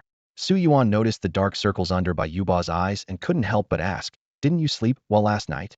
This question immediately touched a nerve for Bai Yuba, who angrily complained. "It's all because you provoked those people from the Imperial City. I tried hard to network and make alliances, but as soon as they heard you were involved, they outright refused. No one wants to offend people from the Imperial City." Su Yuan glanced at Bai Yuba with surprise. "I'm just a lone wolf. You can totally form alliances with them." Bai Yuba crossed his arms and huffed. "Humph. The Bai family always puts righteousness first. Once we say something, we mean it. I admit I misjudged the situation and followed the wrong person, but I will never be faithless and treacherous." Seeing how much Bai Yuba valued integrity, Su Yuan couldn't help but look at this young man, who upheld his principles in a strength-centric world, with newfound respect. He chuckled and said, "All right, with your persistence, you can stick with me." Bai Yuba's face turned bright red. "Stick with you? You're just a newly promoted 6-star Beastmaster. What could I possibly?" "Ah." Before he could finish, Su Yuan's single finger left his entire arm numb. What shocked Bai Yuba even more was that, using all his strength, he couldn't even budge Su Yuan's little finger. As a 6-star Beastmaster with 20,000 stars, he was experiencing such a massive power gap for the first time. "How many stars do you have? It's unbelievable." Bai Yuba stared at Su Yuan in disbelief. Su Yuan didn't explain. The 500,000 stars within him, refined by the Imperial Star, could exert an arm force of 1,000,000 kilograms. This kind of power would make even a demigod without the blessing of the Great Tao cautious. In comparison, Ningxian's 200,000 stars, even after transformation, only amounted to 400,000 kilograms of arm force. However, the greatest advantage of a demigod lies in the power of the Great Tao, with each additional width of the main and tributary streams providing a 10 boost. Veteran demigods often have tributary widths of dozens of feet, resulting in exponential power growth, not to mention the strange powers brought by special Great Taos. Su Yuan was not complacent, but with the support of the spirit Great Tao, he had the strength to contend with weaker demigods on this snowy plain. Bai Yuba finally understood where Su Yuan's confidence came from. He was left in awe, pondering, what kind of monster has emerged from Dawn City? Bai Yuba was contemplating his strategy. Since he had chosen to get involved in this complicated affair, he knew he needed to be prepared. As a 6-star beast master, his strength was not on par with demigods or pseudo-gods, but he was still considered a standout among his peers. He had a clear expectation for this journey. The ideal outcome would be to seize the Snow Emperor's great path, though he knew this was a distant hope. His next best option would be to secure a path with a width of 100 feet, one with fewer competitors. Unlike those prodigies who insisted on chasing paths 1,000 feet wide with the potential to become gods, Bai Yuba was more realistic. However, everything changed after meeting the seemingly unremarkable yet determined person in front of him. His previous strategy of blending in and taking advantage of the chaos seemed no longer viable. No one will lend you a hand in the pursuit of the great path. Without the resolve to take a gamble, how can you achieve demigod status? Su Yuan's words made Bai Yuba ponder deeply. It seems my goals were set too low. A lone wolf? Brother Su, how about we become twin wolves? Though we have to share the prey, the chance of getting a bite is higher. All right, but I'm the alpha. Darn, can't you be a bit more modest? You're strong, I'll follow your lead. Bai Yuba didn't know Su Yuan's exact strength, but the fact that he dared to sell a path and stood up to Guantienda indicated he had a good grasp of demigod matters and wasn't intimidated by them. The future looks bright, teaming up with you. The Snowfield exploration team was assembled. Though it appeared to be just over 30 people, their strength was formidable enough to annihilate a weak city-state. With 8 demigods, 10 pseudo-gods, and 20 top-notch 6-star beast masters, even a beast emperor would have a hard time against them. As for ordinary beast kings, they wouldn't stand a chance against this team. Their goal was clear the Ice Phoenix possessing the Snow Emperor's great path. While the Beast Emperor's 100-foot-wide path was stronger, the top figures from various city-states clearly had grander ambitions. As the team began their journey, everyone summoned their beasts for transportation.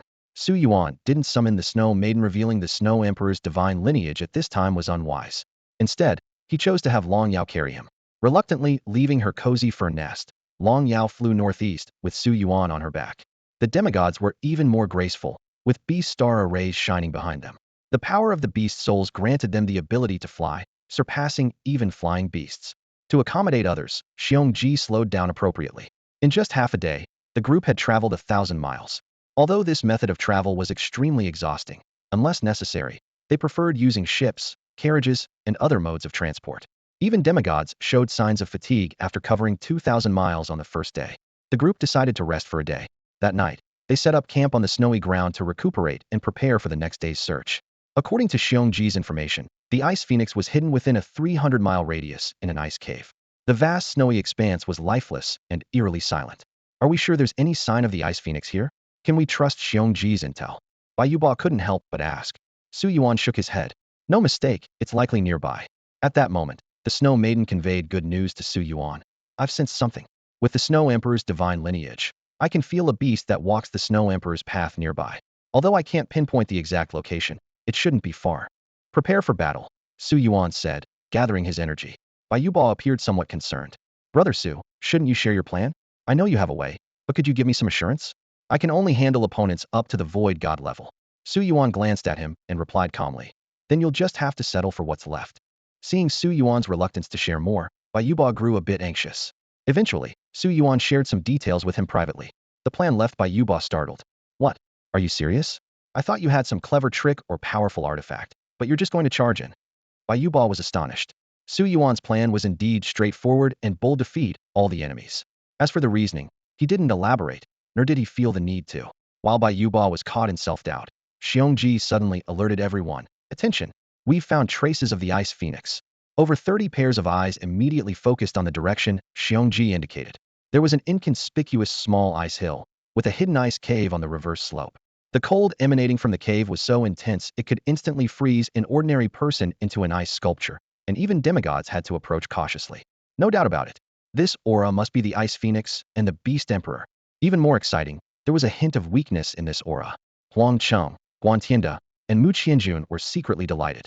A wounded beast king and beast emperor were rare finds. It didn't matter who injured them. What mattered was that Xiongji had confirmed there were no other powerful beasts within 1,000 miles. This suggested two possibilities. Either they fled here, or the powerful presence had left. It couldn't be an ambush. Such a powerful being couldn't hide its presence.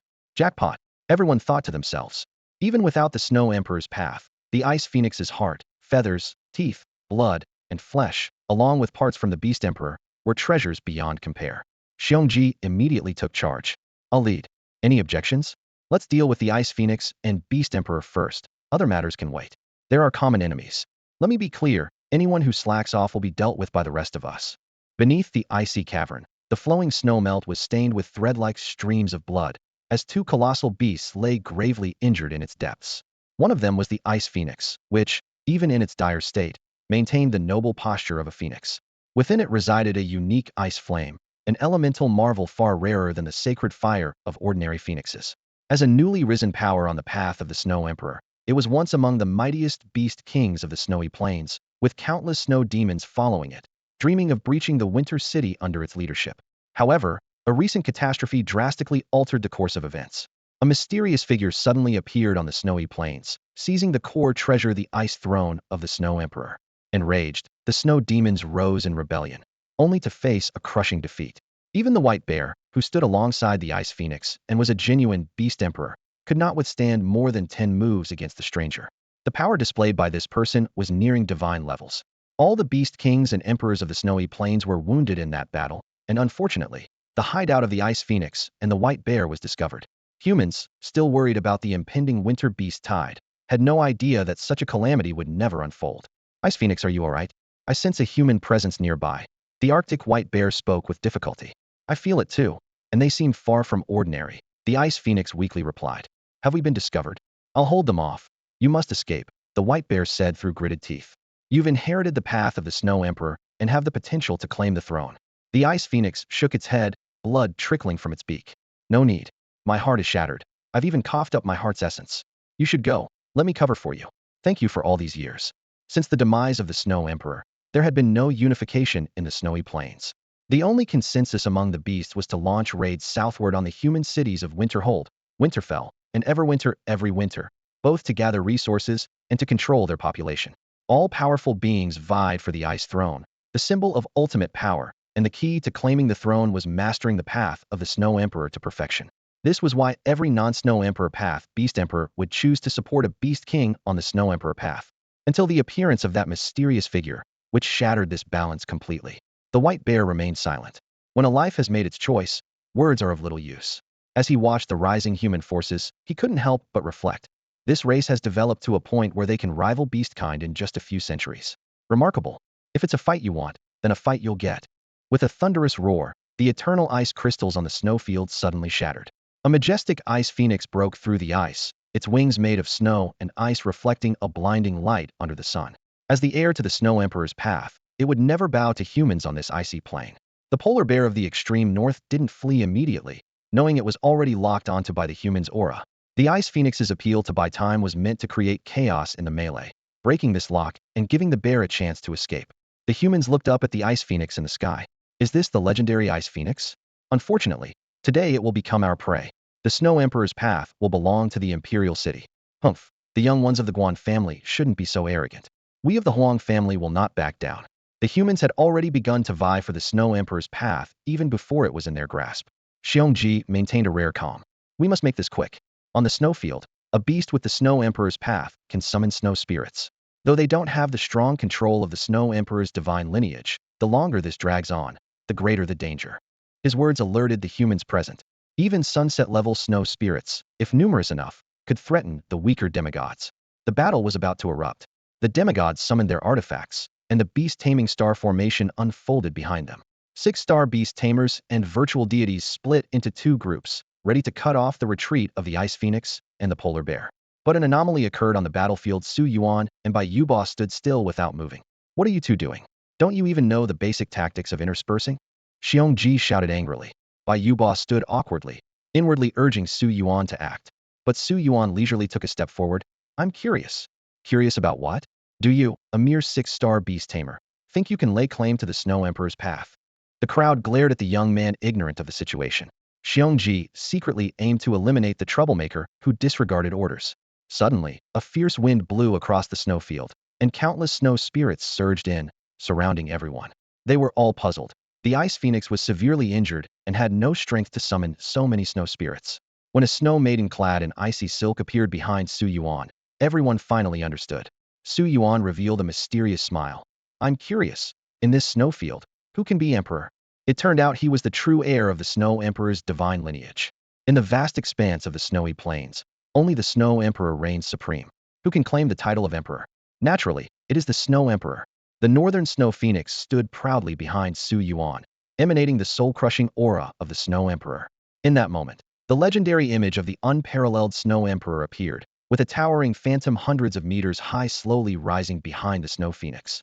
This was the unrivaled beauty beneath the ice and snow, the spirit emperor of the snow, a presence that made the entire snowy plain tremble. In the sky, the Ice Phoenix and the northern white bear instantly felt the overwhelming pressure coursing through their bloodlines, causing them to shiver involuntarily. It's the Snow Emperor's divine bloodline, the Ice Phoenix exclaimed, disregarding its own injuries. The white bear's astonished gaze shifted between Su Yuan and the Snow Maiden, clearly unable to believe that such a divine bloodline could appear in a human beastmaster. The human demigods present were even more shocked. Xiongji was full of disbelief. For hundreds of years, countless demigods have emerged from Winter City, yet none have awakened the Snow Emperor's divine bloodline. And now, this honor has fallen upon a beastmaster from Dawn City. Huang Cheng, Mu Qianjue, Guan Tianda, and other demigods and pseudo-gods fell into silence, realizing that this snowy expanse might have become Su Yuan's domain. However, greed began to sprout in the hearts of some after all. Su Yuan was merely a 6-star beastmaster. If he had reached the demigod realm, everyone present would undoubtedly back down. But now, a 6-star beastmaster with the Snow Emperor's divine bloodline was an enticing prey for some. Bai Yubal watched the scene unfold, secretly grateful that he had allied himself with such a powerful figure early on. As Su Yuan took a step forward, the entire snowy plain shook violently, with countless snow spirits converging from all directions, numbering in the tens of thousands. What do you say? Su Yuan addressed the crowd directly. I am determined to claim the Snow Emperor's path. As demigods, you should understand the nature of this contest for the path. Guan Tianda sneered. So what if you have the Snow Emperor's divine bloodline? You're just a 6-star beastmaster. Do you think you can stand against so many demigods and pseudo-gods alone? Many others echoed his sentiment. clearly unwilling to be intimidated by a lower-ranked beastmaster. Xiongji pondered for a moment, his tone softening. Su Yuan, I respect you as an esteemed guest, but without stepping into the demigod realm, you'll never have a say. As a gesture of goodwill, withdraw these snow spirits, and we will let you leave. Su Yuan let out a soft laugh, a hint of coldness flashing in his eyes. Huh, I thought you would be smarter. Fine, this suits me just well. Since you don't want to yield, you'll meet your end here. In fact, this outcome was exactly what he wanted. If they had come to an agreement, it would have been harder to make a move, and he might have been accused of collaborating with the beasts. But the dead tell no tales. In other places, he might only be able to take down 1 or 2 demigods, but here in the snowy plains, everything bows to the Snow Emperor. Su Yuan turned his gaze to the distant Ice Phoenix and White Bear, his voice tinged with amusement. Ice Phoenix, White Bear, why do you not bow to the Snow Emperor? Although these two rulers of the snowy plains felt less pressure from the Snow Emperor's divine presence, they still couldn't completely escape its influence. The battlefield situation changed rapidly, and the Ice Phoenix and White Bear quickly understood Su Yuan's intentions. This human only cared about the Snow Emperor's path. For the Ice Phoenix, who saw no way out, if helping this human could secure a future for the White Bear, it was worth it. Spare the White Bear, and we will assist you. Agreed. I swear by the alliance. With the promise given, the White Bear saw a chance for survival and immediately unleashed its full power, charging fiercely at the group of human demigods. Even in an injured state, the might of a beast emperor required several human demigods working together to withstand. If it were a newly ascended demigod, perhaps even 10 would not suffice, which was the confidence behind the 9 snakes' disdain for the 9 elders. However, the demigods present were mostly well-known and numerous, so they naturally did not fear an injured beast emperor. Guan Tianda said in a deep voice, leave the Ice Phoenix and White Bear to you all. I'll handle Su Yuan. Understood. The group quickly divided their tasks. Xiongji led 5 demigods and 8 virtual gods to face the combined forces of the northern White Bear, Ice Phoenix, and the snow monsters. On the snowy plains, energy beams crisscrossed, and each icy breath created massive craters on the ground with a 10-meter radius. Meanwhile, Guan Tianda, along with 2 demigods and a virtual god, surrounded Su Yuan. This elite group from the imperial city, the Guan family, was not to be underestimated. Though Bai Yuba was worried, Su Yuan appeared confident. This is quite underwhelming, just a few people to deal with me, he remarked while flexing his wrists. Seems like you have a lot of confidence. Guan Tianda almost couldn't believe his ears. We have confidence. Brother, who's the one looking confident here? You're a 6-star beast master facing 2 virtual gods and 2 demigods. Don't you find that laughable? Guan Tianda didn't even bother to summon his beasts, believing that dealing with a 6-star beast master didn't require using beast souls, which might otherwise make the other demigods and virtual gods underestimate him. He leaped forward, shattering the ice beneath his feet, and gathered the power of 50,000 stars into his right fist, aiming straight for Su Yuan's face. However, with a loud crash, it was Guan Tianda who was sent flying like a kite with a broken string. The scene on the battlefield left everyone stunned. The renowned Guan Tianda of the Su God clan was sent flying by a single punch from Su Yuan. There were no fancy techniques or intricate strategies, just a straightforward, powerful punch that launched Guan Tianda several meters away. The battlefield fell into a dead silence. Apart from the mechanically moving snow demons controlled by the Snow Maiden, everyone, humans and beasts alike, stared in shock at the figure that had been sent flying. The reputation of the imperial city's Guan family wavered in the hearts of many. Could a Su God really be so easily repelled by a mere 6-star beastmaster? The faces of Guan Ming and Guan Zai, the 2 demigods of the Guan family, turned extremely grim. They were well aware of Guan Tianda's strength. His body contained the power of 50,000 stars, with his strength, enhanced by the essence of stars, reaching 100,000 kilograms. Even a slightly weaker demigod would find it extremely difficult to send him flying. Just how much star power did this young man possess? Struggling to rise from the icy pit, Guan Tianda's face was filled with disbelief. Yet the tangible pain forced him to accept the reality. Of power of that punch indeed surpassed the standard of ordinary demigods. Su Yuan didn't give them time to continue being astonished. He swiftly closed in on the 2 demigods of the Guan family. Just as Guan Ming and Guan Zai were about to avenge their young master, they suddenly felt the flow of the great Taoist power being obstructed, as if an invisible wall was blocking the tributaries from the mainstream. Domain of Law, Eternal Empyrean Star. The power of the Ziwei Empyrean Star disrupted the flow of the great Taoist power. Although it only caused a brief hindrance to these veteran demigods, that moment was more than enough. Boom, boom.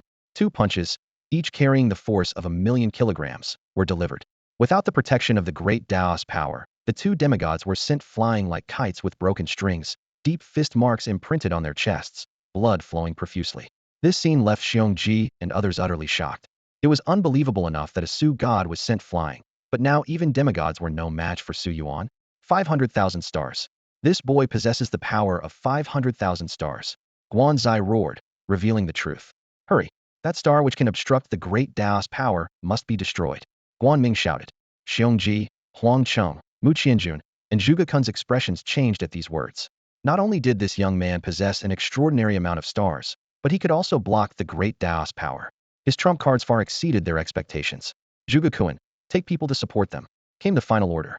Su Yuan was fully aware that the gap between him and the demigods lay in the great Tao's power and the beast soul star array. This battle was just beginning. In this sudden ambush, Su Yuan seemed to have the upper hand. However, he was well aware that if the battle dragged on, he would inevitably lose to the demigods with their beast soul star formations. Seeing Guanzai and Guanming summoning their beast souls, the deadly power of the beast souls was about to descend. Yet, Su Yuan showed no intention of defending. He unleashed his most powerful move, the domain of law. Dual soul eyes, the nether demonic eye. His opponents had clearly underestimated his strength, completely unaware of his trump card, the dual soul eyes. His left eye's demonic fire was particularly lethal at this moment. The dent left by his punch on Guanzai's chest was the perfect point for injecting the demonic fire. The ghostly white demonic fire streamed in, its flames dancing eerily in the air. This infernal fire from the netherworld began to ravenously devour its target. What is this? This fire, it can't be extinguished. Help me! Guanzai screamed in agony. Su Yuan, spare me. I'm from the Guan family. Before he could finish, the demonic fire consumed him. Guanzai perished. Next was Guanming, who met the same fate. The two demigods fell on the spot, without even having the chance to release their beast souls. The fall of the demigods triggered a celestial phenomenon. The path to the origin trembled violently, and blood-colored spiritual energy poured down from the sky like rain, as if the heavens and earth were mourning the demise of the demigods. This scene shocked everyone. A six-star beast master could so effortlessly slay demigods? Bai Yuba stood frozen in place. He and the snow demon had successfully held back many six-star beast masters, but he never expected Su Yuan to conclude the fight so swiftly. Even if the opponents were caught off guard, even if it was a surprise attack, it still proved that Su Yuan had the capability to kill demigods. The battlefield's dynamics shifted instantly, and the White Bear and Ice Phoenix, emboldened by the change, launched even fiercer attacks. Zhuge Kun and another demigod were forced to confront Su Yuan. The pressure on Xiongji's side increased dramatically, leaving him hoping Zhuge Kun could swiftly deal with Su Yuan. At that moment, Guan Tianda crawled out of the ice pit, witnessing everything. The genius who always prided himself as the strongest prodigy was now utterly bewildered. The power Su Yuan displayed was beyond his imagination. The mysterious star that suppressed the path, the formidable origin of 500,000 stars, the domain-level eye technique capable of incinerating demigods, and the Snow Emperor's divine pulse. All concentrated in one person? The loss of two demigods was a crippling blow to the Guan family. Now, the Zhuge family's two demigods, Zhuge Kun and Zhuge Ling, summoned their beast soul star formations, barely suppressing Su Yuan's offensive. Prepared this time, they were even able to completely defend against the demonic fires burning. Guan Tianda, stop standing there like an idiot, and help us kill Su Yuan. Zhuge Kun shouted angrily. Even with two demigods working together, blocked by those stars from the path, they struggled to take down this six-star beast master. A little more assistance would be enough to completely subdue Su Yuan. Guan Tianda stood up with difficulty, a fierce light flickering in his eyes. Someone like him cannot be allowed to live. Kill him. Zhuge Kun's eyes locked onto the man before him, rapidly calculating the impact of the purple stars on his own strength. As a practitioner of the path of destiny, he was acutely aware that his 500 zhang wide path could currently only exert half its power. The average 30 zhang width of his 7 beast companions' paths was also suppressed to 15 zhang. Yet, even with these limitations, the beast star formation still provided him with a 103 boost in combat power. However, this force still seemed insufficient against Su Yuan. The oppressive aura emitted by 50,000 stars left Zhuge Kun deeply unsettled. Guan Zai's words were not exaggerated. This was indeed a young warrior comparable to a demigod.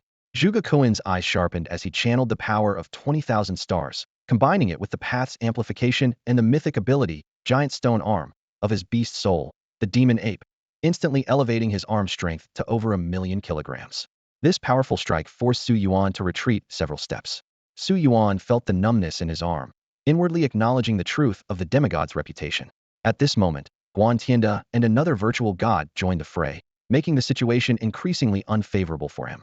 Although the pressure from the Arctic White Bear and Ice Phoenix had lessened, these two severely injured beasts harmed themselves with every attack. unable to determine the battle's outcome. Eh. Su Yuan chuckled lightly, his gaze sharp as lightning, directly charging at the two virtual gods. With the support of the Snow Maiden's Aurora dance, a green light tore through the sky, instantly propelling him in front of Guantianda. Zhuge Kun and Zhuge Ling were delighted at the sight. Should Su Yuan aim to kill Guantianda, he would surely expose a weakness. However, before Guantianda could react, Su Yuan's left eye emitted a ghostly demon fire, incinerating his beast soul. Following that, Su Yuan unleashed a heavy punch infused with Long Yao's dragon breath. Under the protection of the undying origin, this punch, containing domain-level power, pierced through Guantianda's chest. As flames erupted from Guantianda's back, his eyes were filled with disbelief. Even in his final moments, he could not fathom the terrifying power Su Yuan possessed. Recalling the scene in the extreme north pavilion, Su Yuan's expression when facing the Guans, who relied on their reputation to make him bow, was exactly the same as now, a look of utter disdain and fearlessness. Suddenly, blood sprayed forth. Guantianda's life came to an abrupt end, and another Guan family void god had his heart accurately ripped out by Su Yuan, dying instantly. Seizing this fleeting opportunity, Zhuge Kun and Zhuge Ling launched a coordinated attack. Zhuge Kun's sky-splitting tiger beast soul circled around him, its sharp, white claws slashing through space. Zhuge Ling, harnessing the lightning power of the Thunderbird beast soul, struck with a hand like lightning, aiming directly at Su Yuan's vital point from behind. Now's the time. Killing a void god must reveal an opening. This thought flashed simultaneously through their minds. With a squelch, Su Yuan's body was indeed pierced by the two. Just as they were about to breathe a sigh of relief at the sight of the gushing blood, they witnessed an unbelievable scene. Strange golden specks appeared at Su Yuan's wound, and the injury healed at a speed visible to the naked eye, recovering mostly within a few breaths. Su Yuan spat out a mouthful of clotted blood and said calmly, "That really hurt." This scene left the Zhuge siblings utterly shocked. Is this the immortal origin? One of the world's three great origin forces? But Su Yuan didn't give them any more time to think. His right eye suddenly transformed, as if it contained the vastness of the universe, unleashing the power of the desolate god. The moment the sacred eye of the desolate god opened, the spiritual energy within a 500-mile radius frantically converged, turning the snowy plains and icy rivers into desolate lands.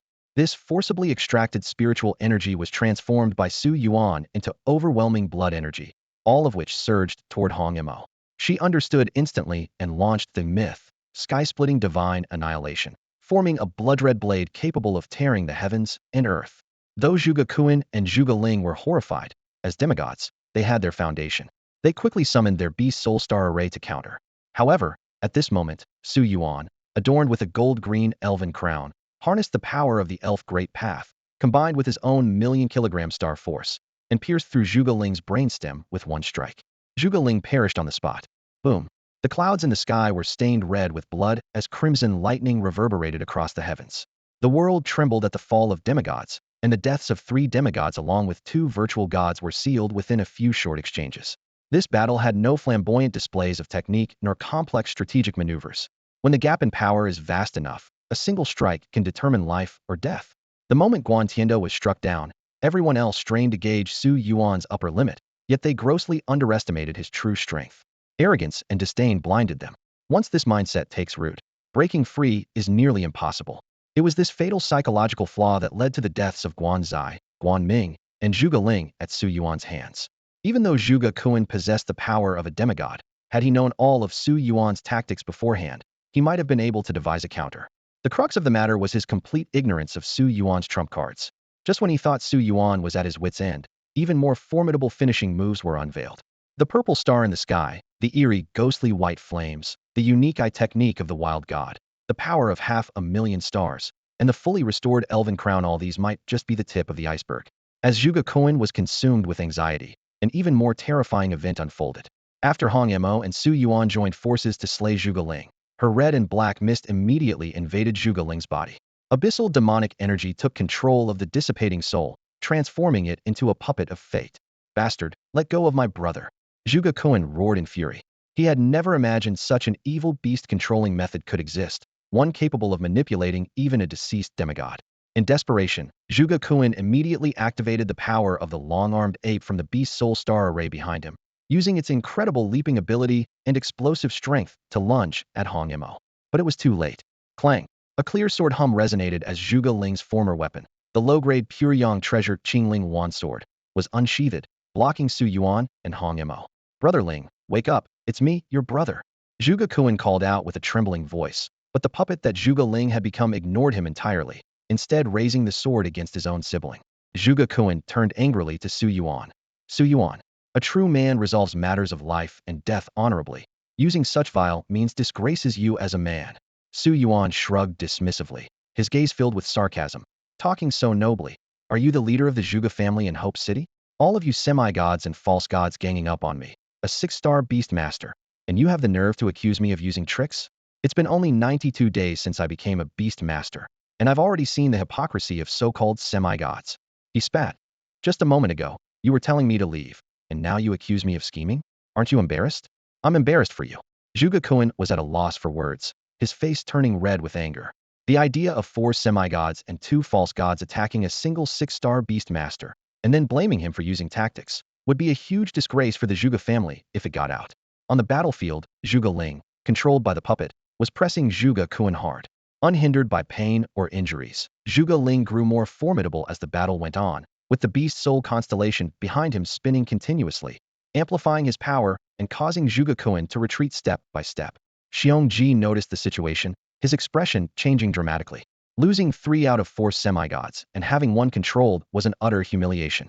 Although he still had 6 semi-gods on his side, 5 were occupied with the Beast Emperor, the Northern White Bear, while he himself was battling the Ice Phoenix and dealing with the countless snow demons. Even though the snow demons were individually weak, their sheer numbers made them a real nuisance. The situation was increasingly unfavorable for Xiongji. Su Yuan could either choose to support the Beast King and Beast Emperor or deal with Zhuge Kun first, and then watch how things unfolded. In any case, victory seemed to be in Su Yuan's hands. Su Yuan, let us leave, and we'll settle our grievances. You can have the Snow Emperor's path. How about it? Xiongji attempted to negotiate through voice transmission. Su Yuan sneered. If I lost, would you spare me? Xiongji retorted angrily. Without us holding back the Beast Emperor, your skills alone wouldn't be enough to claim the Snow Emperor's path.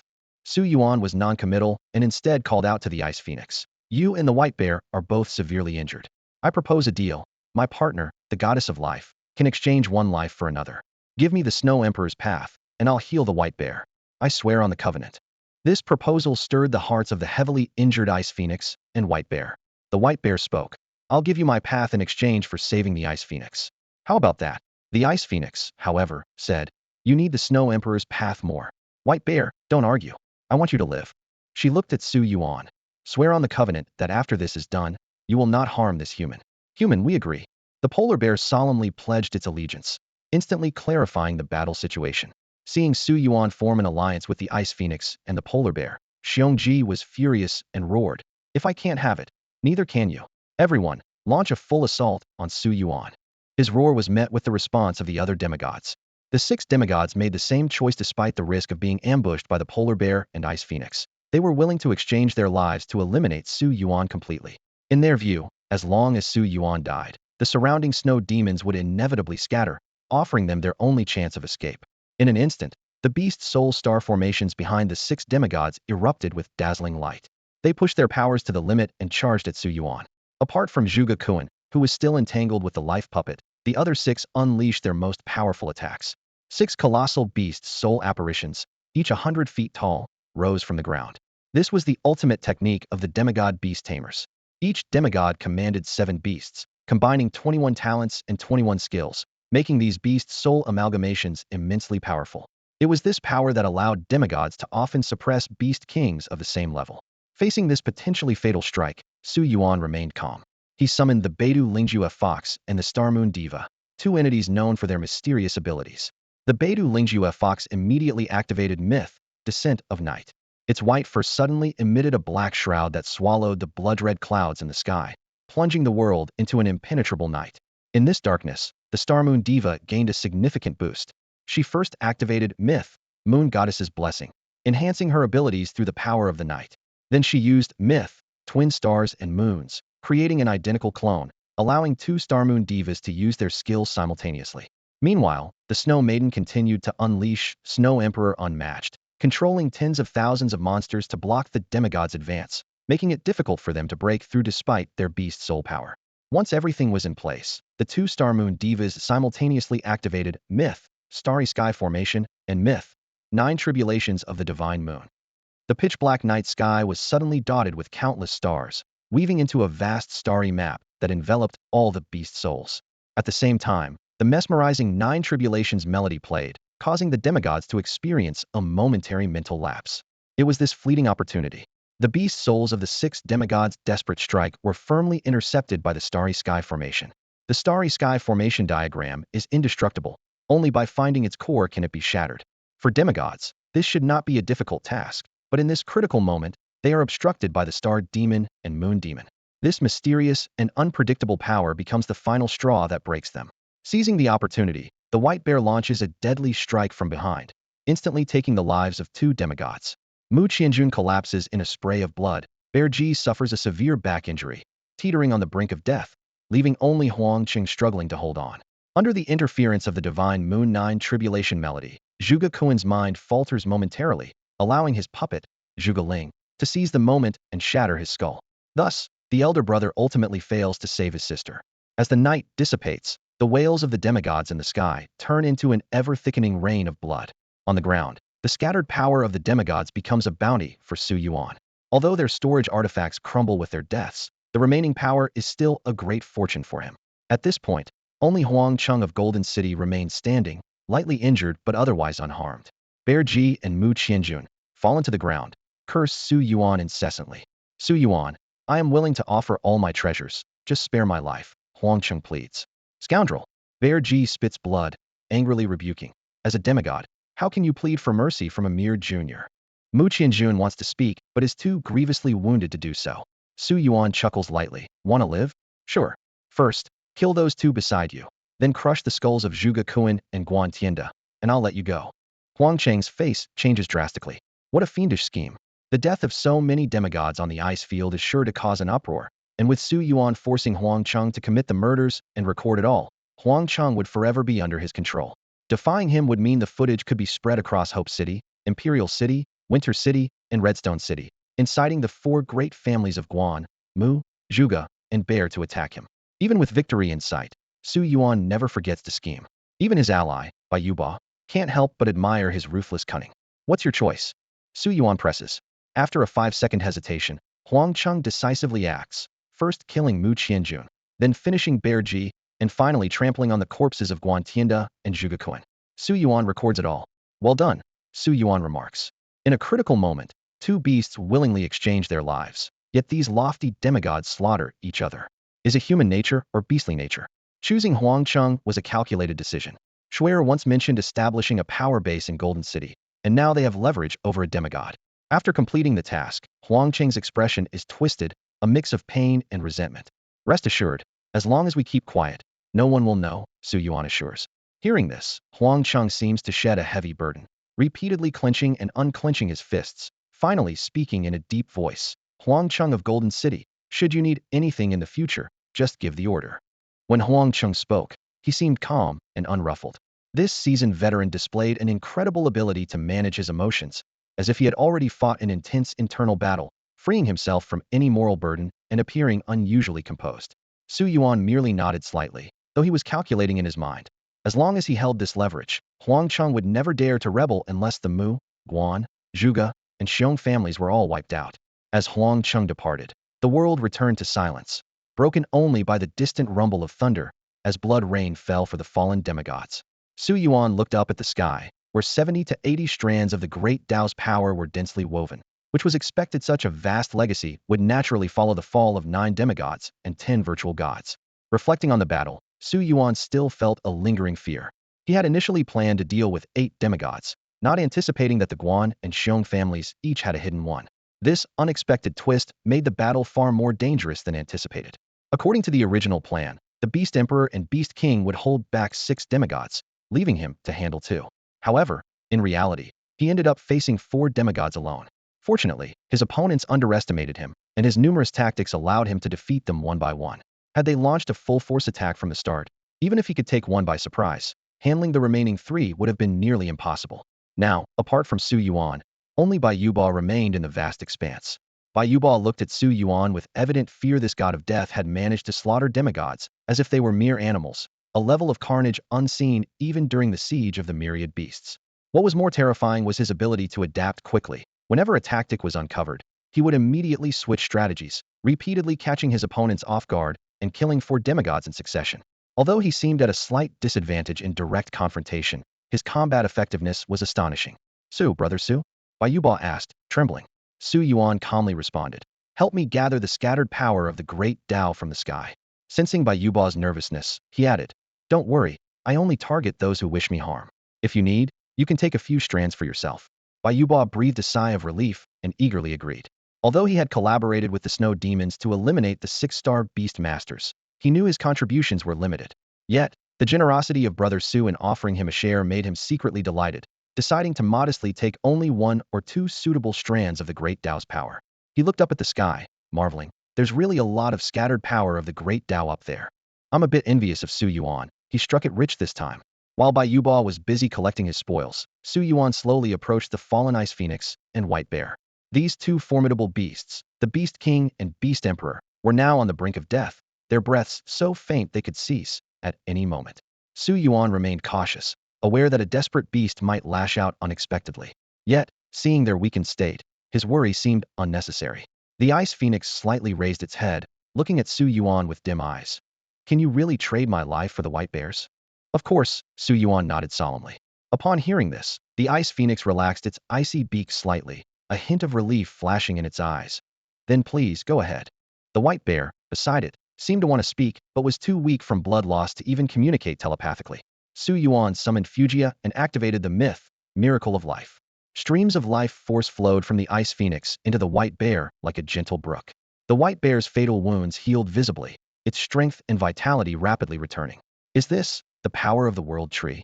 The White Bear was astonished, looking at the human who wielded the Snow Emperor's bloodline, the abyssal legacy, and the power of the World Tree. "What is your name, human?" the Ice Phoenix asked with its last ounce of strength. "Su Yuan." The Ice Phoenix's voice grew weaker. "Her Snow Emperor bloodline is the noblest in the snowfields. The snowfields have awaited the next Snow Emperor for too long. If you can train her to the Beast Emperor level, the entire snowfield will heed your command." Alas, the Ice Throne was taken, or she could have become a beast god. "The Ice Throne? Is that why you're injured?"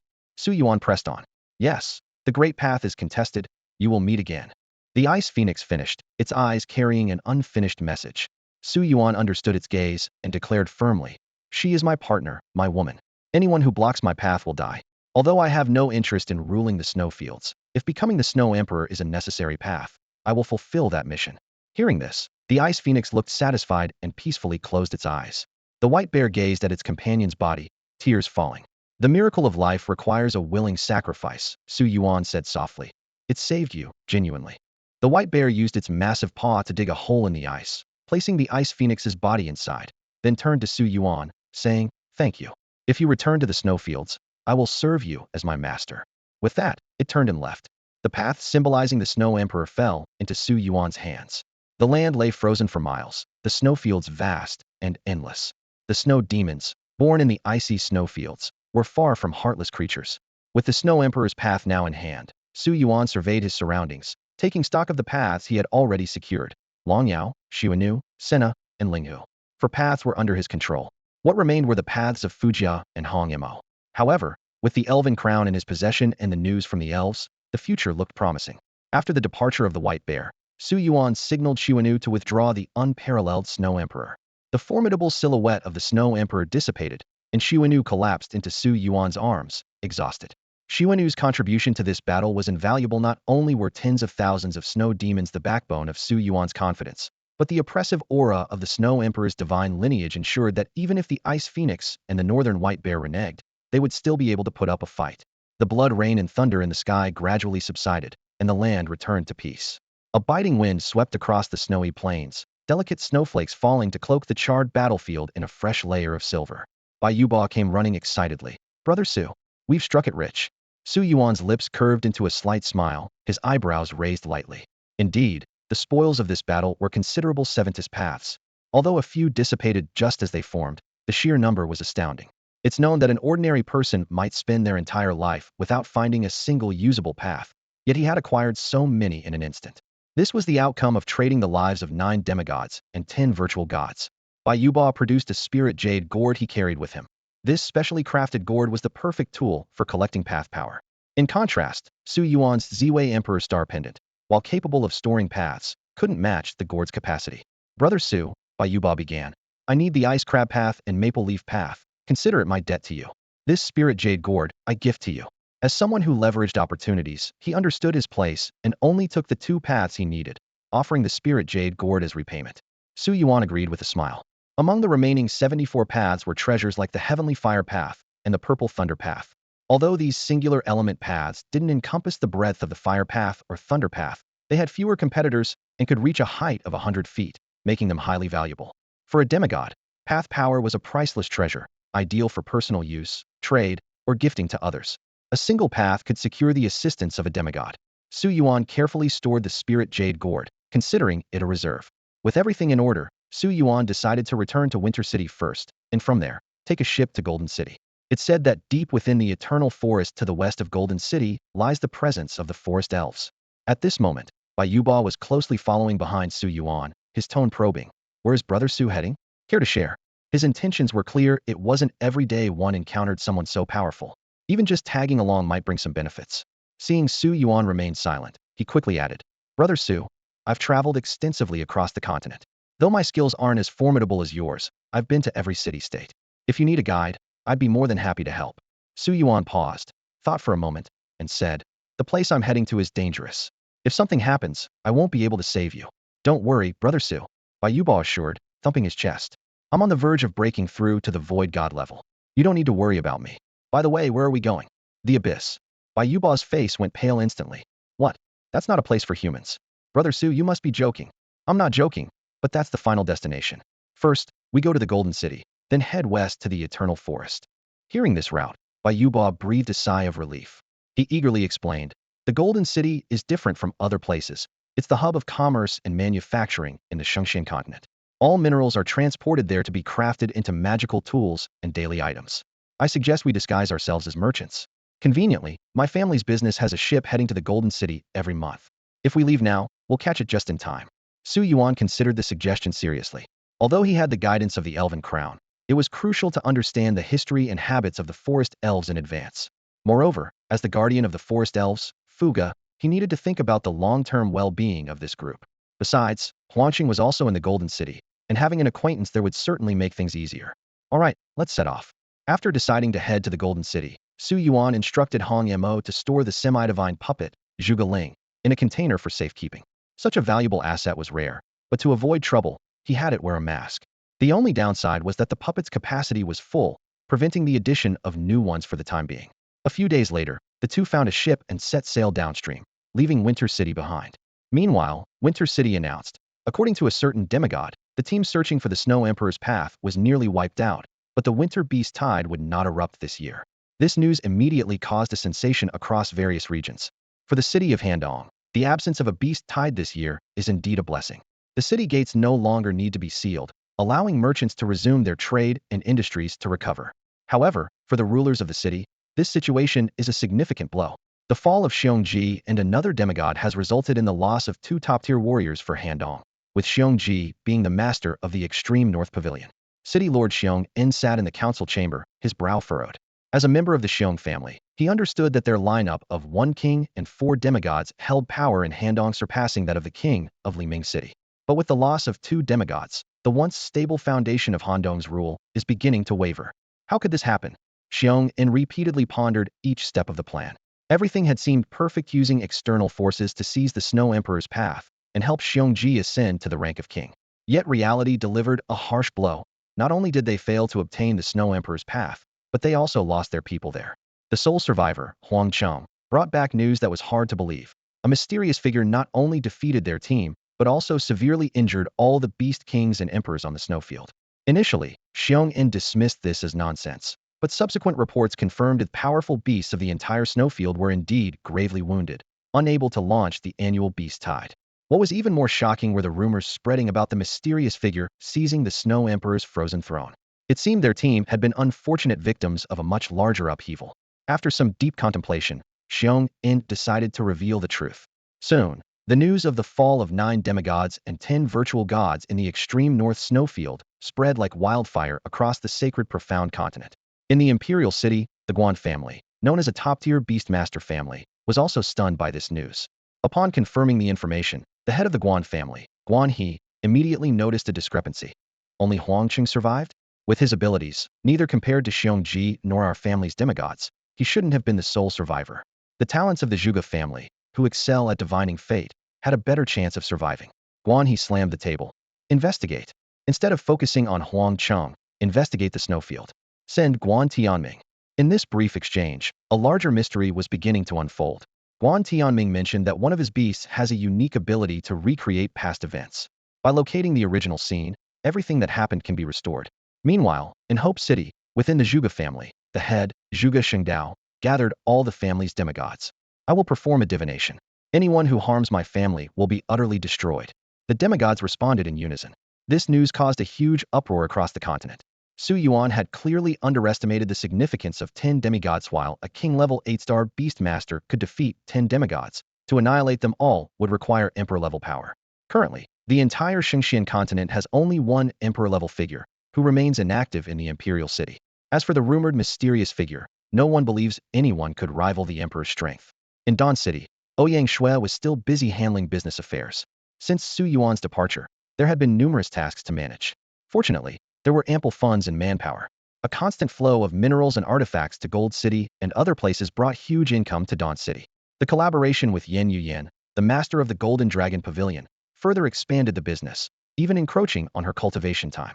When news from the extreme north snowfield arrived, Ouyang Shui was thrown into panic. It wasn't until she received a message from Yi Ho, learning that Su Yuan was not only safe, but had also successfully acquired the Snow Emperor's path and was heading to Gold City, that she was relieved from her suffocating worry. That jerk, making people worry. Just wait until you get back and see how I deal with you. Despite the slightly awkward relationship with Yi Ho, she asked Yin Yuyin to search for a device to relay messages, unwilling to always rely on a rival for information. In the royal palace, the human king was deep in calculation. The Snow Emperor, Dragon God, World Tree, Demon Emperor, Moon God, Emperor Star. This path is indeed perilous. If you insist on proceeding, you will inevitably become his enemy. He sighed. From a mere pawn, to a well-coordinated junior, and now an undeniable son-in-law. I'm afraid I can't handle this situation. Take care of yourself. Meanwhile, Su Yuan and Bai Yuba were carefree. Upon hearing rumors on the road, Bai Yuba was thrilled. Our feat of jointly slaying 9 demigods and 10 virtual gods has spread across the continent. The elders at home who think I'm young will be scared to death if they find out. Although Su Yuan asked him to keep it secret and made a pact, he couldn't help but want to prove to the stubborn elders at home that youth should not be underestimated. Thus, the two traveled with the Bai family's fleet towards the most prosperous city-state on the continent, Gold City. The Golden City is a legendary realm where gold and precious metals abound. This city, built along the mountains, is backed by an extensive range of mineral-rich mountains to the north, producing a third of the St. Xian continent's gold alone. The abundance of various precious metals and magical artifact-producing minerals provides the city with an endless stream of immense wealth. To the west of the city lies the vibrant Eternal Forest, home to countless mythical beasts. Unlike other regions, this forest remains unusually serene, never experiencing a beast tide, offering unparalleled conditions for nurturing beast tamers in the Golden City. To the south stretches an expansive plain, crisscrossed by rivers flowing from the west, nourishing millions of acres of fertile land that have become the continent's renowned granary. With these unique geographical advantages, the Golden City has amassed unimaginable wealth. Supported by its vast financial resources, the beast tamers of the Golden City can rival those of the Imperial City. Excluding the Emperor, the newly emerged talents of the Golden City have even slightly surpassed the Imperial City in terms of strength in recent years. Su Yuan and Bai Yuba traveled on a ship owned by the Bai family, harnessing the power of water beasts, journeying westward from the northeastern corner of the St. Xian continent. The ship covered 1,000 miles a day, with its speed increasing daily, completing the journey in less than 10 days. During the voyage, Su Yuan found rare leisure. Every evening, he would take his beasts to the deck to watch the sunset. This seemingly leisurely act had a hidden purpose. Each sunset viewing increased the progress of sunset-level beasts by 5. Calculating this way, 20 days would max out the progress, except for the spirit fox, which required stargazing at night. Initially, Bai Yuba thought Su Yuan was merely enjoying the sunset's beauty, but over time, he was surprised to notice Su Yuan's beast-taming skills steadily improving. He was puzzled. Could one gain progress just by watching the sunset without visiting the secret realm of the sun? When he asked Su Yuan, he only received a mysterious smile in response. Throughout the journey, Su Yuan rarely spoke unless discussing the sights of the Golden City. Bai Yuba often noticed him gazing southward, where his hometown, Dawn City, lay. As a genius from a small border city, Bai Yuba speculated that Su Yuan must have endured unimaginable hardships. In a resource-scarce city-state, rising to prominence is no easy feat. Observing Su Yuan's focused gaze into the distance, Bai Yuba was convinced that someone he longed for awaited him there. Finally, one morning, the majestic silhouette of the Golden City appeared before them. The city is called the Golden City not because it is rich in gold, but because its entire outer walls are gilded. The walls gleam with a blinding golden light in the sun, constantly flaunting the city's wealth and status. As Su gazed from afar, the dazzling light made it hard for him to keep his eyes open. Seeing this, Bai Yuba pulled out a pair of sunglasses from his pocket. My friend Su, you'd better wear these. They're the hottest selling necessity in the Golden City. Otherwise, you might just go blind. Thanks to the connections with the Bai family business, entering the city was surprisingly smooth. The entry tax, trade permits, and other cumbersome procedures were swiftly handled, unlike the last time when Su wanted to enter the trading post, and it took him a whole day. Originally, Su planned to head straight to the tavern, trading post, and library to gather historical information about the Forest Elf Empire, and then leave. However, Fu Jia suddenly emerged from the beast space, tugging at his sleeve to draw his attention to something in the distance. On the street, a fat merchant in a black tailcoat was leading a chain of shackled slaves. The merchant wore a monocle, held a whip in his left hand, and tugged at the chain with his right. Most strikingly, these slaves were forest elves with golden hair and pointed ears, clearly Fu Jia's kin. Su sighed inwardly. After the fall of the Forest Elf Empire, such scenes were common in the Golden City. The elves' fair skin, green eyes, and golden hair perfectly matched human aesthetics. Almost every wealthy household in the city kept elven maidservants. Fu Jia frowned slightly, but then happily buried her head in Su's embrace, nuzzling it. Su patted her head and approached the merchant. These elves, are you planning to? Su gestured as if to make a trade. The merchant looked Su up and down, noting his simple attire, and showed a disdainful expression. Huh, these are high-quality goods freshly caught from the eternal forest, meant for the Huang family. Don't meddle, kid. The Huang family. Su chuckled. In that case, hand these elves over to me and say they're for Su Yuan. The Huang city will handle everything. Su Yuan. The merchant frowned, doubting that this plainly dressed young man could know the demigods of the Huang family.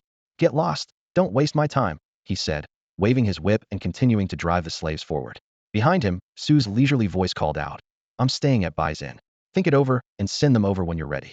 The merchant's name was Wu Bin, and in the vast commercial city of Golden City, he was just a minor, unremarkable figure.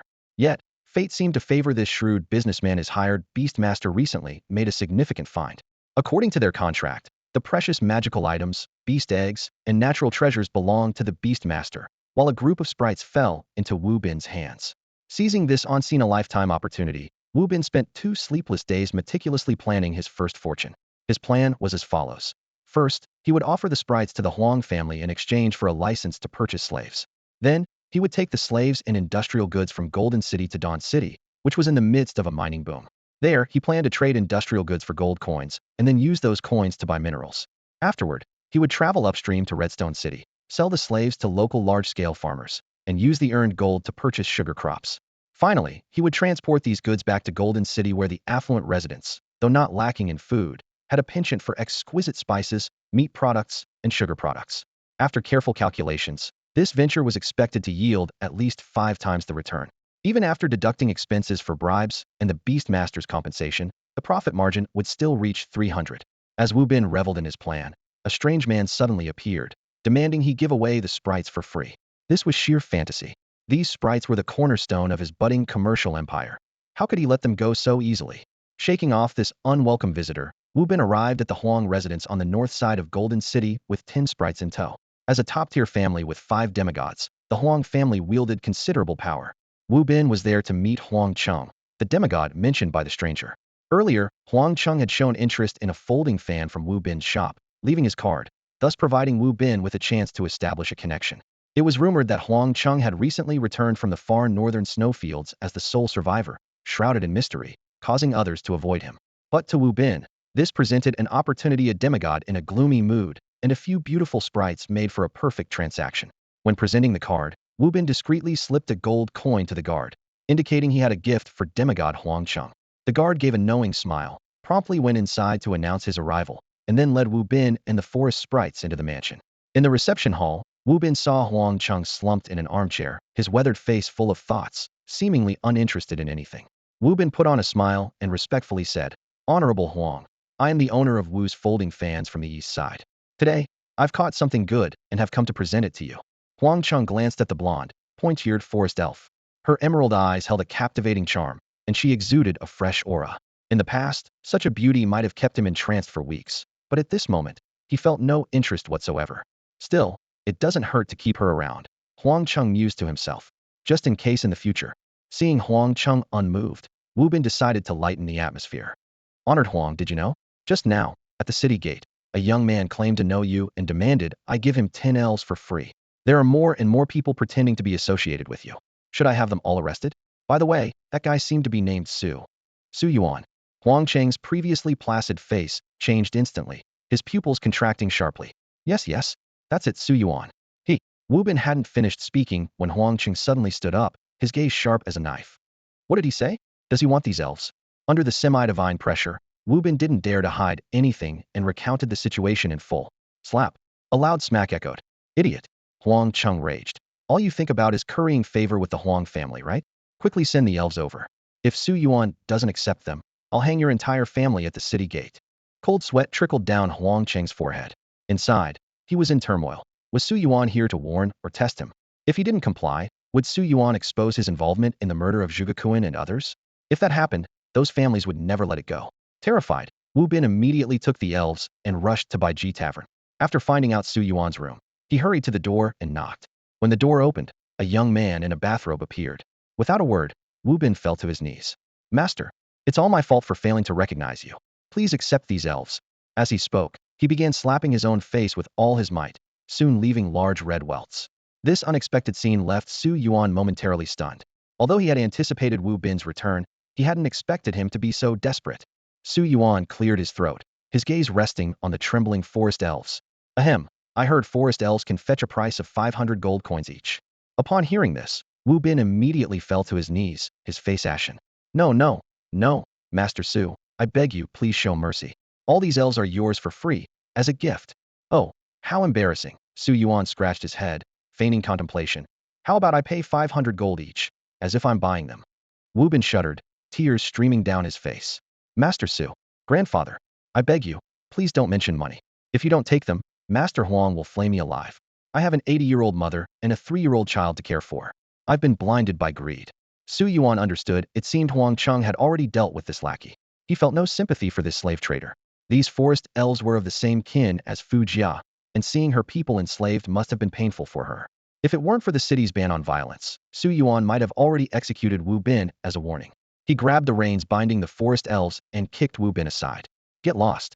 Letting Wu Bin go wasn't out of kindness, but because Su Yuan knew Huang Cheng would take care of him. Huang Cheng wouldn't want to expose their relationship, and anyone who might reveal the secrets of the far northern snowfields would be dealt with. Wu Bin was merely being used for the last time before his end. Su Yuan led the elves inside. 10 golden-haired, pointed-eared elf women huddled in a corner, dressed only in thin robes, clearly prepared for this. The iron chains on their wrists and ankles clinked softly. Don't worry, you're safe now, Su Yuan said, smiling as he extended his hand. Though the elves didn't understand, hope soon filled their eyes when they saw a stunningly beautiful fellow elf appear behind Su Yuan. Fu Jia's exquisite features were like a masterpiece, even leaving her fellow elves in awe. Fu Jia softly explained in Elvish, then extended her palm, where a seed of the world tree began to sprout. The elves were initially stunned, then covered their faces with their hands, tears streaming down as they fell at Fu Jia's feet, sobbing. Through their shared connection, Su Yuan understood everything. Since the fall of the Forest Elf Empire, her people had been scattered, struggling to survive in the mists of the eternal forest. Often, their kin were snatched away by beasts or captured by humans as slaves. Now, with their queen's return, it meant the forest elves could once again hope to protect their homeland. Fu Jia introduced Su Yuan to the group of elves, whose eyes sparkled with star-like admiration as they gazed intently at him, making Su Yuan feel a bit uneasy. Fu Jia smiled gently and said, Master, they can sense your kindness. You are the best. Su Yuan cleared his throat and changed the subject. Let's not dwell on that. Jia, could you ask them about the current state of the forest elf settlement and any news about the world tree? He knew that the primary purpose of this journey was to find the world tree avenue for Fu Jia. This avenue was indeed unique. As the chosen path for Fu Jia, a celestial beast tamer, it was 8,000 feet wide with no tributaries, meaning it had never been discovered before. While other avenues had some traces, this one was a complete mystery. In the worst-case scenario, Fu Fujia might have to choose the elf avenue instead. Fujia communicated with the elves in their language, and through their shared connection, Su Yuan understood their responses. An elf named Esther explained the current situation of the forest elves in detail. They resided in a valley deep within the eternal forest, with a population of less than 100,000, and their numbers were dwindling. Elves were naturally slow to reproduce, with a birth rate only a fifth that of humans. Moreover, their affinity with nature made them prime targets for beast hunts, and humans often captured them as slaves. The tribe had only one powerful priestess to protect their sacred ground, which was safe as long as they didn't leave. However, to find food, the elves had to venture out, and these 10 elves were captured during such a foraging trip. Su Yuan carefully noted the key points: the strongest priestess protecting the sacred ground, food shortages, and more. Due to geographical constraints, farming was nearly impossible within the valley, and hunting outside posed dual threats, making the forest elves' situation dire.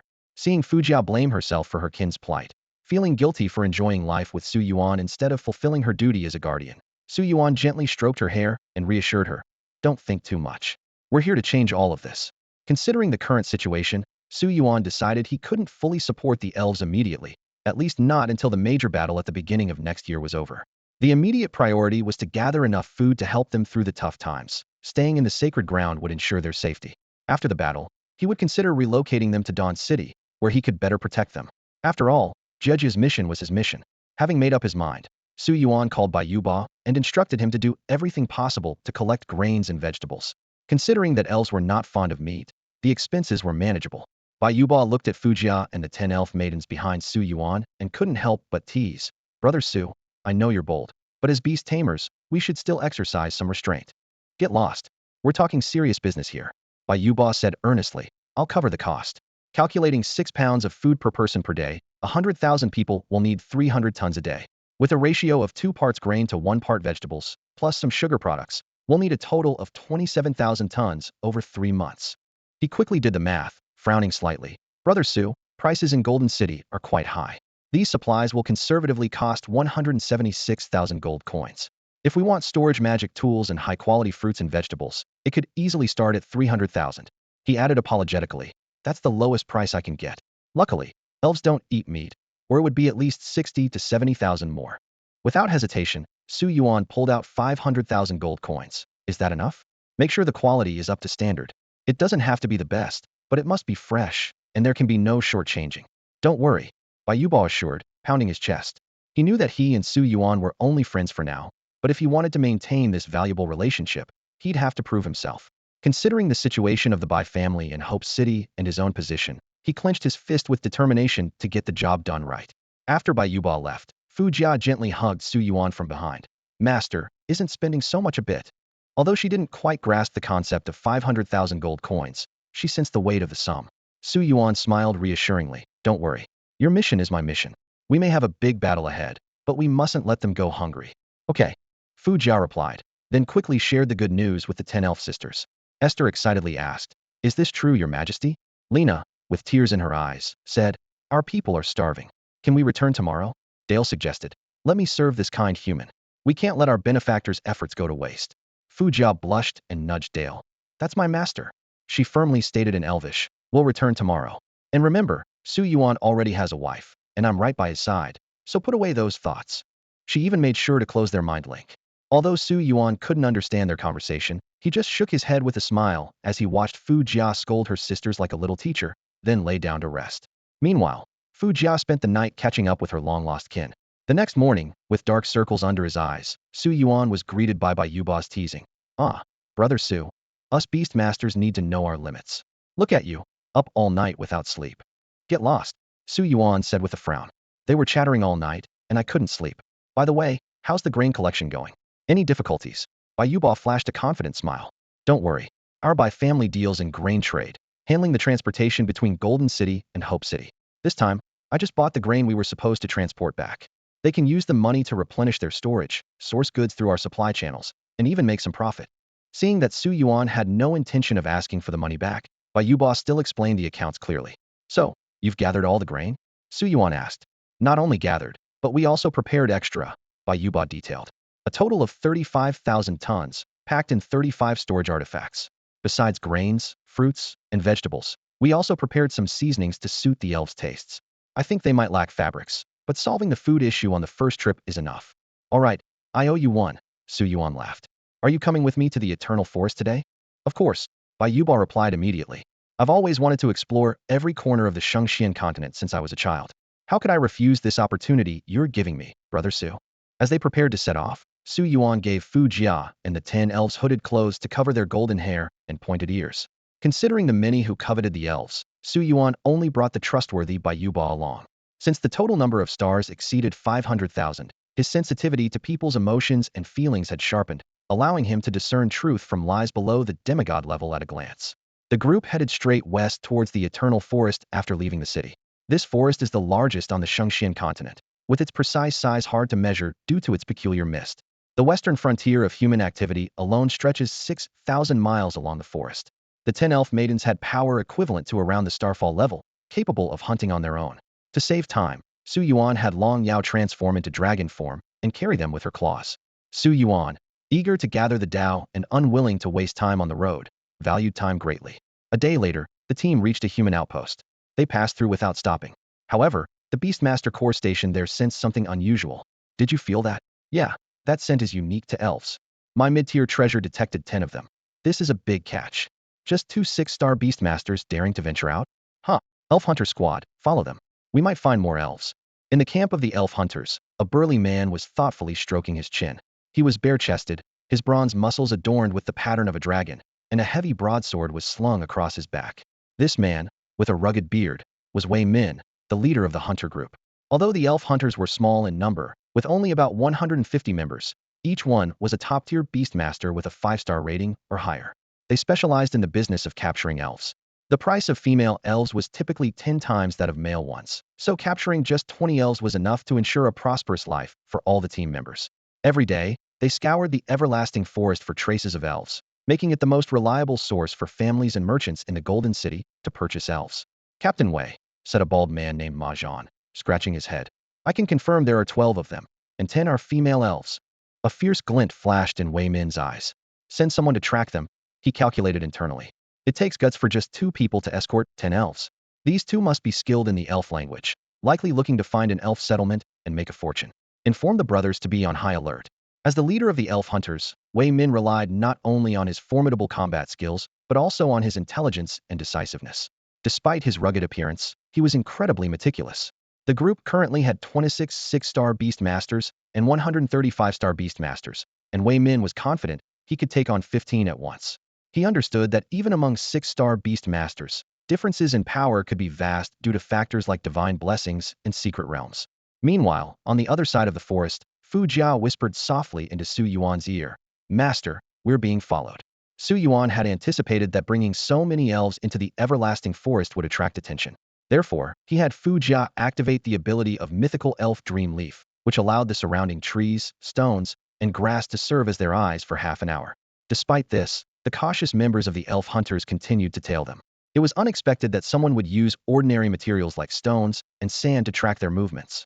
This was precisely the unique aspect of Fu Jia as a divinely chosen beast tamer. Her strength lay not in combat, but in her ability to harness the elements of nature to her advantage. Fu Jia carefully counted the number of pursuers. There were about 150 people, primarily 5-star and 6-star beast tamers, including 26 6-star beast tamers, and their leader was a formidable void god realm expert. This lineup is indeed formidable, Su Yuan mused to himself. Even before I formed the Su family army, there weren't this many 6-star beast tamers. No wonder it's a major city-state. Even the once rare 6-star beast tamers are becoming common. Bai Xiong, Su Yuan called out to Bai Yuba, who was walking ahead. What is it, Su Xiong? There are over 100 people chasing us, Su Yuan pointed behind them. They're probably after these 10 spirits. Bai Yuba chuckled at his words. Haha, Su Xiong, if you can handle demigods, surely these people aren't all demigods? No, there's only one void god among them. The rest are 5-star and 6-star beast tamers. Judging by their banner, they seem to be the spirit hunter group. Let me handle this battle then, Bai Yuba volunteered. Su Xiong, you focus on protecting these spirits. A second-rate beast-taming group from Golden City is no match for me, Bai Yuba. Su Yuan nodded and cautioned. Keep it low-key. I don't want to attract any demigods. The Eternal Forest is vast, and who knows what might happen. If they were targeted by 4 or 5 demigods, even with the help of the puppet Zhuge Ling, it would be quite challenging. Don't worry, Bai Yuba said, snapping his folding fan shut. Though my combat skills may not match yours, I have quite a knack for stealth and escape. To roam the world, you need to have some survival skills. Su Yuan took the spirits to rest by a small stream, while Bai Yuba prepared to confront the enemy. He first summoned a giant mushroom-like demon plant resembling a large spore mushroom. The mushroom emitted dense white mist, which quickly enveloped the surrounding area for miles, causing hallucinations and dreams of one's deepest desires if inhaled excessively. Next, Bai Yuba summoned a dinosaur-like beast carrying heavy rocks on its back. As the dinosaur stomped around, the terrain gradually changed, with the roads on the mountains being covered by dirt and rocks, transforming into a chaotic stone maze. From a bird's eye view, it appeared as a bagua-shaped labyrinth. Labyrinth ready. As Wei Min and his group continued forward, they began to sense something was amiss. He halted and turned to Ma Zhan, who looked perplexed. Are you sure those people headed in this direction? He asked. Ma Zhan, scratching his shiny bald head, pointed to a scent-tracking bug wriggling on the ground. Absolutely, boss. Look, this scent bug used by the tracking sprites is moving this way.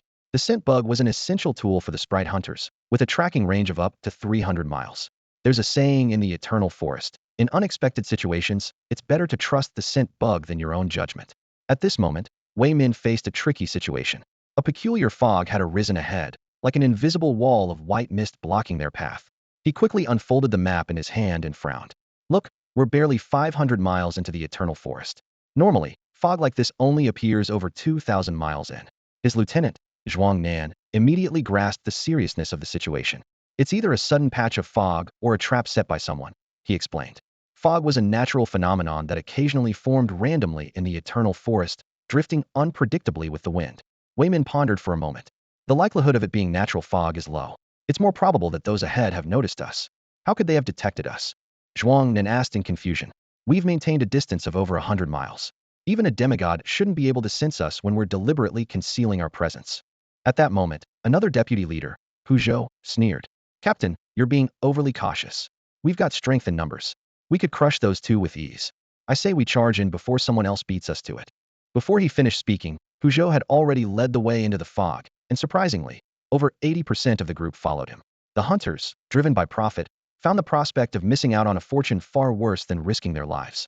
Watching the large group disappear into the mist, Wei Min shook his head helplessly. This was the true nature of the hunter group, officially a guild of beast tamers, but in reality, just a band of mercenaries chasing wealth. Expecting them to grasp complex principles was as ridiculous as expecting pigs to climb trees. Over the past 2 years, this team of hunters has become quite successful, which has given them a certain level of arrogance. Even Wei Min's warnings have been ignored by them. Fine, let's all go in together. Without hesitation, the group ventured into the fog. Hu Zhou's confidence wasn't just recklessness. They were indeed very familiar with the Eternal Forest, having traversed it hundreds of times. A mere fog was nothing to fear. However, merely 10 minutes into their journey, a strange feeling began to arise. Old Hu, something's not right. This path seems different from last time, someone remarked with confusion. Hu Zhou frowned as he confirmed that it was indeed different from usual, with the paths along the way being destroyed. While damaged paths were no major obstacle for beastmasters, it clearly validated Wei Min's warning the enemies ahead were already aware of their pursuit. No worries, let's keep going, Hu Zhou said dismissively. It's just 2 of them. There's no way they can take down over 100 of us. True, someone chuckled in agreement. Besides, those elves are only at the Qinxing level. Qinxing? Let me at M. I can take on 10. Get lost, you just want to be the first to fight. The group continued to joke lightly, not taking their opponents seriously at all. But as they pressed on, the situation grew increasingly strange. Old Hu, it seems like a few people are missing, someone suddenly noted. Hu Zhou immediately stopped to count heads. His expression turning serious. The group was already missing 8 members. Stay alert, he shouted, just as a dark flash shot through the fog like a piercing arrow, taking down another person instantly. Spread out, teams of 3, but don't stray too far. The 100+ members quickly scattered as ordered, each summoning their beasts. Each team had more than a dozen beasts for protection, which should have been impregnable. Unfortunately, the chilling screams continued to echo. Old Hu, something's wrong. They're attacking from underground. Then get up in the trees. No, there are traps in the trees. The hunter team descended into chaos. Ground, trees, fog, shadows. It seemed enemies lurked everywhere.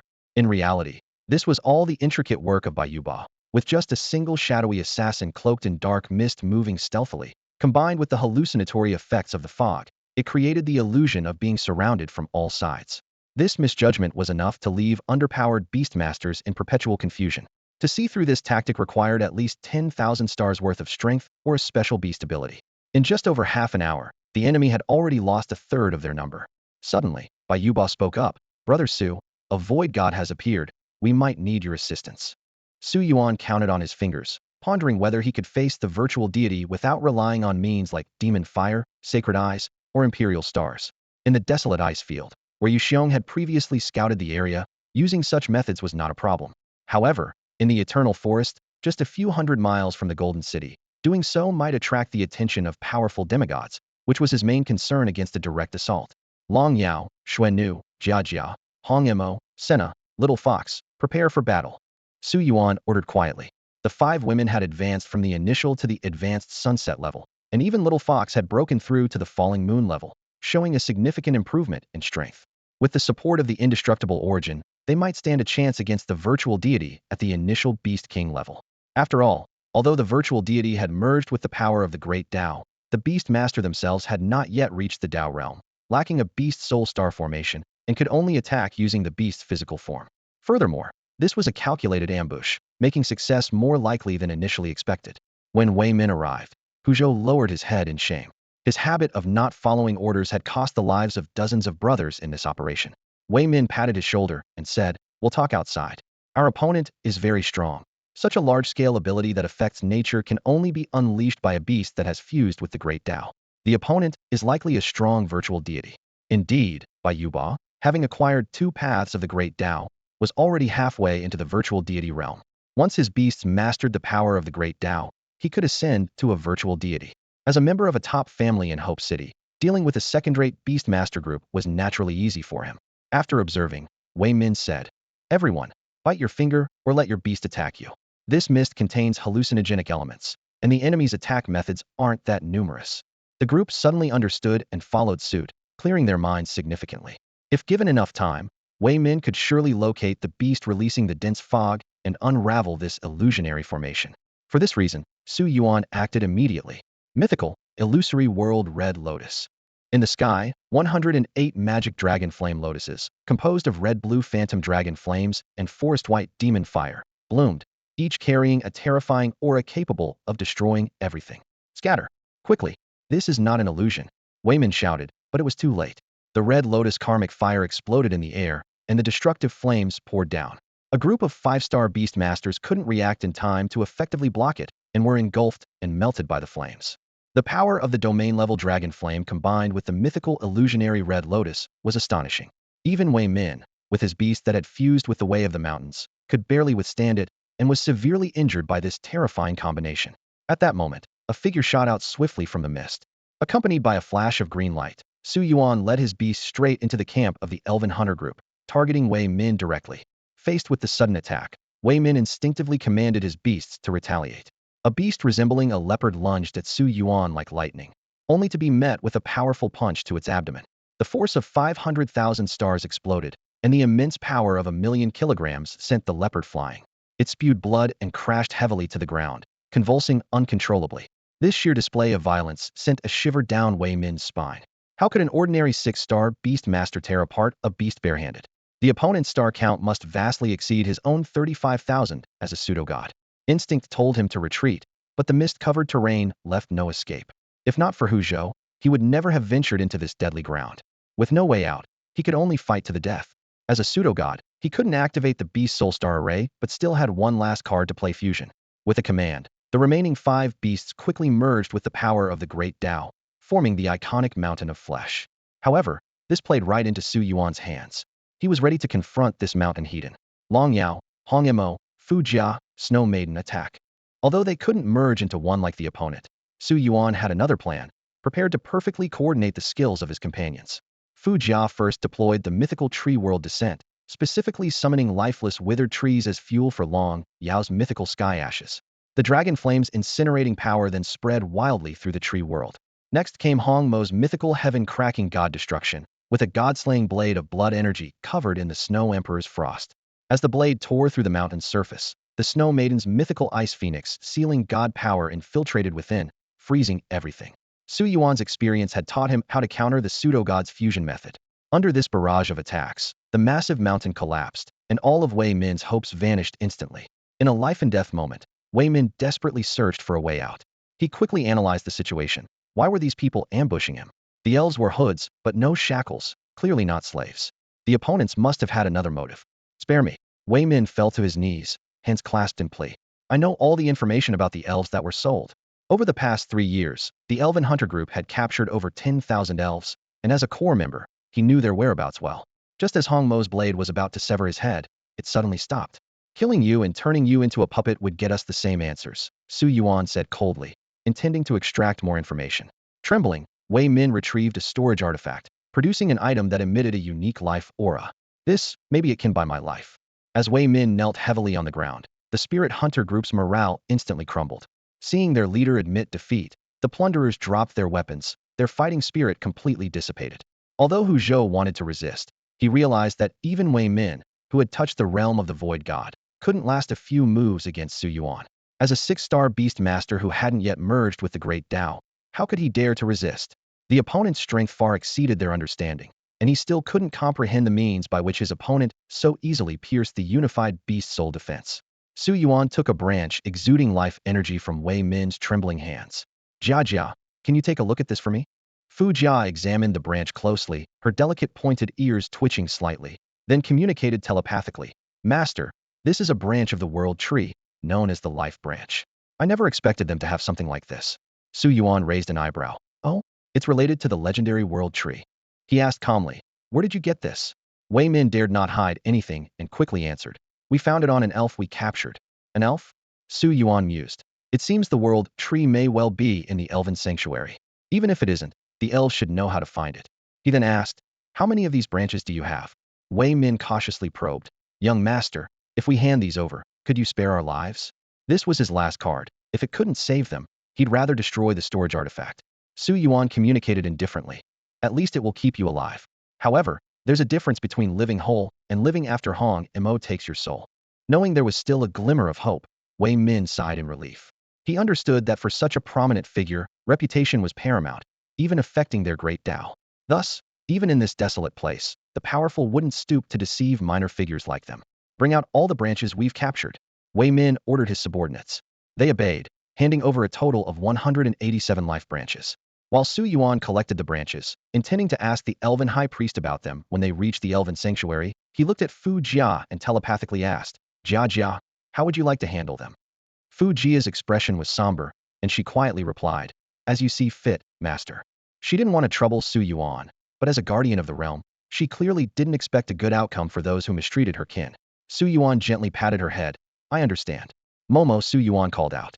Hong Mo reluctantly agreed, secretly grumbling about how bold this human was to command her like this. Turning to Wei Min, Su Yuan wore a chilling smile. Relax your mind. I promise to spare your life, and rest assured, you won't die. Wei Min's mouth twitched, but faced with the mysterious demoness exuding red-black mist, he had no choice but to comply. Resistance now would likely cost him his life. The cautious Wei Min did everything just to survive.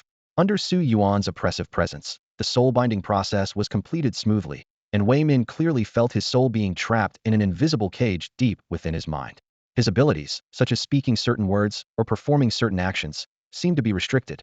Just as Wei Min breathed a sigh of relief at saving his life, Su Yuan's next words sent a chill down his spine. I promise to spare you, not your entire hunting group. The Elven Queen is my woman, and the reckoning for the reckless slaughter of her kin is one I intend to settle with you. Wei Min immediately knelt and kowtowed, his forehead making a dull thud against the ground. He communicated in a trembling voice. Master, I swear by the covenant. I have never wantonly slaughtered elves, nor have I treated them as playthings. I have always strictly restrained my subordinates, but they wouldn't listen. Everything I did was for money. I am willing to donate all my possessions to help you find those elves. Su Yuan blinked and said in a relaxed tone. All right then, you point them out. Tell me who tortured the elves the worst, who put in the most effort, whose hands are stained with elven blood, and I'll deal with them. Otherwise, how can I let you off? These words left Wei Min in utter despair. He understood that once he pointed fingers in front of his subordinates, his reputation in the hunting group and the entire Golden City would be ruined, and everyone would despise him as a traitor. But faced with life and death, Wei Min ultimately chose to survive. He stood up and, with a trembling hand, pointed at Hu Zhou. Master, he killed 13 elves and abused 28 female elves. He is the most brutal one in the group. Just as Hu Zhou was about to curse, Long Yao's dragon flames engulfed him. Then, with the help of Est and other elves, a bloody reckoning began. Those who tried to escape were killed by Yu Ba, who was lying in ambush, and those attempting to bluff their way through were exposed by Wei Min's records and covenant oaths. When the bloody storm finally subsided, out of the more than 150 elite beastmasters in the hunting group, only 18 logistics personnel who had never stained their hands with elven blood remained. Thus, the once renowned elven hunter group collapsed spectacularly. People will do anything to survive, and Wei Min was no exception. As he looked at his comrades lying in pools of blood, it felt as though an invisible blade was carving into his heart. This team, painstakingly assembled by him, despite its internal discord and division, was ultimately his creation. Now, the survivors would only remember it was he who delivered the fatal blow, while the deceased would forever curse him in the afterlife. Su Yuan's methods were indeed ruthless. Not only did he burden Wei Min with the guilt of killing his own comrades, but he also completely controlled him with a soul-binding curse. Wei Min couldn't even think of revealing what happened that day without suffering a severe backlash to his soul. What was even more shocking was the eerie smiles on the faces of the young female elves, contrasting sharply with their innate gentle nature. In the long history of the elves, none had ever celebrated violence. Yet at this moment, as they watched their fallen enemies, their eyes gleamed with the satisfaction of revenge. It was understandable, given that Wei Min's hunting group was the most notorious in Golden City, capturing more elves than all other slave hunting parties combined. Su Yuan promised these elves that keeping these people alive was to trace those who had been sold far away. Since Fuga was the queen of the forest elves, he vowed to help rebuild the forest elf empire one day. When that time came, the slave trade routes these people knew would serve as a legitimate cause for war. Wei Min and his men, bound by the curse, were driven out like the living dead, left to eke out a miserable existence in Golden City, awaiting Su Yuan's summons, or else face a slow death. Having dealt with the pursuers, the group continued toward the elf settlement. Besides being guided by Esther and others, Su Yuan also discreetly used the elf crown to confirm their direction. The current elf settlement had shifted from the location of the ancient forest elf empire. After the empire's fall, the surviving elves were forced to relocate to a barren lowland valley to survive. From Esther's descriptions, the predicament of the elves was evident. This valley, marked on human maps, offered nothing but fresh water. There were no minerals, and even magical beasts were scarce, making it almost as desolate as a desert. Yet, this inhospitable place had become the last refuge for the forest elves.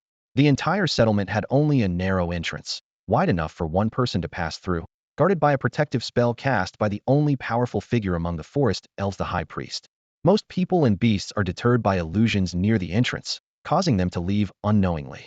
Even if someone stumbles upon it, breaking through the Beast King's barrier is incredibly challenging. After 5 or 6 days of trekking, Su Yuan and his companions finally arrived at the creek valley. Before they could enter the valley, a sharp whistle pierced the air, with an arrow landing precisely at Su Yuan's feet. Several adult forest elves, armed with longbows, emerged from the shadows and sternly questioned Act in Elvish. Through Fu Jia's translation, they demanded to know why Act had brought strangers, especially humans, to their land. They reminded her that the last time humans visited, it led to the greatest calamity the forest elves had faced in a decade, almost wiping them out. Act remained calm and began to explain in detail. She first introduced Fu Jia, the forest elf queen who had descended from the heavens. Despite the male elf's skepticism, Fu Jia's powerful life force was enough to prove her extraordinary identity, ensuring she would be a distinguished guest in Creek Valley.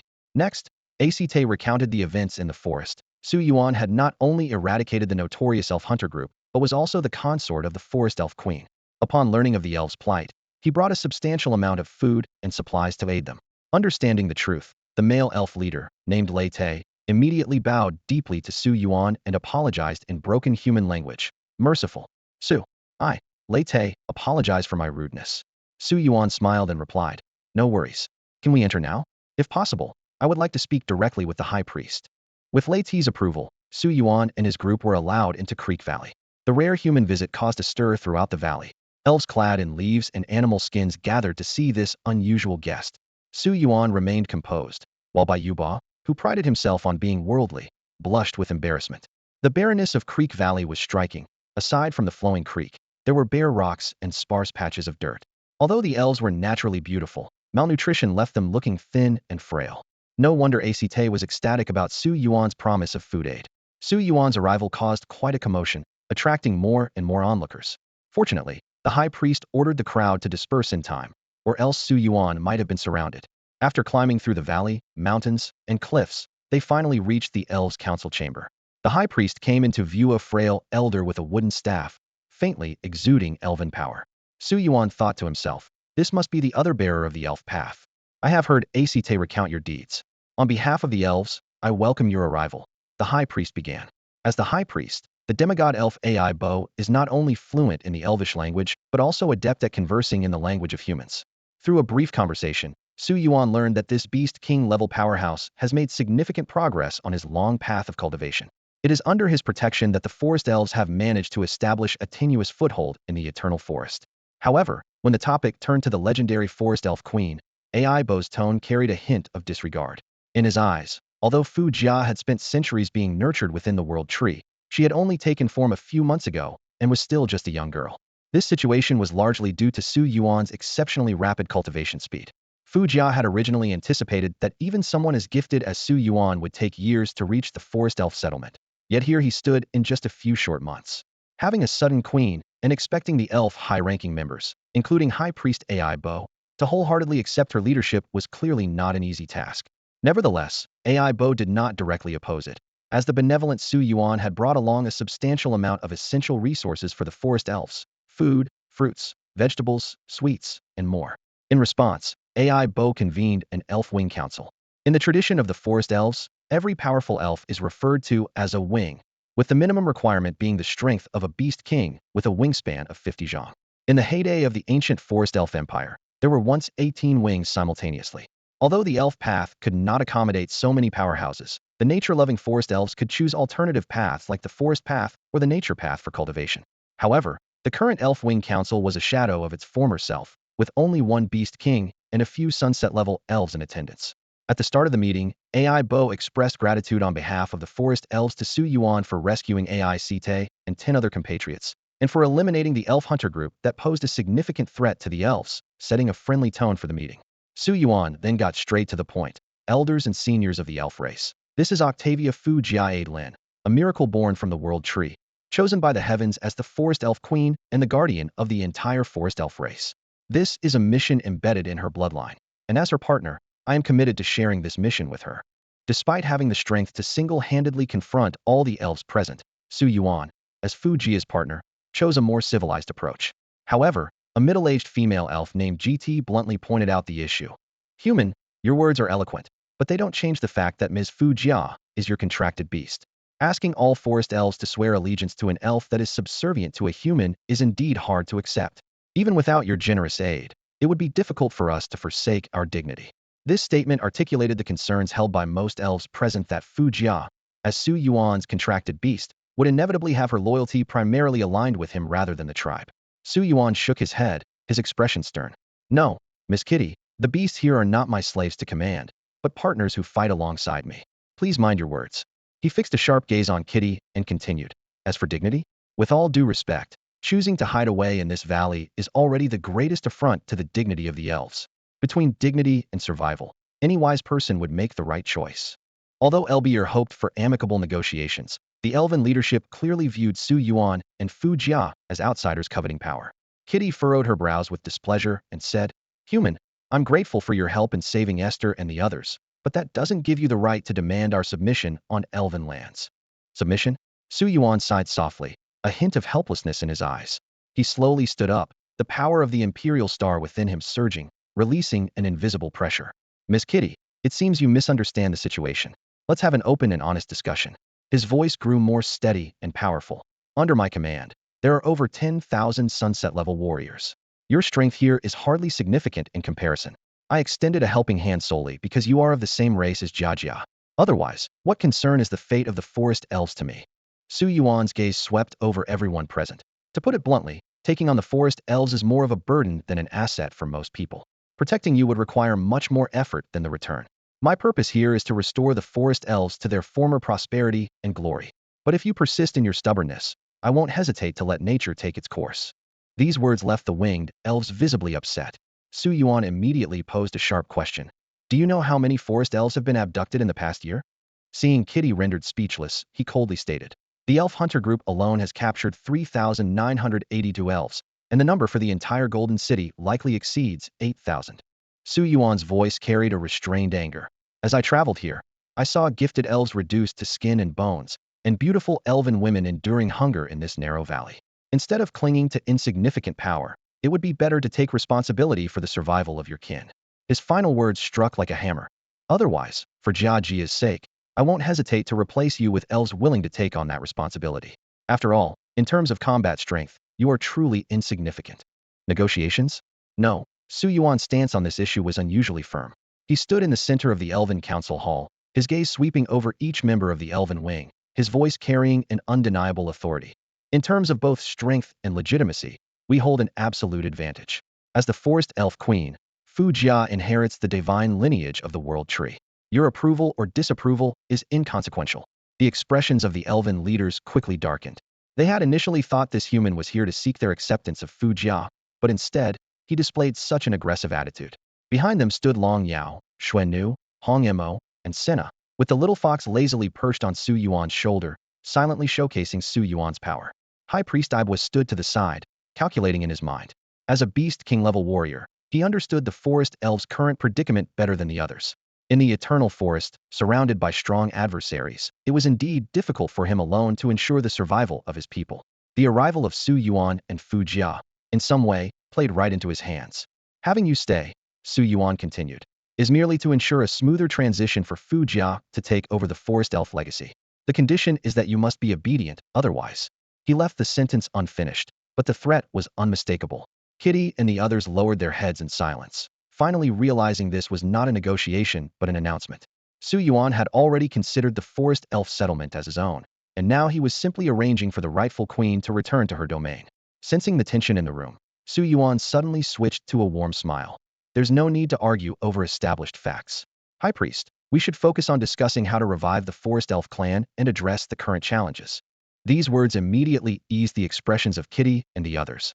They were well aware that under their leadership, the Forest Elves had indeed reached a dead end. Now, they needed to prove their worth to Su Yuan, or risk being replaced at any moment. By exerting pressure and offering reassurance, wielding both the stick and the carrot, Su Yuan demonstrated his adeptness. By showcasing his strength to intimidate these proud elves, his ultimate goal was to better address the practical issues at hand. Ibo was the first to speak. Honorable Empress and husband of the Empress. As you can see, the most pressing issue for the Forest Elves is the lack of food. To obtain food, we must leave the barren Creek Valley. But once we enter the hunting grounds of the Eternal Forest, the weak Forest Elves become prime prey for both powerful beasts and humans. The High Priest referred to Fu Jia as the Empress and Su Yuan as the Empress's husband, indicating that Su Yuan had successfully taken a leading role. The other elves accepted this and looked expectantly at the generous husband of the Empress, hoping he would bring a turning point for the elves. Su Yuan gestured for Bai Yuba to bring a cloth bag, from which he poured out a pile of ring-sized magical artifacts. Here are 35 storage artifacts, High Priest. They contain a total of 35,000 tons of grains, fruits, vegetables, and small amounts of sugar, salt, and other items. This supply is intended to last for 3 months, ensuring each elf receives at least 7 pounds of grains and produce daily. Do you think this can fill the food gap? How much? Ibwa's eyes widened, his long white eyelashes almost trembling. Oh, God of Elves, 35,000 tons? Did I hear that right? Not 3,500 tons. He reached out with trembling fingers to touch the artifacts, instinctively believing Su Yuan's words. Even the always composed Lady Kitty couldn't hide her surprise. The number was staggering. The Forest Elves typically only managed to gather around 1,000 tons of food per month, often supplemented with wood chips and edible fibers to stave off hunger. If not for the elves' resilient vitality, able to survive on dew, they might have faced starvation long ago. Faced with such a vast supply of food, the tense expressions on Ibwa and the others finally eased. The elves all bowed respectfully to Su Yuan. Thank you for your kindness. Thank you for your generosity. Su Yuan smiled and said, It's nothing. It's my duty to care for my people. This is just a small matter. I promise to bring prosperity, peace, and strength to the Forest Elves. These words made Fu Jia's expression change unpredictably. Oh, the master is defining our relationship again. Yet gradually, she found herself not rejecting this act of closeness, but rather looking forward to becoming more intimate. The feeling of having someone to rely on made her happy. Su Yuan lightly tapped the table and continued. While I provide the necessary supplies for 3 months, I hope the Forest Elves can seal off Creek Valley for 3 months and not let any elves leave. A chill ran through Ibwa and the others, but with ample food, this request was not difficult to accept. May we know the reason, husband of the Empress? In 2 months, a great war will break out in my territory. I need to conserve my strength for it, and I won't be able to protect you during that time. I ask you to wait in Creek Valley. Of course, if there are other needs, feel free to bring them up during this period. and I will procure more supplies. But more importantly is the future of the forest elves. In my view, it's best to migrate out of the eternal forest. At the mention of migration, the elves' expressions immediately turned serious. Ibwa said solemnly, "Honorable Empress, forgive my bluntness, but the elves would rather face extinction than easily leave our ancestral land." Su Yuan's plan to take over the nest went surprisingly smoothly, as the elves seemed not to resist his arrival much. After all, in their current predicament, they could hardly sustain themselves alone. However, when Su Yuan proposed the idea of migration, the situation took a dramatic turn. The elves showed a firm determination, expressing that they would rather starve than leave. After thorough inquiry, a startling truth emerged. The forest elves, as a chosen race, had received a special blessing from the elf god in ancient times. The entire eternal forest was their innate sanctuary. As long as they stayed in the forest, even if their population dropped to 30,000, they could survive on the meager output of the streams and valleys. This blessing provided them with the most basic survival guarantee, ensuring they would never face the threat of extinction. But this blessing was a double-edged sword. While individual elves could leave the forest without issue, a collective migration abandoning their ancestral land would turn the blessing into a dreadful curse. They would lose all racial talents and even the ability to reproduce, leading to true extinction. Upon learning this secret, Su Yuan quickly said, "I didn't consider this carefully enough. Please forgive me." Madam Kitty, however, smiled and shook her head. "No blame to the uninformed. Please, esteemed guest, do not blame yourself." Her swift change in attitude was surprising. In just a few minutes, she had shifted from an opponent to a supporter of Su Yuan and Fujia. This was understandable, as the food Su Yuan provided alone was enough to make her deeply grateful. As Su Yuan delved deeper, he discovered that the forest elves' plight extended beyond food shortages. They faced severe challenges in clothing, shelter, and transport. The only area that was not a problem was healthcare, as forest elves naturally possessed healing abilities. But the most serious issue was a severe shortage of labor, particularly due to a significant gender imbalance. Most female elves had been abducted and used as playthings, though their lives were spared, while dangerous hunting and foraging tasks were primarily undertaken by males. As a result, women made up 80% of the current forest population. Su Yuan thoughtfully asked, "High Priest, does the elven race restrict intermarriage with humans?" His question carried a deeper meaning. Firstly, considering the future of his single soldiers, and secondly, intermarriage policies could be a unique advantage in attracting talent. After all, as the Su family army was growing, improving the standard of benefits was essential. High Priest Eber replied, "There is no fundamental restriction, only a temporary ban in recent decades for the safety of the tribe. In fact, elven bloodlines have an advantage. Offspring with humans will definitely be elves. From a population growth perspective, we welcome intermarriage, though elves don't actively pursue it. We were hesitant to let humans in because too many enemies were targeting us before." After saying this, the elves began to discuss the issue of intermarriage with humans in detail. Through their conversation, a key piece of information emerged. Regardless of the combination, the offspring of elves and humans will always be elves. This was undeniably good news for the elves, although those with a strong sense of purity might not be very proactive. Su Yuan quickly reviewed the geographical situation in his mind. The Eternal Forest is close to the Golden City, while far from the Dawn City. This distribution means that after resolving issues with the Dawn City, he must turn his attention to the Golden City. Otherwise, the rise of the forest elves will remain just a dream. "The rise of the elves won't happen overnight," Su Yuan said solemnly. "I haven't reached the demigod level yet, so my help is limited to providing resources. But that day isn't far off." To boost the elves' confidence, Su Yuan revealed his cultivation speed. The elves naturally have the ability to discern truth from falsehood, and when they learned that Su Yuan had advanced from an ordinary person to a 6-star beastmaster in less than 100 days and had pursued the path of a demigod with 4 avenues, their confidence in him reached unprecedented heights. Under Su Yuan's instructions, Lady Kitty and others began to handle the supplies from the 35 storage artifacts. Building warehouses, distributing food, and establishing a rationing system were all proceeding in an orderly manner. After they left, Su Yuan took out the elven crown and asked the High Priest, "High Priest, you should recognize this treasure, right?" Eber's eyes widened in shock. "The elven crown," he exclaimed. "It's a divine artifact nurtured by the power of the Great Path by the ancient elven king. The direction indicated by this elven crown doesn't seem to be the elven sanctuary of the Creek Valley?" Su Yuan asked directly. Eber hesitated for a moment, glanced at Fujia, and finally spoke. 500 miles south of here lies the ancient capital of the Forest Elven Empire. Although it has been searched many times by beast kings and humans, no one has discovered the true secret of the elven ruins. Because the elven crown is the key to unlocking the ruins. Does the world tree path lie hidden in the ruins? Su Yuan keenly sensed the crucial detail. Eber nodded in confirmation. For the forest elves, The world tree path is more precious than the elven path. It's the root of their creation. And this seemingly vanished path has always been hidden in plain sight. But without the activated elven crown, it can never be found. Eber was willing to share this secret because he saw Su Yuan and Fu Jia successfully activate the elven crown. Without genuine goodwill towards the elves, this divine artifact would not accept anyone. Su Yuan's heart was already in turmoil. He finally understood why the world tree's path, though wide and expansive, remained untraveled. It was because without a key, the treasures of the elven ruins were like a stagnant pool. Even if one possessed the key, no one could recognize its true identity. If it weren't for his breakthrough on the battlefield causing a celestial phenomenon, and if it weren't for Fu Jia's assistance, this secret might have remained buried forever. Thank you for your honesty, High Priest, Su Yuan said, taking a deep breath. Ebo shook his head and replied, "It is I who should be grateful. Without your help, we wouldn't have survived this winter. As for Kitty and the others' impulsiveness, I ask for your understanding. They are still adjusting to their new roles."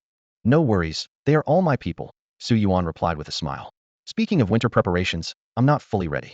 Once we've explored the ruins, I plan to go to the Golden City to purchase some cloth, cotton, and coal. The elves are skilled seamstresses, so these materials will be put to good use." A rare smile appeared on Ebo's aged face. As a Beast King-level elf, the burden of 10,000 citizens was overwhelming. Yet today, this young man had effortlessly resolved a predicament that seemed insurmountable.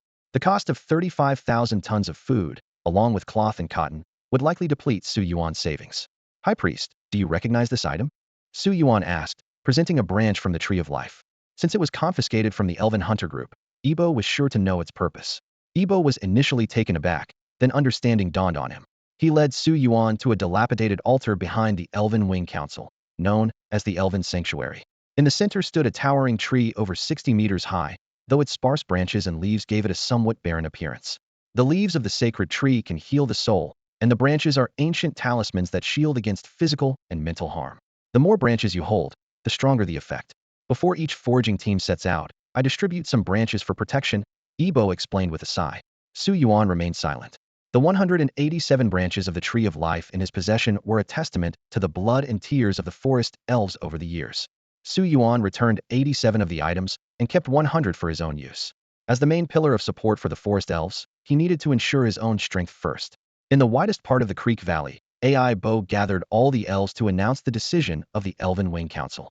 When the elves heard about the appointment of a new elven queen, their reaction was surprisingly unanimous. There were no objections. This was not unexpected, as the supplies brought by Su Yuan were incredibly generous. For elves who had been starving for years, the prospect of having enough food for several months was the greatest blessing. The younger elves regarded Su Yuan as a hero. He not only eliminated their biggest threat, the elven hunters, but also promised to bring materials like fabric, cotton, and coal. This meant they would no longer have to rely on leaves and animal skins to survive the harsh winters. Many young female elves were eager to become the queen's attendants, secretly hoping to win Su Yuan's favor. The banquet that evening was simple, featuring only rye bread, wheat bread, and some basic fruits and vegetables, yet it moved the elves to tears. For those who had lived in poverty for decades, such a meal was beyond imagination.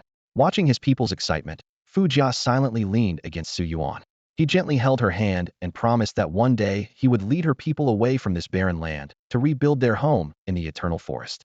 The next morning, Su Yuan awoke in a tree hollow to find several young forest elf maidens waiting outside with basins of water and elf leaves.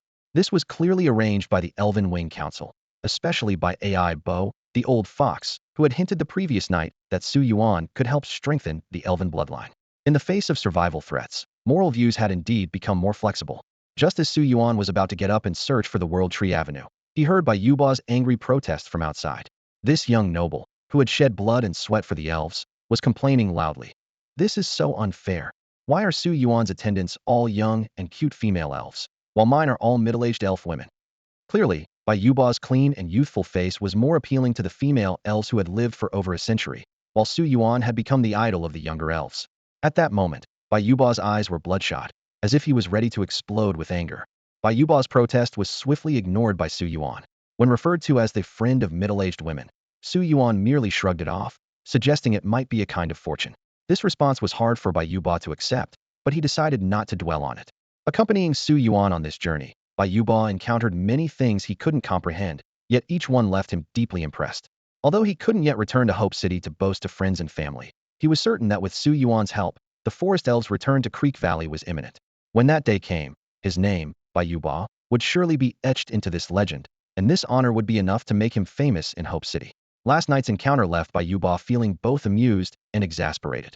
The middle-aged female elves had indeed been a bit unruly after drinking, but he insisted he was merely a passive participant. However, Su Yuan not only didn't believe him, but also jokingly promised to find him an appropriately matched, older female elf, even jesting that he'd be willing to officiate their wedding. Bayuba could only choose to remain silent in response.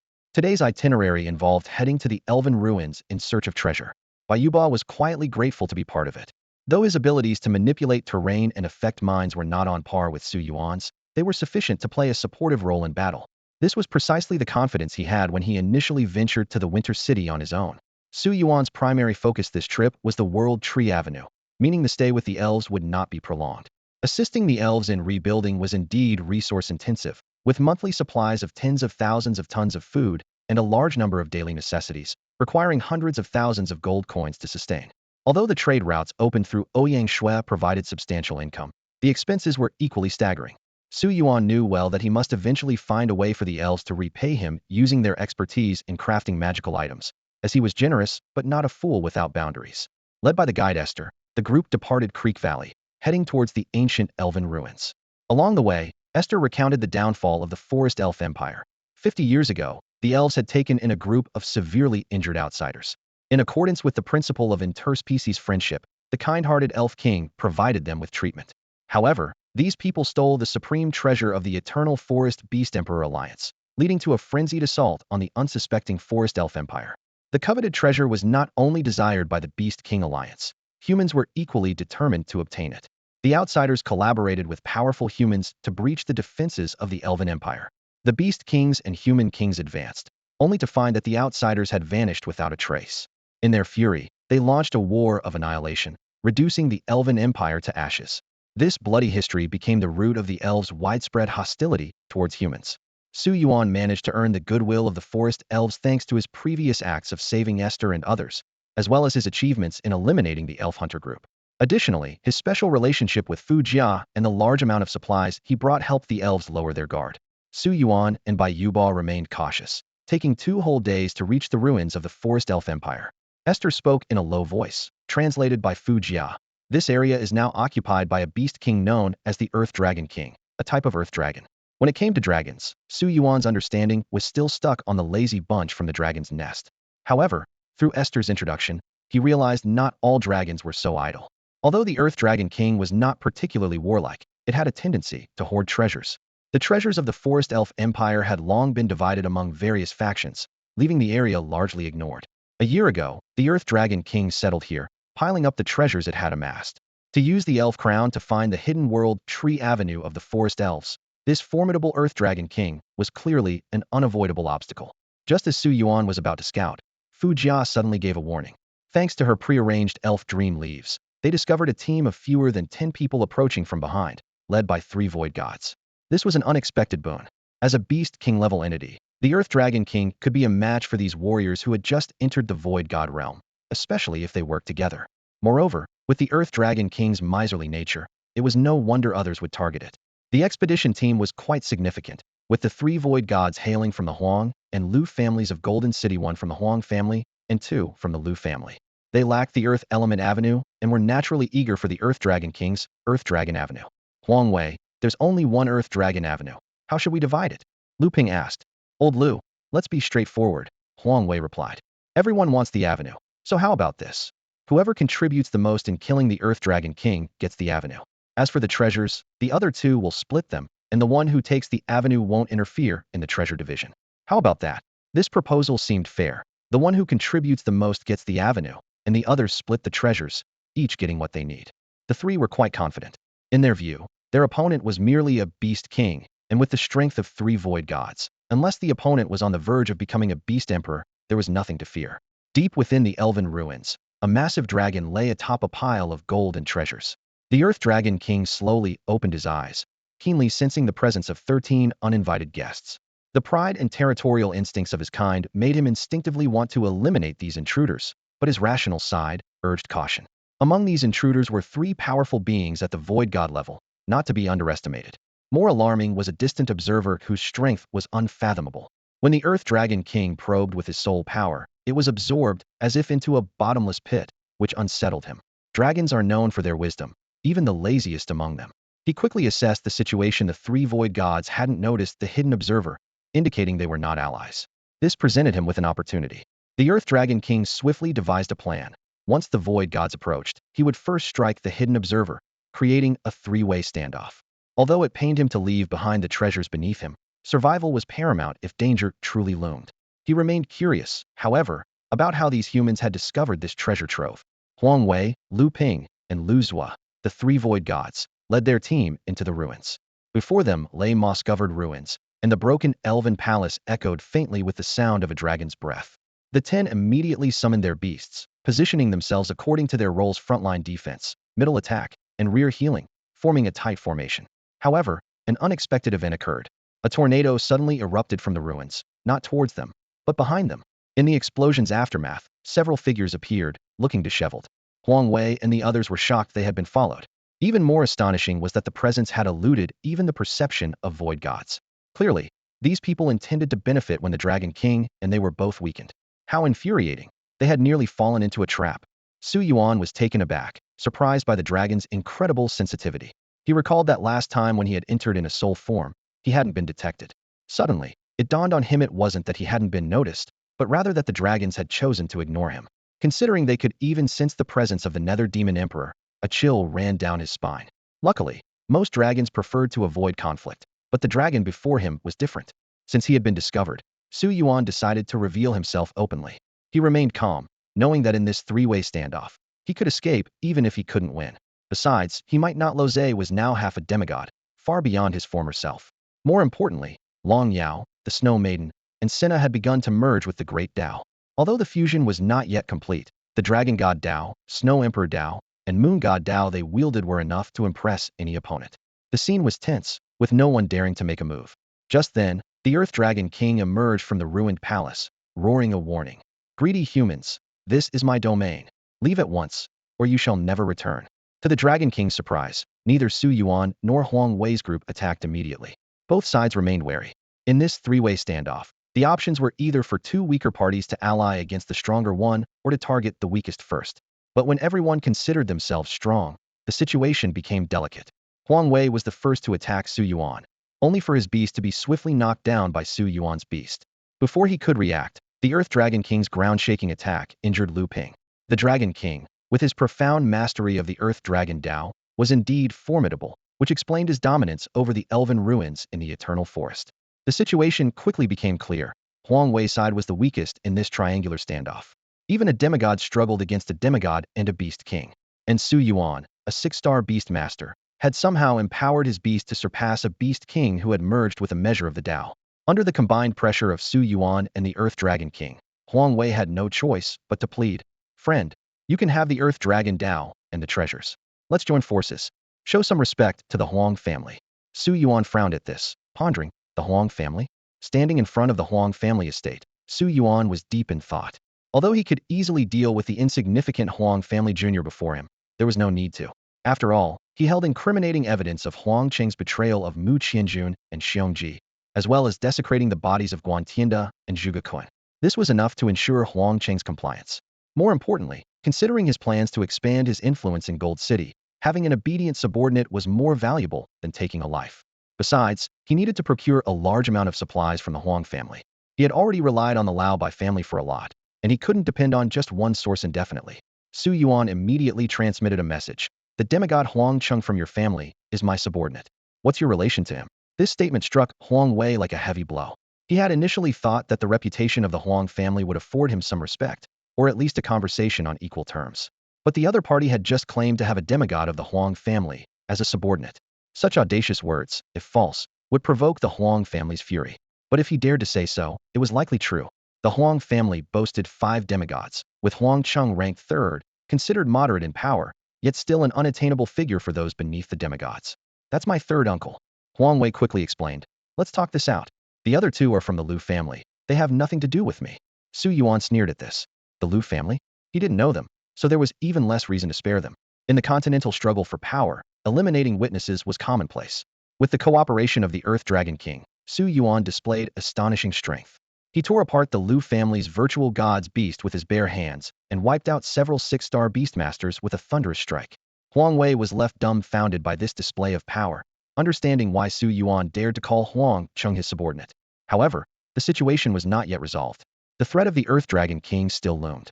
After a brief contemplation, Su Yuan summoned Long Yao, who had integrated part of the dragon god's path. Long Yao revealed her true form, with wynard reverse scale dragon scales and claws enveloped in a unique flame of white, red, and blue intertwined magic dragon blaze. This peculiar fire made the soul of the Earth Dragon King tremble, its pupils constricting. Immediately, a pressure from the bloodline descended upon the Earth Dragon King's head.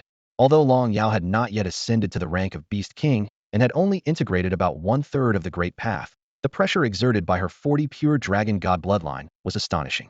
This pressure surpassed even Shui Di's control over the snow demons and the suppressive force of Shui Di's divine bloodline, which could affect the Beast Emperor-level Arctic White Bear, was no match for Long Yao's bloodline suppression over the Earth Dragon King. At this moment, the Earth Dragon King was under unimaginable pressure, as if carrying a burden of 10,000 tons, every step requiring all his strength. His massive body was nearly immobilized under the weight of the dragon god bloodline's pressure. Boom! Long Yao's dragon claws, engulfed in demon dragon flames, struck heavily on the Earth Dragon King's head. The pale white flames instantly burned away the dragon scales he was so proud of.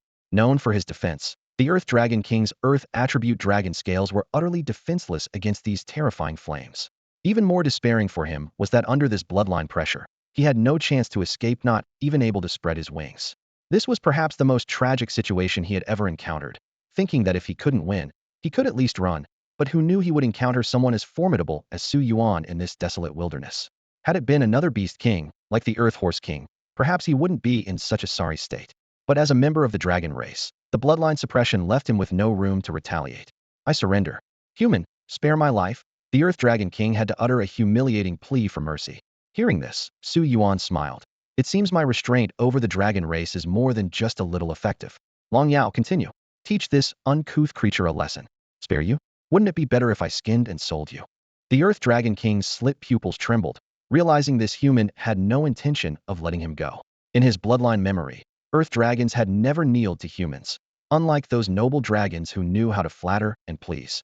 As Long Yao continued to rain down blows with her claws, this kind-hearted dragon girl suddenly suggested, "My little one still needs a suitable mount." Facing the prospect of being skinned and dismembered, the Earth Dragon King finally set aside his pride. "Merciful master, please spare me. I am willing to become your mount, offer all my treasures, and vow never to betray, swearing by an oath."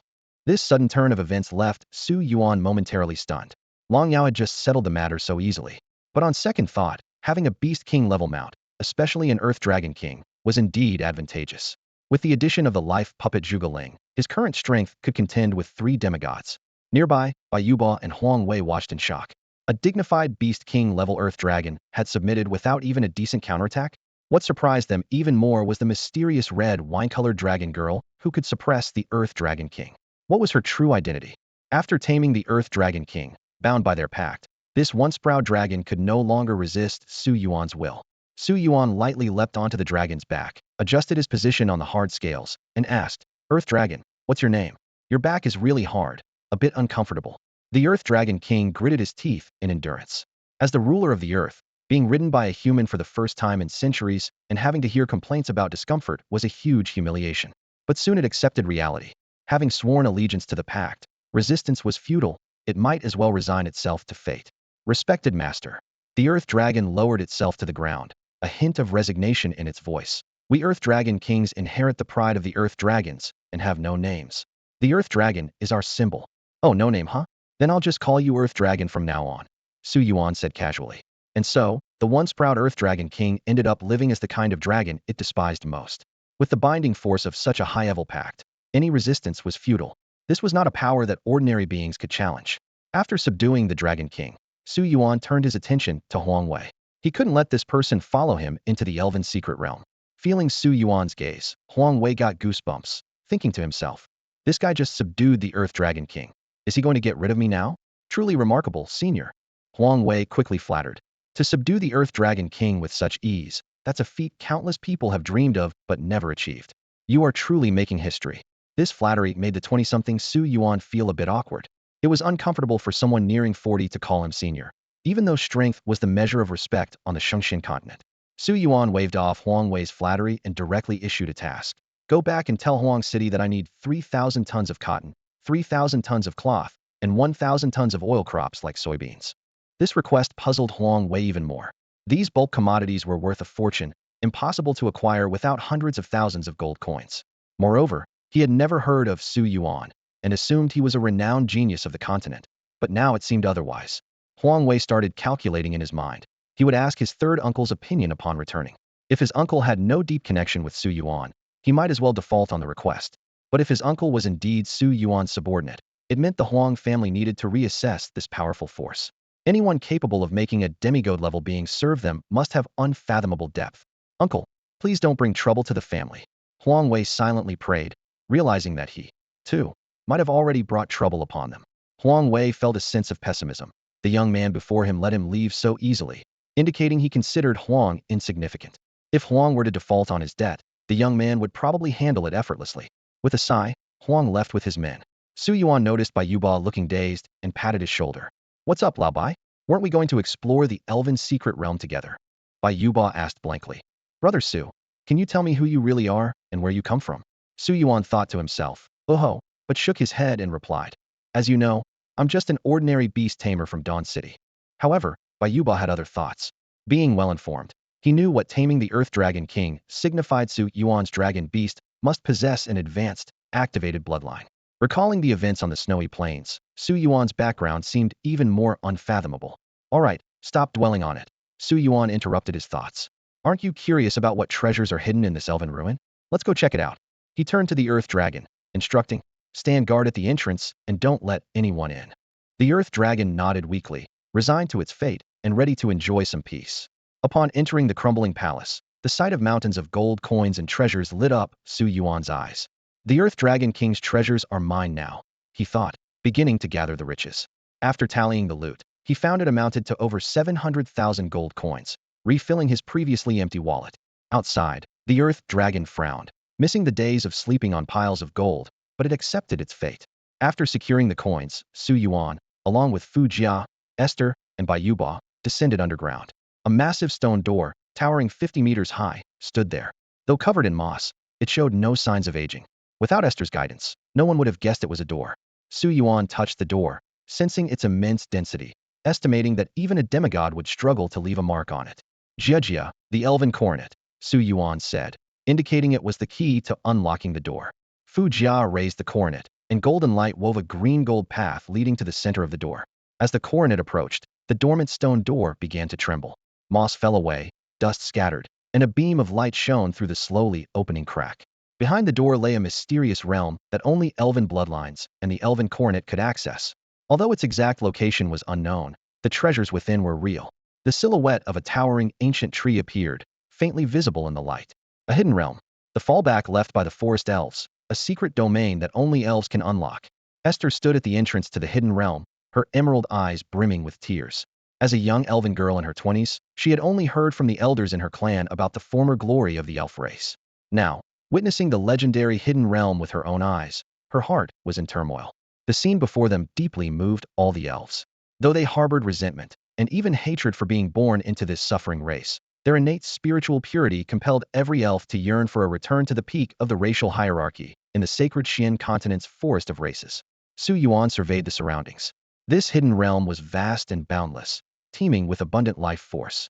In the center of the realm, a towering tree pierced the sky, its branches disappearing into the clouds.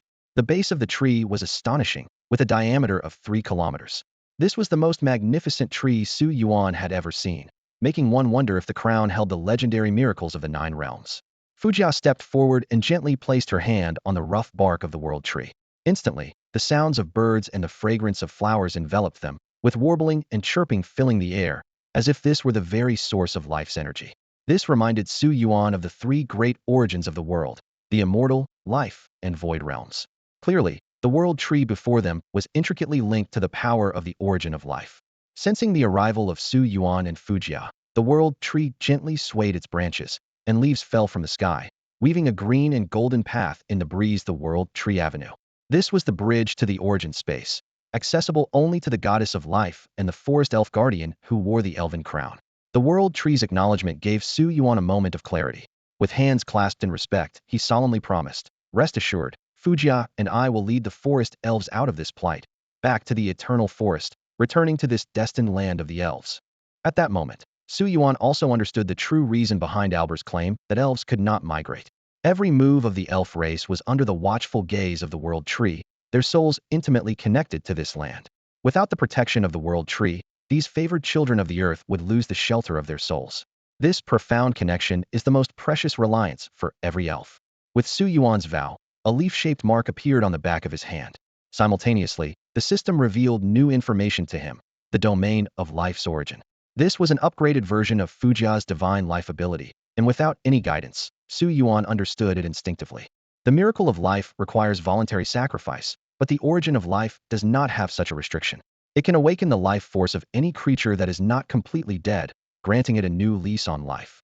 Compared to the power and extraordinary healing offered by the immortal origin, the origin of life is more akin to a thorough rebirth. As Fujia's innate abilities evolved from the miracle of life mythology to the domain of life origin, the power controlled by Su Yuan began to influence all the beasts. With the support of these two origin forces, even without the fusion of greater powers, these beasts had already reached the level of beast kings, on par with any beast king in the world. The fifth path is now in hand, leaving only Hong Mo's abyssal demon emperor path the most perilous one. The elven secret realm remained exceptionally calm under the watchful eye of the world tree. Estelle benefited greatly here, rising from the star-falling level to the moon-falling level, becoming a formidable presence among the forest elves. Bai Yuba also received a gift from the world tree, a precious artifact called the Horn of Life. This horn, woven from the branches and leaves of the world tree, can enhance everyone's self-healing abilities, making it a valuable asset for the beast team. Although these rewards are far less than the path and origin Su Yuan obtained, the world tree has never been stingy in helping those who sincerely aid the elves.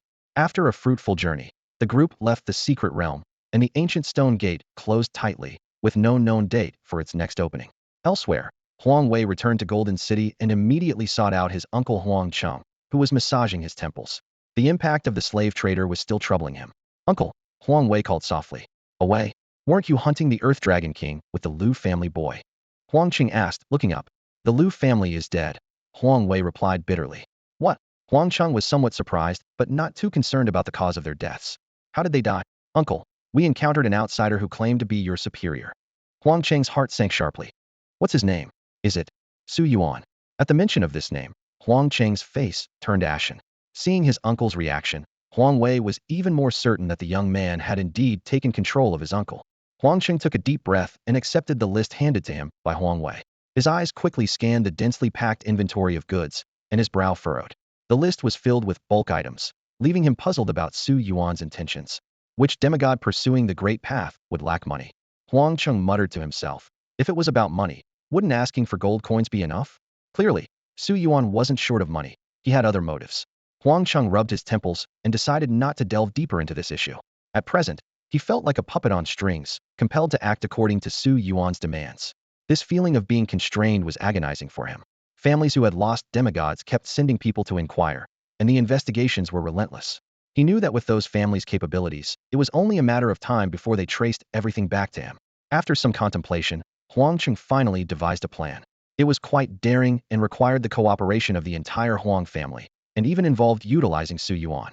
Huang Cheng, who once dared to compete for the Snow Emperor's path in the far northern snowfields, was never one to settle for the status quo. Rather than waiting to be attacked, he preferred to take the initiative. "Away, did Su Yuan mention how to hand over the supplies?" "He said he would collect them at the edge of the eternal forest." "All right, make the arrangements. The expenses will be covered from my account." After sending Huang Wei away, Huang Cheng narrowed his eyes. To implement this plan, he first needed to convince his elder brother, Huang Wei, head of the Huang family. As a demigod on the verge of reaching the human king level, Huang Huai was instrumental in securing the Huang family's position among the top 10 in Golden City. It was known that Golden City, unlike Dawn City, had over 100 demigods. As night fell, Huang Cheng went to Huang Huai's residence. "Third brother," Huang Huai greeted with a smile. "I've noticed you've been downcast since returning from the snowfields. What brings you here today?" "Failing in the path competition is common. There's no need to dwell on it. As for those few families, aside from the Guan family, which requires some caution, the others aren't much to worry about." Huang Cheng remained silent for a moment before finally deciding to reveal everything. Brother, I might have gotten myself into something serious.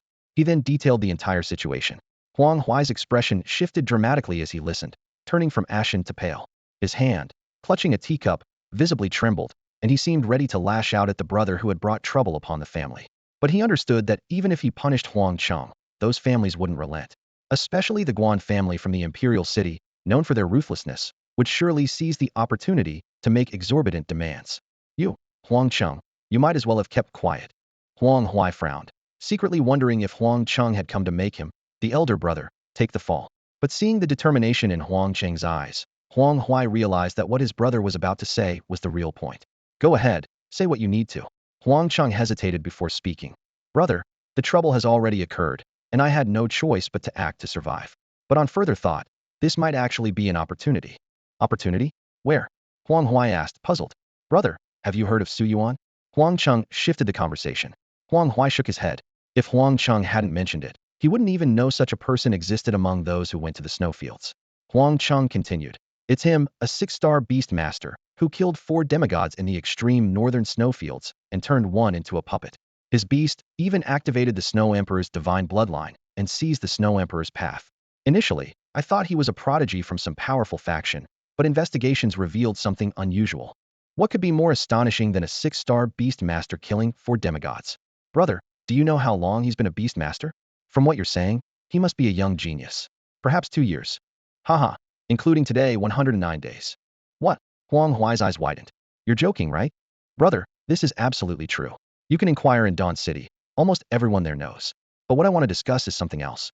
This rising star surely has designs on Golden City. Although he has dirt on me, the Guan, Mu, Zhuge, and Xiong families are also watching him. If I'm exposed, he won't escape their pursuit either. Since we share common enemies and interests, why not sit down and talk? We might leverage his external power to gain greater benefits in Golden City. Even if he seeks control, so what? Someone with demigod combat strength in just 100 days is likely to become the strongest and youngest demigod on the Saint Xuanti continent, possibly even achieving the title of King of Men.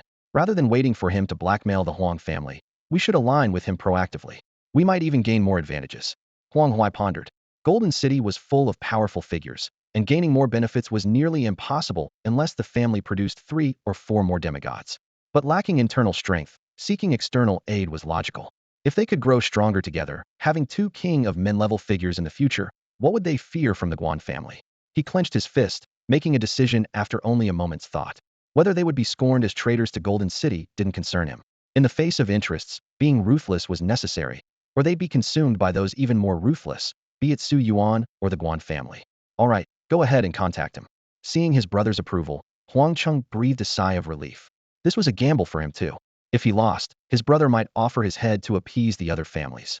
Fortunately, this gamble paid off.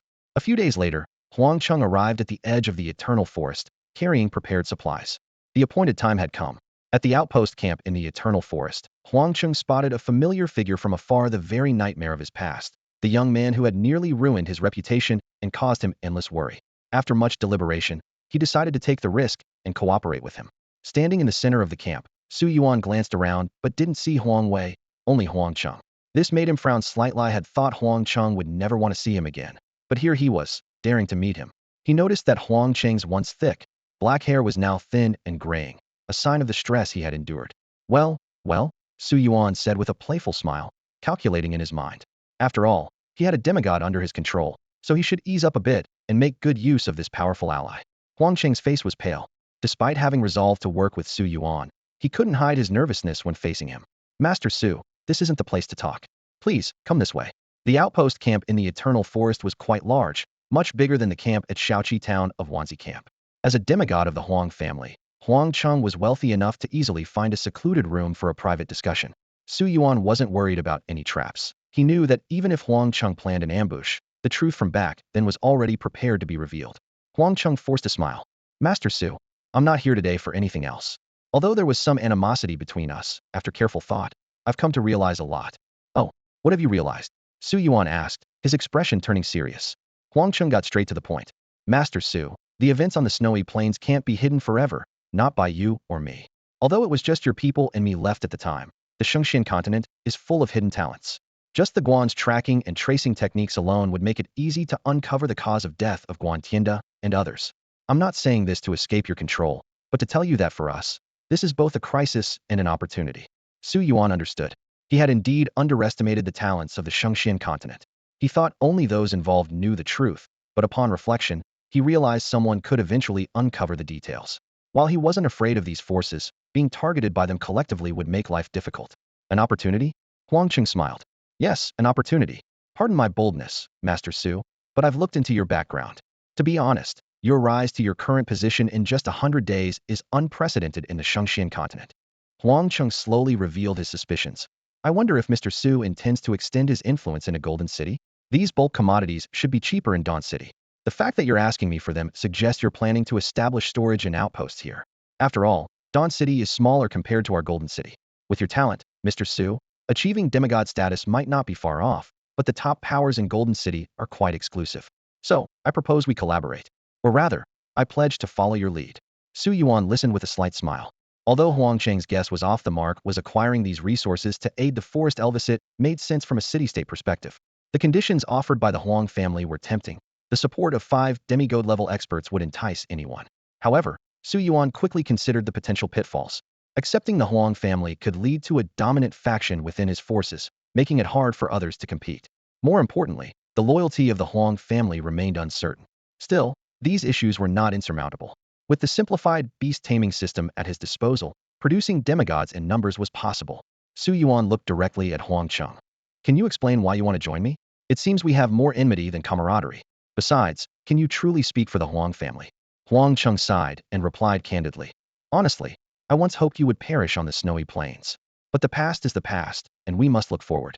With your talent, even if my elder brother currently has the upper hand, once you break through to demigod status, he likely won't be a match. Rather than waiting to be eliminated, it's better to join forces early. He offered a sincere smile.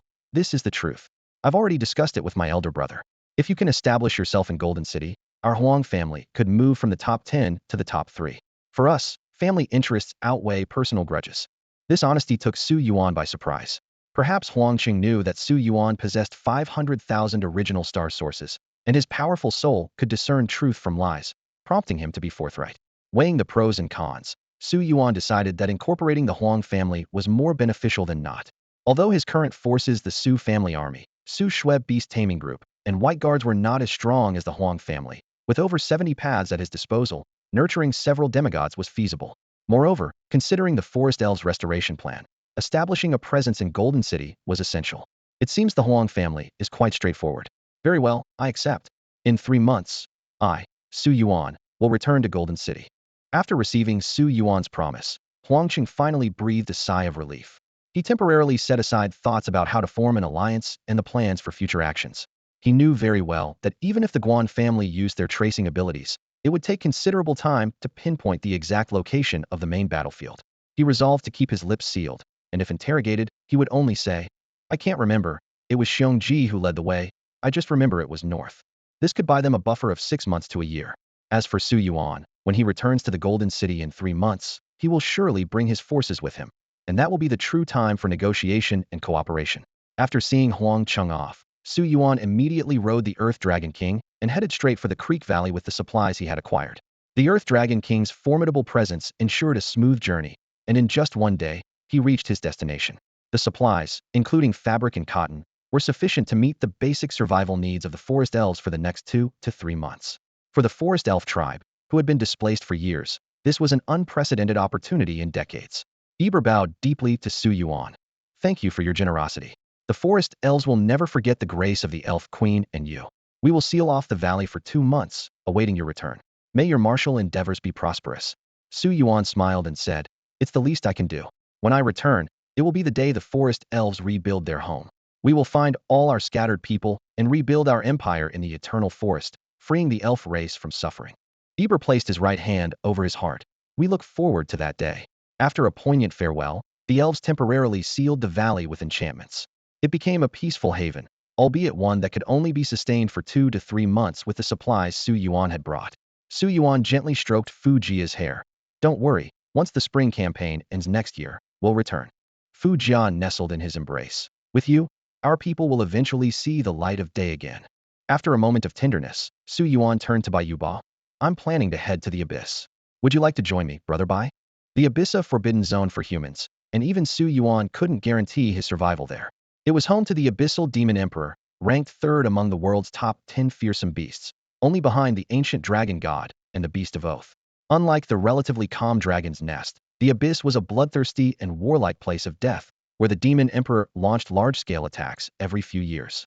The abyss lies between the Imperial City and Hope City, two of the most powerful human city-states, standing like a fortress at the front line. Thanks to the generous contributions of resources and gold from Golden City, these two city-states barely managed to withstand the onslaught from the abyss. Entering the abyss is a perilous journey, Bai Yuba remarked with a faint, bitter smile. Su, you might survive in the abyss, but I likely won't. Even if I become a demigod in the future, I wouldn't dare to set foot in the abyss, let alone now. However, I can see you off. The route from Hope City to the abyss is the shortest and safest. I can assist you from the outskirts. Thank you, Su Yuan replied. No, it's me who should thank you, Su. I've gained so much by following you. This is a small matter. Please, go ahead. Su Yuan felt quite uneasy. Once he stepped into the abyss, he would have to rely on Hong Mo. Could this abyssal witch be trusted? If not, he could always use the spirit jade to teleport and escape. Better to live to fight another day.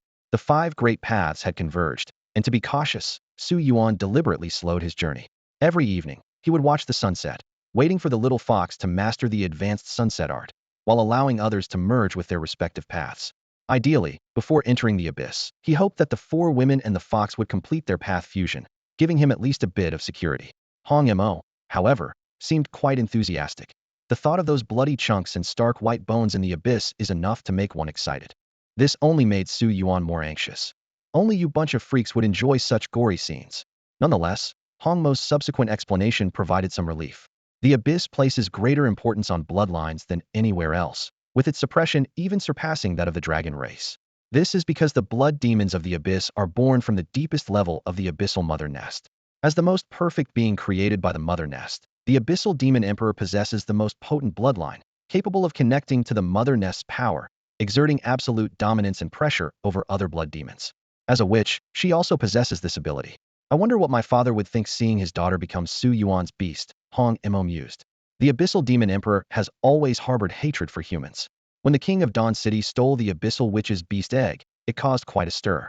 This time, when I return, my father might disregard blood ties and directly target Su Yuan. Su Yuan shook his head. If it's meant to be, it will be. We'll have to adapt as we go. In the heart of winter, the biting winds of December were relentless. Su Yuan traveled along the river to Hope City, using Bai Yuba's connections to blend into the Bai family and heading north under the guise of a Bai family member, reaching the front line between humanity and the abyss. To enter the abyss, crossing this line was inevitable.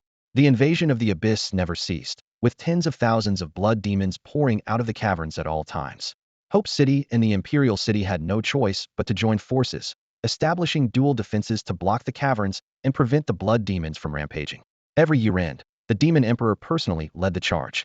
Since the disappearance of the ancient dragon god and the retreat of the oath beast into the void, the abyssal demon emperor had become the closest being to a beast god on the sacred profound continent. His every move drew the attention of the human emperor of the Imperial City. This human emperor is said to be at the pinnacle of humanity, surpassing the king-level beastmaster at 8 stars, yet seemingly not reaching the 9-star beastmaster level. Nevertheless, he always manages to hold his own against the abyssal demon emperor. In terms of combat strength, the human emperor clearly holds a decisive advantage over the abyssal demon emperor. Both are formidable warriors on the verge of breaking through to the next level. While the human emperor's beast tamers may match the abyssal demon emperor's forces in individual strength, they have a significant advantage in numbers. The abyssal demon emperor relies solely on his unique mastery of the path to hold his ground against the human emperor. The overall strength of the abyss can rival only the top 3 city-states of humanity. Humans are spread across numerous city-states, and if they could unite, they might indeed be able to eradicate the abyss. However, the reality is not so simple. The abyss consists of 9 progressively more challenging layers. The deeper one goes, the more bizarre and difficult it becomes to conquer. Demigod-level warriors can only reach the 6th or 7th layers. Beyond that, one needs the power of a king-level warrior. To completely annihilate the abyss, countless king-level warriors, demigod forces, and ordinary beast tamers would be required. Moreover, the threats to humanity extend beyond the blood demons of the abyss. To the north are the snow demons, to the southeast the nether demons, and to the south the sea demons. The combined strength of the demon and beast races far exceeds that of humanity. Humans must rely on their superior reproductive capabilities and the combat power of their beast tamers to gradually develop. The advantage of beast tamers is evident. Beasts of the same level must be significantly stronger than human beast tamers to compete.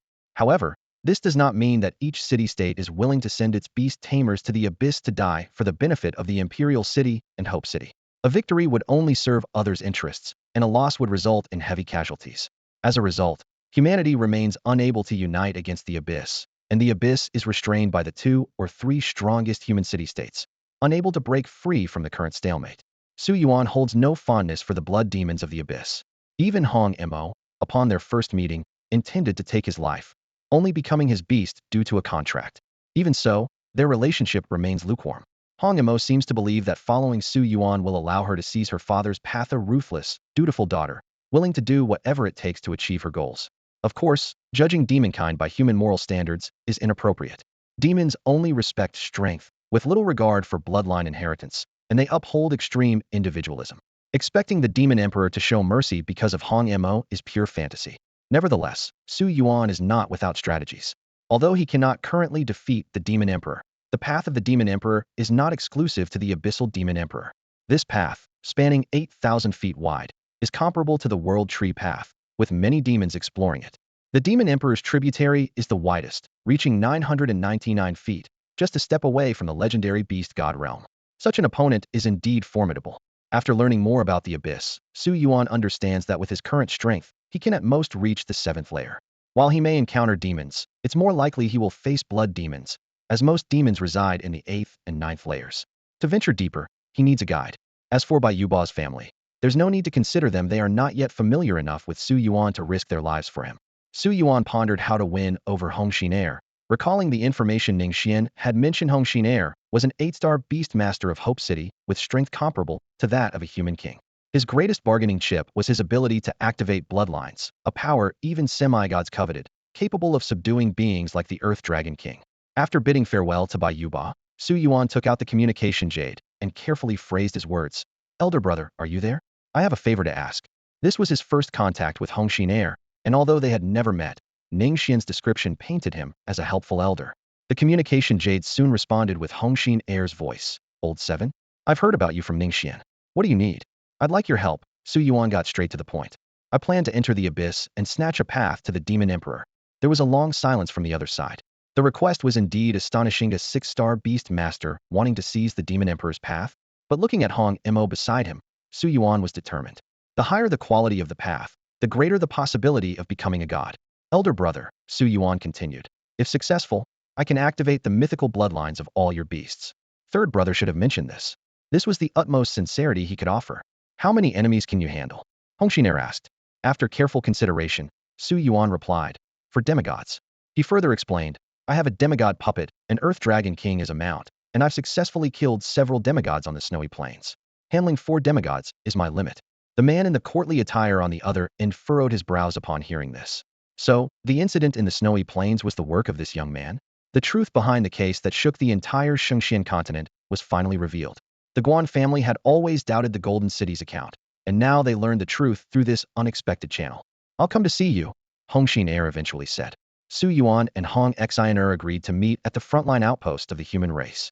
This area, centered around Luo Hai Town, 300 miles north of Hope City, has developed into a major military hub with a population nearing 1 million, almost rivaling the size of a small city-state. As the frontline fortress between Hope City and the Imperial City, a large number of beastmasters and soldiers have settled here with their families. The needs of the military and civilians have driven the local economy, causing the population of Luo Hai Town to steadily increase. The presence of the 2 city-states has fortified the Luo Hai defense line, providing residents with a strong sense of security. To them, the abyss may be formidable, but breaking through the human defense line seems like a mere fantasy. Although Bai Yuba has left, he arranged accommodation for Su Yuan in a small courtyard rented by the Bai family business. Today, Su Yuan awaited the legendary Hong Xin here. He had previously asked Ning Xian about Hong Xin, but Ning Xian mysteriously said, "You'll know when you see them." It is now mid-December, less than a month away from the invasion by the underworld demons and the Dragon Lord. Concerned about the situation in Dawn City, Su Yuan specifically inquired with Ning Xian. Learning that everything was fine, although tense, The retreat of the 9 elders had ironically provided an opportunity for expansion. Industries previously unreachable could now be acquired en masse, resulting in significant profits for Su Yuan's business. The princess must be having a tough time, Su Yuan chuckled lightly. I must thank her properly when I return. He was contemplating the month ahead. After obtaining the great path of Hongyamo, he also needed to consider his own path. If he couldn't become a demigod, even returning would make it difficult to hold an advantage in the upcoming struggle. As he pondered, there was a knock at the door. Su Yuan raised his hand, sending out a wisp of energy, and the courtyard gate opened in response. A man wearing a black hood entered.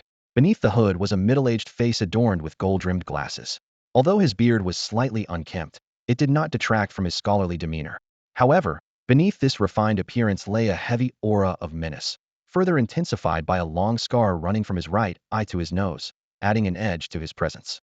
He appeared to be in his 40s or 50s, yet his posture remained upright. Second brother? Su Yuan tentatively asked. The middle-aged man scrutinized Su Yuan carefully, removed his hood, and said, I've heard from the captain and Xiaoning about you. They said the 7th brother is a dragon among men. Seeing you today, it seems their praise was well-deserved. I've never seen any beastmaster below demigod level possess such an astonishing number of original stars, let alone suppressive great path stars. It seems the Ziwei Emperor's star has chosen you. Su Yuan looked at him in surprise. After reaching 500,000 stars, few could discern his strength at a glance. This Hong Xener not only saw through his power, but also recognized the ace up his sleeve, the Eternal Emperor's star. A king of humans indeed surpasses a demigod. Shi Tianjing, ranked second among the 10 celestial stems of Hope City, is my name. The middle-aged man slowly revealed his identity. The celestial stems are the foundation that allows Hope City to stand shoulder to shoulder with the Imperial City and Golden City. In Hope City, under the Human King's reign, there is a system of guest ministers known as the 10 heavenly stems and the 12 earthly branches. These guest ministers wield significant power and influence. The Muanbai families are part of the 12 earthly branches, while Hongxin Heir, with human king-level combat strength, is among the top of the 10 heavenly stems. This confirms what Ning Xian said about Hongxin Heir's high status and influence in Hope City. Su Yuan respectfully cupped his hands in greeting. Greetings, elder. Though this is my first time meeting you, I've long heard of your reputation. Shi Tianjing was even older than Su Yuan's father, so calling him elder brother was a way to bridge the generational gap. Shi Tianjing nodded with a smile. Good, good. Having a brother like you makes me feel much younger. He then shifted the topic.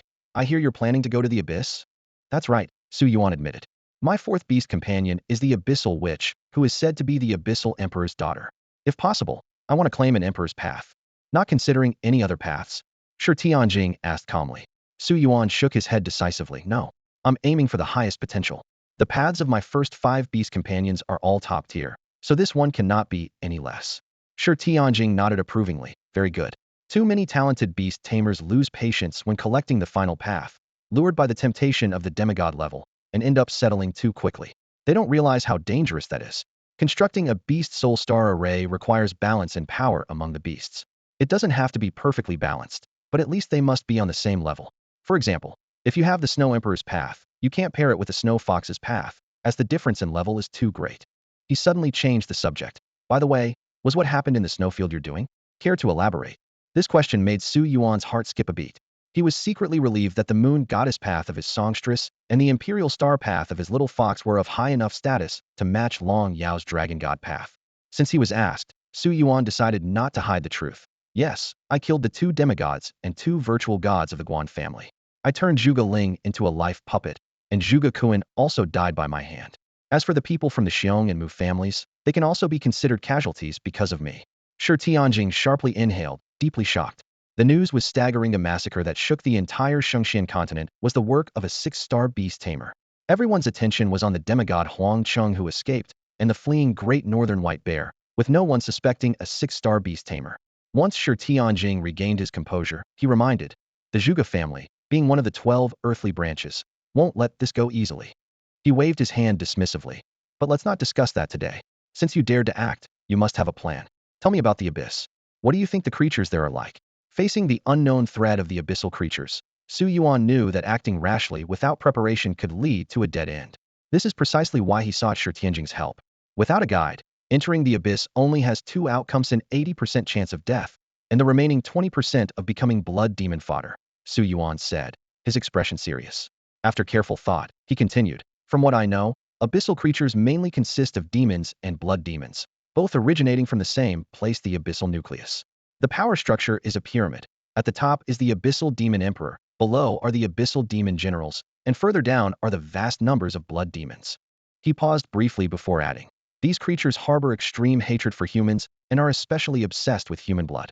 Because of this, the abyss continuously attacks humans, forcing Hope City and the Imperial City to allocate substantial resources to fend off the invasions. However, Su Yuan's tone carried a hint of doubt. My experiences with witches seem different from the rumors. People say demons are devoid of emotions and solely pursue slaughter. Yet while witches do enjoy killing and have mysterious abilities, they aren't entirely heartless. Of course, their views on blood demons and demons differ greatly from human understanding. Shi Tianjing nodded slightly, his expression grave. The strength of the abyss is indeed formidable. When the abyssal demon emperor leaves the abyss, his power is less than that of the human emperor and the king of Hope City. But within the abyss, with the support of the nucleus, he can temporarily wield some of the beast god's authority, making it uncertain if even the human emperor and king combined could defeat him. He continued to explain, the demons uphold the ideals of individual supremacy and strength, so judging them by human moral standards is meaningless. They follow the demon emperor simply because he is the strongest and can lead them out of the abyss to gain greater power. Under the demon emperor are 18 heavenly demon generals comparable to beast emperors, 96 earth demon generals akin to beast kings, and several dozen blood demons at the beast king level. Hearing these numbers made Su Yuan's scalp tingle. Dawn City was extremely cautious dealing with a single beast emperor level 9-headed serpent, taking years to conquer Eagle's Woe Gorge. Yet the 9-headed serpent's strength was only average among the abyssal demon generals. It's no wonder it requires the combined efforts of the Imperial City and Hope City to counter them. Although Beastmasters can take on 10 foes at once, facing so many formidable enemies erases that advantage. Nearly 20 Beast Emperor-level foes alone are daunting, and even the Beastmaster's strongest beasts may not match the demons. In this world, those who can tame high-grade beasts are rare, and individuals like Su Yuan, with an all-SS strength beast lineup, are even rarer. Most demigod-level warriors have only 1 or 2 main beasts, with others primarily used to form beast soul star arrays. Shi Tianjing spoke slowly, his expression grave. To seize a demon emperor's path, you must kill a demon general who possesses one. These generals only exist on the 7th and 8th layers of the abyss. It's impossible to infiltrate that deep without alerting the abyssal demon emperor, and taking a demon emperor's path will surely provoke his wrath. Hearing this, Su Yuan instantly grasped the danger. It was akin to pulling teeth from a tiger's mouth. Seizing a demon emperor's path essentially means sparking a full-scale war with the abyssal demons. The path spans 8,000 zhang, with the abyssal demon emperor himself occupying 999 zhang. The remainder has been divided among the sky demon generals and earth demon generals, leaving very little. Forcibly taking one would undoubtedly incite their frenzied retaliation. Shi Tianjing's gaze was piercing. Though we belong to the Red Heart Demon Thieves, there's no obligation to assist each other within the group. My and Ningxian's care for our younger siblings is purely personal.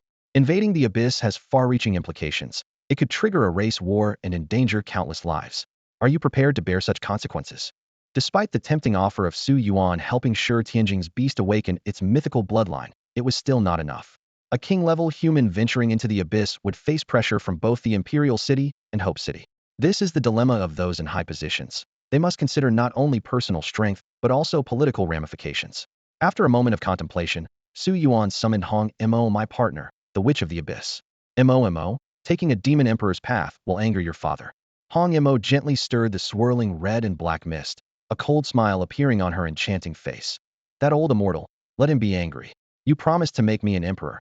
Anyone who tries to stop us will be killed. Demons never care about family ties. And if we need to destroy the entire abyss in the future, would you be willing? That dark and enclosed place. Do you think any demon truly likes being there? If not for the mother nest, every demon would crave territory under the sun. Hong Mo smirked. I only care about becoming an emperor, making all demon generals my puppets, not the difficult-to-control state they're in now. Su Yuan turned to Shi Tianjing, a confident smile on his lips. See, the dutiful daughter is here. In the future, we aim to destroy the entire abyss. What is the wrath of a mere demon emperor compared to that? Shi Tianjing was initially taken aback, then burst into laughter. Good. Young people certainly have more ambition than us old folks. What power struggle can compare to the prestige of utterly destroying the abyss? Even if the human emperor or king were present, I would say this battle is to destroy the abyss, and it's quite likely to succeed. If the demon emperor can command the abyss, then the witch can rise to do the same. The abyss will no longer be the demon emperor's domain. When Su Yuan reaches the king level, it will be the end of the abyss. In just 100 days, Su Yuan has grown from an ordinary person to a demigod, filling Shi Tianjing with boundless anticipation. All right, I'll accompany you into the abyss. I'll head straight to the ninth layer to create an opportunity for you. Remember, you only have 3 minutes. In the abyss, I can't hold off the Demon Emperor for long. Su Yuan repeatedly rehearsed his target in his mind. Find and kill a demon general with the power of the Demon Emperor's path in just 3 minutes. He knew that with his exceptional first strike ability, taking down a demon general caught off guard wouldn't be too difficult, even if these foes weren't as powerful as human demigods. The real challenge was identifying a target carrying the rare Demon Emperor's path within such a short time. This valuable power wasn't something every demon possessed.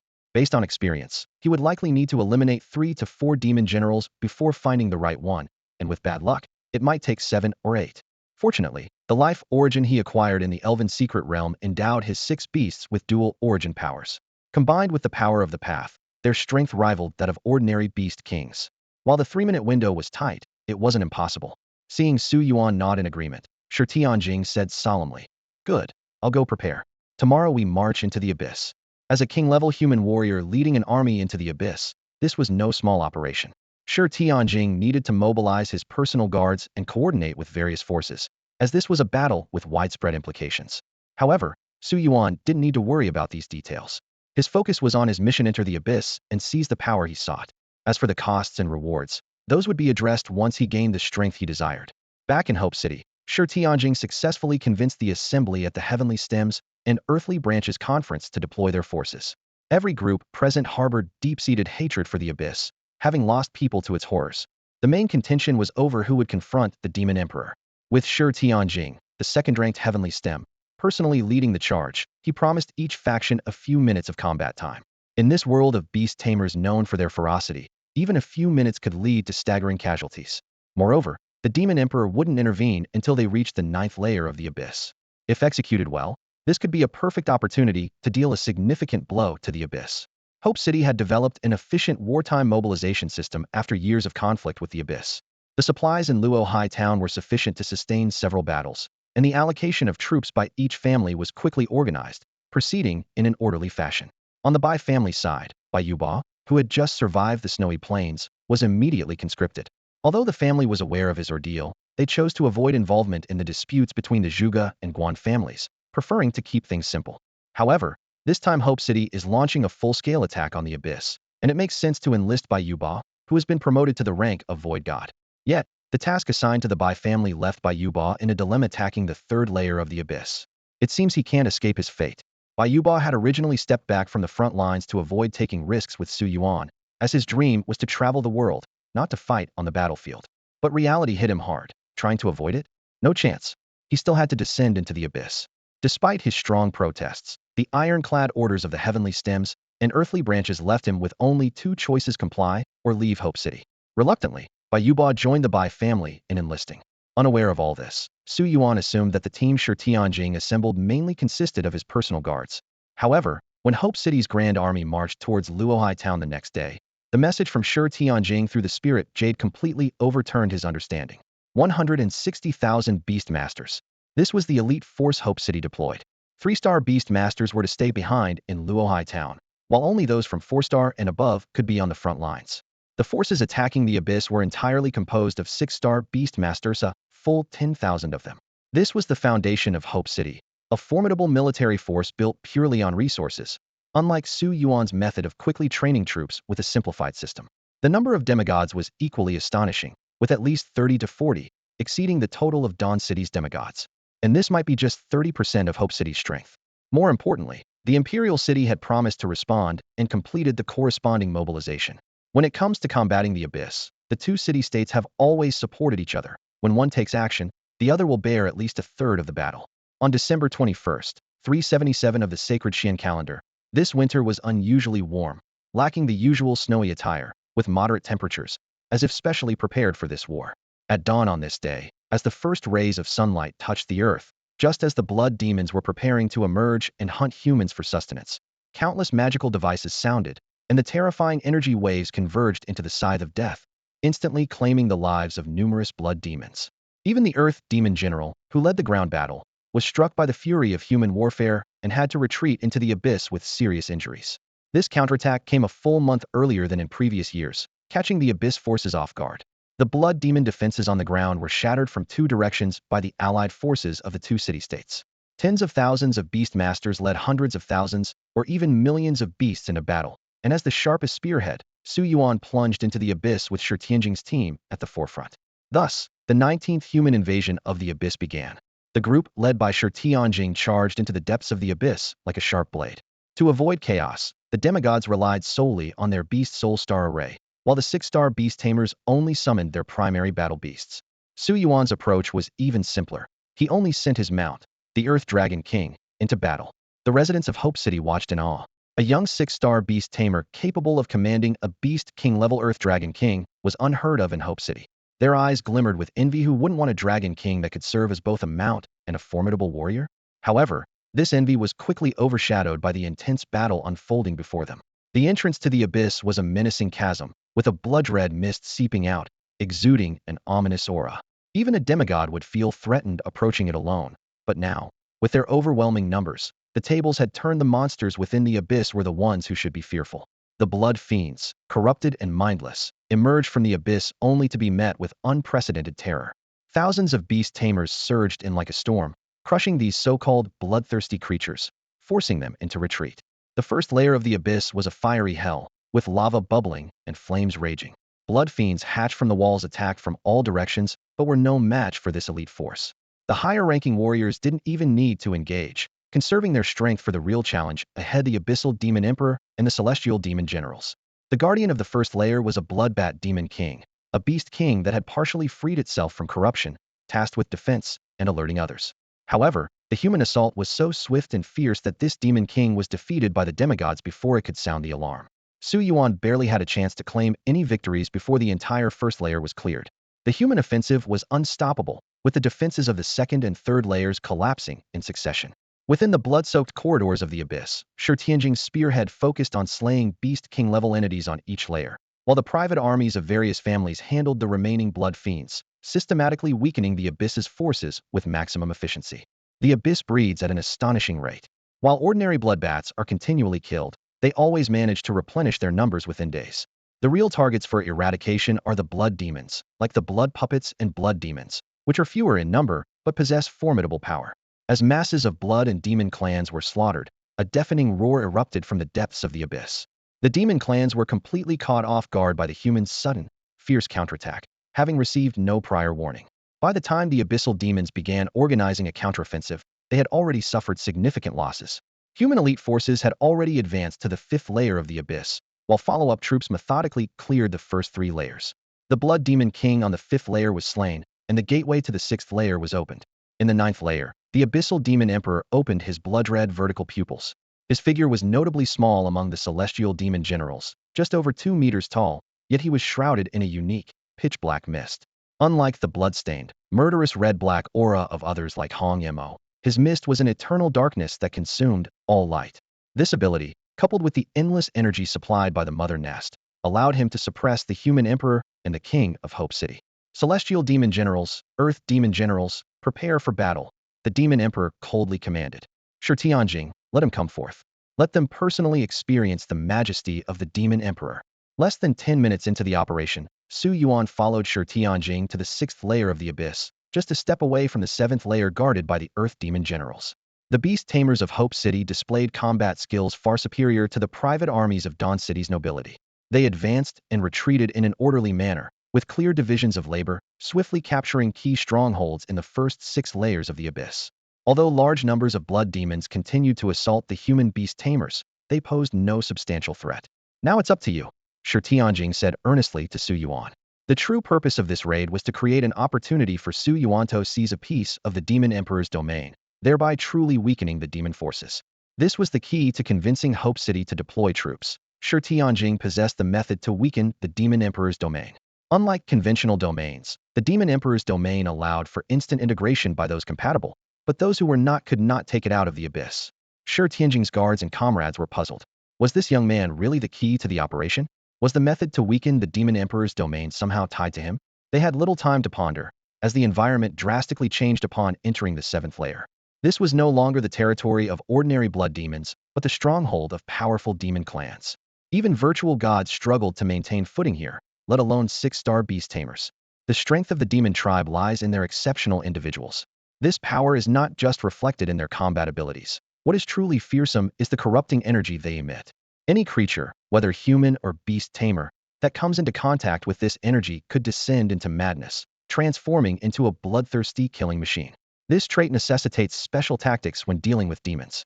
While ordinary beast tamers can usually handle multiple beasts of similar strength, facing demons requires at least two people working together, one to attack, and another to purify the corruption released by the demons. Without this teamwork, a beast tamer could lose control during battle and inadvertently harm their own allies. As the team advanced to the 7th level, an unusual scene unfolded. The Earth Demon Generals did not obstruct Shi Tianjing's main force. These demon leaders knew they couldn't withstand opponents of the Human King level, so their strategy was to allow Shi Tianjing and his team to charge directly into the 9th level while preventing other non-demigod level beast tamers from advancing. To avoid these insects interfering with the Demon Emperor and Heavenly Demon General's battle, both sides understood and divided their forces accordingly. Before departing, Shi Tianjing communicated to Su Yuan, "I can handle the Demon Emperor for no more than 3 minutes. Including the time to breach the 9th level, you have only 5 minutes." Su Yuan replied, "Hong Mo seems capable of harnessing the power of the mother nest. I'll attempt something in 2 minutes. Perhaps it can ease the pressure on you." This news brightened Shi Tianjing's outlook. If the mother nest's support for the Demon Emperor could be weakened, his resistance time could extend to at least 10 minutes. After the forces split, Su Yuan led a group of nearly 1,000 who remained in place. Although they had not reached demigod status, they had mastered some of the great ways or become pseudo-gods. They needed to contend with 20 Earth Demon Generals, with each group of 50 taking on one. Through years of human-demon warfare, these beast tamers were well acquainted with the characteristics of the Earth Demon Generals and quickly allocated their forces according to the plan, each facing their opponent. Only Su Yuan remained outside the entire combat system. Riding the Earth Dragon King, he drew the attention of the Earth Demon Generals, who complained in an unintelligible language about his lack of martial ethics. However, in reality, Su Yuan was not yet a demigod-level powerhouse. Taking advantage of his unique position, Su Yuan swiftly locked onto his targeted demon general, carrying 6 blood-red spears. These spears were not only exceptionally sharp, but also had anti-magic properties, capable of easily dismantling any elemental attacks from beasts. The demon general exuded extreme arrogance, with the sheer strength of his arms alone reaching an astounding 200,000 kilograms, bolstered by the great ways. Below the level of demigods among humans, it was hard to believe anyone could defeat him.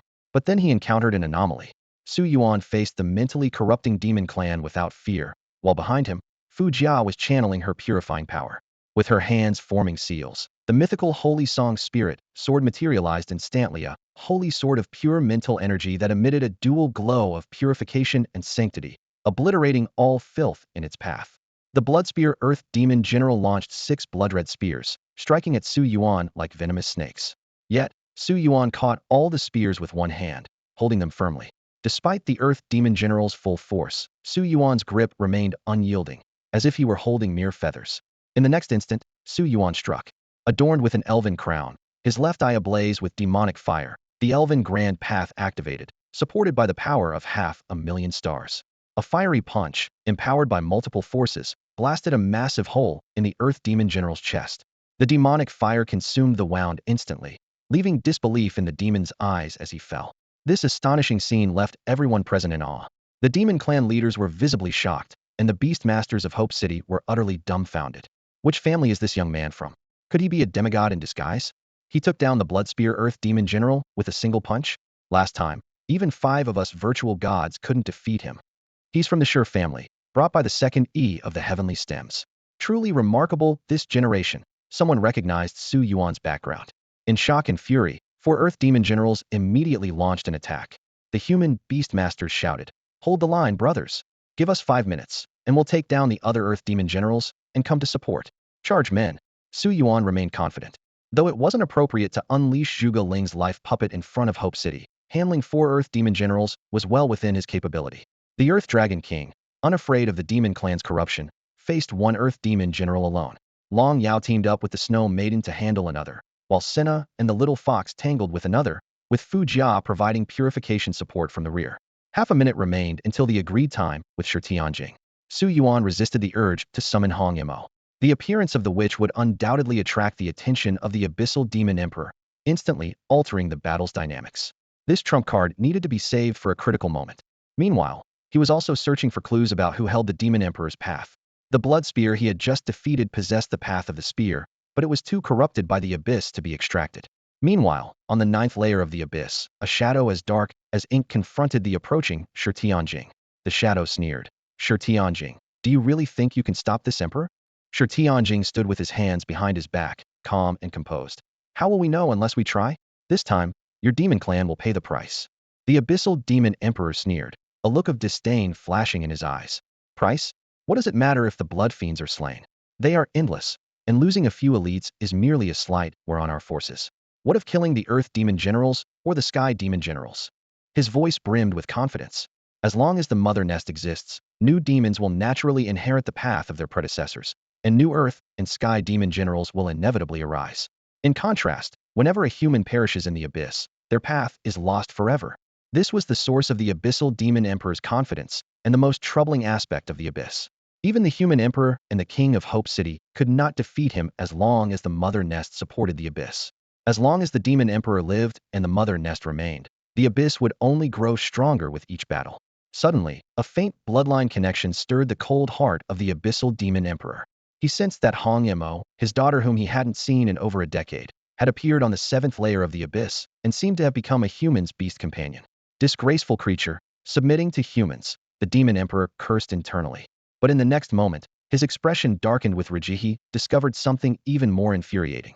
The human powerhouses present also sensed the anomaly. The mother nest, which had been continuously supplying pure origin power, was now diverting some of it. This was the world's third greatest origin power, the power of the Void Realm. The mother nest could channel the power of origin to any individual through the Void Realm's power. The abyssal demon emperor had once layered his own path over it, making the mother nest his alone, untouchable by any sky or earth demon generals. Yet now, an abyssal demoness with the same bloodline was sharing control of the mother nest's power. Shi Tianjing was overjoyed. Initially, he thought it would be enough if the abyssal demoness could siphon off 30% of the mother nest's power. To his surprise, she was fiercely contesting the entire control of the mother nest with the abyssal demon emperor, having already seized 50% of its power. He quickly communicated this to his close guards and friends. Although they were unaware of the specifics, everyone felt the pressure ease. This meant they could not only hold off the abyssal demon emperor for a considerable time, but they might even severely weaken the abyss, preventing it from launching any substantial attacks for at least a year. The enraged abyssal demon emperor intended to head to the seventh layer, but Shi Tianjing wasn't about to let this opportunity slip by. He immediately activated the Beast Soul Star Array behind him, unleashing the power of a king-level authority, and a radiant holy sword, like the dawn, cut across the entrance to the ninth layer of the abyss. It's rare to see your majesty the demon emperor so out of sorts. I, Tianjing, shall accompany you to the end. The clash between the pitch-black waves and the pure white holy sword of dawn sent shockwaves of light and darkness sweeping across the entire field of vision, tearing everything around apart. When Su Yuan precisely summoned Hong Mo on the seventh layer of the abyss, all the demon generals froze in place simultaneously. They watched in disbelief as the seductive enchantress, surrounded by a red-black Mista noble abyssal witch, stood beside a human. The fact that such a prestigious figure would submit to a human severely shook their deeply ingrained belief in demon supremacy. What shocked them even more was that Hong Mo had seized partial control of the mother nest. A continuous stream of pure origin power surged into her, causing her strength to skyrocket, leaping from the level of a beast king to nearing that of a beast emperor. This unexpected boon surprised even Su Yuan, who had only hoped to disrupt the demon emperor's control. Hong Mo fully showcased the power of the abyss. She conjured a blood moon in the sky above the battlefield, unleashing the myth, Blood Moon Apocalypse. Under the scarlet moonlight, the demon generals' innate killing instincts were awakened, and they lost all sense of reason. Like maddened beasts, they charged at the humans, but their disorganized attacks greatly diminished their effectiveness. The human alliance quickly noticed this flaw. Brothers, attack. Let's take them down. The battle cries echoed. In just 10 minutes, all 20 demon generals were annihilated. Seizing the moment, Su Yuan began collecting the demon emperor's avenues. For avenues swiftly converged, with the widest spanning nearly 20 feet. Hong Mo, merge, he commanded, and she absorbed the power of these avenues. In the origin space, new power flowed like a torrent into the main stream of the demon emperor's avenue, also absorbing the tributaries of the 4 demon generals. The width of the avenue surged from 10 feet to 37 feet, marking Hong Mo's rise to the level of a beast king. All of Su Yuan's beasts finally possessed their own avenues, signifying his successful promotion to a pseudo-god. However, the joy was short-lived, as an enraged roar from the ninth layer of the abyss erupted. Damn humans! How dare you control my daughter? You will all be buried. Hong Emo furrowed her brows slightly. Quick, we must leave. He plans to seal the abyss. For the demons, the permanent loss of 4 demon generals' avenues was a significant blow. The demon emperor's wrath was inevitable. Shi Tianjing realized something was wrong and retreated while fighting. Relying on his superior strength, he temporarily held off the frenzied attacks of the demon emperor and loudly ordered his guards to escort the others to safety. Su Yuan, holding the newly acquired demon emperor's path, knew that he and Hong Mo had thoroughly angered the abyss emperor. Without hesitation, he leapt onto the Earth Dragon King and yanked the reins. The Earth Dragon King, aware of the life-threatening situation, surged upwards with all its might. The surrounding beast tamers heard the hellish roars from the abyss and assumed it was a sign of victory. No one realized the true cause was Su Yuan seizing the demon emperor's path, something they thought impossible. For decades, nothing had ever been taken from the abyss, a near ironclad rule. The demon emperor's fury had terrifying consequences. The entire abyss seemed to turn into a massive living entity, with walls writhing like flesh and exuding a deadly aura. This aura transformed into invisible scythes, intent on claiming the lives and souls of all intruders. Ahead, Shi Tianjing was under immense pressure. Fortunately, Hong Mo was still controlling part of the mother nest's essence, weakening the demon emperor's power. Without this, Shi Tianjing would be doomed. The loss of 20 Earth demon generals was an unprecedented blow, but the theft of the path was the true disaster. Fallen generals could eventually be replaced, but the lost path was irretrievable. This struck at the very core of the abyss. My dear daughter, you can't escape. The demon emperor's cold whisper echoed in Su Yuan and Hong Mo's ears, devoid of any familial affection, only filled with murderous intent. Clearly, to the demon emperor, Hong Mo was merely a rebellious threat to his rule. He never anticipated that with centuries of life left, his daughter could grow to challenge him. Su Yuan raced ahead on the Earth Dragon King, with Hong Mo floating behind, tethered to the dragon's tail by a wisp of red-black mist. Her enchanting face showed no fear. Instead, she provocatively shouted into the abyss, "Father, just wait.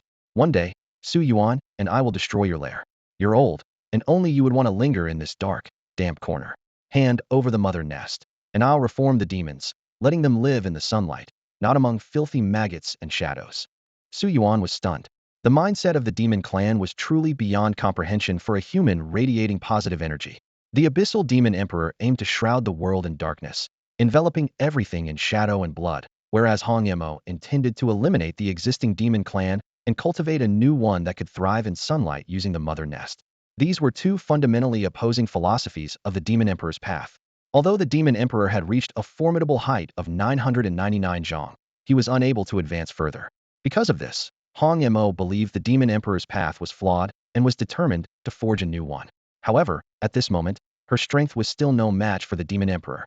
The enraged demon emperor caused the entire abyss to collapse. Shi Tianjing and others had caught up with Su Yuan, while others scattered to save themselves. Despite the multiple exits on each level of the abyss, the demon emperor's pursuit clearly targeted only Su Yuan and Hong Mo. The black vortex, obscuring the sky and devouring all light, was the true form of the abyssal demon emperor. Jet black thorns assaulted like torrential rain, each capable of instantly draining a human's life. In an instant, hundreds of powerful beast tamers fell. Facing the thorns targeting him, Su Yuan was forced to unleash the nether demon flame from his left eye. This ultimate flame power immediately ignited the demon emperor's thorns. Nether demon flame. The demon emperor's roar shook the abyss. A mere human dares to wield the demon's fire. Stay, leave everything you have in the abyss. Su Yuan dared not delay and immediately activated the power of the desolate god in his right eye. The desolate god's sacred gaze began to absorb the surrounding spiritual energy frantically, causing the blood-flesh walls of the abyss to wither and turn purple as endless spiritual energy flowed into Su Yuan, transforming into blood energy. Hong Mo, he transferred the blood energy to Hong Mo, aligning with the pure origin power from the demon emperor's path and half control of the mother nest. As the three great origin powers of immortality, life, and void converged, Hong Mo's mythic skill, heaven-splitting divine annihilation, began to evolve to the realm level. Though this state was brief and required the mother nest's support, Hong Mo, now possessing beast emperor-level power, harnessed the blood energy of the world to launch her most powerful attack domain, God-slaying demon calamity blade. The black calamity power transformed into a bloody demon blade, marking the newborn demoness' first challenge against the old demon emperor. When the god-slaying demon calamity blade collided heat-in with the black thorns, the resulting force seemed to surpass the beast emperor realm. The entire space shattered with a resounding crack, and the massive shockwave swept Su Yuan and the others into the sky. As the light and darkness faded away, a pitch-black barrier emerged over the crack of the abyssal cave. Shi Tianjing looked at this barrier and shook his head. Such a powerful seal without the intervention of the human emperor or the king of Hope City, no one could break it. He turned to Su Yuan, who had been swept out by the energy surge, and a glint of admiration flashed in his eyes. This young man had truly impressed in this battle, not only teaming up with the witch to confront the demon emperor, but also showcasing the demonic fire inherited from the imperial star, successfully countering the black thorns that even Shi Tianjing had to avoid. The witch's performance was equally remarkable. With her formidable bloodline power, she managed to hold her ground against the demon emperor in the abyss. Though the disparity in strength was ultimately insurmountable, the domain-level power she unleashed at the last moment saved her from having her heart pierced by the demon emperor's dark blade. Su Yuan, too, was caught in the energy storm, but he managed to endure thanks to the powerful soul strength granted by 50,000 stars. Other beast tamers were not so fortunate. Some fell unconscious, some became dazed, others lost limbs, and some wept over the remains of their beasts. Such is the harsh reality of war. But after decades, 19 counterattacks, and over 60 major abyssal invasions, the warriors of Hope City had become accustomed, or perhaps numb, to it. Yet today, Shi Tianjing's face bore an unusual smile. Unlike the previous 18 incursions, which were merely minor victories, this was a true triumph. Warriors, he announced the results of the battle loudly. Today marks Hope City's first true victory. We have permanently eliminated 4 Earth Demon generals and seized 4 abyssal pathways. We have discovered how to control the abyssal mother nest. This prolonged war will finally end in our hands. Today, we have slain 26 Earth Demon generals, 7 Sky Demon generals, and severely injured the Demon Emperor. The Abyss will be powerless to launch an attack for at least a year. Victory will ultimately belong to humanity. Hope City stands with you. Su Yuan only listened to the first few sentences before tuning out. As the commander, Shi Tianjing not only won this battle and gained fame and prestige, but also forged a bond of camaraderie with all the participants. According to tradition, Hope City would richly reward all those who fought. Coupled with the rewards Su Yuan provided for unlocking the mythic bloodline, this Red Heart 2's power might very well surpass the top-ranked Heavenly Stem, placing him just below the king of Hope City. Through a single war, Shi Tianjing gained substantial rewards in strength, influence, and prestige, making him the undeniable biggest winner. For Su Yuan, this was indeed a significant gain. Not only did he achieve his long-desired goal of acquiring the Demon Emperor's path, but he also expanded his network and influence. What he initially thought would be a perilous journey into the abyss turned into a major battle, thanks to his connections, from which he greatly benefited. At this moment, Su Yuan was gently playing with Hong Mo's hair, feeling grateful for the little demoness contributions during the action. After calming the various families and rallying support, Shi Tianjing approached Su Yuan. Seeing that no one else was around, he smiled and quietly asked, "So, how is it? The Demon Emperor's path, not too shabby, right?" As a member of the Red Heart Demon Thieves, Shi Tianjing was particularly friendly towards his future comrade. He knew well that although the Demon Emperor's path had great potential, the competition was fierce, and it was nearly exhausted. Since Su Yuan had acquired the Demon Emperor's path, he would inevitably have to return to the abyss in the future. Otherwise, Hong Mo would struggle to gain more path power to ascend to Beast Emperor. Su Yuan nodded in response. "Yes, I've gathered all the paths for beast control and was hoping to consult Second Brother about ascending to demigod." Shi Tianjing had invested a lot in this action, including his connections and all the forces he could mobilize. Although he and Su Yuan had settled their accounts, this collaboration had indeed brought them closer, so offering some guidance was no trouble. He smiled and said, "All right, once I've calmed everyone down, we can discuss it further." Just then, someone tapped Su Yuan on the back. "Su brother." Su Yuan turned around, surprised to see Bai Yuba. "Oh, isn't this old Bai? Didn't you say you were afraid of dying and wouldn't come to the abyss?" Bai Yuba explained with a wry smile. "I had no choice. My Bai family had to participate this time, and since I'm a virtual god, I was brought along to make up the numbers. Luckily, our Bai family is on the 3rd layer of the abyss, and the enemies aren't too troublesome." As he spoke, his gaze fell on the retreating figure of Shi Tianjing, and his expression changed. "By the way, how do you know him?" "Huh? What's up?" Bai Yuba lowered his voice excitedly. "That's Shi Tianjing, number 2 of the Heavenly Stems, one of the fastest rising nobles in Hope City. In all of Hope City, only the Human King and the Zhuge family are stronger than him." When he mentioned the Zhuge family, he used a whisper, clearly not daring to say it out loud. Su Yuan shrugged. Nothing special, just helping each other out. I found the path I wanted this time. Bai Yuba suddenly realized. Shi Tianjing had previously mentioned someone permanently killed 4 Earth Demon generals and seized for paths it turned out to be Su Yuan. Considering the method of controlling the Mother Hive, the war initiated, and their relationship, Bai Yuba couldn't help but gasp. Su brother, will you come to Hope City in the future? I probably will. To seize the Demon Emperor's path, the Abyss is the only opportunity. Bai Yuba felt a chill, realizing that the feud with the Zhuge family would eventually come to light. By then, the Bai family would have to choose a side. He silently resolved to ensure the Bai family aligns with the right faction. After exchanging some pleasantries with Bai Yuba, they went their separate ways. Bai Yuba left with the Bai family members, contemplating how to achieve the status of a demigod to enhance his influence within the family. Su Yuan returned to his residence in Luohai town, patiently waiting for Shi Tianjing to finish his affairs. In the dead of night, the window lattice shook twice, and a figure agilely slipped into the room. Second brother, you're always so elusive. I thought you might head back to Hope City to rally support first, Su Yuan remarked. Shi Tianjing smiled slightly. No rush, most people need to recuperate in Luohai town. Going back tomorrow is just as well. He continued seriously. Now that you've gathered all the paths of beast taming and reached the Void God realm, it's time to compete for the position of a demigod. A demigod is the second threshold for a beast master and the most crucial one, Shi Tianjing elaborated. Take the enhancement brought by a beast soul star array, for instance. The beast soul star array on Zhuge Kuan back in the day far surpassed the combined power of your 50,000 stars, desolate, god holy eyes, and other methods. Su Yuan leaned forward respectfully. Please guide me, second brother. Shi Tianjing lightly tapped Su Yuan's arm. It's not about guidance. Everyone's path is different. I'll just share my experience. First, do you understand the fundamental difference between a demigod and a non-demigod? Yes, the beast soul star array and the power of the great Tao. Exactly, Shi Tianjing explained earnestly. All your current methods may allow you to contend with weaker demigods, but if you encounter a strong demigod, especially one who knows your capabilities, you could suffer greatly. The key lies in the beast soul star array and the great Tao. He detailed the characteristics of the beast soul. When a beast master and the great Tao fully merge, the beast soul can exist as a spirit form with combat power, which can quickly recover even if defeated, maintaining combat strength equal to the original body. The beast soul star array arranges these beast souls in a specific formation, not only harnessing their power, but also enhancing the beast master's own strength. The degree of this enhancement is the width of the great Tao.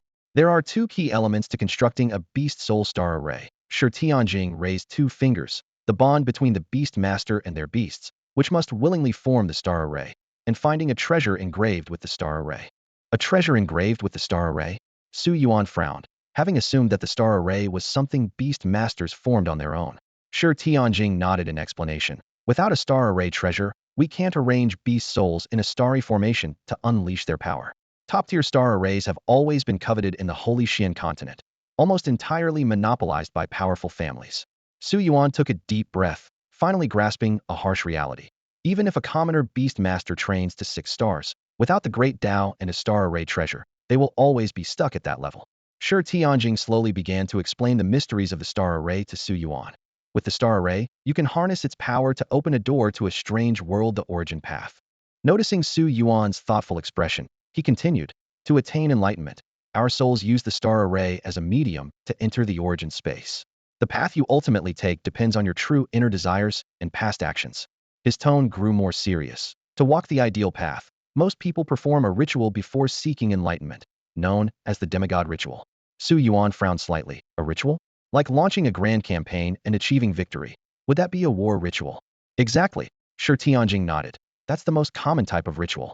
On the battlefield, depending on your weapon, you might follow the path of the spear, the blade, or the sword. Causing great destruction might lead you to the path of the god of war or the path of blood.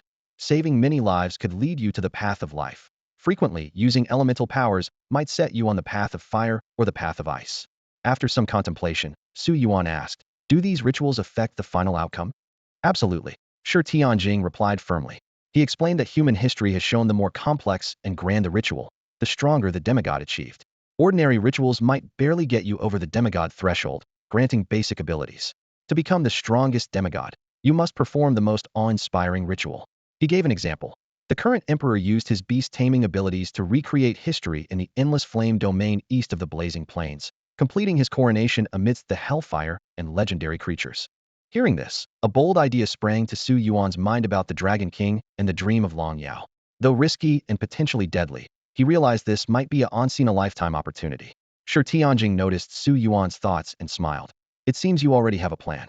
As the most talented and courageous member, others might advise you to be cautious. But as someone who has already attained enlightenment, I have something to tell you. What is it? If you have a bold idea, go for it. Don't wait until you're my age to regret not being bolder or choosing a more extreme path. Even if it costs your life, it's better than seeing the end of your path. Shi Tianjing's eyes revealed deep regret. Bound by the way, I can't say much more. You'll understand when you attain enlightenment. He emphasized, the ritual determines the ceiling.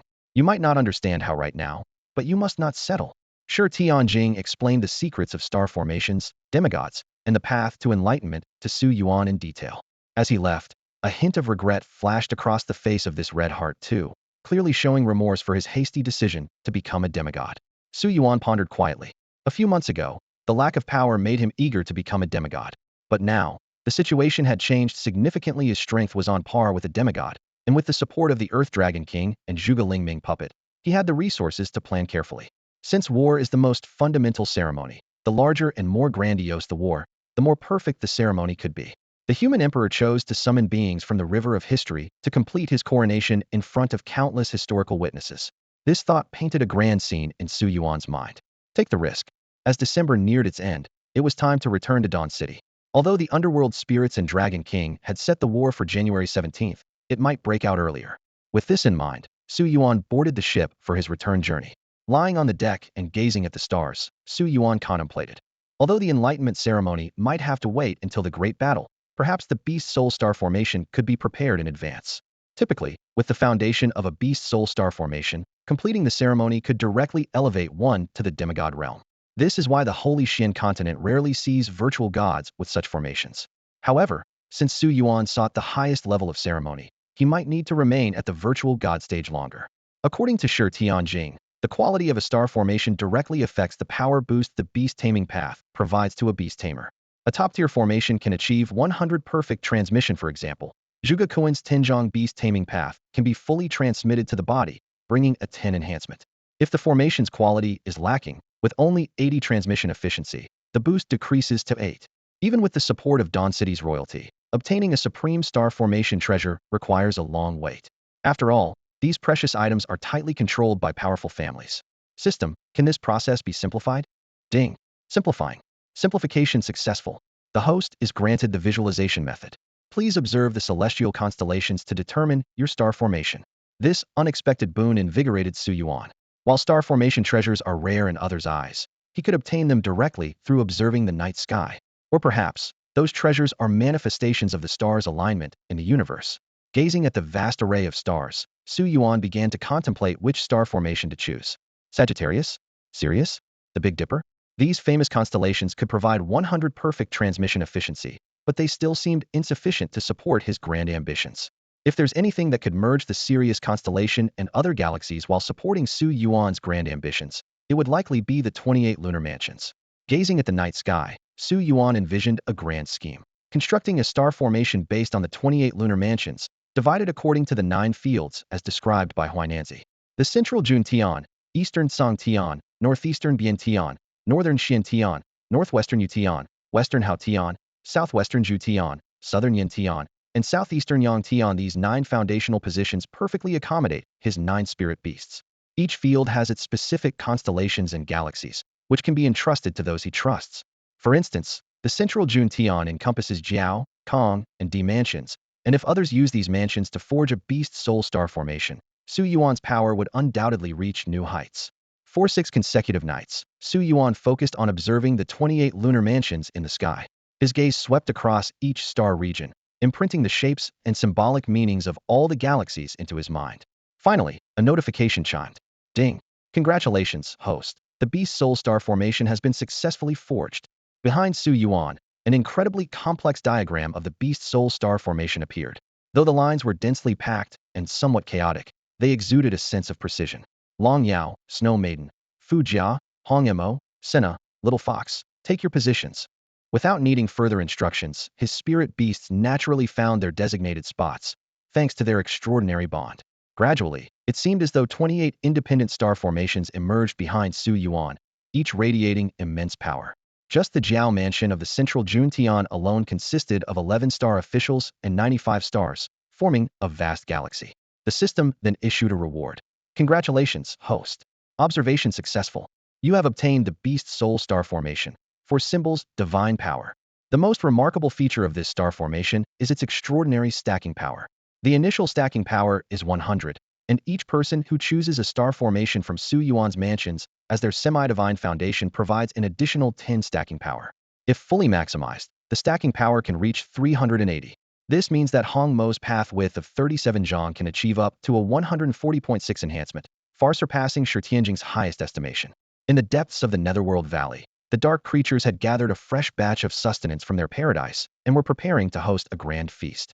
The 8 demon lords convened to fiercely debate the proposal by the Dragonhorn Demon Lord to launch an attack on Dawn City. Aside from the Dragonhorn Demon Lord, only 2 other demon lords showed a strong interest in Dawn City. The remaining 5 believed that advancing north to attack the Golden City was more valuable than heading south. The Netherworld Valley boasts a vast landscape, connecting to the plains on the west side of Dawn City to the east, and bordering the mountains of Golden City to the north, giving it a highly strategic location. The core of the disagreement lay in the fact that the resources gained from conquering Dawn City would primarily benefit the Dragonhorn Demon Lord, offering little allure to the other dark creatures. To garner support, the Dragonhorn Demon Lord had to promise benefits to the other demon lords, managing to secure 2 allies. Amidst the fierce debate, a sudden anomaly occurred in the sky. Stars began to fall, and countless comets streaked across the night, transforming into massive fireballs that crashed into the Netherworld Valley.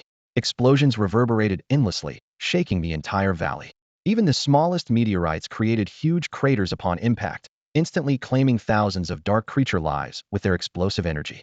This bizarre celestial event enveloped the entire sacred Xian continent, yet strangely avoided all human territories, targeting only those species hostile to humans. The night sky was illuminated by the meteors, making this unusual night as bright as day. In the dragon's lair, a few dragons lazily looked up at the sky, grumbling about how these firecrackers disturbed their slumber. The White Knight Dragon Lord sensed a hidden mystery behind the celestial changes, but the other dragons were uninterested and continued their deep sleep. The Abyssal Demon Lord had just peeked out to observe the outside world when it saw meteors heading straight for the Abyssal Rift, prompting a hasty retreat. Invaders in the Flaming Plains, the far north snowfields, and the Endless Blaze domain all faced the merciless punishment of the falling meteors. The Netherworld Valley suffered heavy losses, losing 15% of its population in an instant. Confronted with such devastation, the demon lords who initially opposed the attack on Dawn City quickly changed their stance. To rapidly regain their strength, they needed to capture more humans as sustenance to boost the dark creatures' reproduction rate. This required ample reserves of sustenance. The exquisite feed must be shared among all the underworld creatures and not monopolized by the elite. The production rate of the feed must be increased to 3 times a day. The goal of the underworld creatures is clear capture Dawn City and transform its 20 million residents into resources to compensate for the significant losses. Although it's not feasible to mobilize all the underworld creatures, deploying 3 Demon Kings and having other Demon Kings provide troop support is entirely possible. From the Dragon Clan, it has been confirmed that apart from the Dragon Lord, another Dragon King will join this hunting operation. 5 Beast Kings, with only 1 target Dawn City. Due to the impact of the meteorite fall, the underworld creatures have had to advance their attack date to January 9th. Meanwhile, thousands of miles away, Dawn City remains oblivious to the impending disaster, as does Su Yuan, who is on his way back. He is unaware that the celestial phenomena he caused have inadvertently accelerated the invasion plans of the underworld creatures. On his journey back, Su Yuan focuses on visualizing the celestial star array to perfect the beast soul formation while closely monitoring the progress of his beasts in merging with the Tao. Hong Mo's progress in the Demon Emperor Dao is the fastest, immediately merging with her bloodline, reaching a width of 37 zhang. Xuanu Snow Emperor Dao follows closely, with a fusion of 3 and a width of 30 zhang. Long Yao, Fu Jia, and Seina have respectively acquired the Dragon God Dao, World Tree Dao, and Moon God Dao, each maintaining a width of 1 zhang. The Little Fox, despite failing to transform into the Lingju Fox, possesses a formidable Emperor Star Dao with a width of 1,000 zhang, comparable to the Snow Emperor Dao, with the only rival being the Ziwei Emperor Star. Before returning to Dawn City, all 5 women and the fox will complete their Dao fusion. By then, with the Earth Dragon King and Zhuge Ling's life puppet, Su Yuan will be strong enough to face 8 or 9 Beast King level opponents. Currently, only Hong Mo has truly reached the Beast King level, and her abilities have undergone a massive transformation. The Abyss Empress, SS level, Beast King level Dao, Demon Emperor Dao with a width of 37 zhang, and bloodline purity increased to 80. She has not only gained 2 domain-level abilities, the Godslayer Demon Tribulation Blade and True Spirit Life Puppet, but has also mastered an advanced life puppet technique that can imbue the power of the Dao. Damn, Su Yuan's heart trembled. Hong Mo's power boost is astounding. This means she can now control the number of demigods from 1 to 10, and those whose Dao was shattered, like Mu Qianjun, Guan Tianda, and Xiongji, might be. Su Yuanqing took stock of the power of the Dao in his possession. Besides the 2 he had given to Bai Yuba and the dozen or so that had dissipated, he held 74 strands taken from the snowfield and 10 more seized from the Liu family in the Elven ruins, totaling 84 strands of the Dao. His gaze swept over potential candidates to be turned into life puppets. Zhuge Kuan, Mu Qianjun, Xiongji, Xiongcheng, Guan Ming, and Guan Zai, 6 demigods. Each required 7 strands of the Dao to restore their demigod powers, amounting to 63 strands in total. Including Zhuge Ling's life puppet, this army of true spirit life puppets would possess the combat power equivalent to 7 demigods. At this thought, Su Yuanqing couldn't help but cough lightly, pondering the somewhat sinister nature of his methods. In a world where the Dao was contested, one was either a friend or a foe, with hardly any neutral ground. If one encountered so-called neutrals, they had to be wary of them taking advantage of the situation. Moreover, on the sacred Xian continent, the bodies of the defeated belonged to the victors, an unspoken rule long established. Red Mo, begin creating the life puppets, Su Yuanqing instructed. Though he was only at the Beast King level, he could control 10 life puppets of the same level simultaneously, making the control of 7 demigods manageable. A glint of satisfaction flashed in Red Mo's eyes, clearly thrilled by the challenge against her father. Seeing this, Su Yuanqing coughed lightly and said, "It won't be long before we return to contend for the Demon Emperor's Dao."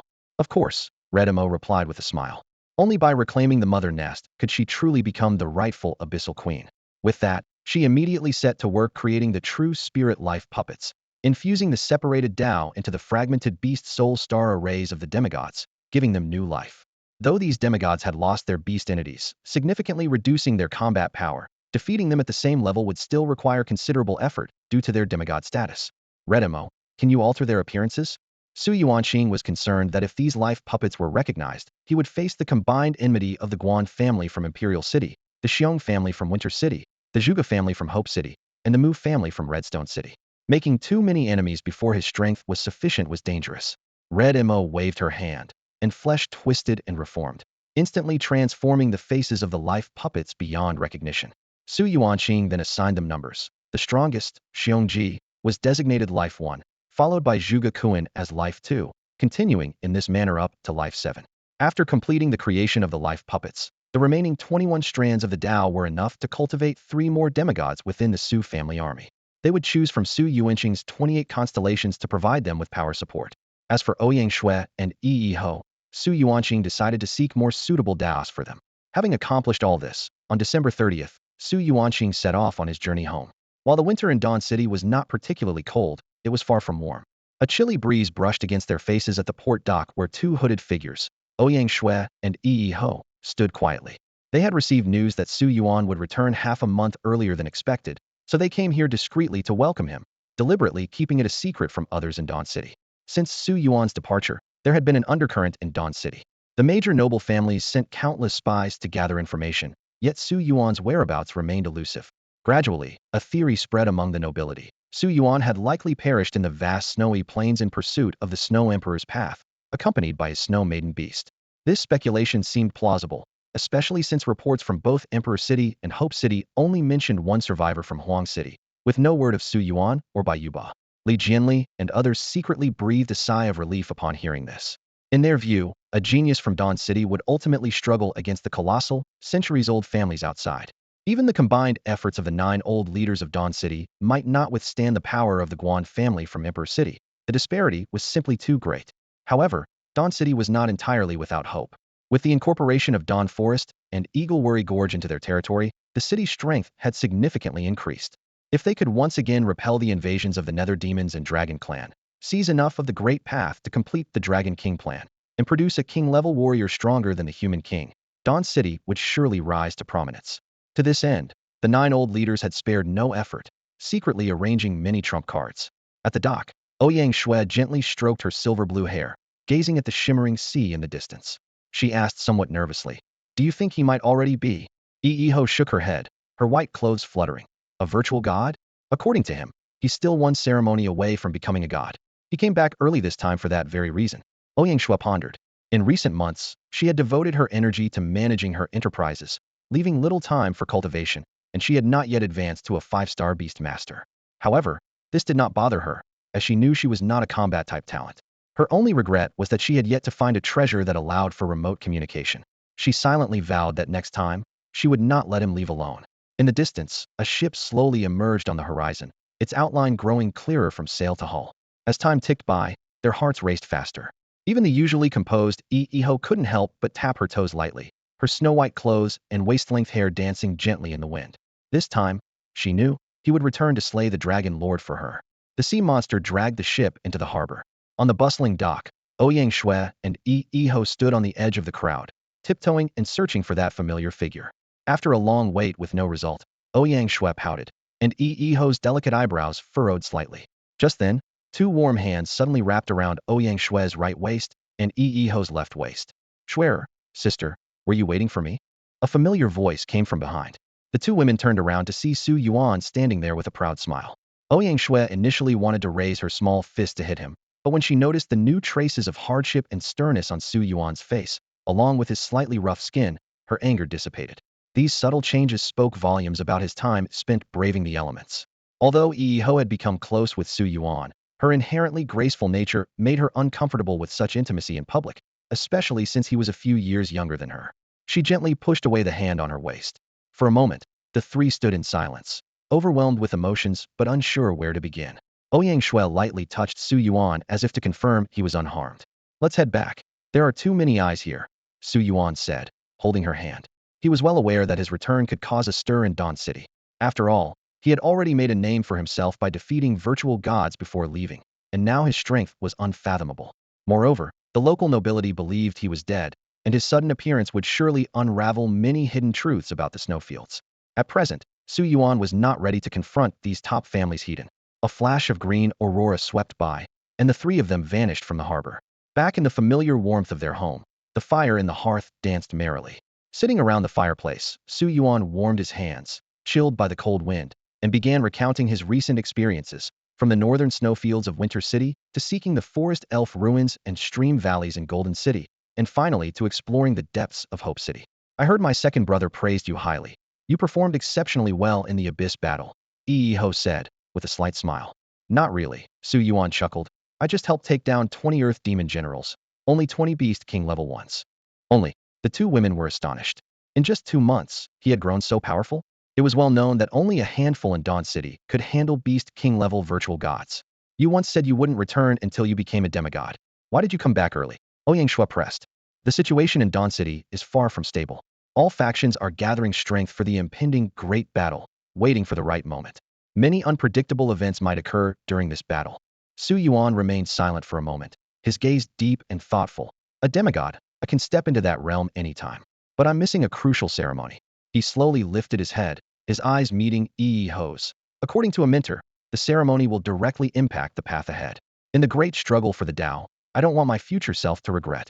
As for the grandest ceremony to become a god, he paused briefly. There's nothing more magnificent than being witnessed by the heavens, the earth, and countless beast tamers, while bathed in the blood of the Dragon Emperor. Slaying the dragon lord, that was my promise to you, and I will fulfill it. Of course, Su Yuan continued. Slaying the Dragon Lord is just one part of the entire plan. More strategies are needed. In his vision, this was not even the most impactful moment.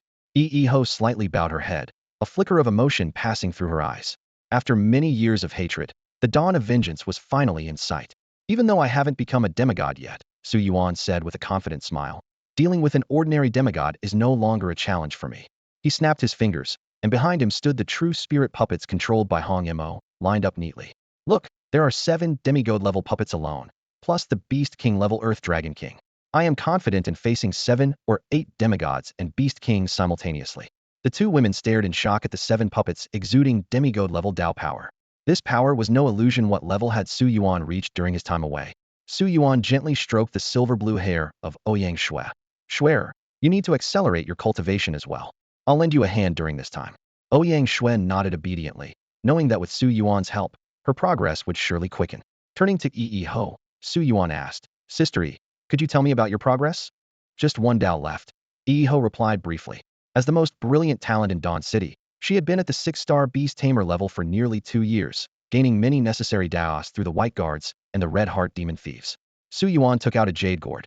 Here are some Daos, see if they suit you. Although their upper limits aren't as high as the Snow Emperor's Dao that can make a beast god, there are quite a few that reach several hundred feet. Of course, there are also those with a 1,000-foot limit, but they have more competitors. Iho finally chose a 1,000-foot Eagle Dao with over 60 competitors. Su Yuan wasn't worried about this. More competitors meant more opportunities, and he could lend Iho a hand. When discussing the Beast Soul Star Array, Iho mentioned she already had a treasure with 100 stacking power. Su Yuan then revealed his star domain composed of the 28 constellations, each capable of forming an independent array. Sister E, feel free to choose from these. The stacking power of these star arrays is around 150, Su Yuan smiled. The more people use them, the greater the total stacking power I gain. It's a win-win situation. Iho was initially surprised, then showed a gentle smile.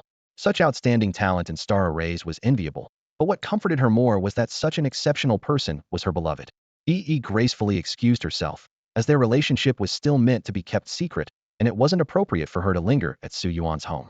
Before she left, Su Yuan promised to accompany her the next day to pay respects at her parents' memorial site. As night fell, Ouyang Xuan nestled against Su Yuan like a spoiled cat. It wasn't until the moon had reached its zenith and dawn was approaching that she finally fell into a deep sleep. Su Yuan exhaled deeply. After a night of exploring new worlds, he was exhausted yet unable to sleep. At that moment, exhilarating news arrived from the beast space. Long Yao, Xuannu, Fu Jia, Sei Na, and the little fox had all successfully fused with the Dao, elevating them to the Beast King level. Su Yuan quickly accessed the data in his mind. Dragon Goddess Empress Long Yao's Celestial Ember and Illusory Red Lotus evolved into the more formidable Celestial Dragon God Ember and Dragon Flame Demon Lotus domain.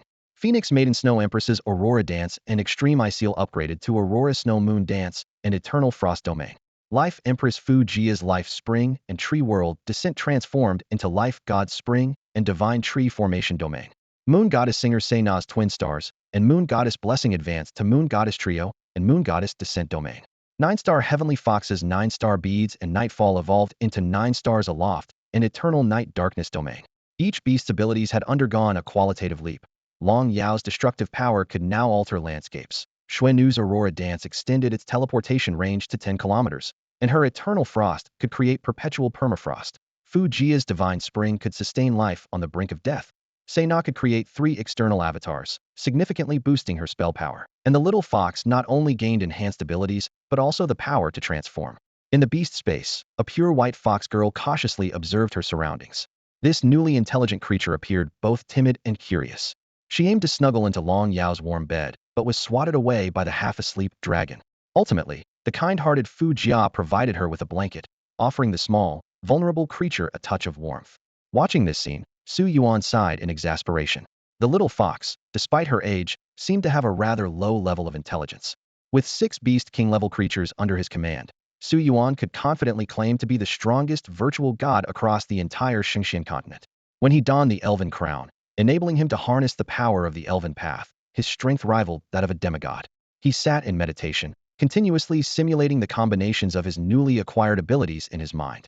This was the greatest advantage of a beast master, strategically utilizing the synergy between different beasts to create combat effects far exceeding the sum of individual strengths.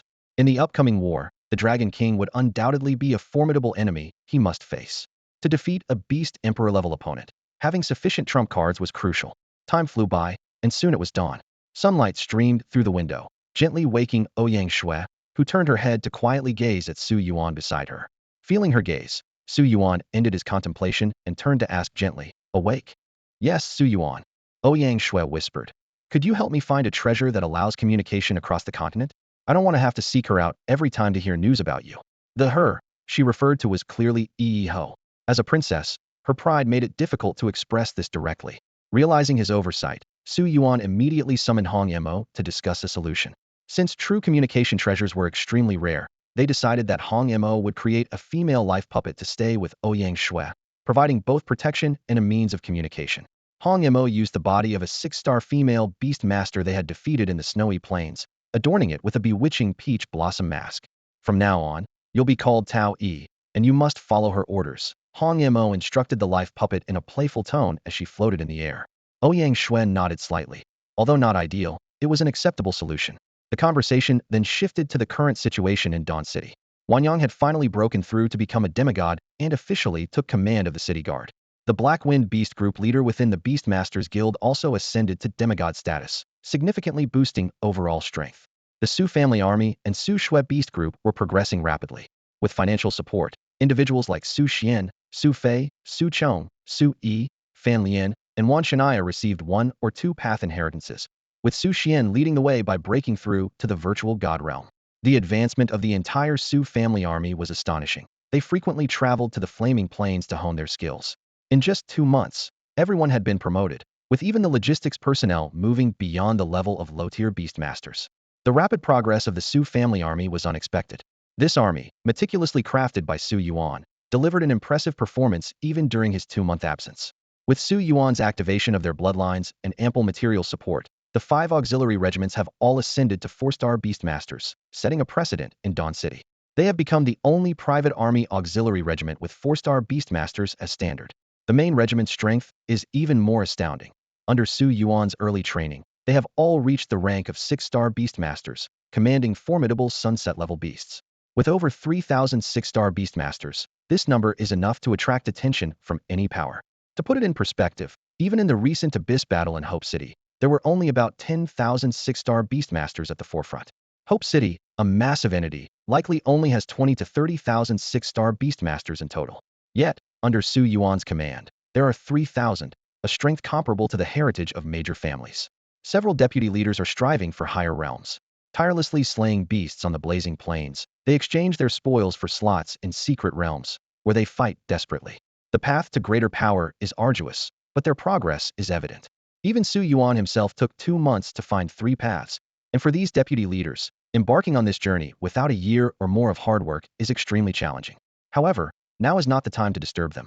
In the upcoming battle, the Su family army and Su Shui's Beastmaster regiment will undoubtedly play significant combat roles.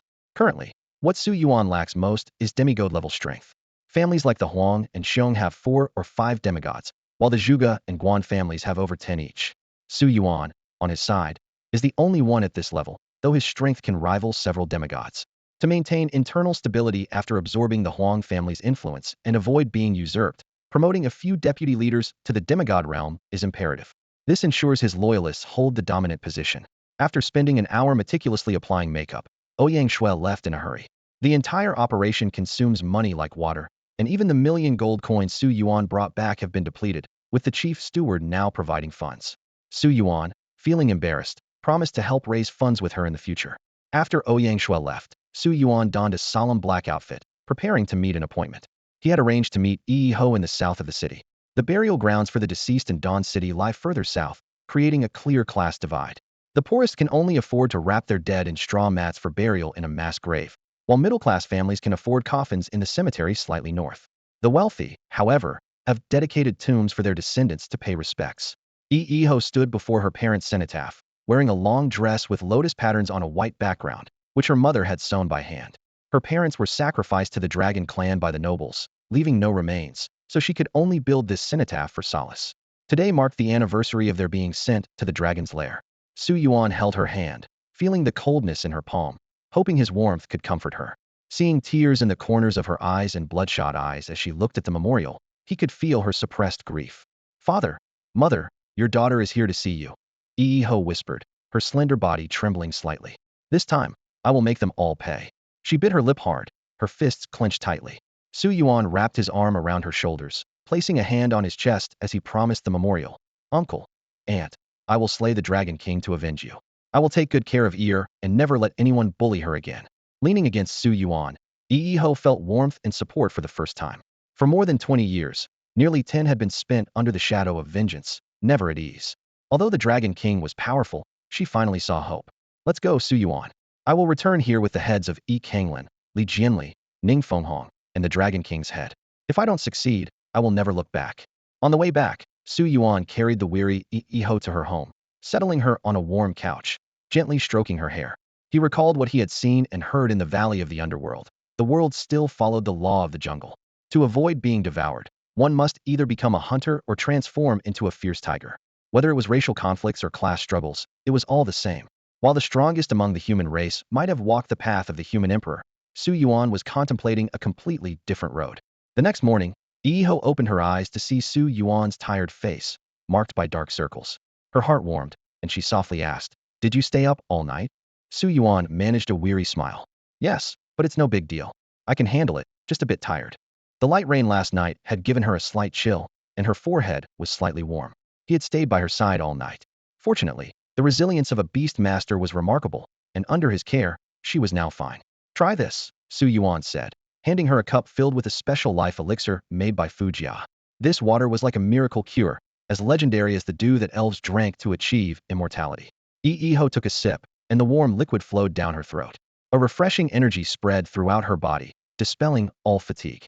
"Not bad," she remarked with a smile. Her mood from the previous day had quickly been adjusted by her rich experiences. "Just not bad?" Su Yuan teased. "I was hoping to enhance the combat strength of some of our retired brothers in the White Robe Guard. Doesn't seem to be as effective as I'd hoped." He hinted at past events when many retired beast masters had returned to the battlefield because of his life elixir. Iho was momentarily stunned by his words, but then smiled brightly. She slowly untied her belt and embraced Su Yuan from behind, whispering in his ear, "Then please, my dear husband, give me a little more of that elixir." It was the first time she called him husband, marking a shift in their relationship from a simple contract to genuine affection. Poor Fu Jia was forced to work overtime, spending the entire morning making the life elixir. Although the effects were stronger after advancing to the realm level, the process was extremely exhausting. She felt wronged, as her master was pushing her so hard to please his new love. It was a struggle to produce 1,000 bottles, leaving her nearly exhausted. By midday, Iho personally prepared lunch for Su Yuan, and then took the 1,000 bottles of elixir to the White Robe Guard, intending to enhance the unit's overall strength. Su Yuan, meanwhile, asked Ouyang Shui to inform Wanyang to visit, as he needed to learn more about the current situation in Dawn City. Returning home meant there were people he inevitably had to meet. The Wan family was riding high at this time. With the help of the Human King, Wanyang successfully ascended to the level of a demigod, adding significant strength to the city guard. This breakthrough not only eliminated the hidden threat of the Lang and High camps separating, but also allowed the city guard to rebuild a new regiment loyal to the civilian faction. In just 2 months, the strength of the city guard advanced by leaps and bounds. Graduates from Dawn Academy and Beast Academy flocked to join, and the Beastmaster Guild provided substantial support. Combined with the rich resources obtained from Eagle's Worry Gorge and Dawn Forest, the expansion of the city guard was impressive. However, whenever the topic of military development arose, Wanyang couldn't help but grit his teeth at the mention of Su Yuan. The growth of the Su family army was astonishing. Every member was a 6-star Beastmaster, and even the support troops reached a 4-star level, on par with the captains of the city guard. Such a configuration was truly intimidating. Although the city guard now had 5 regiments with a total force of 50,000, including over 20,000 Beastmasters, and the Wan regiment's 6-star Beastmasters had grown from a mere 4 to over 100, Wanyang still wasn't confident in a direct confrontation with the Su family army. What was even more concerning was the strength of the noble faction. For over a century, the 9 elders had controlled nearly half of Dawn City's resources, with deep foundations. Even after losing Eagle's Worry Gorge and Dawn Forest, they wouldn't easily collapse in the short term. If they were to invest all their accumulated resources, the number of Beastmasters would be significant. Today, Ouyang Shui sent word of an important matter to discuss. Out of courtesy, Wanyang had his wife prepare a gift and set off for Su Yuan's home. Upon arrival, however, there was no sign of the princess. As he wondered about this, he suddenly noticed the windows and doors of Su Yuan's house closing one by one, and then a familiar figure appeared. "Old Wan, long time no see." "Whoa, Su Yuan, you're back," Wanyang exclaimed in surprise. "Chill. Why are you shouting so loudly?" Wanyang quickly fell silent and carefully observed his old friend. In the 2 months they hadn't seen each other, Su Yuan appeared noticeably more weathered, with a deeper aura and less of his previous recklessness. What surprised Wanyang even more was that, despite his demigod level, he couldn't discern Su Yuan's strength. "All right, old Wan, stop staring." Su Yuan chuckled. "Be honest, what level are you at now?" Wanyang cautiously asked, worried that this prodigy had caught up to his own level. "Virtual God." "Oh," Wanyang breathed a sigh of relief. "That's a relief, just a bit more to go. But I can enter demigod at any time." The words left Wanyang speechless. He narrowed his eyes slightly, his expression becoming serious. As a formidable figure who had achieved the status of a demigod, he was straightforward but not foolish. He understood well that a beastmaster who could resist the allure of becoming a demigod must be aiming for a greater scheme, the godhood ceremony. Su Yuan sensed the subtle shift in the atmosphere and swiftly changed the subject. Old One, it's because of our friendship that I wanted to meet you in advance. However, he gave a slightly apologetic smile. I'm afraid I need to cast a soul-binding spell on you before I leave, just to be safe. What do you mean by that? Wanyang burst out in anger, his voice suddenly rising. Do you think I'm the type to go around blabbing? As soon as he spoke, he deflated. Never mind, even I don't believe that. He knew in his heart that even if he could keep the secret, his close ties with other demigods like Zhang Ingji, Shan Lai of the Shan family, and Ing Yunjin from the civilian faction might lead him to accidentally let something slip in a moment of impulse. Given the gravity of the godhood matter, Su Yuan's caution was understandable. If he truly didn't trust him, there would be no need for this special meeting. At this moment, Su Yuan emanated a chilling aura that even Wanyang, as a demigod, could feel the terrifying power within. He had to admit that if they were to face off directly, he probably wouldn't last 10 moves. The gap between demigods was immense, unlike low-level beastmasters who could rely on their beasts to maneuver. Whether it was the rank of the beast, the strength of their soul, the intensity of their star array, or their mastery of the Tao, these were all insurmountable chasms. Seeing Wanyang's acquiescence, Su Yuan smiled and said, Old Wan, these are minor matters. Let's talk about the real Asuedo, you trust me. Cut the nonsense, just get to the point, Wanyang replied impatiently, waving his hand. Su Yuan nodded, and suddenly, a star array appeared behind him. 28 star clusters intertwined, filled with stars, their trajectories clear, shining brilliantly, showcasing extraordinary mystique. Before Wanyang could express his surprise, Su Yuan continued. The number of demigods is limited by two factors. Finding the right Tao is difficult, and beast soul star arrays are even rarer.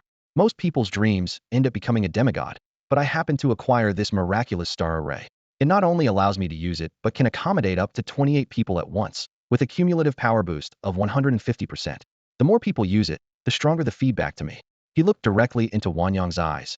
Old Wan, if you trust me, you can let your closest allies use this star array to achieve demigod status. Remember, they must be the most reliable confidants, or I will suffer backlash. So, tell me, how many do you need? Wanyang's breathing quickened. The value of a beast soul star array was immeasurable.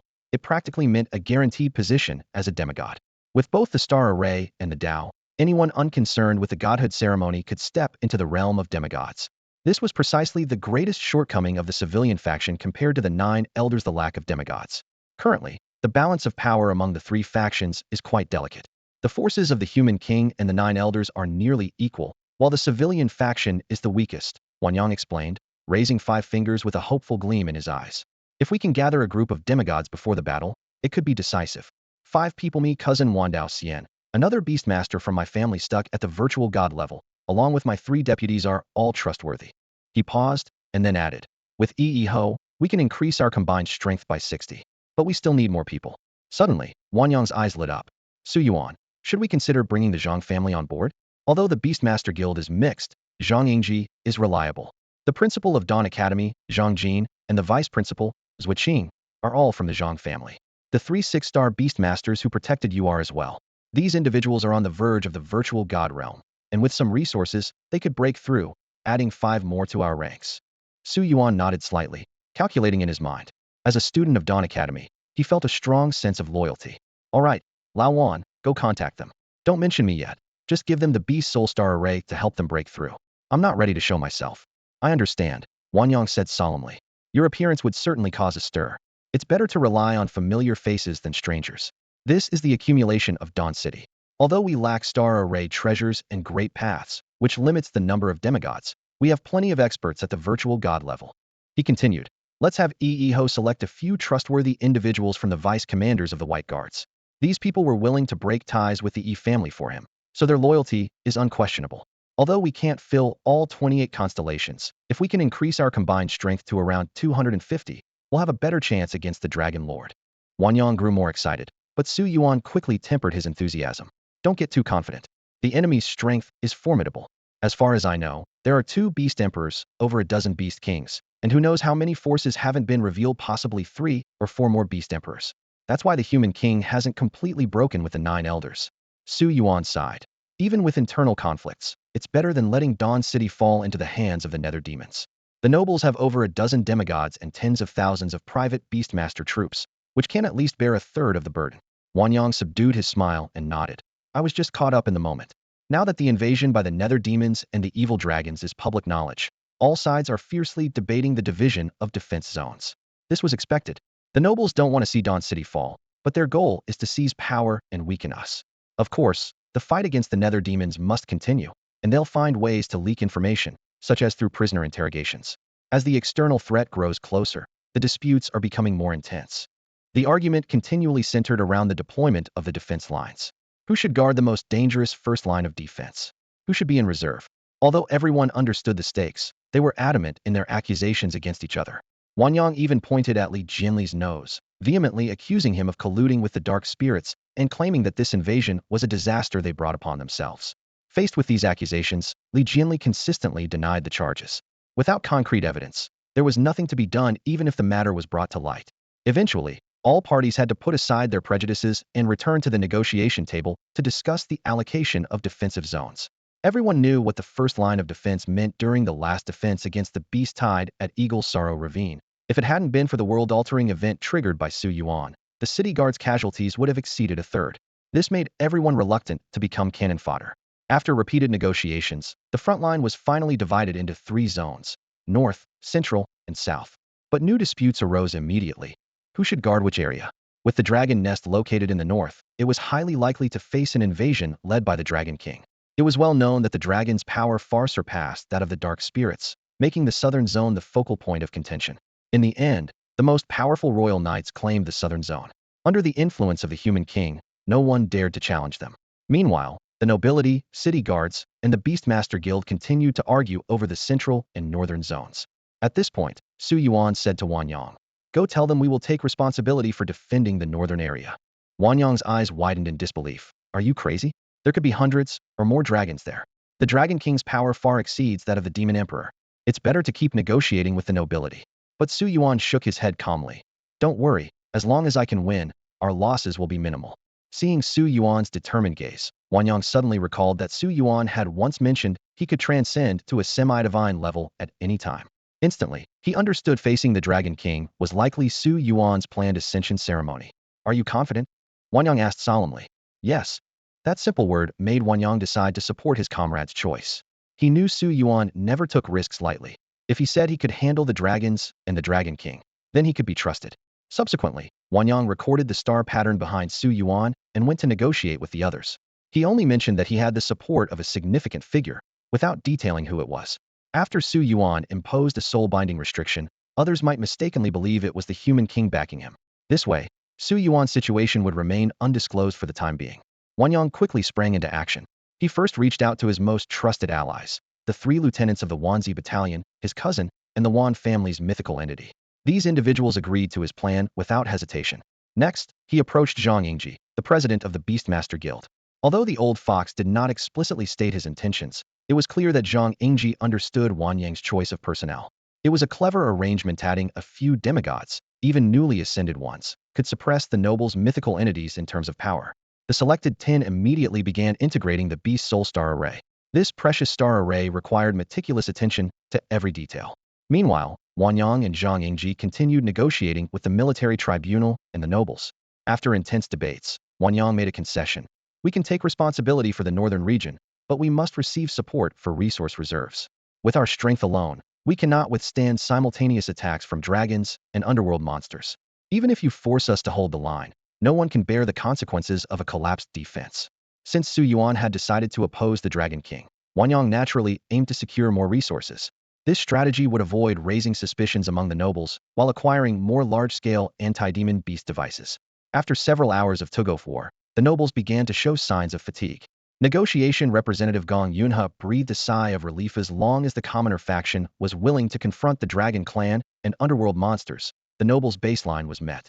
As for resources, they were merely temporarily stored and would naturally return to them after the crisis.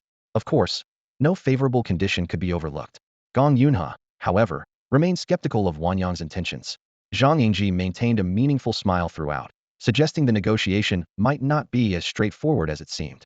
Who would willingly face the notoriously brutal Dragon King unless the Wan family had a special means to deal with the Dragon Clan? Nonetheless, this could be favorable for the nobles, as the Dragon Clan was the most unpredictable factor in the entire plan. Both parties exchanged knowing smiles. Wanyang was pleased with the outcome. Not only did he secure considerable resources, But Gong Yunha also promised that within 3 days, supplies would be gathered from various family treasuries and delivered to the frontline warehouse in the west of the city.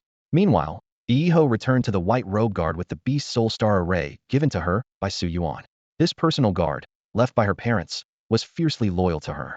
Through long-term efforts, this formidable woman had already eliminated the hidden dangers once planted by Yi Kanglin.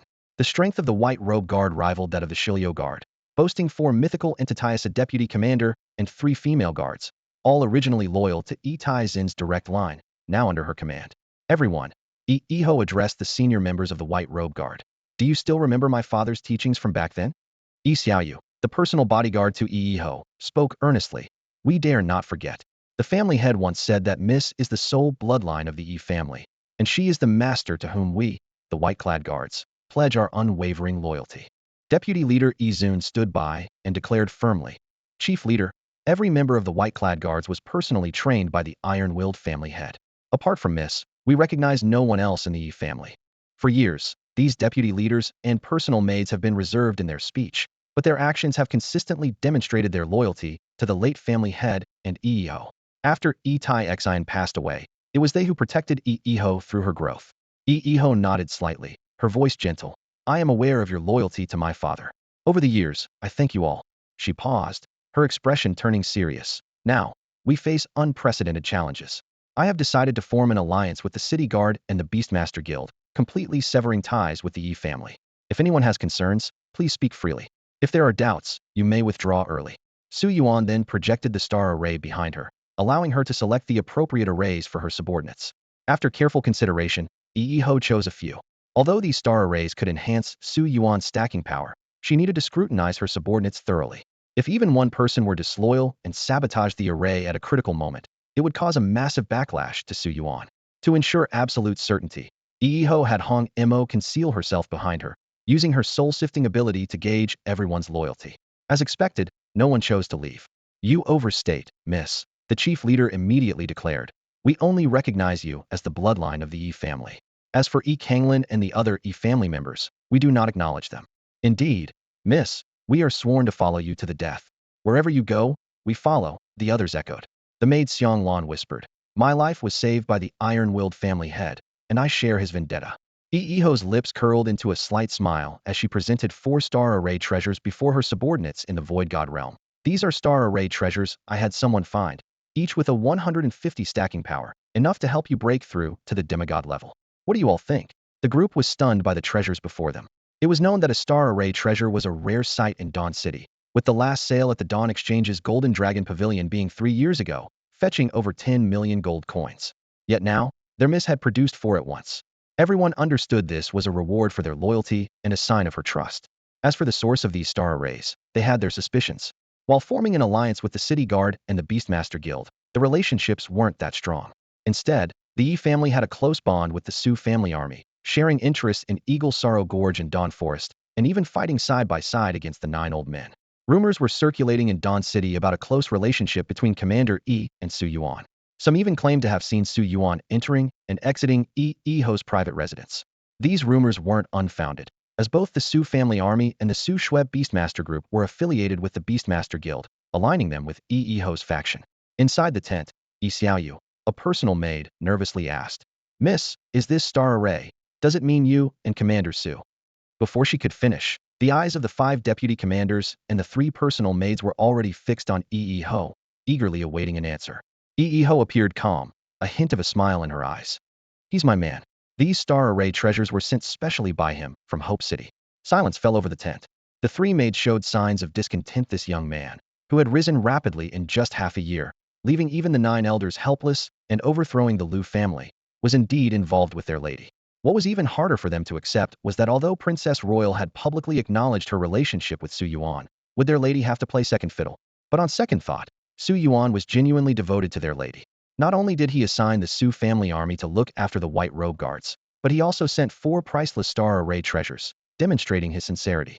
Seeing the confusion among them, Iho gently explained, he promised to slay the Dragon Lord for me, and that's the greatest sincerity. I am fond of him, why not? She then instructed, stay in the tent these days and focus on breaking through. Don't go anywhere. Everyone suddenly understood. To win over their lady, nothing less than slaying the Dragon Lord would suffice. Not just anyone would dare to make such a promise, and Su Yuan was already taking action to fulfill it. With the Dragon Lord's invasion, they had received orders to defend the northern region alongside the Beastmaster Guild and the City Guard. Rest assured, Miss, we will become demigods before the battle. With the aid of 4-star array treasures, failing to break through would indeed be a cosmic joke. At that moment, Su Yuan stood at home, gazing at the star arrays gradually lighting up behind him. This time, he had given out a total of 15-star array treasures to Wan Daoxian and his 3 deputies, the Wan family's void god, 3 6-star beastmasters who had once protected him, Zhou Qing, Zhang Jin, Yi Ho, her 3 personal maids, and a deputy commander. The 15-star arrays shone behind him, their combined power reaching 250. Meanwhile, his left eye, the nether demon eye, was undergoing evolution, with the demonic fire it conjured constantly shifting in his palm.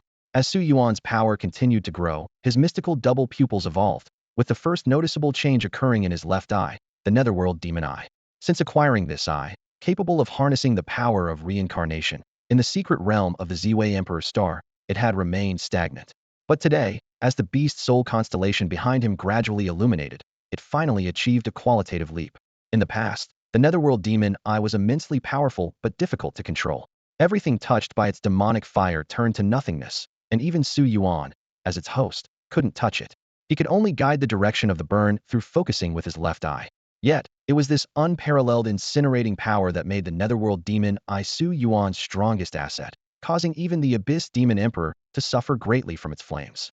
Now, Su Yuan was pleasantly surprised to find that he could freely manipulate the form of the demonic fire. With a slight raise of his hand, the fiery flame in his palm transformed at his will, sometimes into a sharp spear, other times into a blade, or even a longbow. Although the fire still couldn't distinguish between friend and foe, this ability to control its form brought new possibilities to combat. The only limitation was that maintaining the fire's form required continuous focus from his left eye, and any distraction could lead to loss of control. As Su Yuan pondered a solution, he remembered the pure yang treasure from the secret realm of the sun. He carried the golden crow radiant sun jade. This treasure, imbued with the divine essence of the solar golden crow, could transform into any form of fiery weapon, though it lacked the reincarnation burning power of the demonic fire. Previously, it had been used merely as a warming jade. Su Yuan took out the golden crow radiant sun jade, and with a thought, a sword blazing with golden flames took shape. He focused his left eye, guiding the netherworld demonic fire to envelop the sword as if sheathing it in an unquenchable flame.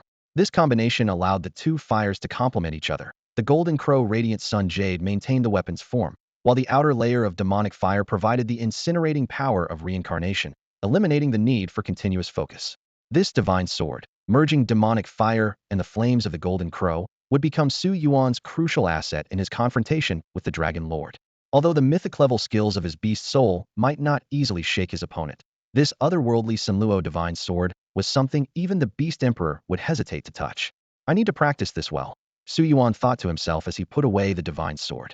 Mastering this move could prove invaluable in the fierce battles to come. Su Yuan summoned the Snow Maiden, and with a flash of the Aurora Snow Moon dance, they appeared to traverse space. The Aurora lit up the sky, and the Snow Maiden, now elevated to Beast King level, swiftly carried Su Yuan to the outskirts of Dawn City.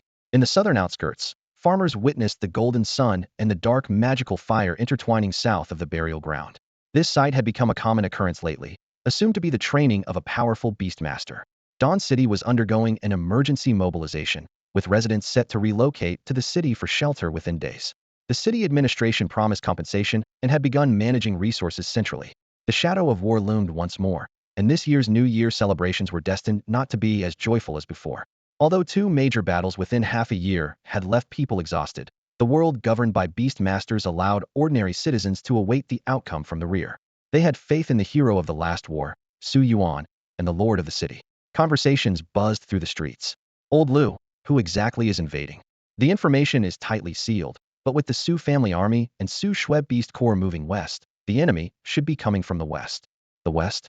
Isn't that the nether mountain of the underworld demons? Someone mentioned a daughter taken by the underworld demons and burst into tears. Others comforted. Don't be too upset. Maybe this time we can strike back at Nether Mountain, just like we reclaimed Dawn Forest and Eagle Sorrow Gorge before. Rumors of Commander Su's fall in the snowfield also circulated, but anyone with insight knew that if it were true, the noble-controlled Dawn News would have already made it headline news. Despite the unease, the citizens remained confident under the protection of the strong city walls and the thriving beast master forces. Since the last beast tide, Dawn City's strength had indeed transformed significantly. Meanwhile, at the Li family residence, Li Jianli looked at Ning Fenghong. Old Ning, how are the preparations? Ning Fenghong, looking as if he had returned from the brink, was surrounded by a menacing aura. He had lost an eye, and half of his body seemed corroded to the bone. Barely survived. Once the time is right, infuse the dragon's blood. A fierce determination flashed in his eyes. Forced into a corner by the lord of the city and Su Yuan, he had no choice but to initiate the Dragon King plan. In pursuit of his goals, he nearly lost his life but gained immense power. Everything depended on the upcoming battle. Gong Yun said, "Don't worry, old Ning. The city guard has taken over the northern defense zone, which eases our burden significantly." "What did you say?" Gong Yunha was momentarily taken aback, then repeated his statement with a hint of pride in his voice. He recounted in detail how he had fiercely negotiated at the table with the Wanyang faction, ultimately forcing them to concede, in exchange for only a few essential resources. Ning Fenghong fell silent upon hearing this, then looked up after a moment and asked, "Old Li, are you sure Su Yuan is really dead?" Li Jianli hesitated before answering. "He should be. There's been no news of him for months. The last clue we had was that he headed north to Cold Winter City, and then we heard that a group of beast tamers perished on the snowy plains. Su Yuan likely met his end there." In truth, these people knew very little about Su Yuan's whereabouts. They only had initial information and were unaware of his subsequent experiences. In Golden City, only the Huang family knew of his existence and intended to ally with him, naturally not informing the 9 elders. In Hope City, only Shi Tianjing and Bai Yuba were aware of his true identity. Although many witnessed his bravery on the battlefield, since he was always with Shi Tianjing, rumors merely circulated about a genius emerging from the Shi family. As a result, the 9 elders lost track of Su Yuan's news entirely. Li Jianli suddenly realized. "Do you think Wanyang's concession is because Su Yuan has returned?" Ning Fenghong nodded. "It's quite possible. Otherwise, why would Wanyang engage in such a losing deal? This is the bottom line for both sides. The human king is already overwhelmed, unable to spare energy while facing the incoming beast emperor. If someone is influencing things behind the scenes, it could only be Su Yuan." Yi Kanglan nodded gently. "Indeed, that makes sense. I just received word that Yi Iho and the White Robe Guards have completely detached from the Yi family and have turned to support the City Guard and the Beast Tamer Guild. It's said that he has a close relationship with Su Yuan, and this sudden move likely means Su Yuan is not only alive, but has returned." This statement made the family heads present gasp. No one knew what level Su Yuan had reached now. When he left, it was said he was close to becoming a void god. Could he have already advanced to semi-god? But they quickly thought it unlikely. Although Su Yuan was exceptionally gifted, achieving semi-god status without the power of the Great Tao, the treasure of the star array, and the ceremony to become a god was impossible. These things cannot be rushed. Without them, it simply cannot happen. Zongzhou broke the silence. "Everyone, don't focus too much on Su Yuan. Even if they have some plan, how much strength can they retain after the fierce battle with the Dragon Clan? The key still lies in strength. This great war will ultimately be decided by force." The other family heads agreed. They realized they had been blinded by the miracles Su Yuan had previously created. No matter what, Su Yuan could not influence the battles among semi-gods, human kings, and beast emperors. Although Ning Fenghong still felt uneasy, seeing that no one else mentioned it, he could only proceed with the predetermined plan. The units began to advance in an orderly fashion towards the designated battle lines in the west of the city, deploying defensive forces. Meanwhile, in the Nether Valley, a group of gray-purple humanoid creatures was emerging in droves from the eerie, shadowy gorge. The Ming Yao, a species claiming to be the Ming clan, have settled in the depths of the Nether Valley. They worship a deity known as the Ming God and firmly believe that their race, which thrives in the harshest of environments, is destined to conquer the entire Xingxian continent, reducing all other beings to mere sustenance and prey. On that day, the 8 demon kings decided to take action. This was not only the first step for the Ming clan to move out of the Nether Valley, but also a large-scale offensive necessitated by the devastating meteor shower. The Dragonhorn Demon King, the Ox-Head Demon King, and the Horse-Faced Demon King led the charge, commanding 36 Ming Yao Beast Kings and over 80,000 elite Ming Yao warriors as they emerged from the Nether Valley in waves. Within this army, 30,000 winged Ming Yao formed the aerial division, while another 50,000 comprised the ground forces. Every warrior possessed power above the golden level, divided into 8 legions, with their sights set on Dawn City. Wherever the Ming Yao passed, nothing was left alive, and they ravaged the vast plains west of Dawn City like a swarm of locusts. The main force of the ground troops was the massive crocodile dragon cavalry. These dragon-like creatures perfectly inherited the tough scales and robust physiques of crocodile beasts, gained speed from an unknown wind dragon, and boasted astonishing reproductive capabilities. As 50,000 crocodile dragon cavalry charged, the ground trembled beneath them. Regarding logistics, the Ming clan had no need. The battlefield corpses, whether of fallen crocodile dragons, humans, or their beasts, served as their sustenance. Adhering to the principle of eat as you go, each soldier carried only 2 to 3 days' worth of rations.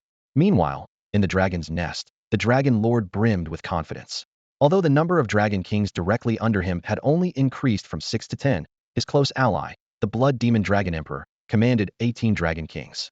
Together, they could mobilize over 1,000 formidable dragons, all reaching the sunset tier or semi-beast king level. This elite dragon force was poised to serve as the spearhead of the invasion, marking the largest collective action by the dragon clan in recent years. When 1,000 dragons took to the skies, their presence blocked out the sun, creating an awe-inspiring sight. Despite most dragons' reluctance to leave the spirit-rich dragon's nest for battle, the Dragon Lord was convinced that only by showcasing their immense power could they subjugate all races under the Dragon Clan. Strategically, the horse-faced Demon King led a legion to guard the northern line, forming a pincer movement with the Dragon Lord and the Blood Demon Dragon Emperor. Meanwhile, the Oxhead Demon King and other leaders planned to strike directly at Dawn City from the Central Plains. The attackers held the initiative, able to choose any direction for their breakthrough, while the defenders were forced to guard all 3 fronts vigilantly. Thus, on the 7th day of the first lunar month, the joint forces of the Ming Yao and evil dragons launched a full-scale assault on Dawn City. As the legion of demons crossed the land, a mighty dragon soared into the sky. The fertile plains had become the domain of the relentless underworld horde, while the vast sky was completely overshadowed by the colossal figure of the dragon. This grand invasion was blatant and unrestrained, with neither the underworld nor the dragon clan attempting to conceal their intentions. Their confidence stemmed from their overwhelming superior forces. In terms of numbers, the 80,000 demons matched the beastmasters of Dawn City. However, the disparity in quality was suffocating. The attackers boasted 5 formidable beast kings, each with unique racial abilities. Although individually less powerful than the human beastmasters, a 5-on assault clearly tipped the scales in their favor. This was why the Demon Kings, Dragon Lords, and Blood Demon Dragon Kings were so confident in their victory. Nevertheless, these top-tier forces would not easily engage in battle. Dawn City, with its home advantage and the addition of powerful artifacts, along with the presence of the Guardian Beast, the 9 Heavens illusionary light dragon, could not be easily shaken by sheer force. Therefore, the demons and dragon lords quickly devised a meticulous strategy. The Dragon King and Demon King would lead their armies to directly breach Dawn City's defensive line, isolating and surrounding the semi-divine beings. In this way, the human king would inevitably have to leave the city to provide aid without the support of his army. He could not defend the city alone. Once the human king left the city's advantageous position, the beast kings could unleash a devastating assault. The vanguard demons, with their wings flapping, scouted Dawn City's defensive arrangements from the air. Despite encountering fierce resistance from the human beastmasters and suffering significant losses, they managed to gather crucial intelligence. The humans had constructed a 900-mile-long defensive line across the plains' hilly terrain, divided into sectors every 300 miles, each manned by beastmasters in uniforms of different colors. Each battle line housed around 20 to 30,000 beastmasters. In fact, Dawn City had nearly exhausted its resources, deploying about 90,000 beastmasters, including the royal, commoner, and noble factions. To fill the manpower gap, they even had to enlist students from the Beastmaster Academy who had yet to graduate. Under the pressure of the extended defensive line and the internal conflicts among factions, the defense was forced to disperse and operate independently. However, one particularly striking force stood out: the Sioux family army. Their appearance stunned everyone. 3,000 main combat beastmasters, all of 6-star caliber, 1,500 auxiliary troops, all reaching 4-star level, and over 2,000 members of the Sioux Shwe Beastmaster group, with strength generally at 4 or 5 stars. The fierce determination in the eyes of every soldier spoke volumes about the formidable combat power of this elite force. "Hey, is that the Sioux family army?" a passerby asked in a hushed tone, pointing at a group of imposing warriors in the distance. "Damn, they look like their eyes could devour someone," his companion remarked, eyeing the fighters exuding an aura of menace. "Of course, I've heard they battle on the blazing plains every day, bringing back over 10,000 beast carcasses to Dawn City each week. And that's just what they bring back. Counting what they use themselves, it must be around 20,000 a week." 20,000? Doesn't that mean each person kills at least 1 beast a day? Are they tireless? How else do you think they advance so quickly? They're all rich now. Wow, are they still recruiting? What? You want to change your last name to Sioux? Why not? Huh? They wouldn't even look at you. The Sioux family army's reputation has become a golden emblem of Dawn City. Outsiders are puzzled at how Sioux Yuan managed to train such an elite force in such a short time. But the members of the Sioux family army know the truth: without their master's dedicated nurturing, they might still be idling away their days in the city. Before the battle, Su Xian had already explained the importance of this fight to everyone. After victory, their master would deal with the nobles who have tarnished the Su family army's honor, and the complacent elders would be brought down. Even more exciting was the news that Su Yuan was already on his way back. Although he hadn't yet attained demigod status, he had slain 20 Earth demon generals, each as formidable as a beast king, on the battlefield of Hope City's abyss. In his eyes, demigods were no longer unattainable, and the elders were like mere chickens. When the third princess Ouyang Shui arrived at the battlefield, the morale soared. Under Su Yuan's guidance, she had risen from a 4-star to a 5-star rank and was now protected by a void god puppet. The power of the civilian faction was fully in place. Wan Yang was in charge of the front line, Zhang Yingji held the rear, and Ing Yunjin and Shan Lai were prepared to confront the Dragon King. Hidden in the shadows were a dozen demigod warriors, an ace even the nobles were unaware of. On the 9th day of the first lunar month at noon, a strange phenomenon appeared on the horizon. At first, people thought it was a storm, but upon closer inspection, they realized it was a swarm of ghostly creatures and dragons. A crimson light pierced through the clouds, mingling with the eerie wails of the spectral demons and the roaring wings of dragons.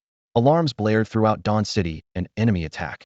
This was the largest defensive battle the city had ever faced, and as the first wave of beasts descended, the battle officially commenced. The vanguard of the attack was led by the aerial forces of the underworld demons and the land-based crocodile dragon cavalry. A dark mass of underworld demons swept across the sky, while on the ground, the crocodile dragon cavalry moved in perfect formation, creating a coordinated assault on the human defenses of Dawn City. At the center of the defensive line, 20,000 Beastmasters of the Noble Eight Guard had constructed an impenetrable defense. However, the underworld demons launched a massive offensive, deploying 3 legions across a 300-mile front, each consisting of 5,000 airborne demons and 5,000 crocodile dragon cavalry, creating a formidable threat. The situation was dire for the humans. Beastmasters below the intermediate level were powerless against the demons' specialized abilities. Even intermediate Beastmasters struggled to hold their ground, while only 5-star Beastmasters could take on 2 demons at once. Unlike the Su family army, which boasted a large number of 6-star Beastmasters, the noble forces were primarily composed of 4- and 5-star levels. Fortunately, the nobles had deep reserves and excelled in large-scale magical devices.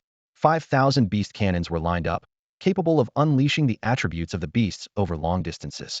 Though simple and crude, their effectiveness was undeniable, causing thousands of casualties among the underworld demons with each volley.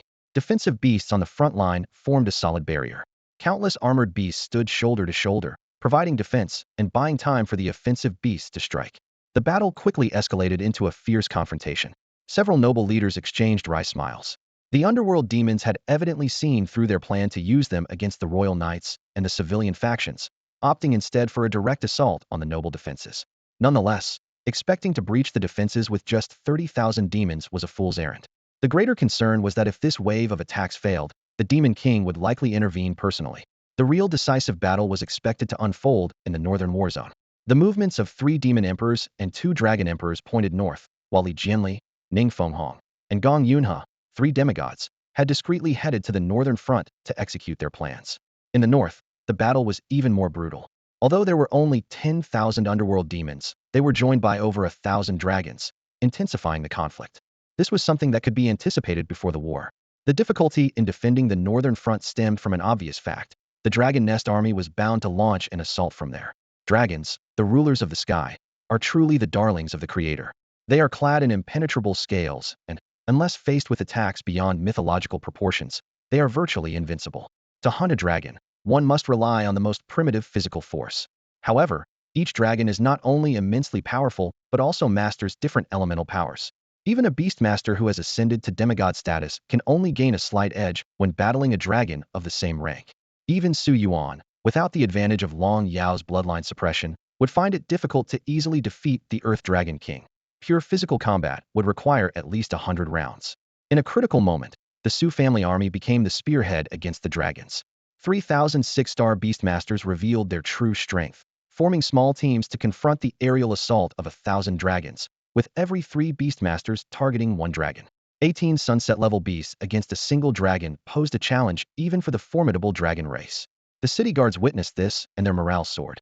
If even the formidable dragon legion could be countered, what was there to fear from a mere 10,000 nether demons?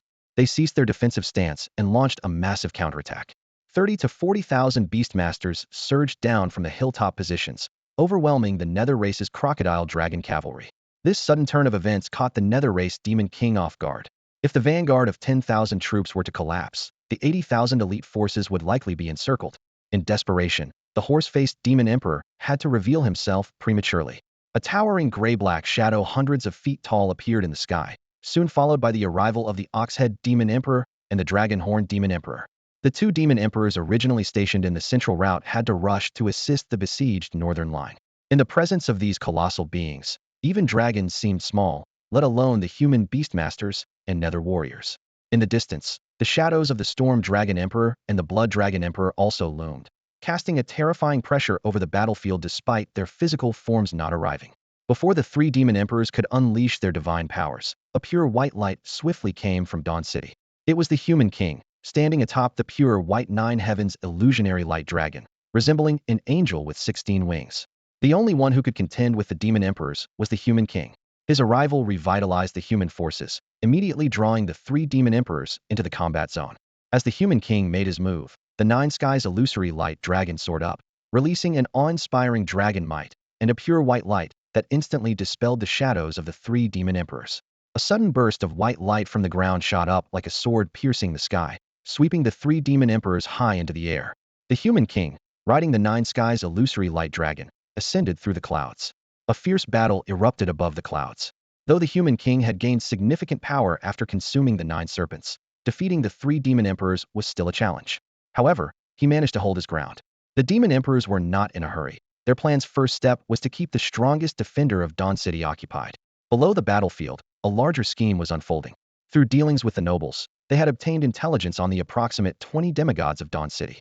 At this moment, the underworld had dispatched 36 underworld demon kings, and the dragon tribe had sent 28 dragon kings, giving them an overwhelming advantage at this level of confrontation. In the central route, 70,000 underworld demons, led by 16 underworld demon kings, held back the main force of demigods from the noble nine elders. On this flank, 20 underworld demon kings, in cooperation with 28 dragon kings, faced a mere 5 human demigods Wanyang, Shanlai, Ingyunjun, Zhang Yingji, and Haifeng, resulting in a one-sided battle. 5 underworld demon kings charged into the fray, forcing the humans to rely on their numbers to barely cope. The 1,000 underworld warriors, initially on the verge of defeat, regrouped despite losing 3,000, thanks to the demon king's reinforcement. With an additional 10,000 reinforcements from the central route, 17,000 underworld demons, alongside 5 demon kings, began pushing the battle lines back. Despite having a numerical advantage, the City Guard and the Beastmaster Guild lacked demigod leadership, rendering them ineffective against the demon kings. It often took hundreds to barely hold one demon king at bay. The remaining 15 underworld demon kings and 28 dragon kings swept over from above, aiming to encircle and cut off the Beastmaster Guild's 30,000-strong force. On the battlefield, energies clashed and intertwined, with death lurking at every moment. Some Beastmasters began to waver, their legs weakening, doubting their own strength. To stabilize morale, several demigods had to join the battle. Wanyang fought 3 underworld demon kings alone, managing to hold out, but visibly struggling. The other 4 demigods faced the incoming dragon kings, but were steadily pushed back due to the overwhelming numbers. A demon dragon king, looking down from above, sneered, "Heh, useless humans, blame yourselves for not being born into the mighty dragon tribe. Brother Long, quickly eliminate these few and don't delay the important matters of Long Jun and the demon emperors," urged the demon king of the underworld, Ming Fan. "Long Jun and the demon blood dragon emperor are about to arrive. We must clear the obstacles for them." "Naturally," replied the demon realm dragon king in a deep voice. Instantly, waves of demonic sound spread out like a tide. With his mastery of the sound dragon path, the demon realm dragon king single-handedly suppressed Shan Lai, who had only recently become a demigod. Facing this dragon king, who commanded a path nearly 90 feet wide, Shan Lai struggled significantly. The human defense line was on the brink of collapse, about to crumble completely with the fall of a demigod. At this critical moment, a sudden change occurred. With a sharp sound, a dazzling blade suddenly shot up from the ground, piercing through Ming Fan's body from foot to head. Gray-green blood gushed from beneath his gray-purple skin.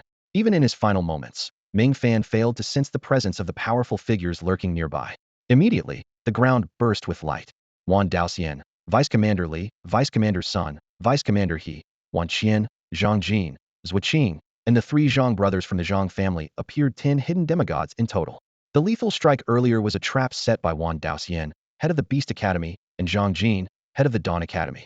The sudden reinforcements caught the underworld demons off guard. These demigods shone with star-blue beast soul arrays behind them, channeling power that exhibited an extraordinary harmony.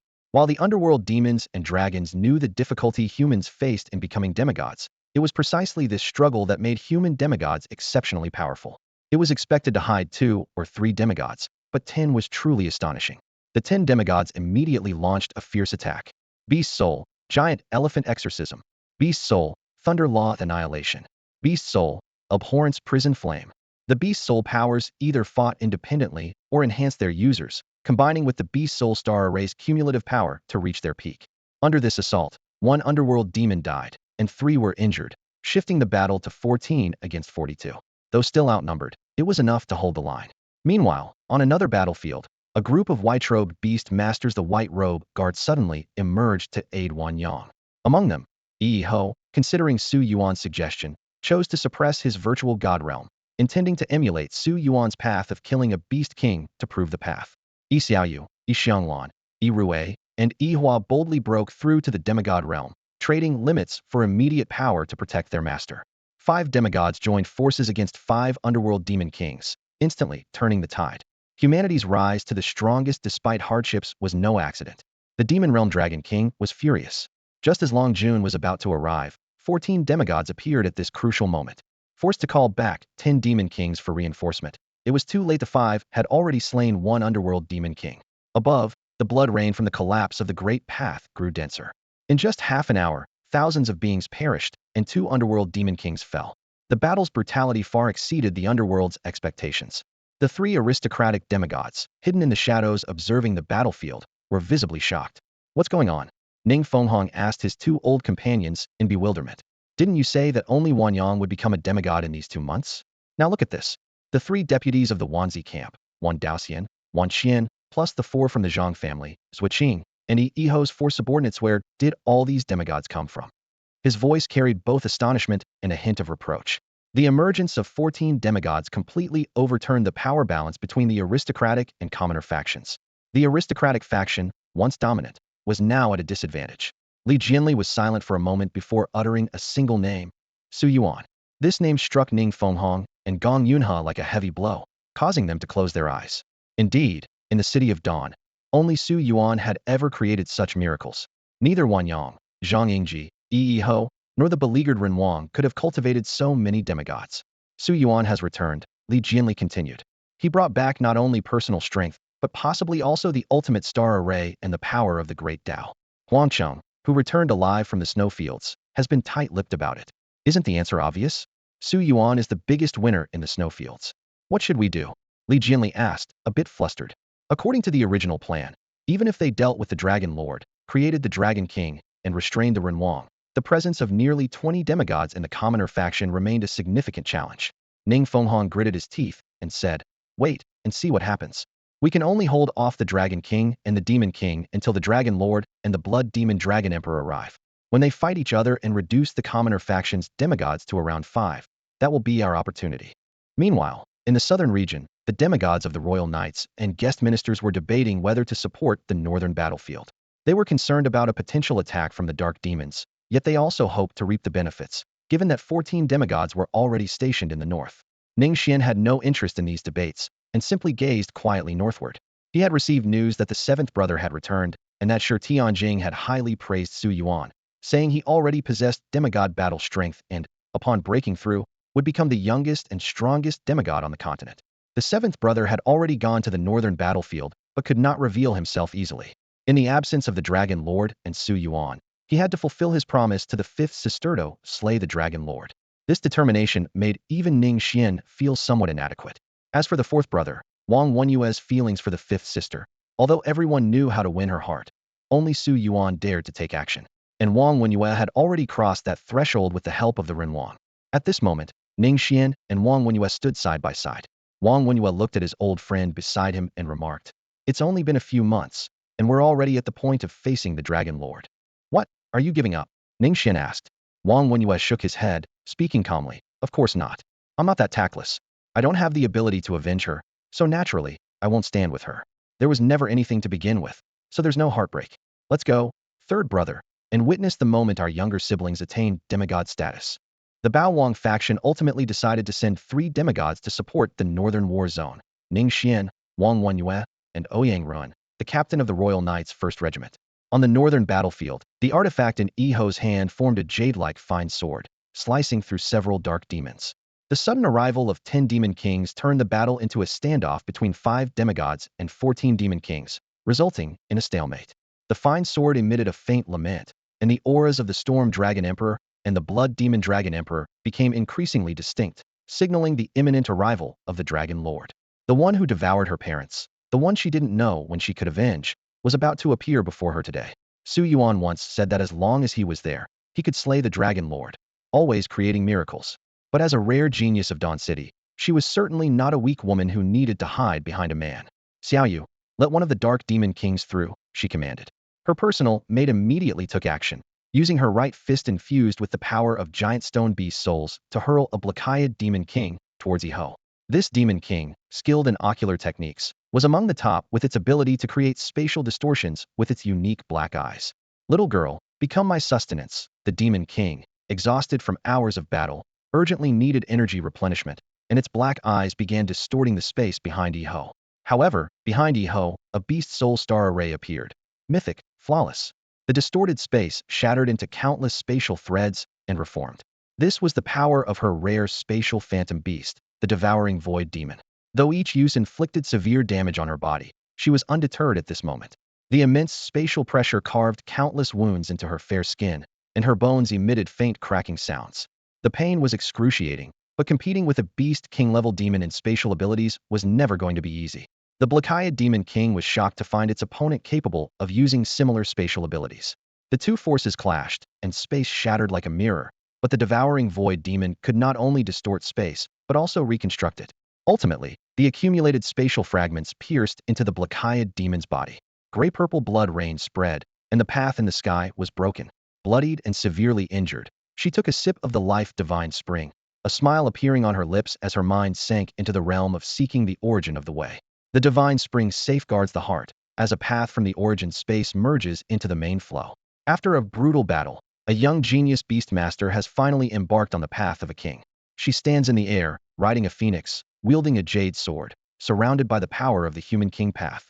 This path, 9,000 feet wide, is the battleground for the kings of various cities, with an additional 1,000-foot wide human emperor path attached to it. The human emperor path draws nourishment from the human king path and can reach a limit of 10,000 feet. The ironclad rule is, to become a human emperor, one must first become a human king. Blood rains from the sky, marking the fall of the demon king of the Nether clan. This rain doesn't affect her. Instead, it strengthens and perfects her path's power. This is her chosen path to enlightenment, slaying kings on the battlefield. The wounds caused by the chaotic space have healed under the nourishment of the earth's power, enhancing her already striking appearance. Her beauty is even more captivating, and her depleted physical and mental strength are swiftly replenished by the divine spring of life, elevating her power to new heights. The White Robe Guards witness their commander successfully slay the Demon King and attain demigod status, instantly boosting their morale. What was initially a battle of 14 Demon Kings against 5 demigods has shifted to 13 Demon Kings facing 6 demigods. The tide begins to turn, and the newly ascended demigods start to demonstrate their power. Seeing this, the Dragon King of the Demon Domain is forced to dispatch 2 Dragon Kings, Red Claw and Purple Void, for support. Meanwhile, the pressure on the other battlefield, where 14 demigods face 40 Beast Kings, is also easing. Even more encouraging, 3 demigods from the south, Ning Xian, and others are swiftly approaching. From afar, Ning Xian and his companions see the shattered path and the bloody rain, realizing their 5th sister has succeeded. Upon joining the fray, the Dragon Kings and Demon Kings not only fail to gain an advantage, but begin to suffer increasing losses. Just as the humans are about to turn the tide, a rumbling purple thunder cracks open the sky, signaling the emergence of a new twist. A bolt of lightning tore through the chaotic battlefield, as if ripping open the very fabric of space. Emerging from the rift was a formidable beast with the head of a bull, antlers like a deer, eyes resembling those of a shrimp, ears like an elephant's, and a body covered in shimmering blue-purple scales crackling with electricity. This was the Storm Dragon Emperor, the Dragon Lord. The appearance of the Dragon Lord instantly intimidated the entire battlefield. It approached on thunderclouds, each step accompanied by flashes of lightning and thunder in the sky. Its fierce gaze swept across the battlefield as it coldly demanded, "Why hasn't the Demon Domain dealt with this swarm of insects yet?"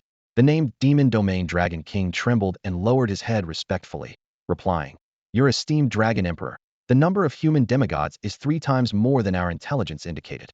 The damned underworld demons made a fatal error in their report." The Dragon Lord closed its electric blue vertical pupils, sensing the battlefield situation. Indeed, the number of human demigods far exceeded expectations, totaling 20. Humans are indeed cunning.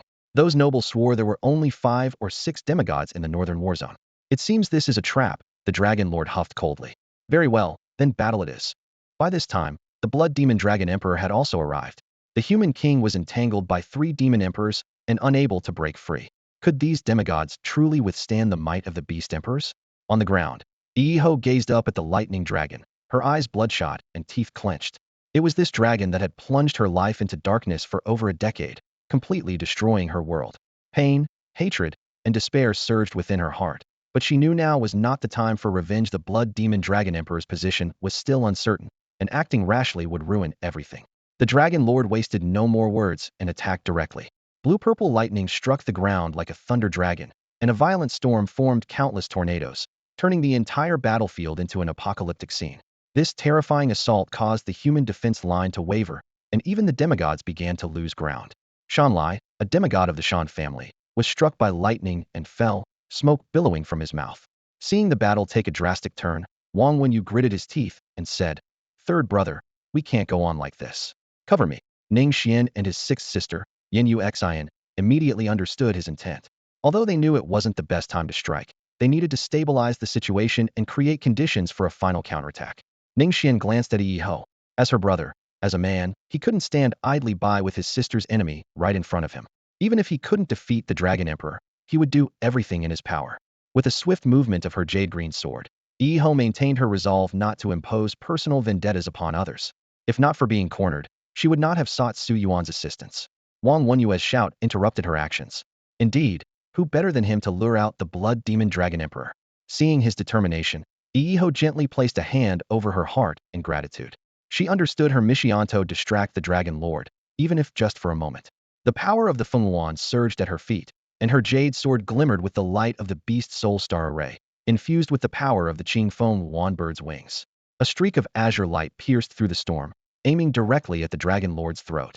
The Dragon Lord watched the audacious attack, his dragon eyes narrowing as a terrifying dragon aura erupted.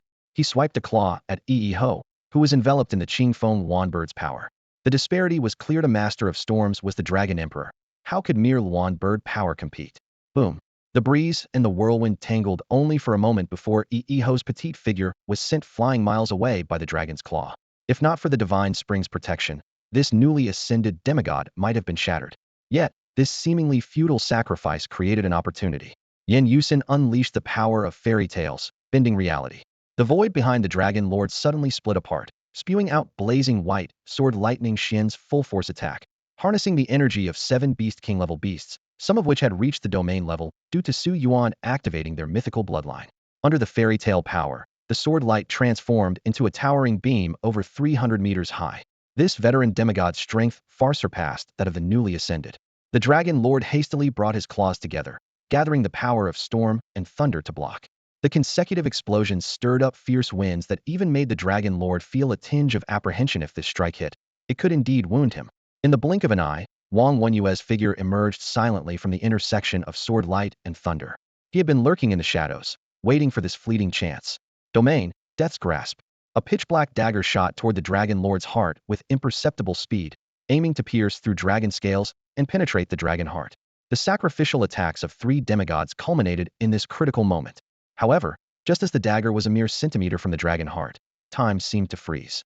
The scent of blood filled the air. Not only did Wang Wenyue emerge from the shadows, but so did the Blood Demon Dragon Emperor.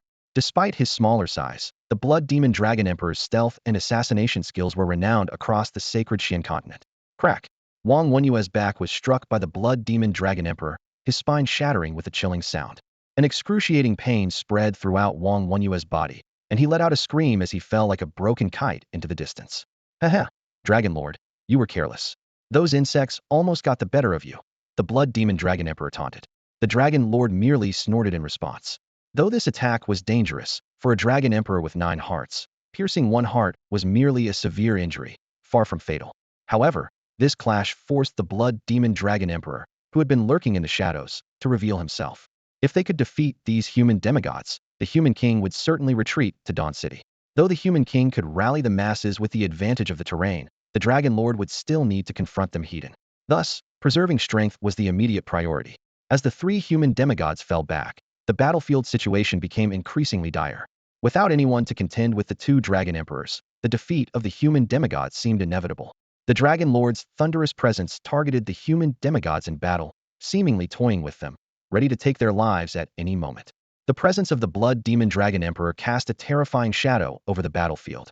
Yehu, Wang Wenyue, and Ning Xian struggled to their feet, gulping down the life spring that Su Yuan had previously given them. Seeing the Blood Demon Dragon Emperor finally reveal himself, they all breathed a sigh of relief. Now, it's up to you, Yehu said, looking towards the horizon. In the sky shrouded by dark clouds, a ray of sunlight pierced through. She knew it was a sign that her man was about to arrive. Suddenly, the cry of a golden crow pierced the sky, and golden, scorching flames burned through the clouds. A tawny giant dragon carrying 7 black-clad, masked puppet demigods appeared before everyone's eyes.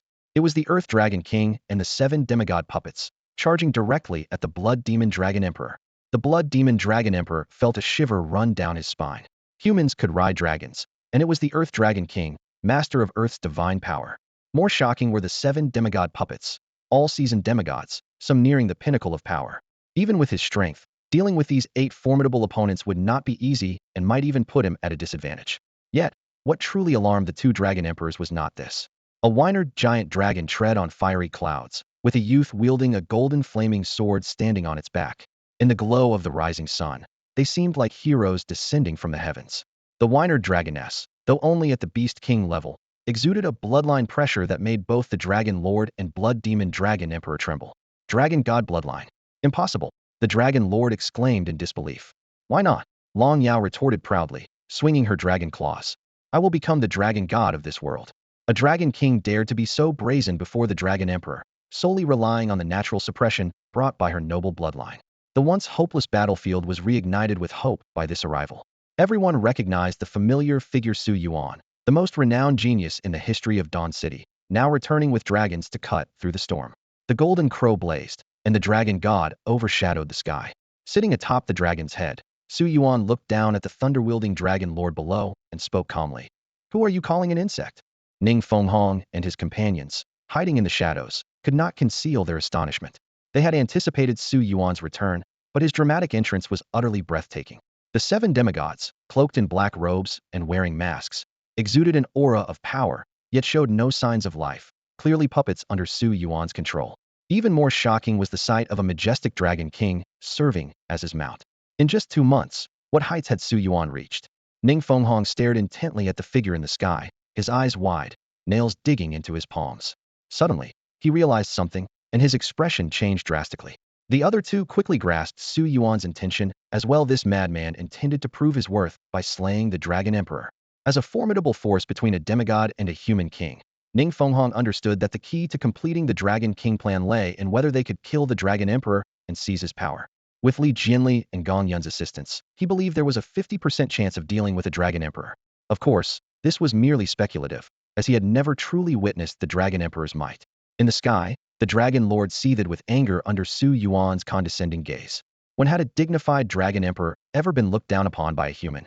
What infuriated him further was this human, not even a demigod, daring to call him a pathetic electric bug. However, the presence of the Wynard Dragoness, exuding a rich Dragon God bloodline, made the Dragon Lord apprehensive. Under the intimidation of the Dragon God bloodline, he could only unleash 80% of his power. Still, this was more than enough to crush an insignificant ant unaware of its limits. He thought to himself that after killing this madman, he would skin the Dragoness alive, draw her tendons, and drink the Dragon God's blood. Then let it be war. The Dragon Lord roared, clutching wind and thunder in one claw, and stepping on thunderclouds with the other, lunging fiercely at Su Yuan.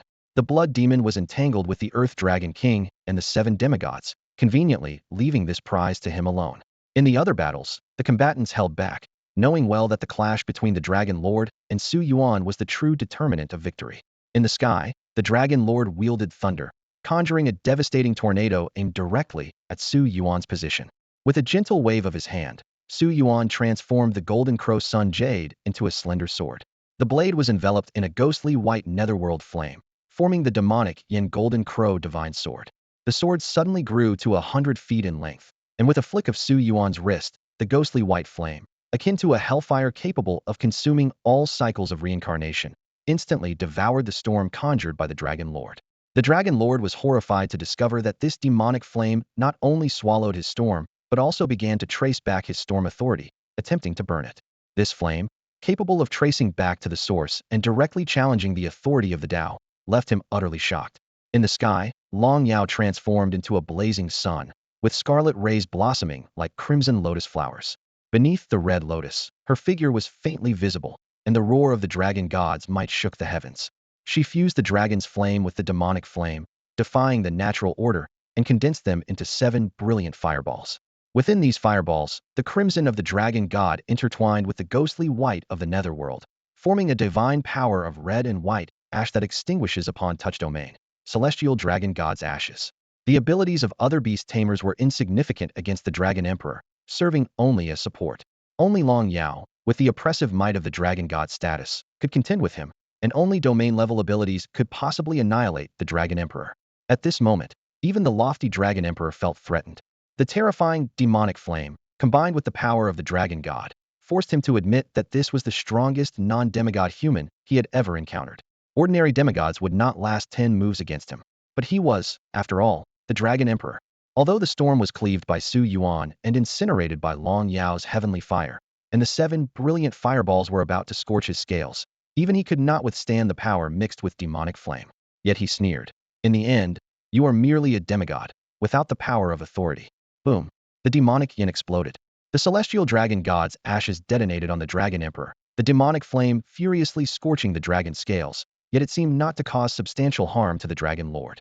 Su Yuan's pupils constricted as he realized that an extremely subtle flowing wind surrounded the Dragon Lord, which was almost imperceptible unless observed carefully. The Dragon Lord, mastering the authority of the storm, had utilized the power of wind and thunder to the extreme, covering his dragon scales with a supersonic wind armor, which protected him from this deadly strike. Crimson lightning crashed down from the sky, and the Dragon Lord finally took this battle seriously. Boy, state your name, for I, the Dragon Lord, do not slay the nameless. Su Yuan, though surprised, remained unfazed. This is merely an appetizer for both sides. I am Su Yuan, a man destined to become the king of all beings and the king of dragons. Moreover, the feed you consumed included the parents of my woman. I promised her I would sever your head to honor them. You wouldn't run, would you?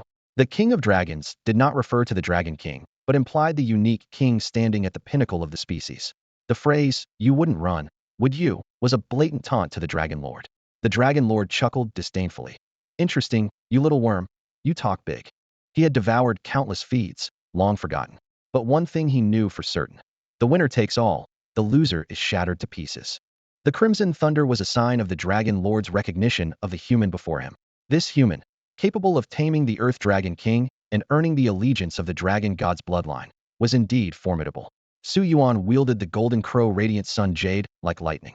The terrifying demonic fire, capable of incinerating the cycle of reincarnation, slashed through the heavens and earth, instantly burning away any storm that attempted to gather.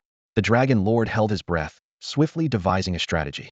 Despite the opponent's impressive strength, he was still a step below the Dragon Emperor level. Even demigods were nothing in comparison, let alone a human who wasn't even at that level. In the span of 3 breaths, the Dragon Lord had formulated his plan. Crimson thunder coiled around his dragon claw and, in the next instant, shot towards Su Yuan at light speed, leaving no room for evasion. Crackle bang, bang. Although Long Yao's reverse tribulation dragon scales absorbed half the damage, the crimson thunder still pierced her abdomen. Simultaneously, Su Yuan's arm was twisted off by the godlike lightning. However, just as the Dragon Lord was about to revel in his success, golden spots appeared at the site of the severed arm and wound. Golden green threads rapidly restored the lost vitality. This recovery speed, far surpassing that of both humans and dragons, caused the Dragon Lord's pupils to contract the power of the first origin's immortality and the second origin's life force. This mere human had mastered both origins. The Dragon Lord only paused briefly in astonishment before raising his claw again to summon the crimson thunder from the storm clouds. The entire process took merely 0.1 seconds, making it nearly impossible to dodge. Long Yao carried Su Yuan, attempting to evade rapidly, yet they could not escape the Dragon Lord's dynamic field of vision. In this critical moment, Su Yuan activated the Beast Soul, Domain of Law, Aurora Snow Moon Dance, drawing on the power of the Snow Maiden. The Aurora flashed behind them, and their spatial temporal abilities transported them 8 kilometers behind the Dragon Lord. The demonic fire instantly focused, burning through the storm. The Golden Crow Radiant Sun sword aimed directly at the Dragon Lord's back. Although the Dragon Lord had maintained a cautious distance, he hadn't anticipated Su Yuan's ability to teleport over such a vast distance. The storm behind him was incinerated by the demonic fire, and the flaming Golden Crow Divine Sword pierced his back, shattering one of his hearts. Yet this ruthless Dragon Lord did not hesitate to crush the heart ignited by the demonic fire, gouging out the burned flesh along with it. Blood surged to his throat, but his fighting spirit remained undiminished. Su Yuan's pupils narrowed 9 hearts. This meant he had to kill the Dragon Lord 9 times to achieve victory. Having used the spatial temporal skill once, using it again would surely be anticipated. Frequent use of the demonic fire would further strain his left eye. Su Yuan dared not linger, and once more activated the Aurora Snow Moon Dance to create distance. This was a challenging battle. Thanks to Long Yao's Dragon God bloodline, which managed to suppress part of the Dragon Emperor's power, the blood-red lightning from the Storm Dragon Emperor just now wasn't enough to take half of Su Yuan's life. This is the terrifying might of the Beast Emperor. Since conventional tactics were ineffective, a desperate gamble was the only option. Su Yuan decisively extinguished the demon fire in his left eye, retaining only the Golden Crow Flame Sacred Sword, while unleashing the power of desolation and barrenness from his right eye, the holy pupil of the desolate god. On the battlefield, demon kings and beast tamers continued to fall, and a torrential rain of blood-colored spiritual energy poured down. The dense spiritual energy gathered in the air, forming a tremendous torrent of energy. The power of the desolate god erupted from Su Yuan's body, spreading outward with him at the center. The range expanded rapidly from 100 meters to a kilometer, then to 10 miles and 50 miles, ultimately covering 1,000 miles. For the first time, a look of astonishment appeared on the Dragon Lord's face. The desolate god, that legendary beast capable of devouring heaven and earth, had never been seen by anyone, with only sparse records in ancient texts. All that was known was that wherever it went, everything turned to dust, consumed by its presence. This ancient dragon god, a being on par with the beast of the covenant, was too mysterious to be included in the list of the top 10 fierce beasts. The Dragon Lord dared not underestimate Su Yuan. Even at the risk of injury, he was determined to eliminate him completely. The crimson lightning in the sky instantly transformed into the most powerful blazing white tribulation lightning. This domain-level attack, imbued with divine power, could reduce any living being to ashes. The Dragon Lord's massive body writhed within the thunderclouds, directing the tribulation lightning to strike down upon Su Yuan with ferocity. Su Yuan channeled all the accumulated spiritual energy into Long Yao. The origin of life granted her unparalleled vitality, enabling her to fully harness this immense energy. At the same time, Su Yuan donned the Elven crown, activating the power of the Elven path and the Beast Soul Star Array. The 28 constellations shone simultaneously, and the warriors on the ground who had received the Star Array finally realized these were treasures, and Su Yuan had unified the power of 28 star arrays. The power gathered frantically. With a stacking force of 250, Hongmo's 37, Xuannu's 30, all of it was transmitted to Long Yao. With the assistance of the holy pupil of the desolate god, Long Yao's control over the dragon god's path continued to soar, expanding from 10 feet to 67 feet, ultimately reaching 200 feet. Domain, Dragon Flame Demon Lotus. At this moment, Long Yao displayed the might of a beast emperor. 108 lotus flowers, formed from dragon flames, bloomed around the Dragon Lord, each containing devastating heat that could destroy a quarter of Dawn City if one fell. Amidst the roaring sounds, the Dragon Lord let out a series of miserable cries. However, a blazing white lightning bolt broke through the barrier of demon flames, piercing through Su Yuan's chest like a spear of light, directly penetrating his heart. Despite the Dragon Lord's scales being nearly gone and having to abandon 3 hearts, he continued to laugh wildly. "You're quite something, little bug. Almost burned me alive, but so what? You humans only have 1 heart." Countless people looked up at Su Yuan, whose chest had been pierced in the sky, their throats tight, unable to utter a word. Iho stared at the sky where Su Yuan's heart had been pierced, and her mind went blank. Time seemed to freeze in that moment, and the world was engulfed in a dreadful silence. A searing pain spread through her entire body, as hatred was devoured by overwhelming regret. "No," she screamed silently. Why did she let him face the Dragon Lord? She knew a mere demigod stood no chance against the Dragon Emperor, yet she was lost in Su Yuan's promise and made this fatal decision. Su Yuan's decision to challenge the Emperor was for her sake, a truth that pierced her heart like a dagger. He had countless other choices and need not have taken this risk. But she was blinded by the fantasy of revenge, foolishly believing in the dream when she heard Su Yuan's resolute promise. Now, her heart was shattered, and her dreams lay in ruins. The world once illuminated by light had plunged back into endless darkness, as if life had lost its meaning. The intensity of her grief was so profound that it couldn't even bring her to tears. Memories of Su Yuan's promises and every moment they shared replayed in her mind. Their new life was just beginning, so why did it have to end this way? Meanwhile, Ing Er quickly caught the fainting Ouyang Shui.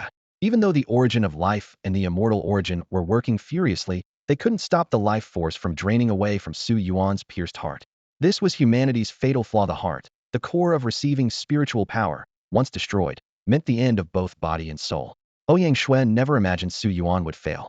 He had performed miracles all along. Why did he fall this time?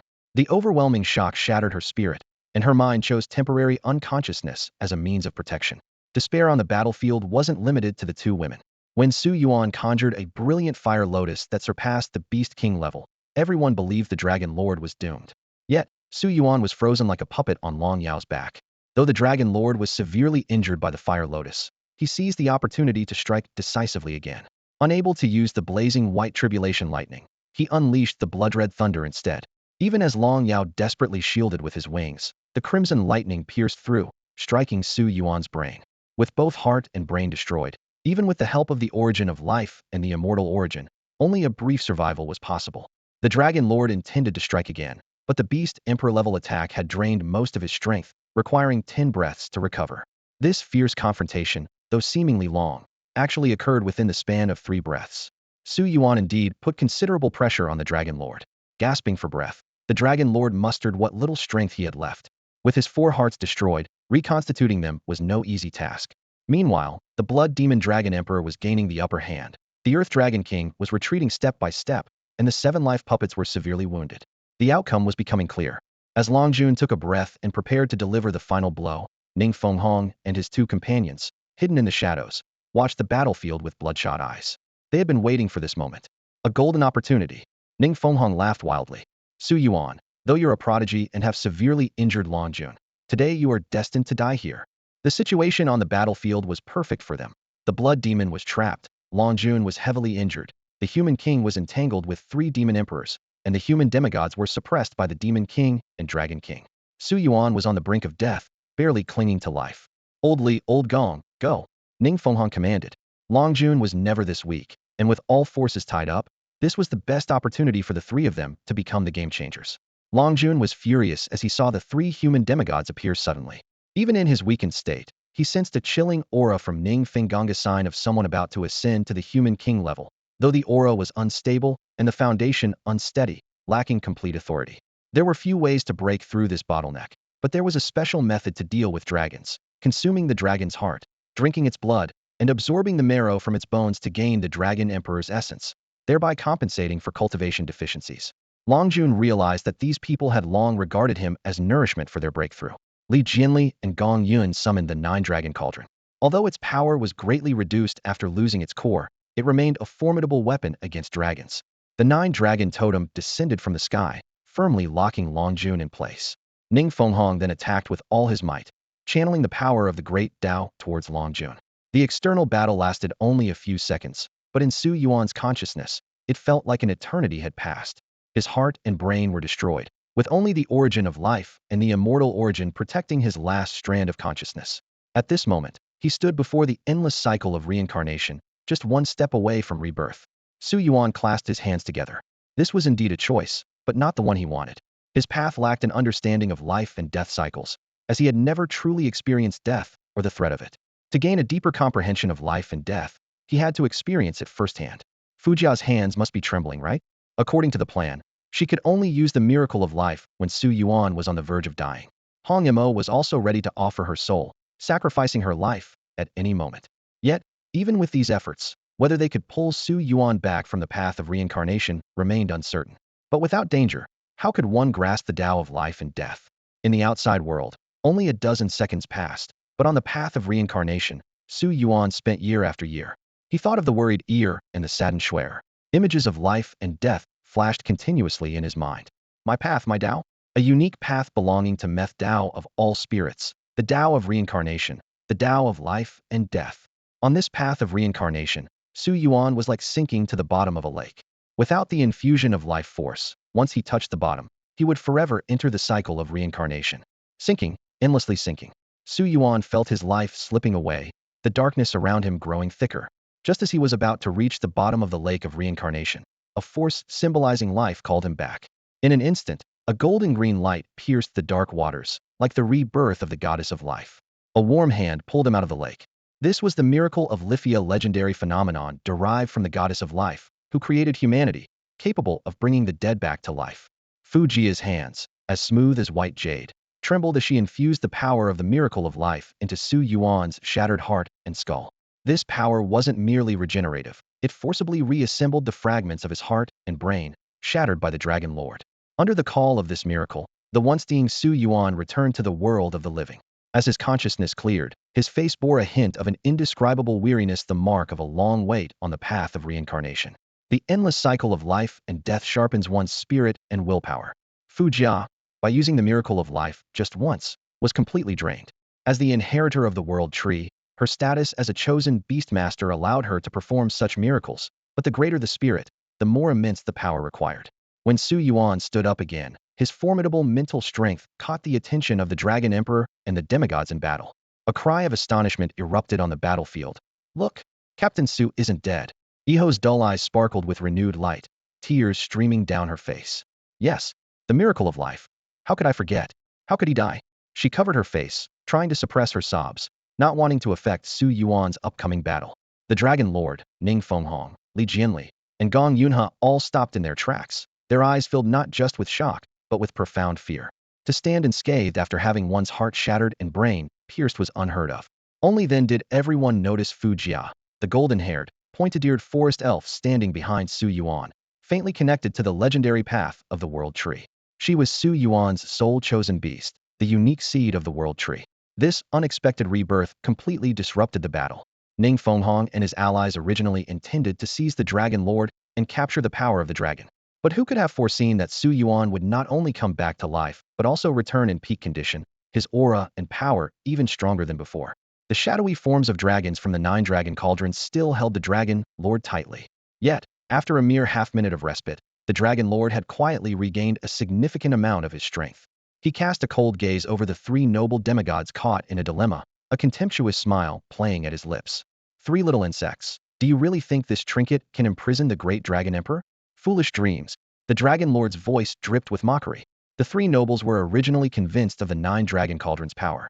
It was said that this divine artifact was forged from the spine of 9 dragon emperors, possessing unparalleled suppressive power over dragons. Even with its core missing, they believed it was a restraint the Dragon Lord could not easily break free from. However, the Dragon Lord's next words struck like a hammer, shattering their beliefs completely. "This little trinket is merely made from the heart essence of a true dragon and the spines of 9 dragon guards. The aura of the true dragon god only clouds your perception. Without the heart essence of the true dragon god, did you really think this thing could affect the Dragon Emperor?" Dragon guards were merely another name for sunset-level dragons. This revelation cut like a knife, instantly shredding all hope for the 3 nobles. Their meticulously planned Dragon King project, the secrets their families relied on for survival, were all based on a misunderstanding of the 9 dragon cauldron. The Dragon Lord broke free from the 9 dragon shadows, entwining him with ease. Clearly, his previously suppressed state was all an act, meant to buy time to recover.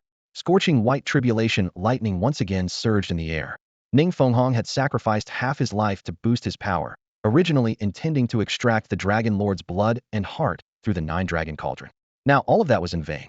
The theft of the cauldron's core had resulted in such catastrophic consequences. Boom. The tribulation lightning pierced Ning Fenghong's face, shattering the head of the Ning family head, who fought desperately. Li Jianli and Gong Yunhe fled in panic, but the Dragon Lord did not pursue them. To him, they were nothing more than clowns. The real threat was Su Yuan, who had died once and been reborn. So troublesome, to have to kill you once, and then again. "Last time cost me 4 hearts, this time." The Dragon Lord narrowed his eyes. "I can't hold back at all." The ultimate move intended for the human king would have to be used on Su Yuan ahead of schedule. Su Yuan was also quietly calculating. The Dragon Lord's power was terrifying. Even one strike of that tribulation lightning was unbearable. Clearly, the opponent still had more cards to play, and the power he could muster was limited, leaving him with no choice but to go all in. "Serena, little fox, Hong Mo, get ready." The three women's minds immediately responded. Was it time to use that move? To slay the emperor, sacrifices must be made. Su Yuan thought to himself. Dragon Lord, you would never expect this. No one on the entire sacred Xian continent would dare use it this way. Su Yuan's deadly move was inspired by his experiences over the past 2 months.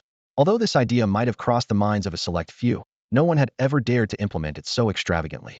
The interference from the three nobles merely caused Su Yuan's eyes to flicker slightly. Countless questions surged in his mind, but he dared not lose focus. Even when fully concentrated, he narrowly avoided being taken out by the Dragon Lord. Any distraction could indeed shatter him completely. Yet, in this tense moment, he seized the opportunity to capture the 9-dragon cauldron. The core of the cauldron had been swallowed by Long Yao, which was the essence of the true dragon god, and perhaps Long Yao could fully activate it. At this moment, Su Yuan finally understood what kind of treasure Long Yao had consumed. His gaze locked onto the Dragon Lord, who did not dare to be careless and opened his massive jaws to unleash a stormy roar. The combined power of storm and lightning formed a spiraling energy beam that shot forth. Thanks to Su Yuan's enhanced mental strength, his dynamic vision barely kept up with the Dragon Lord's speed, allowing him to narrowly dodge the lethal attack. However, the situation on the battlefield below was grim, as the stormy spiral struck the battlefield, claiming thousands of lives instantly. The age-old scenario of deities clashing while mortals suffered played out once again. To buy time for Serena, the little fox, and Hong Mo, Su Yuan pushed his physical limits, frantically activating the magic pupil in his left eye. Flames ignited behind the Dragon Lord, transforming into flaming spears that pursued and bombarded him. Without the help of the Golden Crow Sunjade, such large-scale fire attacks were extremely draining. The Dragon Lord knew that Su Yuan couldn't sustain such extraordinary flames for long, and seized the chance to gather strength. Yet, the presence of the moonlit songstress and the 9-star sky fox behind Su Yuan made him wary. The abilities of these star and moon creatures were unpredictable, even causing the Dragon Emperor to be cautious. Soon, eternal night descended, aligning the 9 celestial bodies. Even the Storm Dragon Emperor's authority could not dispel this yin-yang power. Under the cloak of darkness and starlight, Su Yuan and Long Yao's momentum surged, and the beast masters on the ground also shared in this power boost. Although the Sky Fox's direct combat ability was average, its battlefield-wide enhancements were akin to a cheat. Sensing something unusual, the Dragon Lord accelerated the energy gathering in his abdomen. No one knew what terrifying scene might unfold if Su Yuan's plan succeeded perfectly. The moonlit songstress transformed into 3 sisters, unleashing the moon god's descent with triple power, bestowing the moon god's protection upon Su Yuan and Long Yao. With the elven crown and the holy pupil of the wild god, Su Yuan mustered all available power for this attempt. Under the eternal night, the starlight and moonlight guided by his will. The Dragon Lord's vision was limited, forcing him to rely on mental strength to sense Su Yuan's position, as even his dragon eyes couldn't penetrate the darkness of eternal night. Unable to predict, the storm dragon never feared a challenge. The energy within him was fully charged, and if not for the obstruction of eternal night, the Dragon Lord would have already crushed Su Yuan to dust. Indiscriminate wide-range attacks may not require precision, but Su Yuan's ability to resurrect the dead and heal the living truly unsettles Long Jun. The power of infinite revival means killing him 100 times would be futile. However, Long Jun has identified the key. Su Yuan's resurrection ability originates from the World Tree's elf. By placing her at the center of the storm, he can cut off Su Yuan's path to revival. A deep green aurora shimmers in the pitch-black night sky as Su Yuan utilizes the teleportation ability of the Aurora Snow Moon Dance. Huangnu Shuadi frantically channels the power of the Snow Emperor's path, teleporting with Su Yuan 10 times within a 10-kilometer radius in a single second to prevent Long Jun from locking onto their position. Although such intense spatial jumps would leave an ordinary person dizzy, Su Yuan withstands it perfectly with his immense mental strength. Meanwhile, Su Yuan takes out the Lingyu gourd, which stores the Great Tao. 19 paths remain in the gourd, originally 21, with one given to Yi Ho and another used in a near-fatal experiment. At this moment, he uses the Aurora Snow Moon Dance to lure Long Jun towards the Silver Moon River. Although Long Jun cannot accurately sense Su Yuan's location, he realizes he has been led at least 200 miles from the original battlefield, hovering over the Silver Moon River. Suddenly, Su Yuan changes direction, charging directly at Long Jun. This seemingly suicidal move convinces Long Jun that his opponent intends to fight to the death. However, as the Storm Dragon Emperor, he fears not his own storm. Such an attack poses no threat to him. Long Jun gathers energy in his belly, compressing the storm and thunder into a tiny energy sphere at an 8-to-1 ratio. The Dragon Soul Rose. This is a mandatory skill for every Dragon Emperor, capable of compressing the power of authority into a minuscule energy ball, which can flatten a city-state upon detonation and even dig 3,000 feet into the earth. The explosion forms a rose-shaped cloud, hence its name. However, Su Yuan's next move introduces Long Jun to fear for the first time. He opens the Lingyu gourd, releasing 5 paths that spread like threads in the air. The cover of night makes it difficult for Long Jun to discern Su Yuan's intentions in time, while the power of the stars and moon fully protects Su Yuan from his own attack. When the ghostly nether demon fire, possessing the power to burn cycles of reincarnation, touches these ethereal paths, an unprecedented spectacle unfolds. The ghastly white flames seem to press the world's reset button as the paths begin to fracture. The power of the heavenly Tao above the law domain erupts, shredding the rose cloud formed by the dragon soul rose in an instant with the energy released by the fracturing paths. Space cracks like a mirror, while the surrounding rivers, land, and mountains rapidly evaporate, and the divine might of the heavenly Tao roars thunderously. Madman, Long Jun cursed through gritted teeth at the moment the great path collapsed. This moment was far more terrifying than the fall of demigods or beast kings.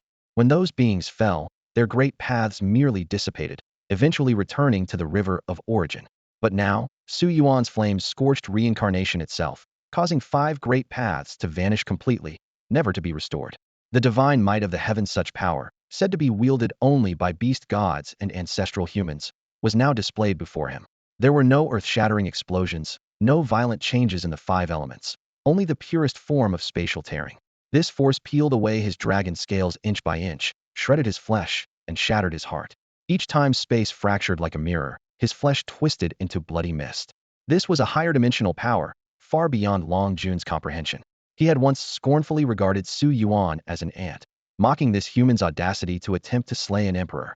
Now, he finally understood the terrifying nature of one who fears not death. 5 hearts shattered in a single blow. Each collapsing great path precisely pierced a heart, reducing the noble Long Jun to a bloodied, skeletal husk. Only with the protection of the storm did he barely cling to his last breath. Meanwhile, Su Yuan paid a heavy price as well, his body battered by the backlash of the 7 wounds fist. Yet, to Long Jun's despair, the golden-haired, sharp-eared female elf was using the divine pupil of the wild god to replenish Su Yuan's life force. They could fight again. A miracle of life unfolded before them as Su Yuan and Long Yao charged forward, determined to slay the emperor and prove their path. Even though the destruction of 5 great paths hadn't completely vanquished the dragon emperor, Su Yuan had another card up his sleeve, the 9 dragon cauldron, resonating with Long Yao, who had absorbed the true dragon's essence. 9 dragon shadows, imbued with Long Yao's power, materialized and lunged at Long Jun. This astonishing scene left Li Jianli, hiding in the distance, pale with fear. Could it be that Su Yuan had already destroyed the core of the dragon god? The outcome was inevitable. Li Jianli and Gong Yunhe dared not delay, quietly retreating with their confidants. They didn't even inform others, fearing that the forces guarding Dawn City might prevent their escape from this Sunifal battlefield. The aftermath of the great collapse evaporated the entire river, leaving only a desolate, dry riverbed. Above this wasteland, Long Yao, having activated the 9 dragons cauldron, gazed down at the vulnerable Long Jun. Though Long Jun might still be able to summon the dragon soul blaze one last time, the overwhelming pressure of Long Yao's ancient dragon god bloodline left him utterly powerless. The bloodline suppression reached its peak at his weakest moment. 9 dragon-shaped shadows fiercely clamped onto Long Jun's body, rendering him truly immobile, unable to feign weakness any longer.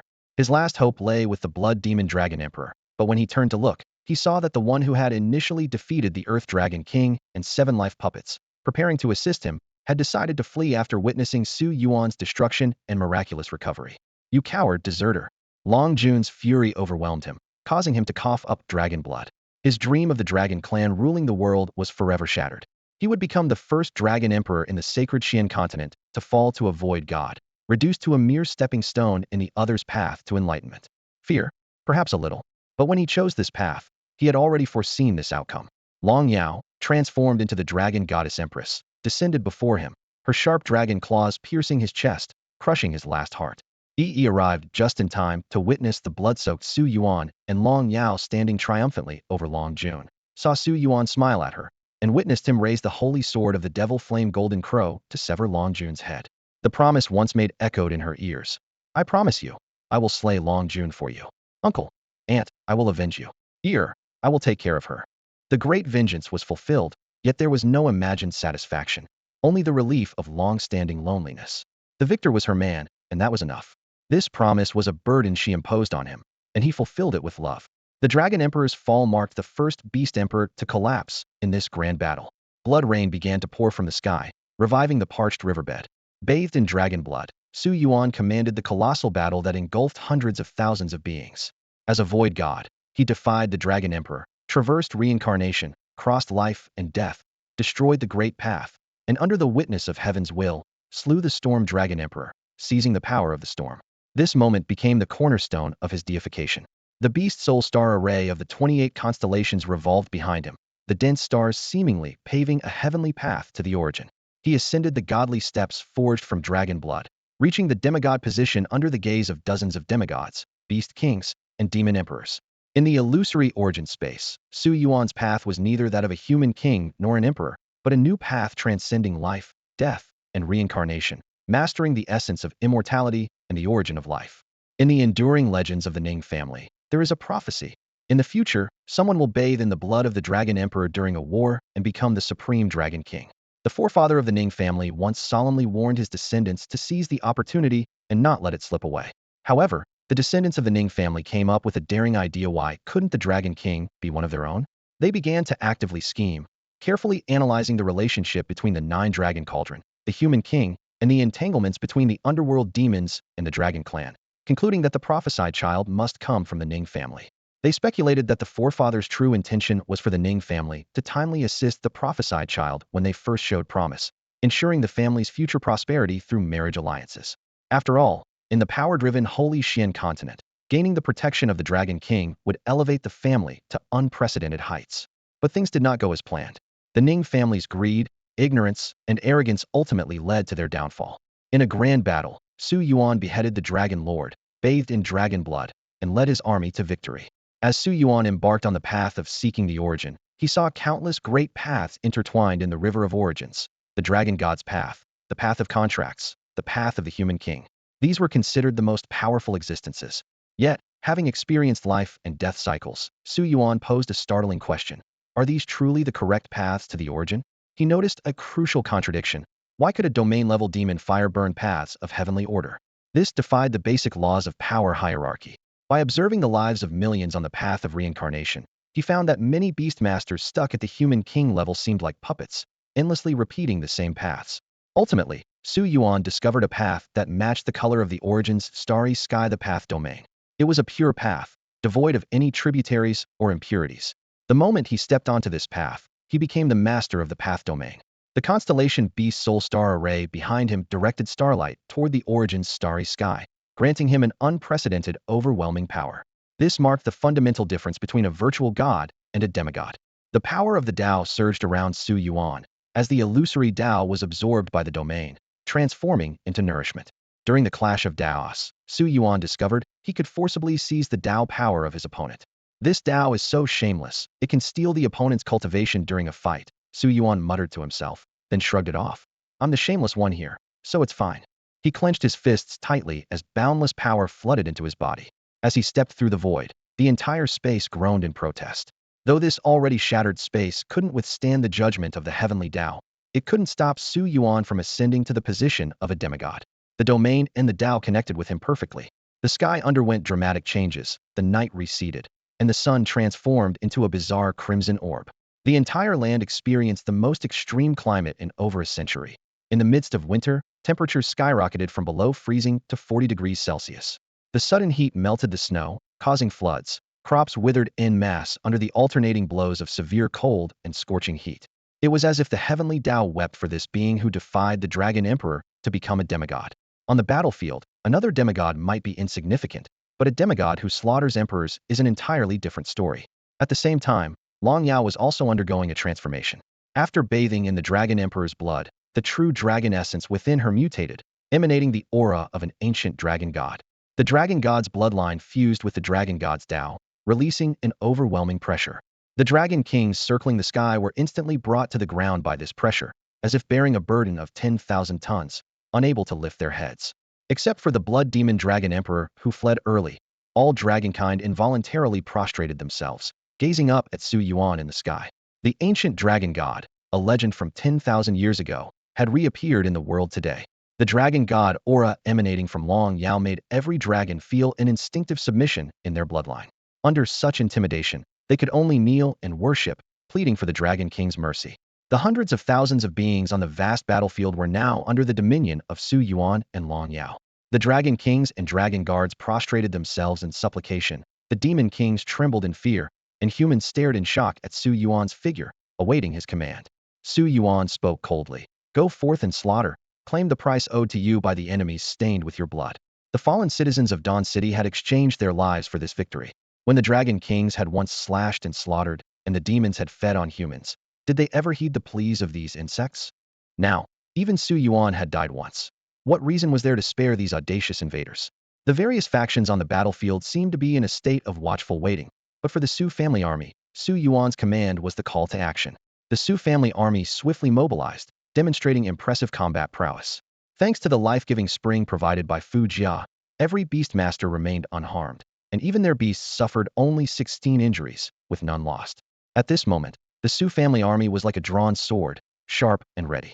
With a command from their leader, the Su family army turned their blades towards the fallen dragon guards and the disarrayed nether demons. The Dragon Kings glared at Su Yuan with fury, believing the might of the dragon nest would intimidate this human, but Su Yuan's gaze was cold and ruthless. For these invaders, he had only one verdict: death. The slaughter began. Dragon blood fell like rain, and under the blood-red clouds, the Dragon Kings fell one by one, their immense power quickly collected by the Su family army. These precious spoils were destined to become the center of fierce competition among various factions. The actions of the Su family army sparked a chain reaction. The City Guard and the Beastmaster Guild eagerly joined the dragon-slaying feast. The Royal Knights, who had long been lying in ambush behind the nether demons, launched a fierce attack, encircling the enemy forces. Faced with encirclement, the defeated Nether Demon Legion lost all ability to resist. Their only path to survival was to flee, and they didn't need to outrun the human beastmasters, only their fellow demons. Those left behind would become obstacles for the pursuing forces. For everyone present, this was an once-in-a-lifetime opportunity. Every inch of a dragon's body was invaluable, especially the materials from the Dragon Kings, where even a single scale could fetch an astronomical price, not to mention treasures like a dragon heart.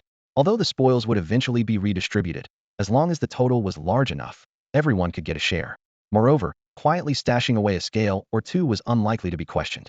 The Central War Zone received a report from the Northern War Zone, and the Demon Kings of the underworld widened their eyes in disbelief, exchanging incredulous glances. They had anticipated that even if they failed, it would be at the gates of Dawn City, retreating without success. Who would have thought they would be routed on the main battlefield by the human forces? The contents of the report were shocking.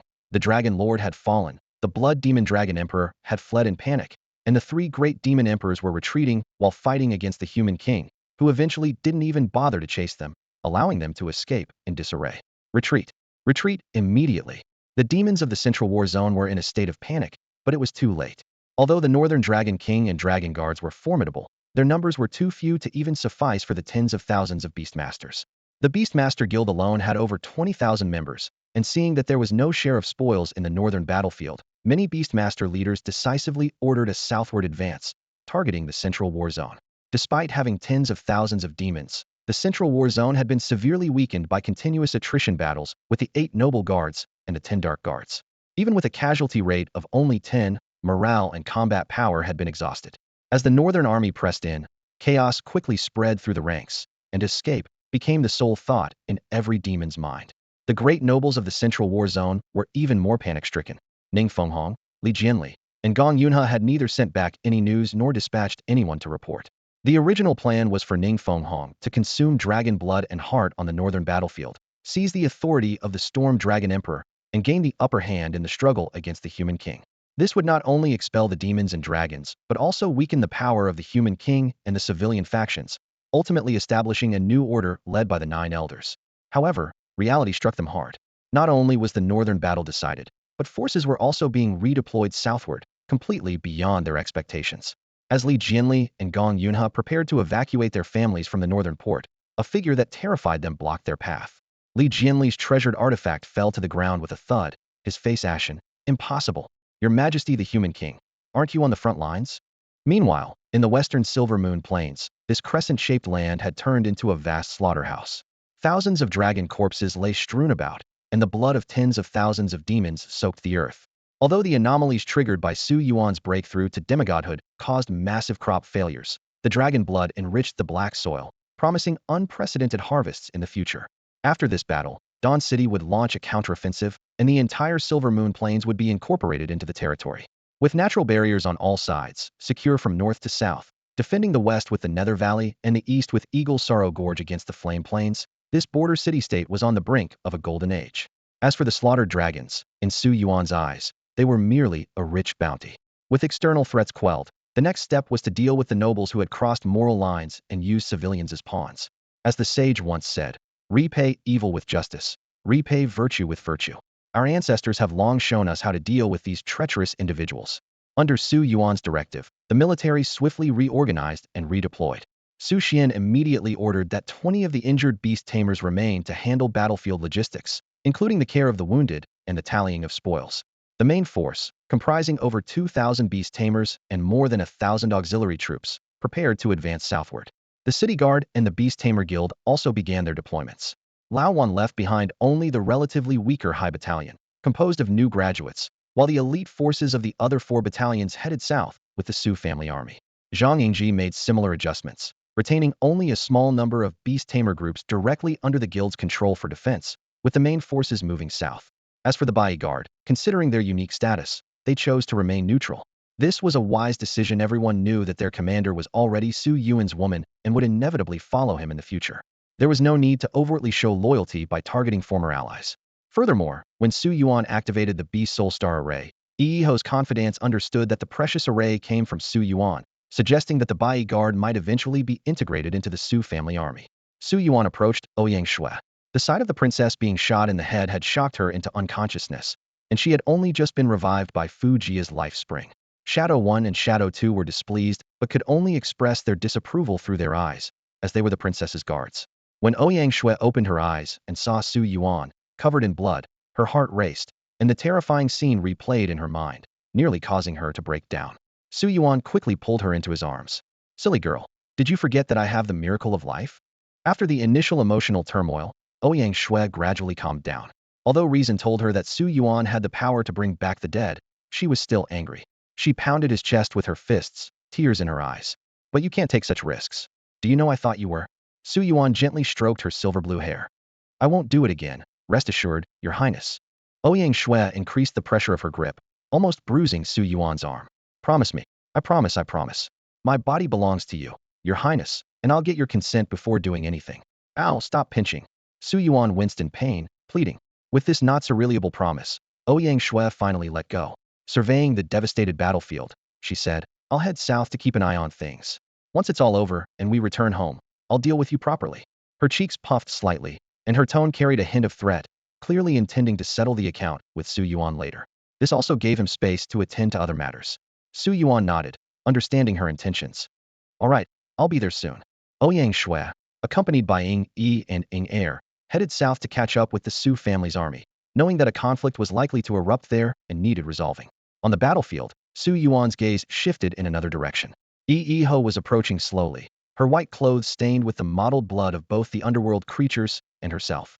In the distance, Ning Xian, Wang Wenyue, and Yin Yusin were hiding and observing from the shadows. In this battle, Su Yuan managed to slay a demon king of the underworld, successfully reaching the realm of the Tao King. This achievement was enough to shock the entire cultivation world. Although he wasn't the only one to ascend on the battlefield, the phenomenon that accompanied his breakthrough was unprecedentedly spectacular. As Yiho drew closer, Su Yuan noticed her slightly reddened eyes and the traces of tears that still lingered. The usually strong girl had clearly been frightened by the earlier critical moments. Thinking of this girl who had been standing strong alone for over a decade, Su Yuan's heart softened. "I kept the promise I made to you," Su Yuan said, scratching his head with a gentle smile. "Yes." Yiho nodded with affection and smiled. Su Yuan grabbed her wrist and pulled her in front of him. "I hope you don't see me as some benefactor or feel indebted to me. I killed the Dragon Lord to protect my own woman. I am your man, not a tool for your vengeance." Yiho nodded gently, leaned close to his ear, and whispered, "Of course, my husband." Then she quickly pulled back, her cheeks blushing. She continued in a low voice, "When I saw you being attacked by the Dragon Lord earlier, I panicked completely. Nothing else mattered. I just wanted you safe. My father's letter said he chose to give up for the sake of family, not wanting me trapped in hatred. Now I finally understand what's truly important." She leaned against Su Yuan's chest, listening to his heartbeat, as if a long-standing emotional knot had finally been untied. "Will you be my woman?" Su Yuan asked, wrapping his arms around her. You already know the answer. I want to hear you say it. She stood on tiptoe and whispered, I will, my husband. In the distance, Ning Xian and the others watched in astonishment. Well, this is going to be troublesome. Ning Xian shook his head. Why doesn't our group have a rule against internal romances? Now every argument will end with a double attack from the couple.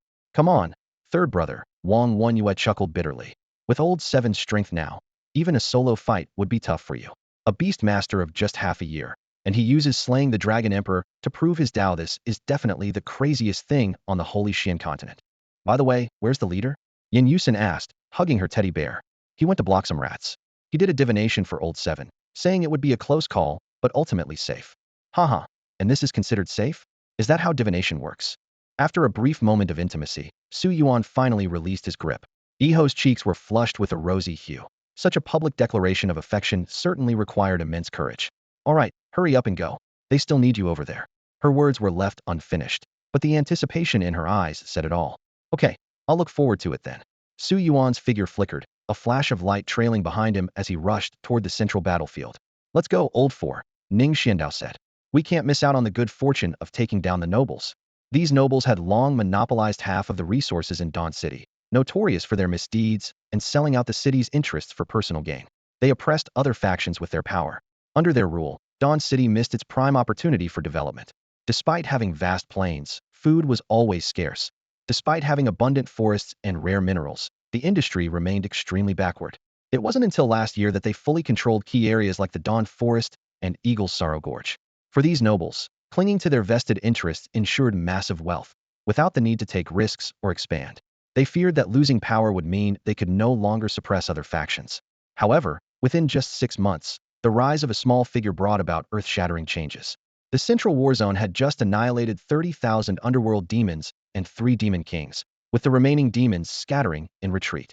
At this point, long-standing hatred finally erupted. The City Guard and the Beastmaster Guild could no longer tolerate fighting alongside their enemies, and the two major armies soon faced off against each other. The noble faction was awaiting reinforcements from Ning Fenghong and his 2 companions, unaware that one had already been slain by the Dragon Lord, and the other 2 were intercepted during their escape. Meanwhile, the City Guard and Beastmaster Guild were waiting for Su Yuan and other demigods. As time passed, the situation became increasingly unfavorable for the nobles. The noble forces here were led by the heads of 6 top families: Zhongzhua, Sun Wushua, Yi Kanglin, Hung Jianghai, Gu Xiaodian, and Lu Hong. Together with the noble 8 guards and 9 dark guards, they had over 30,000 beastmasters. They possessed 10 demigods and 17 pseudo-gods, making their combat power indeed superior to the newly arrived civilian factions. Initially, Zhongzhua wanted to launch an attack, but the arrival of the Zhang family's 3 brothers, Zhou Qing, Zhang Jin, Zhang Yingji, and Ing Yunjin, among 7 demigods, made them hesitant to act rashly. This hesitation quickly bore consequences. The City Guard's reinforcements had already arrived. Over 20,000 beastmasters from the Wan, Shan, Tian, and Lang camps were neatly arrayed at the rear. Even more astonishing was the presence of 3 deputies, including Wan Yang and Wan Daoxian, along with 7 demigods serving the Wan family. This formidable lineup finally made Zhongzhua and others realize the extent to which the civilian faction had grown in strength. Their last hope rested on Ning Fenghong, but soon even that was shattered. Wan Yang brought news that hit them like a heavy blow, breaking their final defenses. Ning Fenghong had died in battle, while Li Jianli and Gong Yun were missing. Meanwhile, Su Yuan had slain the Dragon Emperor and achieved enlightenment. The Human King successfully repelled 3 demon emperors, and Dawn City achieved an epic victory. Initially, this news seemed unbelievable, but with the arrival of the Su family army, the truth could no longer be doubted. A distinguished unit of 6-star beast masters escorted the 3rd princess, and finally, the imposing Su Yuan arrived on the battlefield. The majestic presence of a demigod was unmistakable. Following closely were Ning Xian and Wang Wenyue. The situation was now clear. The opponents had 17 demigods, a significant number of pseudo-gods, and more high-star beast masters. The 2 sides' combat capabilities were on entirely different levels. Surrender? The thought was immediately dismissed. Seeing the bloodshot eyes of their adversaries, Zhongzhua and his group understood that the conflict was irreconcilable. As former oppressors, they knew there was no wonderful outcome awaiting them better than a street lamp. Zhongzhua declared loudly, Su Yuan, Wan Yang, Zhang Yingji, do we really have to resort to arms? If you want to swallow us, you will pay a heavy price. At that moment, the 2nd prince, Ouyang Qing, originally overseeing the battle, stepped forward to try to break the deadlock. 3rd sister, Su Yuan, isn't it time to stop this? Continuing this fight only weakens Dawn City. Why not return to the negotiating table? I can decide to divide the interests of the Silver Moon Plain in the west of the city, giving one share each to the Su family army, the guild, and the city guard. Su Yuan responded with a cold laugh. Your Highness, are you joking? Today, the 9 great families and their accomplices must either cease resistance and surrender, accepting the confiscation of their property in trial, or be killed without mercy.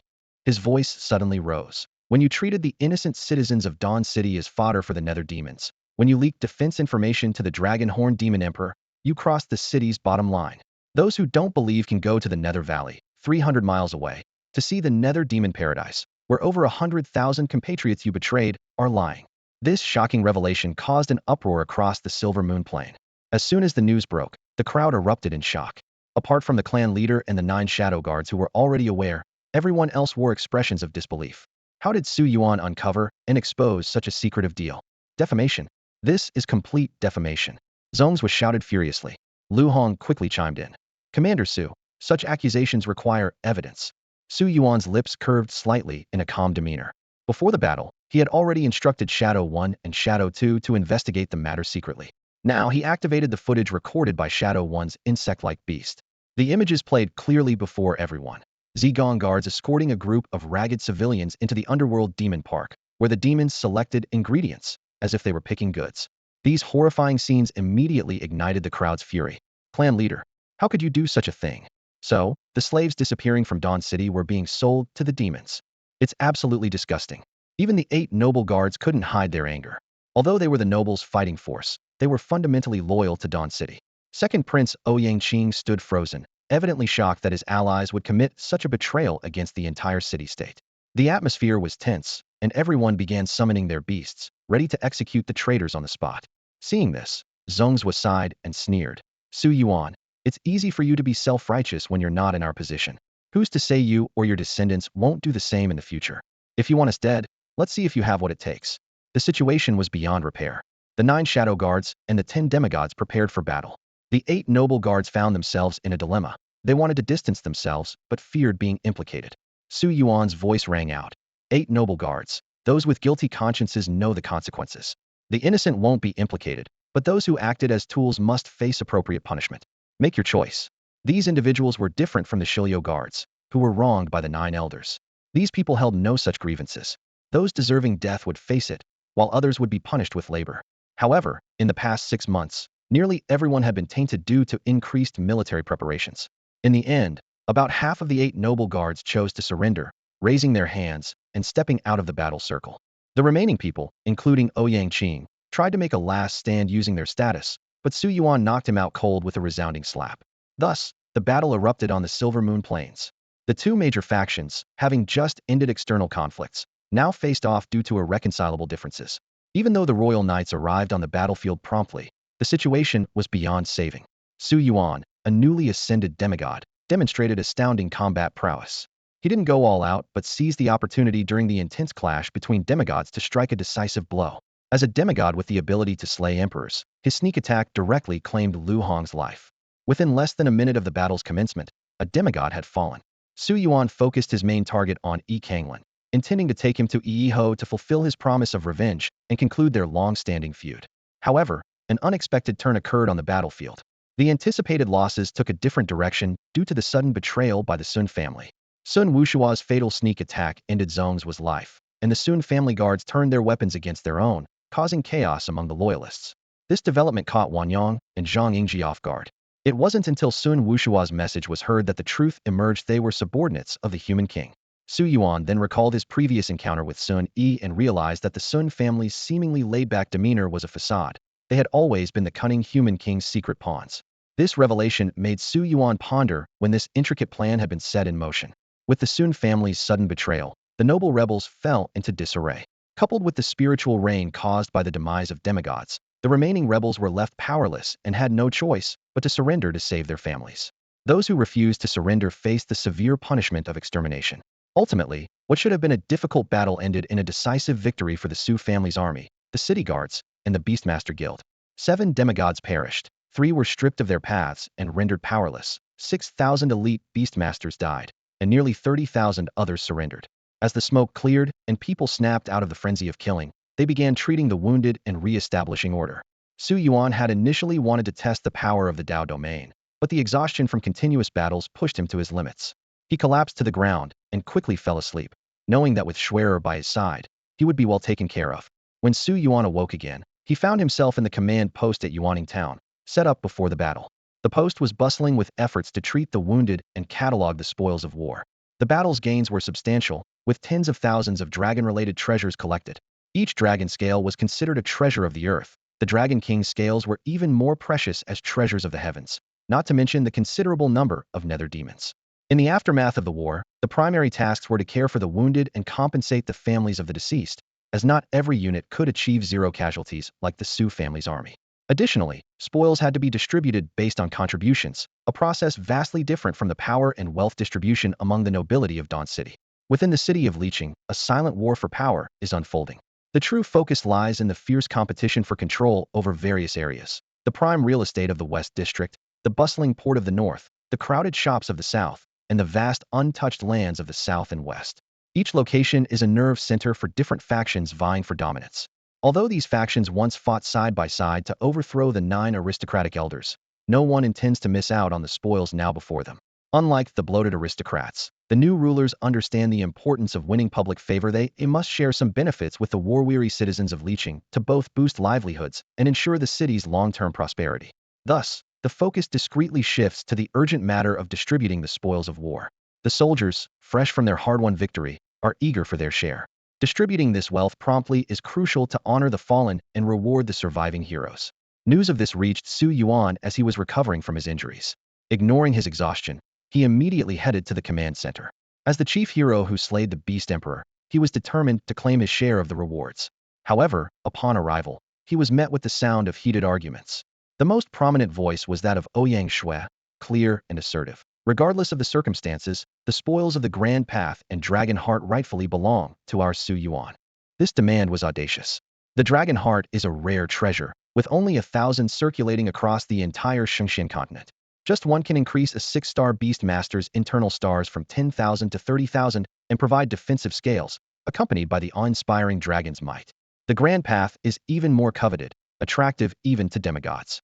The list of spoils from this battle was staggering. The Storm Authority and Grand Path of the Dragon Emperor, the legacies of 28 Dragon Kings and 36 Demon Kings, the wealth of 8 deceased demigods like Ning Fenghong, and the possessions of 3 demigod nobles stripped of their Grand Paths, totaling 142 Grand Paths. Additionally, there were 3 Supreme Yang treasures, 11 Supreme Yin treasures, 13,997 heavenly treasures, and 588,452 earthly treasures.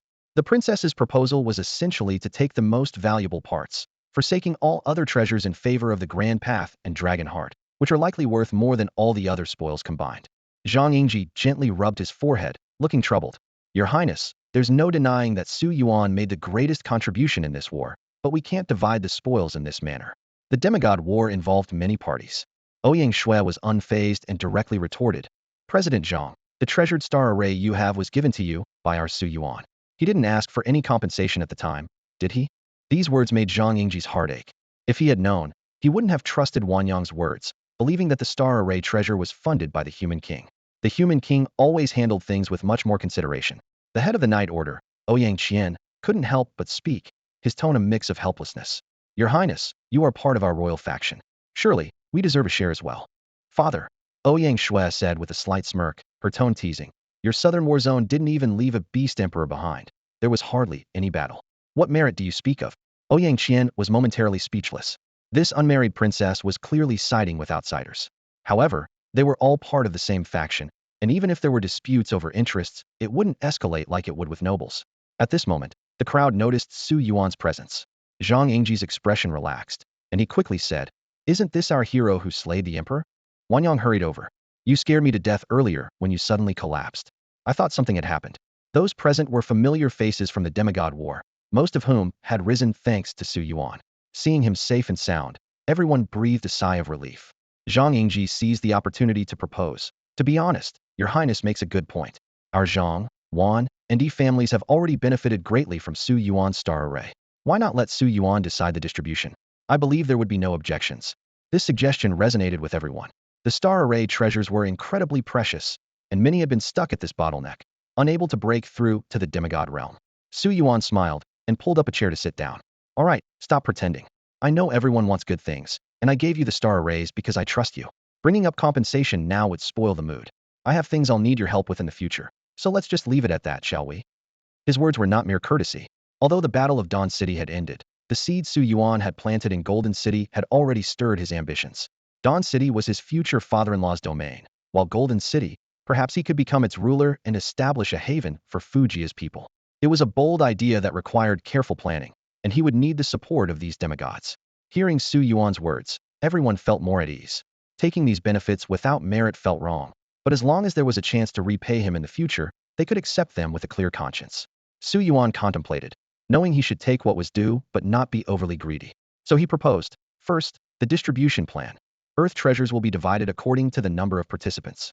Heavenly treasures will partly go to the families of the fallen and partly reward outstanding beast masters. As for the 14 ultimate treasures, I killed the Dragon Emperor, earning 2 pure yang treasures, and the Human King held off 3 beast emperors, earning 1. I have 2 purine treasures, and the Human King has 2. The Zhang, Wan, Ying, Yi, and Shan families each receive 1, with the remaining 2 going to Dawn Academy and Beast Academy. How does that sound? Su Yuan's proposal was quite considerate in terms of the distribution plan. Regarding the heavenly treasures, he suggested using them as compensation for the families of fallen soldiers and as rewards for the brave beast tamers. Although each person received only a little, this decision greatly soothed the morale of the troops. For the families of the deceased, a heavenly treasure valued at over 1,000 gold coins still represented a substantial fortune, even amidst the current inflation in Dawn City, and could significantly improve their lives. The distribution of earthly treasures further showcased Su Yuan's concessions. Given the proportion of participants, the Su family army and Su Shui's beast tamer group, with their 6,000 to 7,000 members, were indeed outnumbered by the nearly 30,000 members of the Beast Tamer Guild. This concession also laid the groundwork for the subsequent distribution of dragon hearts and paths. The allocation of the supreme treasures did not stir much controversy. After all, these treasures were primarily acquired through the efforts of the Human King and Su Yuan. Others were fortunate to receive even 1. The Royal Knights, being directly under the Human King's command, naturally fell under his share. Surprisingly, Su Yuan allocated 1 supreme treasure each to 2 academies, accommodating the interests of the Zhang and Wan families while cleverly preserving them in an academic context. This decision was unanimously approved. The much-anticipated distribution of dragon hearts and paths then began. Out of 1,077 dragon hearts, Su Yuan requested the Dragon King's core for himself, along with 676 ordinary dragon hearts. Among the 142 paths, he demanded the Dragon King's 28 paths, the storm path and authority of the Dragon Lord, and some paths obtained from nobles, totaling 30. In exchange, he sought support to acquire the plains in the west of the city, enriched by dragon blood. The value of this land was undeniable, as it could potentially yield highly productive mutant crops. The remaining resources were swiftly allocated. The Human King and the Royal Knights received 100 dragon hearts and 40 paths. The City Guard, the Holy Beast Tamer Guild, and the White Guard each shared 3/4 of the remaining portion. The final quarter was distributed among the participating forces from Ingyun Town, Shanlai, and various academies. Those present were quite satisfied with this distribution plan. Considering Su Yuan's decisive role in critical battles such as slaying the Dragon Emperor and subduing the Dragon King, his share of around 50% seemed quite restrained. Had it been the nobles, they would likely have taken no less than 70 to 80%. This relatively fair distribution laid an important foundation for the future stability of Dawn City. The division of the spoils finally came to an end. Although all parties gained satisfactory rewards, Ouyang Shui's face showed a hint of dissatisfaction. She instinctively felt that the Su family deserved more based on their contributions in battle. After the others left, Su Yuan noticed her thoughts and chuckled softly. Shuer, don't worry. While the Dao and Dragon Heart are valuable, we can't hoard all the wealth of the world. Instead of quibbling over the distribution, we should focus on expanding the pie. A shrewd glint flashed in his eyes. What I relinquish to them today, they'll repay with their lives in the future. To make people work for you, you have to share the profits, right? He stood up, a sharp look in his eyes. Next month, we're heading to the Golden City. Although it's my future father-in-law's territory, and it's not polite to seize it openly, we have to show some ambition. Ouyang Shui's eyes flickered. Mentioning father-in-law reminded her of Su Yuan's promise to propose once he ascended to demigod status, indicating that day was not far off. However, she was more concerned about the trouble Su Yuan had stirred up the Guan family of Imperial City, the Zhuge family of Hope City, the Mu family of Redstone City, and the Xiong family of Winter City. If they discovered Su Yuan's involvement in the Snowfield incident, Dawn City might not withstand the pressure. But she quickly grasped Su Yuan's intention. Rather than waiting for enemies to come knocking, it was better to strike first. You intend to become the Lord of Golden City? She asked through telepathy. Su Yuan didn't answer directly, only saying, let's go, Shuer. There's much to do. Although the Su family army and Su Shue's beast regiment suffered no casualties in this battle, some lost their beasts and needed to cultivate new ones. Fortunately, with the Dao and Dragon Heart, Su Yuan planned to strengthen his forces, elevating the 6 deputy commanders Su Xian, Su Chong, Su Fei, Su Yi, Fan Lian, Wan Shania, and Schweinersgardzing Yi and Ing Air to demigod status. After all, apart from allies and Ear, there were too few demigods available. More importantly, there was the dragon-blooded soil plain. Su Yuan knew well that the Crimson Sun phenomenon had destroyed over half of the crops on Shengxian continent, with only the Silver Moon plain surviving due to the dragon's blood irrigation. This land, spanning 200 by 600 miles across the northern and central battlefields, would not only stabilize the grain prices in Dawn City and Golden City, but also sustain the people of Fuga. Lost in thought, Su Yuan and Ouyang Shui arrived at the Su family army's camp. After more than 2 months apart, the unit pleasantly surprised him. They led in the number of beheadings on the battlefield, contributing nearly a third of Su Yuan's battle merits. In this fierce battle, over 40,000 underworld creatures were slain, with the Su family army claiming 15,000 of those kills, showcasing their astounding combat power. During the siege of the Dragon Guards, over 400 out of 1,000 perished at the hands of the Su family army. In the final assault on the Noble Coalition, more than half of the 6,000 noble guards fell to their blades, highlighting their formidable strength. The remarkable achievements of this army stem from their grueling training on the blazing plains for 2 to 3 months. Although lacking a demigod as a leader is their only shortcoming, their prowess is enough to instill fear. Su Yuan has arrived precisely to address this issue. Post-battle, while no one in the Su family army was killed, there were many injured, and some beasts sacrificed during combat.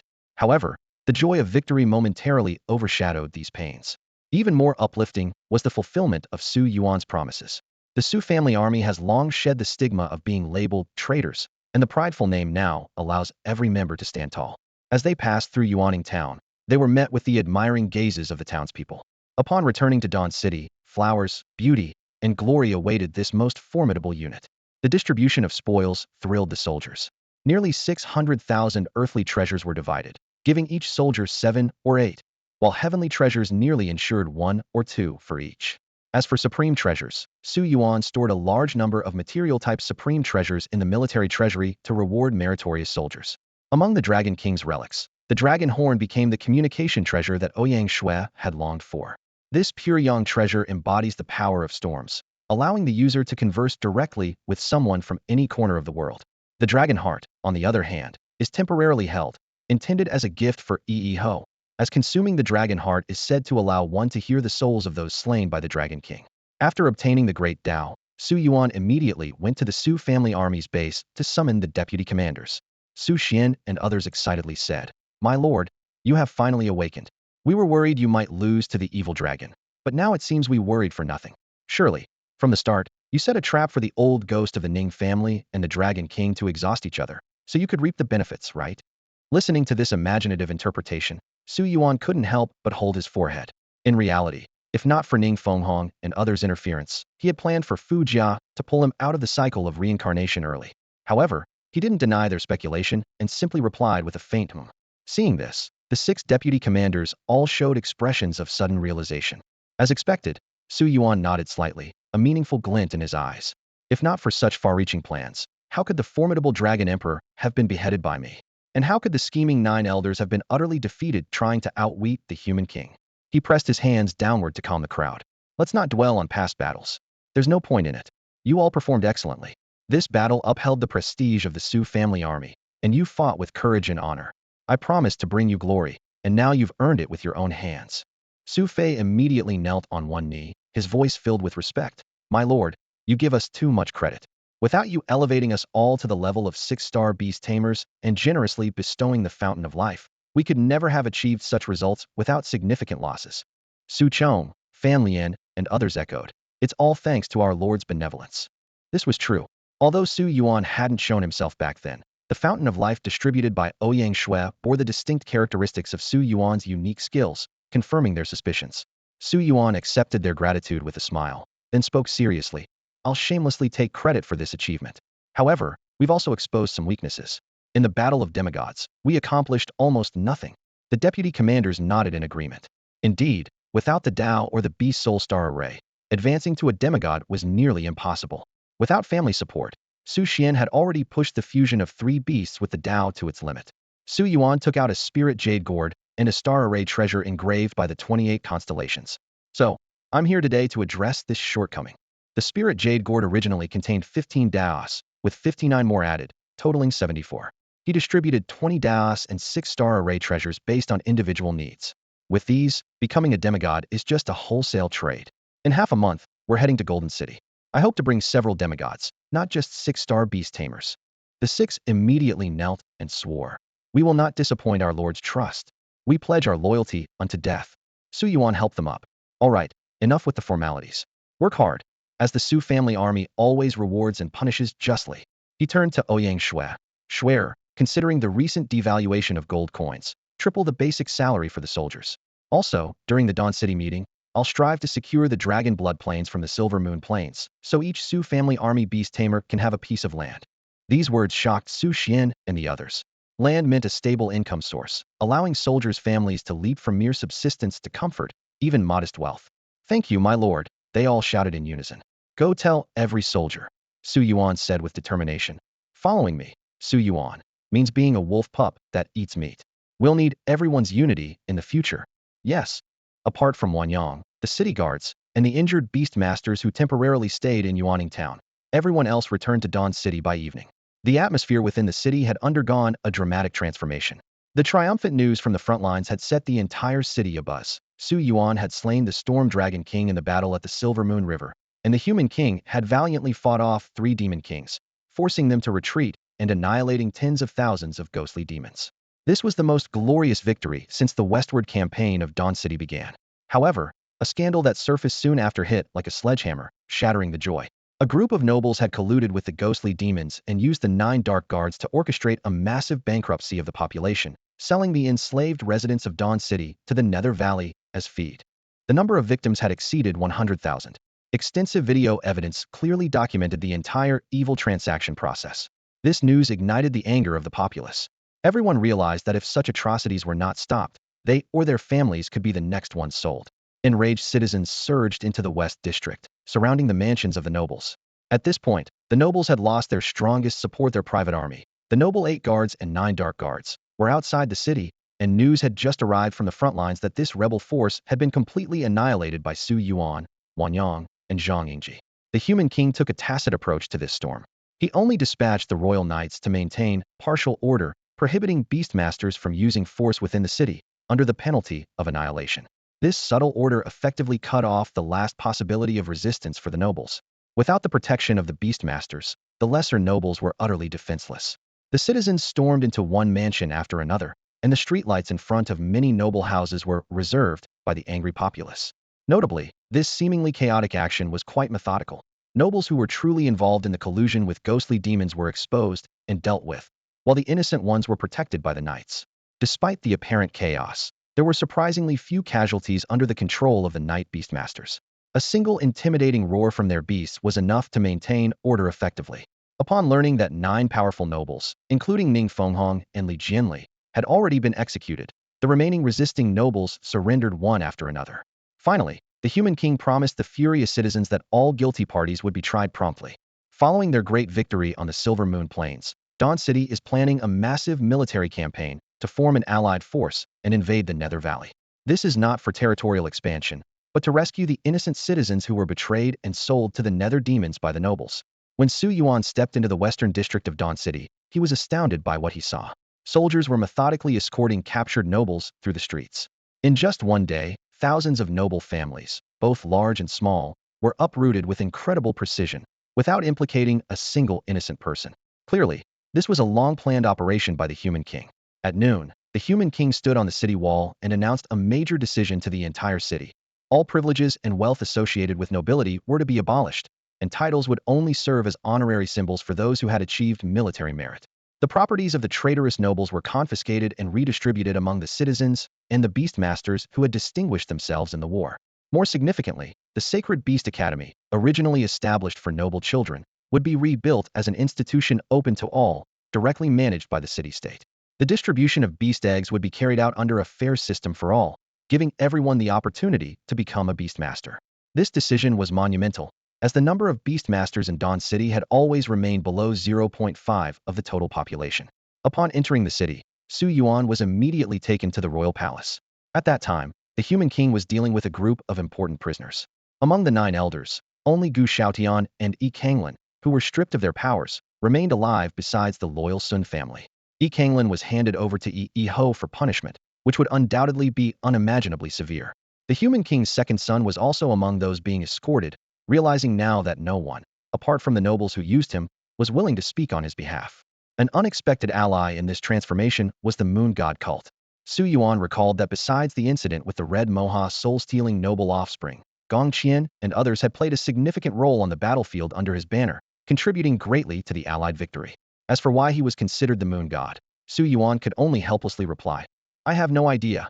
Thus, an era quietly came to an end. Dawn City quickly restored order, with citizens returning to their jobs and residents outside the city beginning to relocate in an orderly manner. The city-state provided compensation to ensure they could sustain themselves until the autumn harvest. Meanwhile, in the royal palace, an important meeting on the future of the city-state was taking place, discussing new appointments, noble trials, future development directions, and the deployment to the Nether Valley.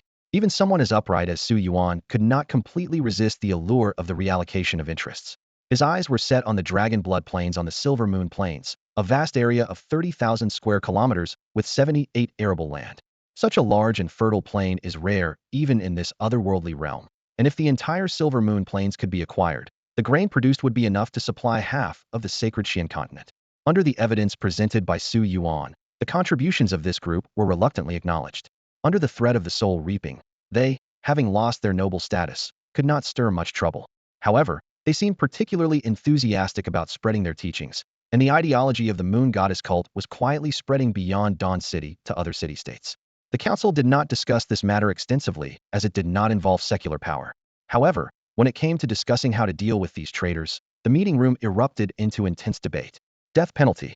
It must be the death penalty, one council member exclaimed, slamming the table. All the involved nobles should be executed publicly, and the leader's head should be displayed on the city gate tower. I suggest a secret execution, another council member said calmly. The most important thing now is to restore production. The war has severely depleted the city-state's treasury, and rather than wasting time on this, we should focus on economic recovery. Otherwise, we won't even be able to gather the logistics supplies for the expedition to the Nether Valley. There should be a distinction in treatment, a third voice interjected. Some were masterminds, while others were merely aware but did not report it. An indiscriminate purge will only incite more unrest. These nobles have familial ties with other city-states, and overly aggressive actions could lead to diplomatic crises. The council's debate lasted several days. Initially engaged in the discussions, Su Yuan also felt exhausted. Ultimately, the king made a decision. The punishment would vary according to the severity of the crimes. The masterminds and those involved in human trafficking would be publicly executed, while others would face penalties such as confiscation of property or imprisonment based on their specific circumstances. On the day of the execution, the central district of Dawn City was packed with people. The fall of the criminals' heads marked the end of the noble era. Although contract slavery was abolished, the king, swayed by the persuasion of enemies, agreed to implicate the relatives of the criminal leaders, making them slaves. Witnessing this, Su Yuan sighed but admitted that the new legal restrictions were indeed a significant improvement over the past. The subsequent agenda focused on the disposition of noble properties. Faced with a vast amount of gold, rare treasures, and magical artifacts, even the usually composed council members couldn't maintain their restraint. These assets were used to cover war deficits and distribute compensation, while the beast eggs were allocated to the education department, making beast contracts accessible to all citizens. The most intense competition centered on the land rights of nobles in the northern and southern districts of the city, as well as the southern and western plains outside the city. After repelling powerful foreign invaders, the border city-state of Liming City has been presented with an unprecedented opportunity for development. The vast tracts of newly cultivated land have the potential to turn the area into the breadbasket of the entire Xingxian continent, drawing attention from countless onlookers. Even Su Yuan found it hard to resist such a tempting opportunity and quickly submitted applications to contest for the northern port area and the western plains. Within the expansive Silver Moon Plains, he had his eyes set on the Dragon Blood Plains, promising the human king that he would create numerous job opportunities. This was a strict rule set by the human king. Any land acquired must be matched with corresponding job creation, and monopolizing profits with just a few people was strictly prohibited. Thanks to Ouyang Shue's efforts, Su Yuan secured an enviable list of assets: the Dragon Blood Plains, 17 factories in the northern port, 5 docks, 3 beast transportation companies, for mining companies, 29 granaries, and 9 food processing plants. This, of course, meant he was responsible for nearly 100,000 jobs. Considering his plans to advance into the Golden City, these assets would provide critical material support. The contest was not without its challenges. Although some of the remaining major families, like the Zhongs, stayed quiet, many council members voiced objections to the vast territory Su Yuan acquired, citing fairness principles. However, Ouyang Shui silenced these eloquent council members with a single retort. Since you all only discussed the division of noble interests here, why not let the soldiers who fought decide how to distribute these properties? These council members, despite having some influence among the citizens, were no match for the Su family army, or even Su Yuan alone. If not for their representation of citizen interests, they wouldn't have qualified to participate in this distribution. Ultimately, they had to accept a compromise. The distribution results were finalized. Su Yuan received a substantial share, while the Human King, the City Guard, and the Beastmaster Guild also gained their portions. The most vociferous council members ended up with only a few shops in the southern district, with the Human King imposing caps on rent, a minimum wage standard, and a minimum number of employees. The Human King seized the opportunity to consolidate military forces, forming the Dawn Army by incorporating all armed forces, including the White Guard, Su family army, and the 1st Regiment of the Royal Knights, thus blocking any private expansion of military power. Subsequently, the city-state's power structure was adjusted, abolishing the noble system and establishing a citizen assembly system. After acquiring the Dragon Blood Plains, Su Yuan immediately dispatched Su Xian to recruit workers in Yuanning town, simultaneously clearing the battlefield and establishing practical control over the plains. He also sent elite forces to explore the Nether Valley in preparation for an expedition in the coming months. Having dealt with all these matters, Su Yuan finally enjoyed a rare moment of peace. As the chief steward, Ouyang Shui has been incredibly busy these past few days. Su Yuan, not particularly skilled in internal affairs management, tries his best not to cause any disruptions and steps in to assert his authority when necessary. With the recent acquisition of vast properties and lands, monthly expenses have surged, leaving no surplus and requiring Su Yuan to continually inject funds. It is estimated that it will take at least 3 months to fully unleash production capacity, establish a stable trade system, and begin generating significant gold income. To bridge the current funding gap, Su Yuan made a decisive move by selling all his pure Yin treasures, keeping only 2 pure Yang treasures. These treasures are the Dragon Lord's horn and spine. He has already given the horn to Ouyang Shui. As for the spine, it is said that once transplanted into the human body, it grants defenses comparable to those of the dragon race, and might even trigger dragon transformation. However, for Su Yuan, who already possesses a strong physique, this treasure does not hold much allure. He plans to save it for someone who truly needs it, to help them achieve a demigod's body, perhaps even reaching a status comparable to a human king. Today, Su Yuan brought the Dragon Lord's head and heart to Yi Ho's home. Their relationship is now an open secret, allowing him to visit without any pretense. Upon entering, he sees the lady freshly groomed. According to their arrangement, today they are to pay respects to her parents. In addition to the memorial, there is another important matter, dealing with Yi Kanglin. The head of the Yi family had used despicable means to kill Yi Ho's parents, and this blood debt must be settled. In the southern part of the city, Yi Ho personally ended the life of Yi Kanglin, who had long been tormented to madness, and buried him alongside the Dragon Lord's head. The two of them spent a long time at the grave before turning to leave. That night, Yi Ho cried in Su Yuan's arms, finally shedding the heavy burden of hatred she had carried for years. She promised Su Yuan that she would be a dutiful wife from now on. Su Yuan assured her that he would marry both her and Shuer.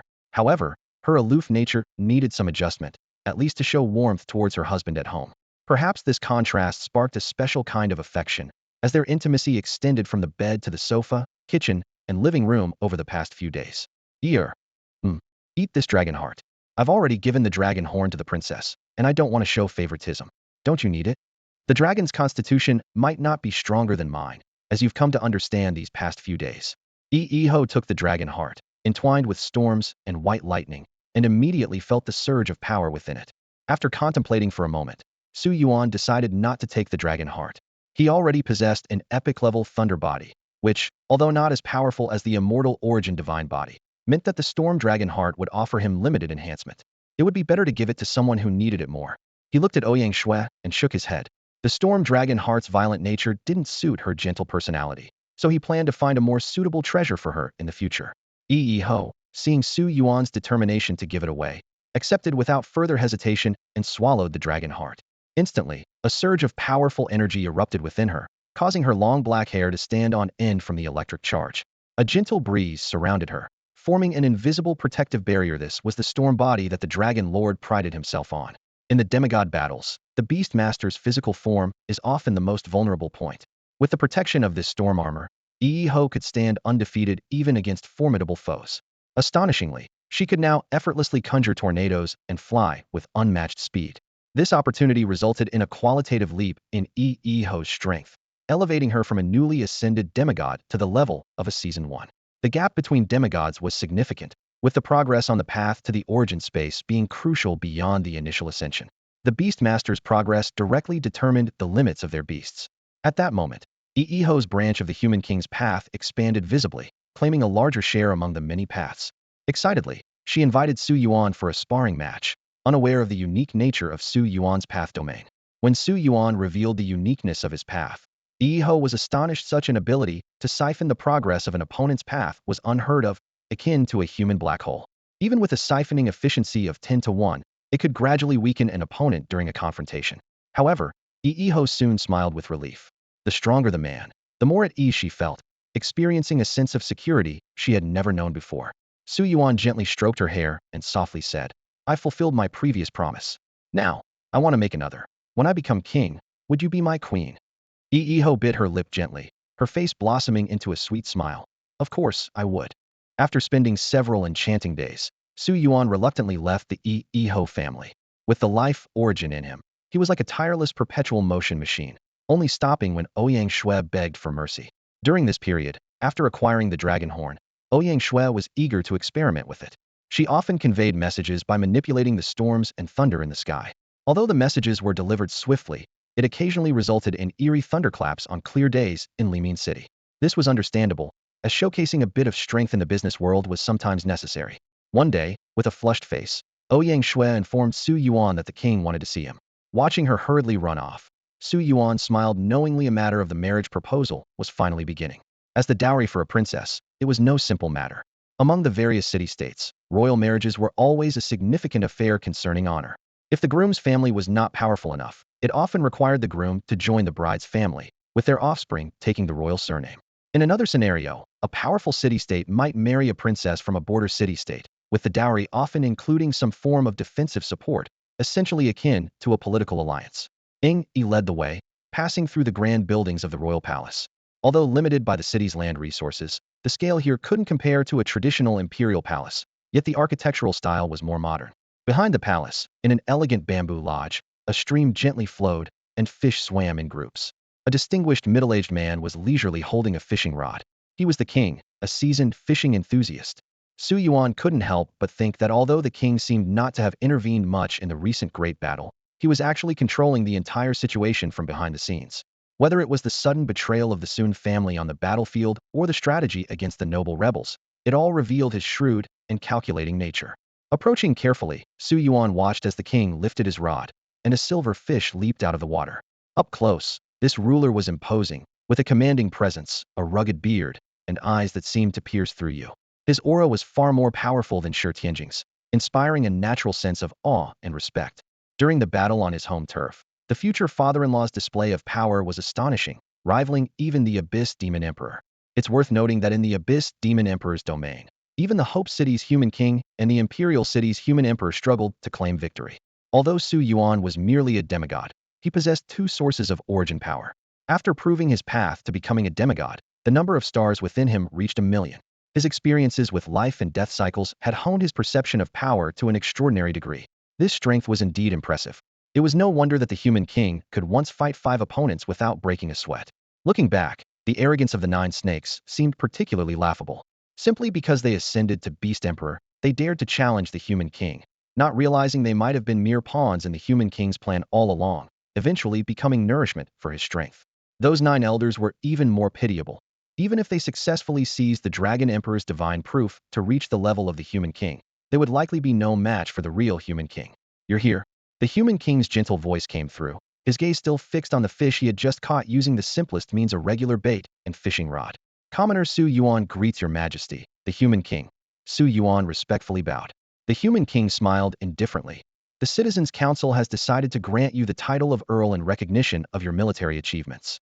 If your ambitions on the plains aren't too grand, you might even secure a marquis title. Though these titles had lost their practical significance, the division of the Silver Moon Plains had long been settled, 1/6 for residents outside the city-states for self-sufficiency and supplying the city-states, half for public use by the city-states for price regulation, strategic reserves, and external trade. The remaining sixth shared by other families and the human king, though they had to defend the area outside the Nether Valley. These forces were indeed more principled than the nobles of the past. Can't help it. The family background is too thin. Without saving up, I can't even afford to get married. Su Yuan shrugged. You want to marry Shuer? The human king went straight to the point. Su Yuan nodded frankly, yes. The human king remained calm.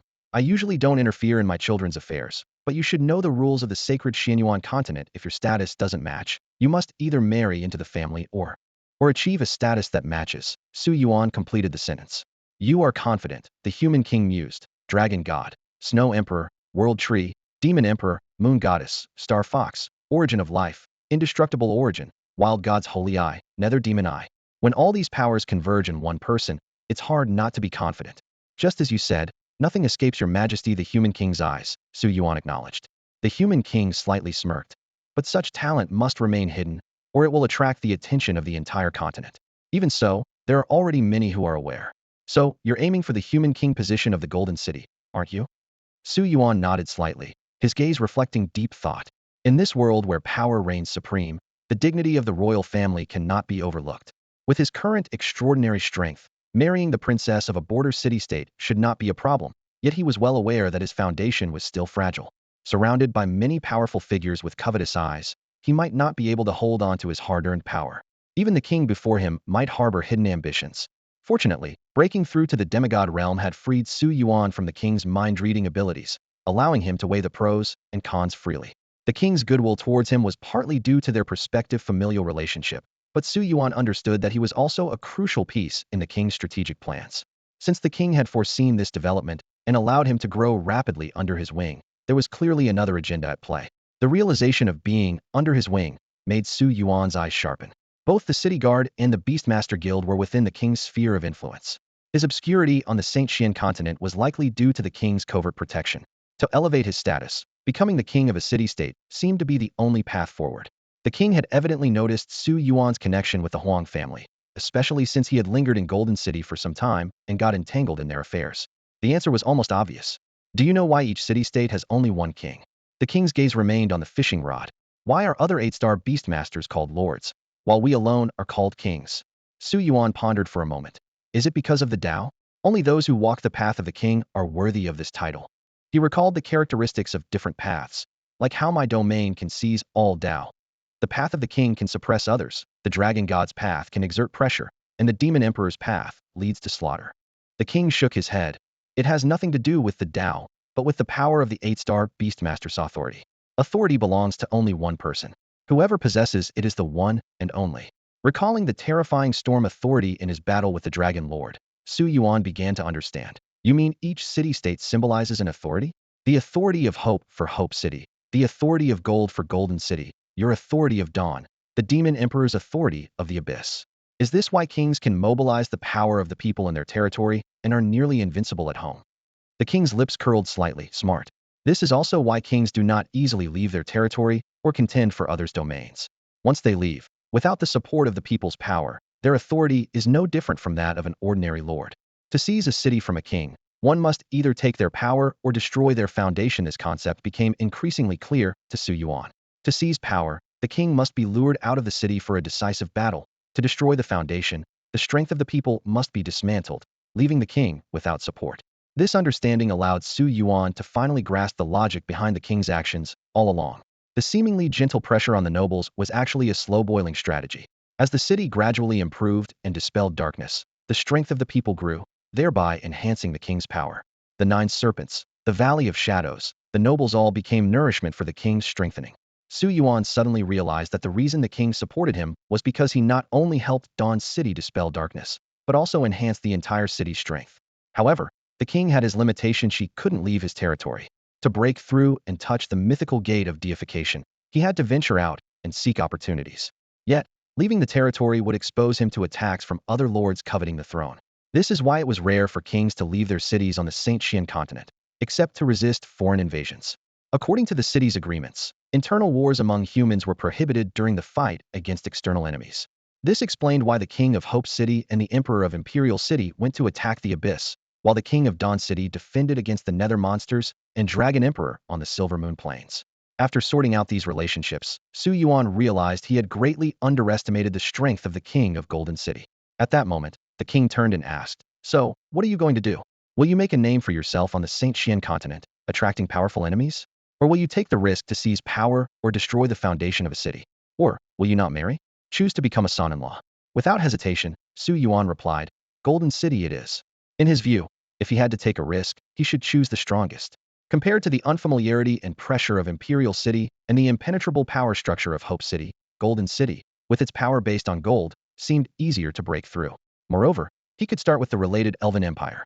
The king smiled, picked up the silver fish he caught, and walked away. As a smart person, no further explanation was needed. Su Yuan scratched his head, thinking this was probably a successful marriage proposal. He knew clearly that choosing the first or third option would definitely get him kicked out of the palace. It seemed like a choice, but in reality, there was none. Gazing towards the distant west, Su Yuan thought to himself, "It's time to set off." Upon returning home, Su Yuan stopped at the entrance, somewhat surprised by the scene before him. Several young women with twin ponytails, dressed in black and white maid outfits, were busy inside the house. Some were dusting the furniture, while others were occupied in the kitchen. At the dining table, Ouyang Shui was seated with a steaming pot of tea in front of her. Her gaze occasionally drifted towards Su Yuan, a hint of expectancy in her eyes. "In short, your father agreed." "More or less," Su Yuan chuckled softly. Ouyang Shui let out a long sigh of relief. She had indeed been worried that if her father impulsively decided to marry her off for an alliance, it would put Su Yuan in a difficult position. However, on further thought, marriage alliances were commonplace for the royal family, and her marrying Su Yuan was actually the unusual choice. "What do you mean by more or less?" Ouyang Shui keenly picked up on the uncertainty in Su Yuan's tone. Su Yuan then recounted his conversation with the human king. Ouyang Shui furrowed her brows slightly and pouted. "Is the human king losing his mind, asking you to compete for that?" Before she could finish, Su Yuan had already embraced her, lightly tapping her chin with his finger. "It's all right, it's what I want to. In the future, you'll be my queen." Ouyang Shui blushed, gently pushing his hand away. She was well aware that the truth about the snowfield would eventually come to light. When that time came, if Su Yuan wasn't strong enough on his own, he wouldn't be able to protect himself, let alone bring her happiness. The human king wouldn't tolerate a useless son-in-law. So this was his way of forcing Su Yuan to vie for the position of human king. "Don't worry, I won't lose," Su Yuan said with determination. With the simplified beast-taming power at his disposal, his strength was steadily increasing. Just now, he had clearly felt the enhancement brought by the Beast Soul Star array. The 6 deputy commanders of the Su family army had all advanced with the help of the Avenue and the Beast Soul Star array, raising the combined force from 150 to 210. Now he had genuine demigod-level subordinates, and there were still 7 positions in the star array to develop. If he could utilize all of them, even the top families in the Imperial City might not have so many demigod-level subordinates. By the way, Su Yuan glanced around. "What's with all the maids?" Ouyang Shui shrugged. "Did you forget? Although the contract slavery was abolished, the family members of those nobles were reduced to servants. I picked a few who looked agreeable. I can't be cleaning the house for you all the time, right? Don't worry, they've all signed contracts and sworn allegiance, so they won't have any ulterior motives." For the past few months, Su Yuan had been a hands-off manager, leaving the real estate business entirely to the princess. He scratched his head sheepishly. At that moment, Ouyang Shui leaned close to his ear, pointing to a particularly beautiful maid. "Hey, remember her?" The girl, about 1.65 meters tall, had twin ponytails, an oval face, and delicate features, giving off a girl-next-door vibe. Su Yuan shook his head, indicating he didn't recognize her. "You forgot, didn't you once tell me you wanted to flirt with someone?" Ouyang Shui playfully asked, blinking her eyes. Su Yuan paused for a moment before recalling that he had indeed mentioned this a few months ago. "Oh, you mean Lu Xiang's fiancée?" "Yes, I managed to get her for you. Do you want her?" Ouyang Shui asked with a smile. Looking at his wife's mischievous eyes, Su Yuan shook his head helplessly. Although the fiancé was indeed quite attractive, it was wise to avoid such topics in front of his wife. "By the way, what about Lu Xiang? He committed suicide." Ouyang Shui's tone suddenly turned indifferent. "Back then, he didn't even dare to beg. He was probably just waiting for you to have a downfall. But before he could see you fail, his own life fell apart. Seeing his fiancée become a servant in your household was a blow he couldn't take, so he chose to end his life." Su Yuan didn't react much to this news. Such events had become increasingly common in Dawn City. The newly empowered citizens' council members often treated the fallen nobility in similarly unscrupulous ways. Every revolution meant bloodshed, which is why the nobility would rather resist to the death than reconcile. And all of this was observed by the king. The actions of the council members would eventually become evidence used against them. This was the essence of Dawn. In the process of dispelling darkness, power and intrigue waxed and waned, with each cycle making the ruler's power more secure. However, these political maneuvers were no longer Su Yuan's concern. His primary task now was to prepare for the journey to the Golden City. In terms of personnel, he planned to take the entire Su family army and try to persuade Ho's White Guards to join them. Although the White Guards ultimately sided with the commoners, their noble origins made their existence in Dawn City difficult. Convincing them to leave their homeland wouldn't be easy unless sufficient rewards were offered. Additionally, members of the Moon God cult and the Sun family, like Sun Yi, were potential recruits. The matter of the forest elves required more powerful allies. As for persuading these people to allure of the beautiful forest elves was undoubtedly the best incentive. Even if their offspring were all elves, it would be an added benefit. Who wouldn't want a cute elf daughter? In terms of resources, things were relatively tight. Acquisitions of factories, mines, ports, and plains had consumed a large amount of funds. They could only take some rare minerals like Xianjin and Qijin, which needed to be converted into gold coins in the Golden City and then partially brought back.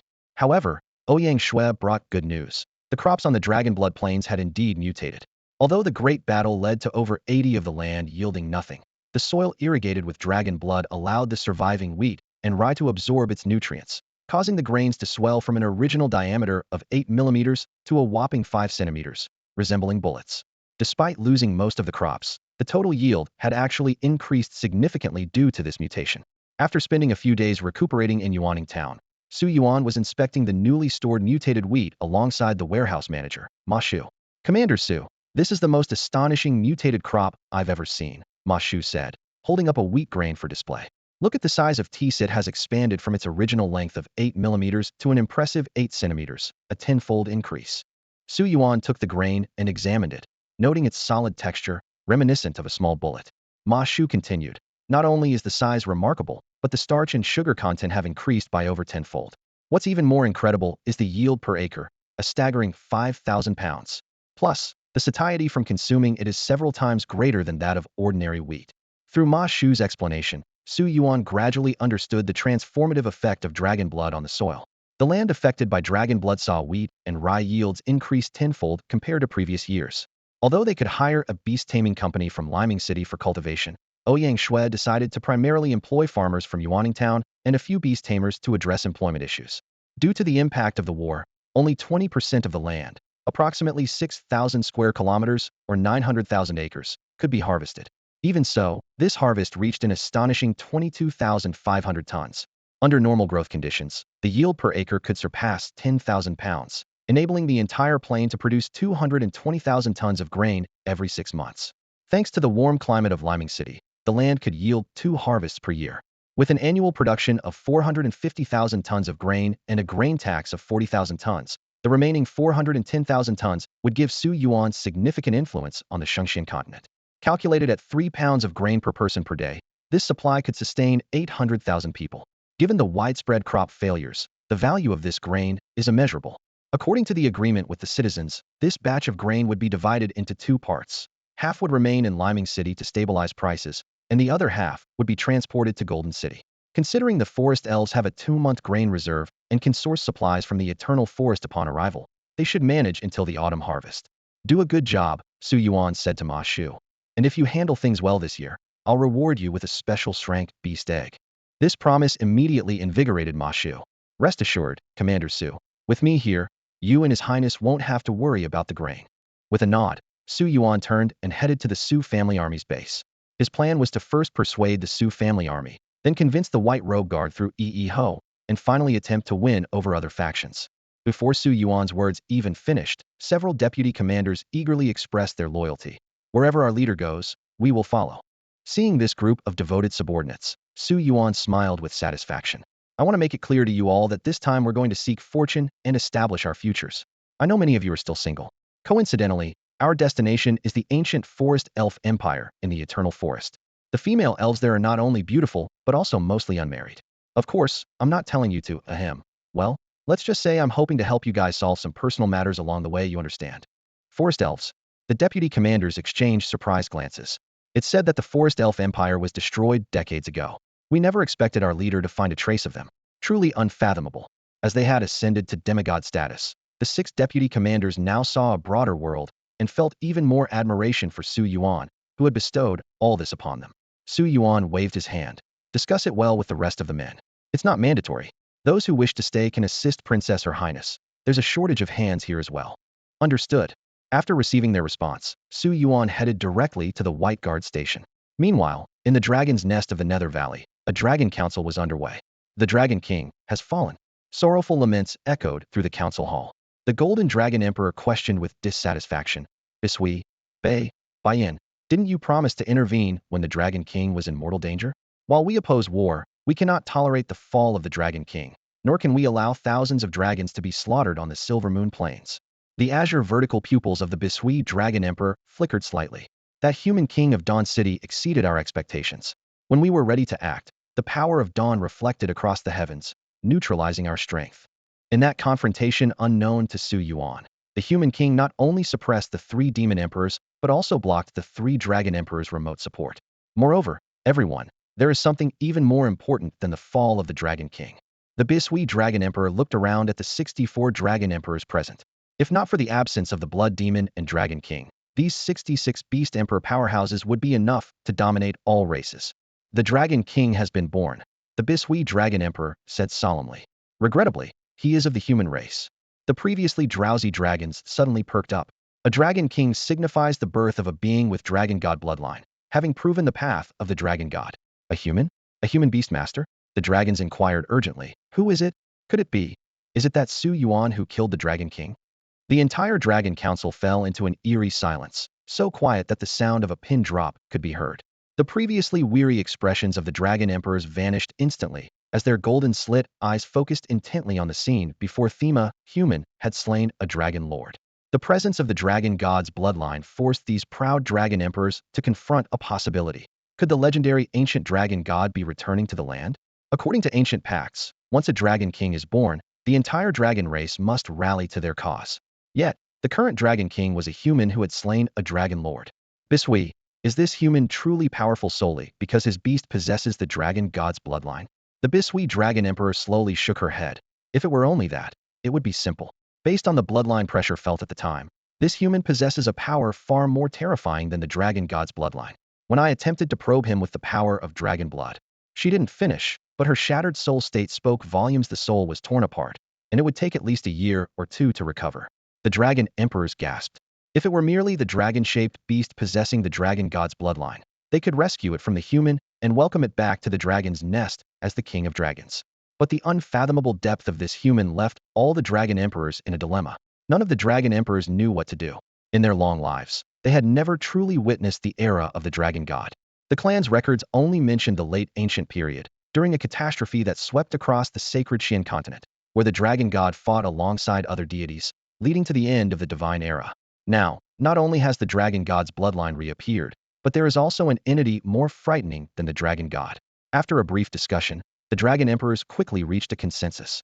The injured Dragon Emperors Bisui, Bei, and Baiyan would focus on healing their soul wounds, while Zile, Dongxue, Wuming, Tianing, and Qian would discreetly monitor the human and the Dragon God's bloodline, avoiding alarming them while preventing others from coveting the Dragon God's bloodline. As for the Blood Demon, they were sentenced to a century of confinement. The dragon race has always been averse to initiating wars. Henceforth, they would strictly restrain their kin from engaging in external conflicts without the council's approval, until the true identity of the human and the potential of the Dragon God's bloodline were determined. Unlike usual, the killing of the Dragon Lord did not lead to the customary bloody retaliation from the dragon's nest.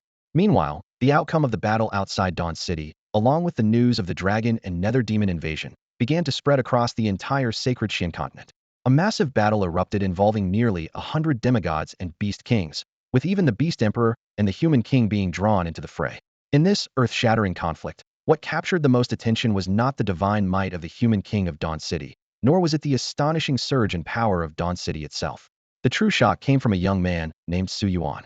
This young man, at the Void God level, achieved the unimaginable by overthrowing the Dragon Emperor to establish his own path. On the Silver Moon Plains, he single-handedly fought against thousands of dragons, staining the vast expanse with dragon blood. Even more astonishing was his duel with the Storm Dragon Emperor, a battle so fierce that it ended with the Dragon Emperor's fall into the Silver Moon River. As Su Yuan's fame spread far and wide, various factions began investigating this prodigious talent who seemed to appear out of nowhere. Soon, astonishing information was uncovered. Hope City was the first to respond, recognizing Su Yuan as the mysterious warrior who had slain over 20 Earth demon generals and permanently eradicated 4 during last month's Abyss battle. This was confirmed by Shi Tianjing, the second in command of the Heavenly Stem. Even more unbelievable were rumors that claimed Su Yuan had been a beast master for less than a year. This revelation sent shockwaves across the Sage Xian continent. The rapid rise from an ordinary person to slaying a dragon emperor in just 1 year was unprecedented. Amid the skepticism, the Dawn City royal family quickly issued an official statement. Su Yuan was in fact a secretly nurtured offspring of the royal family, having been in training for 2 years. Although this explanation was riddled with inconsistencies, people seemed to selectively ignore these doubts. The press actively embellished this narrative, weaving tales of suppressed abilities, family feuds, noble oppression, and the return of a scion. Among the circulating information, Su Yuan's beast, Phoenix Maiden Snow Emperor, attracted particular attention. The figure enveloped in the icy phoenix's wings and the imposing presence in the snow led many to associate it with the Snow Emperor's path. Guan He, the steward of the Guan family in Imperial City, sensed something amiss and immediately dispatched Guan Tianming to track Su Yuan's whereabouts. He also reached out to the Mu family in Redstone City, the Xiong family in Winter City, and the Zhuge family in Hope City, seeking their cooperation in the investigation. Guan He was confident that within 6 months, the truth of the snowfields would be revealed. Meanwhile, Dawn City, at the eye of this storm, found unprecedented peace after clearing internal and external threats.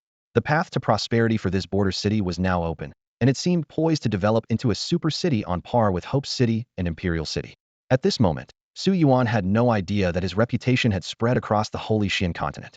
He was standing in the center of the Bai Guard headquarters, surrounded by 3 personal maids of Yi Ho and 3 deputy commanders, who were scrutinizing him with intense gazes. It was like a group of friends interrogating a groom. Yi Ho leaned casually to the side, watching the interrogation with great interest. "Captain Su, how exactly did you win the young lady's heart?" one of the maids asked, leaning closer.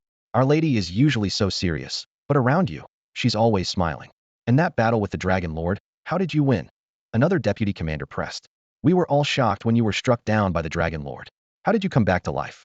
Was it your ability or the power of your beast? And those star array treasures, did you really give them all?" Another voice chimed in. "Even Dawn City rarely sees one in years. How did you manage to get so many?" A burly deputy commander even drew his sword, half joking, half serious. "If you want to take our leader, you have to get past US first." Faced with the barrage of questions, Su Yuan could only shake his head, unsure how to respond. Finally, Yi Ho intervened to ease the situation. "All right, don't make it difficult for him." The group reluctantly stepped back, though their gazes at Su Yuan remained complex. Especially the deputy commanders, who silently lamented that the high and mighty flower they had guarded for years had been plucked so easily by an outsider. Su Yuan inwardly sighed. It was your young lady who made the first move. But he dared not say this out loud, lest he get into trouble later. Ahem. Su Yuan cleared his throat and spoke seriously. "I'm here today to discuss something important. I'm planning to take Yi to Golden City, where the Eternal Forest is still an unclaimed land with infinite opportunities. I've discovered the Forest Elf Empire there, and my beast, Fuga, evolved from the Forest Elf Queen. Currently, the Forest Elf race faces a severe gender imbalance, with more females than males." He glanced meaningfully at the men present. "I assume most of you are still single? Why not join me? You might find an elf companion. Wouldn't that be wonderful?" His words immediately piqued everyone's interest. With the decline of the Yi family, the Bai Guard's assets in Dawn City were enough to sustain them, but cultivating more strong warriors was challenging. Currently, besides Yi Ho, there was only 1 demigod in the Bai Guard, and the other 2 deputy commanders weren't even pseudo-gods.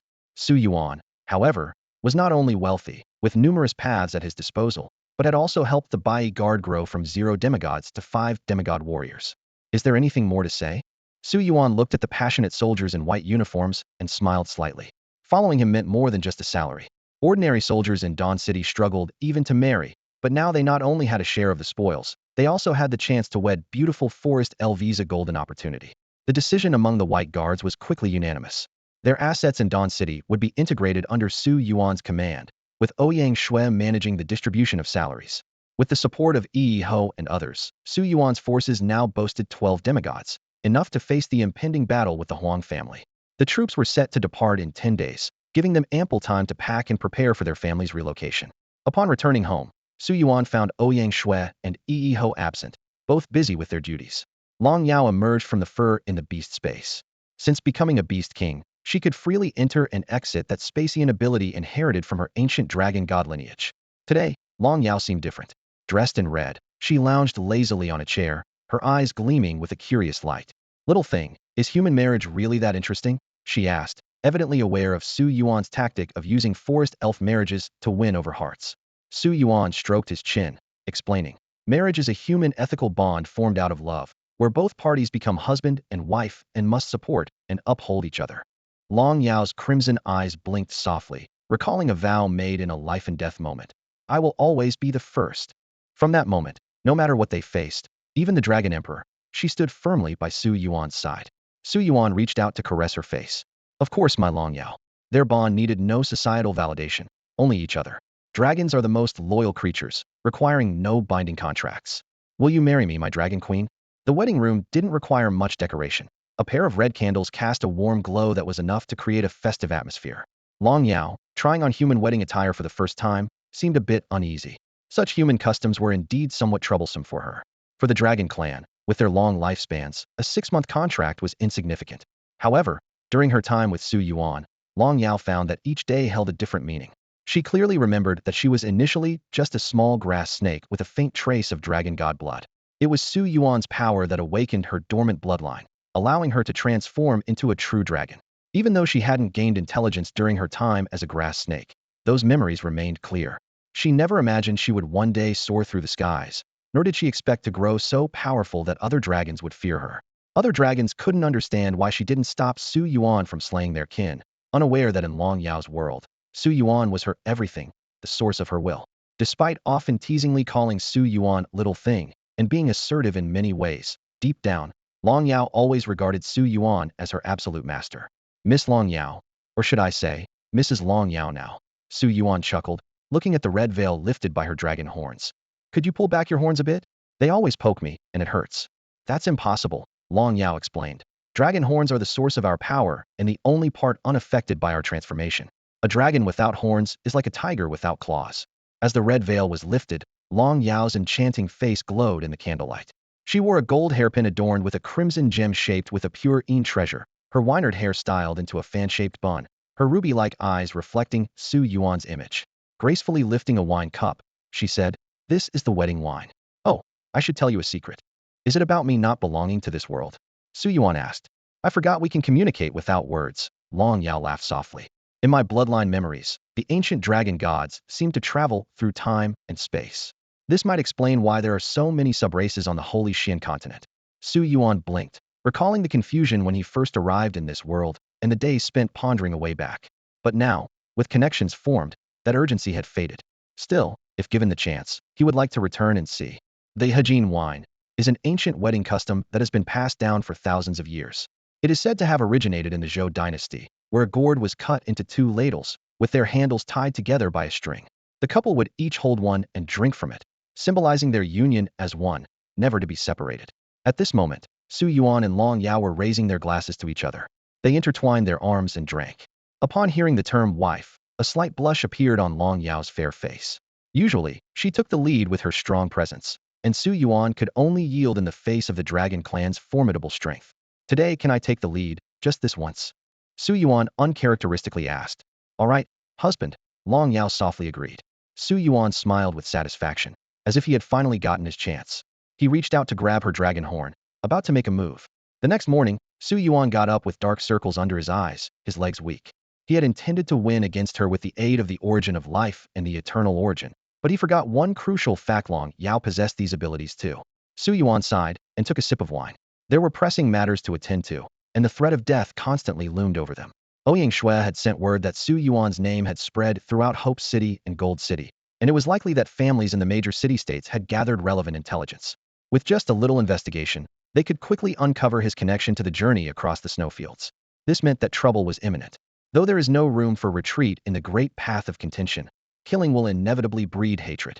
Time was running out, and they couldn't wait any longer. Gazing at the path leading to the origin space and the vast avenue of the Tao domain, Su Yuan asked the system, "Can the path of cultivation be simplified?" The system then parsed all the information regarding the path of cultivation. On the sacred Xinzhou continent, there are two common methods. One is to cultivate on a path that hasn't been fully claimed, breaking through by deepening one's understanding of the laws and through life and death battles. The other is to directly seize another's Tao power. However, both methods have limitations. The former requires experiencing the cycle of life and death, and the latter is too inefficient, only obtaining 1/10 of the width of the absorbed path. Ding. Simplification in progress. Beginning to parse the entire origin space Tao. Parsing complete. The complete comprehension of the origin space's great path has been simplified. The system's notification rang out, and a hint of excitement flashed in Su Yuan's eyes. The new ability made his heart race. By merely visualizing for a day, he could gain a measure of ownerless power from the great path, and this ability could also be applied to others and his beasts. Leaning back in his chair, Su Yuan pondered the value of this ability. 1 measure per day meant the great path could be filled in 3 months, a staggering rate of improvement. More importantly, he was alone on this path, with no competitors, and all the power was unclaimed. Yet, as his power grew, Su Yuan became increasingly cautious. He recalled the ease of breaking through to the 1-star Beastmaster level, when spreading the news across the city didn't matter. But now, as a demigod-level warrior, every step required utmost care. "My foundation is still too weak," Su Yuan murmured to himself. Despite having the Su family army, the White Guards, and 12 demigods as his backbone, this force seemed insufficient against the combined assault of the major families. In the following days, Su Yuan focused on visualizing the great path in the origin space. The system notifications kept coming. Ding. Host Su Yuan visualized the domain's great path for a day. Path width 1 measure. Current width 11 measures. Ding. Host visualized the Dragon God Great Path with Long Yao for a day. Path width 1 measure. Current width 2 measures. In just 10 days, Su Yuan's path progress reached 20 measures, and all his beasts, except for Hong Mo and Xue Nu, achieved 10 measures. Meanwhile, the plan to expand territory was steadily advancing. Although the major families didn't lend any demigods, they sent hundreds of elites as support. The Wan, Zhang, Shan, Ing, and Sun families provided manpower and material support, distributing personnel across various roles from combat to logistics. Crucially, their support with food and supplies gave Su Yuan, an outsider, the foundation to make a significant impact in Golden City. At the same time, Su Yuan was contemplating his 7th beast choice. Since the 5th and 6th were function-oriented star and moon beasts, he needed a powerful main battle beast to bolster his combat strength. However, he wasn't in a rush, adhering to the principle of quality over quantity, targeting extremely powerful beasts or those with top-tier bloodlines. On January 21st, the first batch of the expeditionary force was ready to set out. This formidable team was led by Su Yuan himself, consisting of the main force of the Su family army, 11 demigod warriors, an Earth Dragon King, and 7 demigod-level puppets. The only demigod not joining the expedition was the deputy commander of the White Robe Guard. This powerful lineup was meant to give an advantage in negotiations with the Huang family. Although both sides had reached a preliminary agreement for cooperation, the specifics were yet to be discussed. The most challenging aspect was that, according to the city-state's laws, an unauthorized foreign private army entering the territory would be considered an act of war. Therefore, the Su family army had to temporarily station itself at the border between Dawn City and Golden City. It was up to the Huang family to secretly transport this army to the eternal forest behind Golden City. At the port, Su Yuan gently caressed Ouyang Shue's face. "Don't worry too much. You know I'm tough. With the protection of the divine miracle of life, I'll be fine. If there's an emergency, contact me with the dragon horn, and I promise I'll be back within a day." Since his promotion to demigod, combined with the Snow Maiden's Aurora Snow Moon dance, he indeed could return to Dawn City at an astonishing speed. Ouyang Shui hugged her beloved tightly from behind. She knew that to marry her, he had to embark on this arduous journey. As his woman, she understood that her responsibility was to protect the home front. "My man is the strongest, and I will pray for you and wait for your safe return." She turned to Yi Ho, her eyes betraying jealousy. Her royal status prevented her from being by her lover's side. "Take care of him." Yi Ho nodded silently. The two women exchanged glances, understanding each other without words. They both knew too well Su Yuan's reckless adventuring style, which worried them the most. The farewell ceremony was brief. Dawn City was undergoing reconstruction, and Wan Yang, Zhang Yingji, and others were busy with state affairs and couldn't see them off. They privately discussed whether this exceptionally talented young man would bring fortune or disaster to Dawn City, but for now, they could only wait and see. The fleet set sail downstream towards Golden City. Meanwhile, in Golden City, Huang Cheng received the notification letter. He breathed a sigh of relief. Su Yuan's imminent arrival meant they needed to prepare supplies, secure a secret base, and arrange a smuggling route. The news of the battle in Dawn City had spread far and wide, and if the truth about the snow plains was exposed, the Huang family would face annihilation. The Huang family's predicament in the city desperately needed someone to break the deadlock. The Huang family, as the ninth family in Golden City, holds a significant position despite having fewer demigods compared to the 10th, 11th, and 12th families. This status is largely due to the family head Huang Huai's remarkable progress in his cultivation, reaching 98 zhang. However, this standing is now under threat. Huang Huai's cultivation has stagnated, unable to break through the bottleneck of an 8-star beast master. Meanwhile, the heads of other families continue to make steady progress, gradually eroding the Huang family's advantage. To make matters worse, Huang Cheng's experience in the snowfield became the last straw that broke the camel's back. Huang Cheng's silence on the snowfield incident has provoked dissatisfaction from powerful groups like the Guan family of Imperial City and the Zhuge family of Hope City. Other families, seeking to curry favor with these major forces, have started distancing themselves from the Huang family. This chain reaction has directly impacted the Huang family's commercial network, obstructing their access to resources, whether it be wealth, rare materials, or magical artifacts.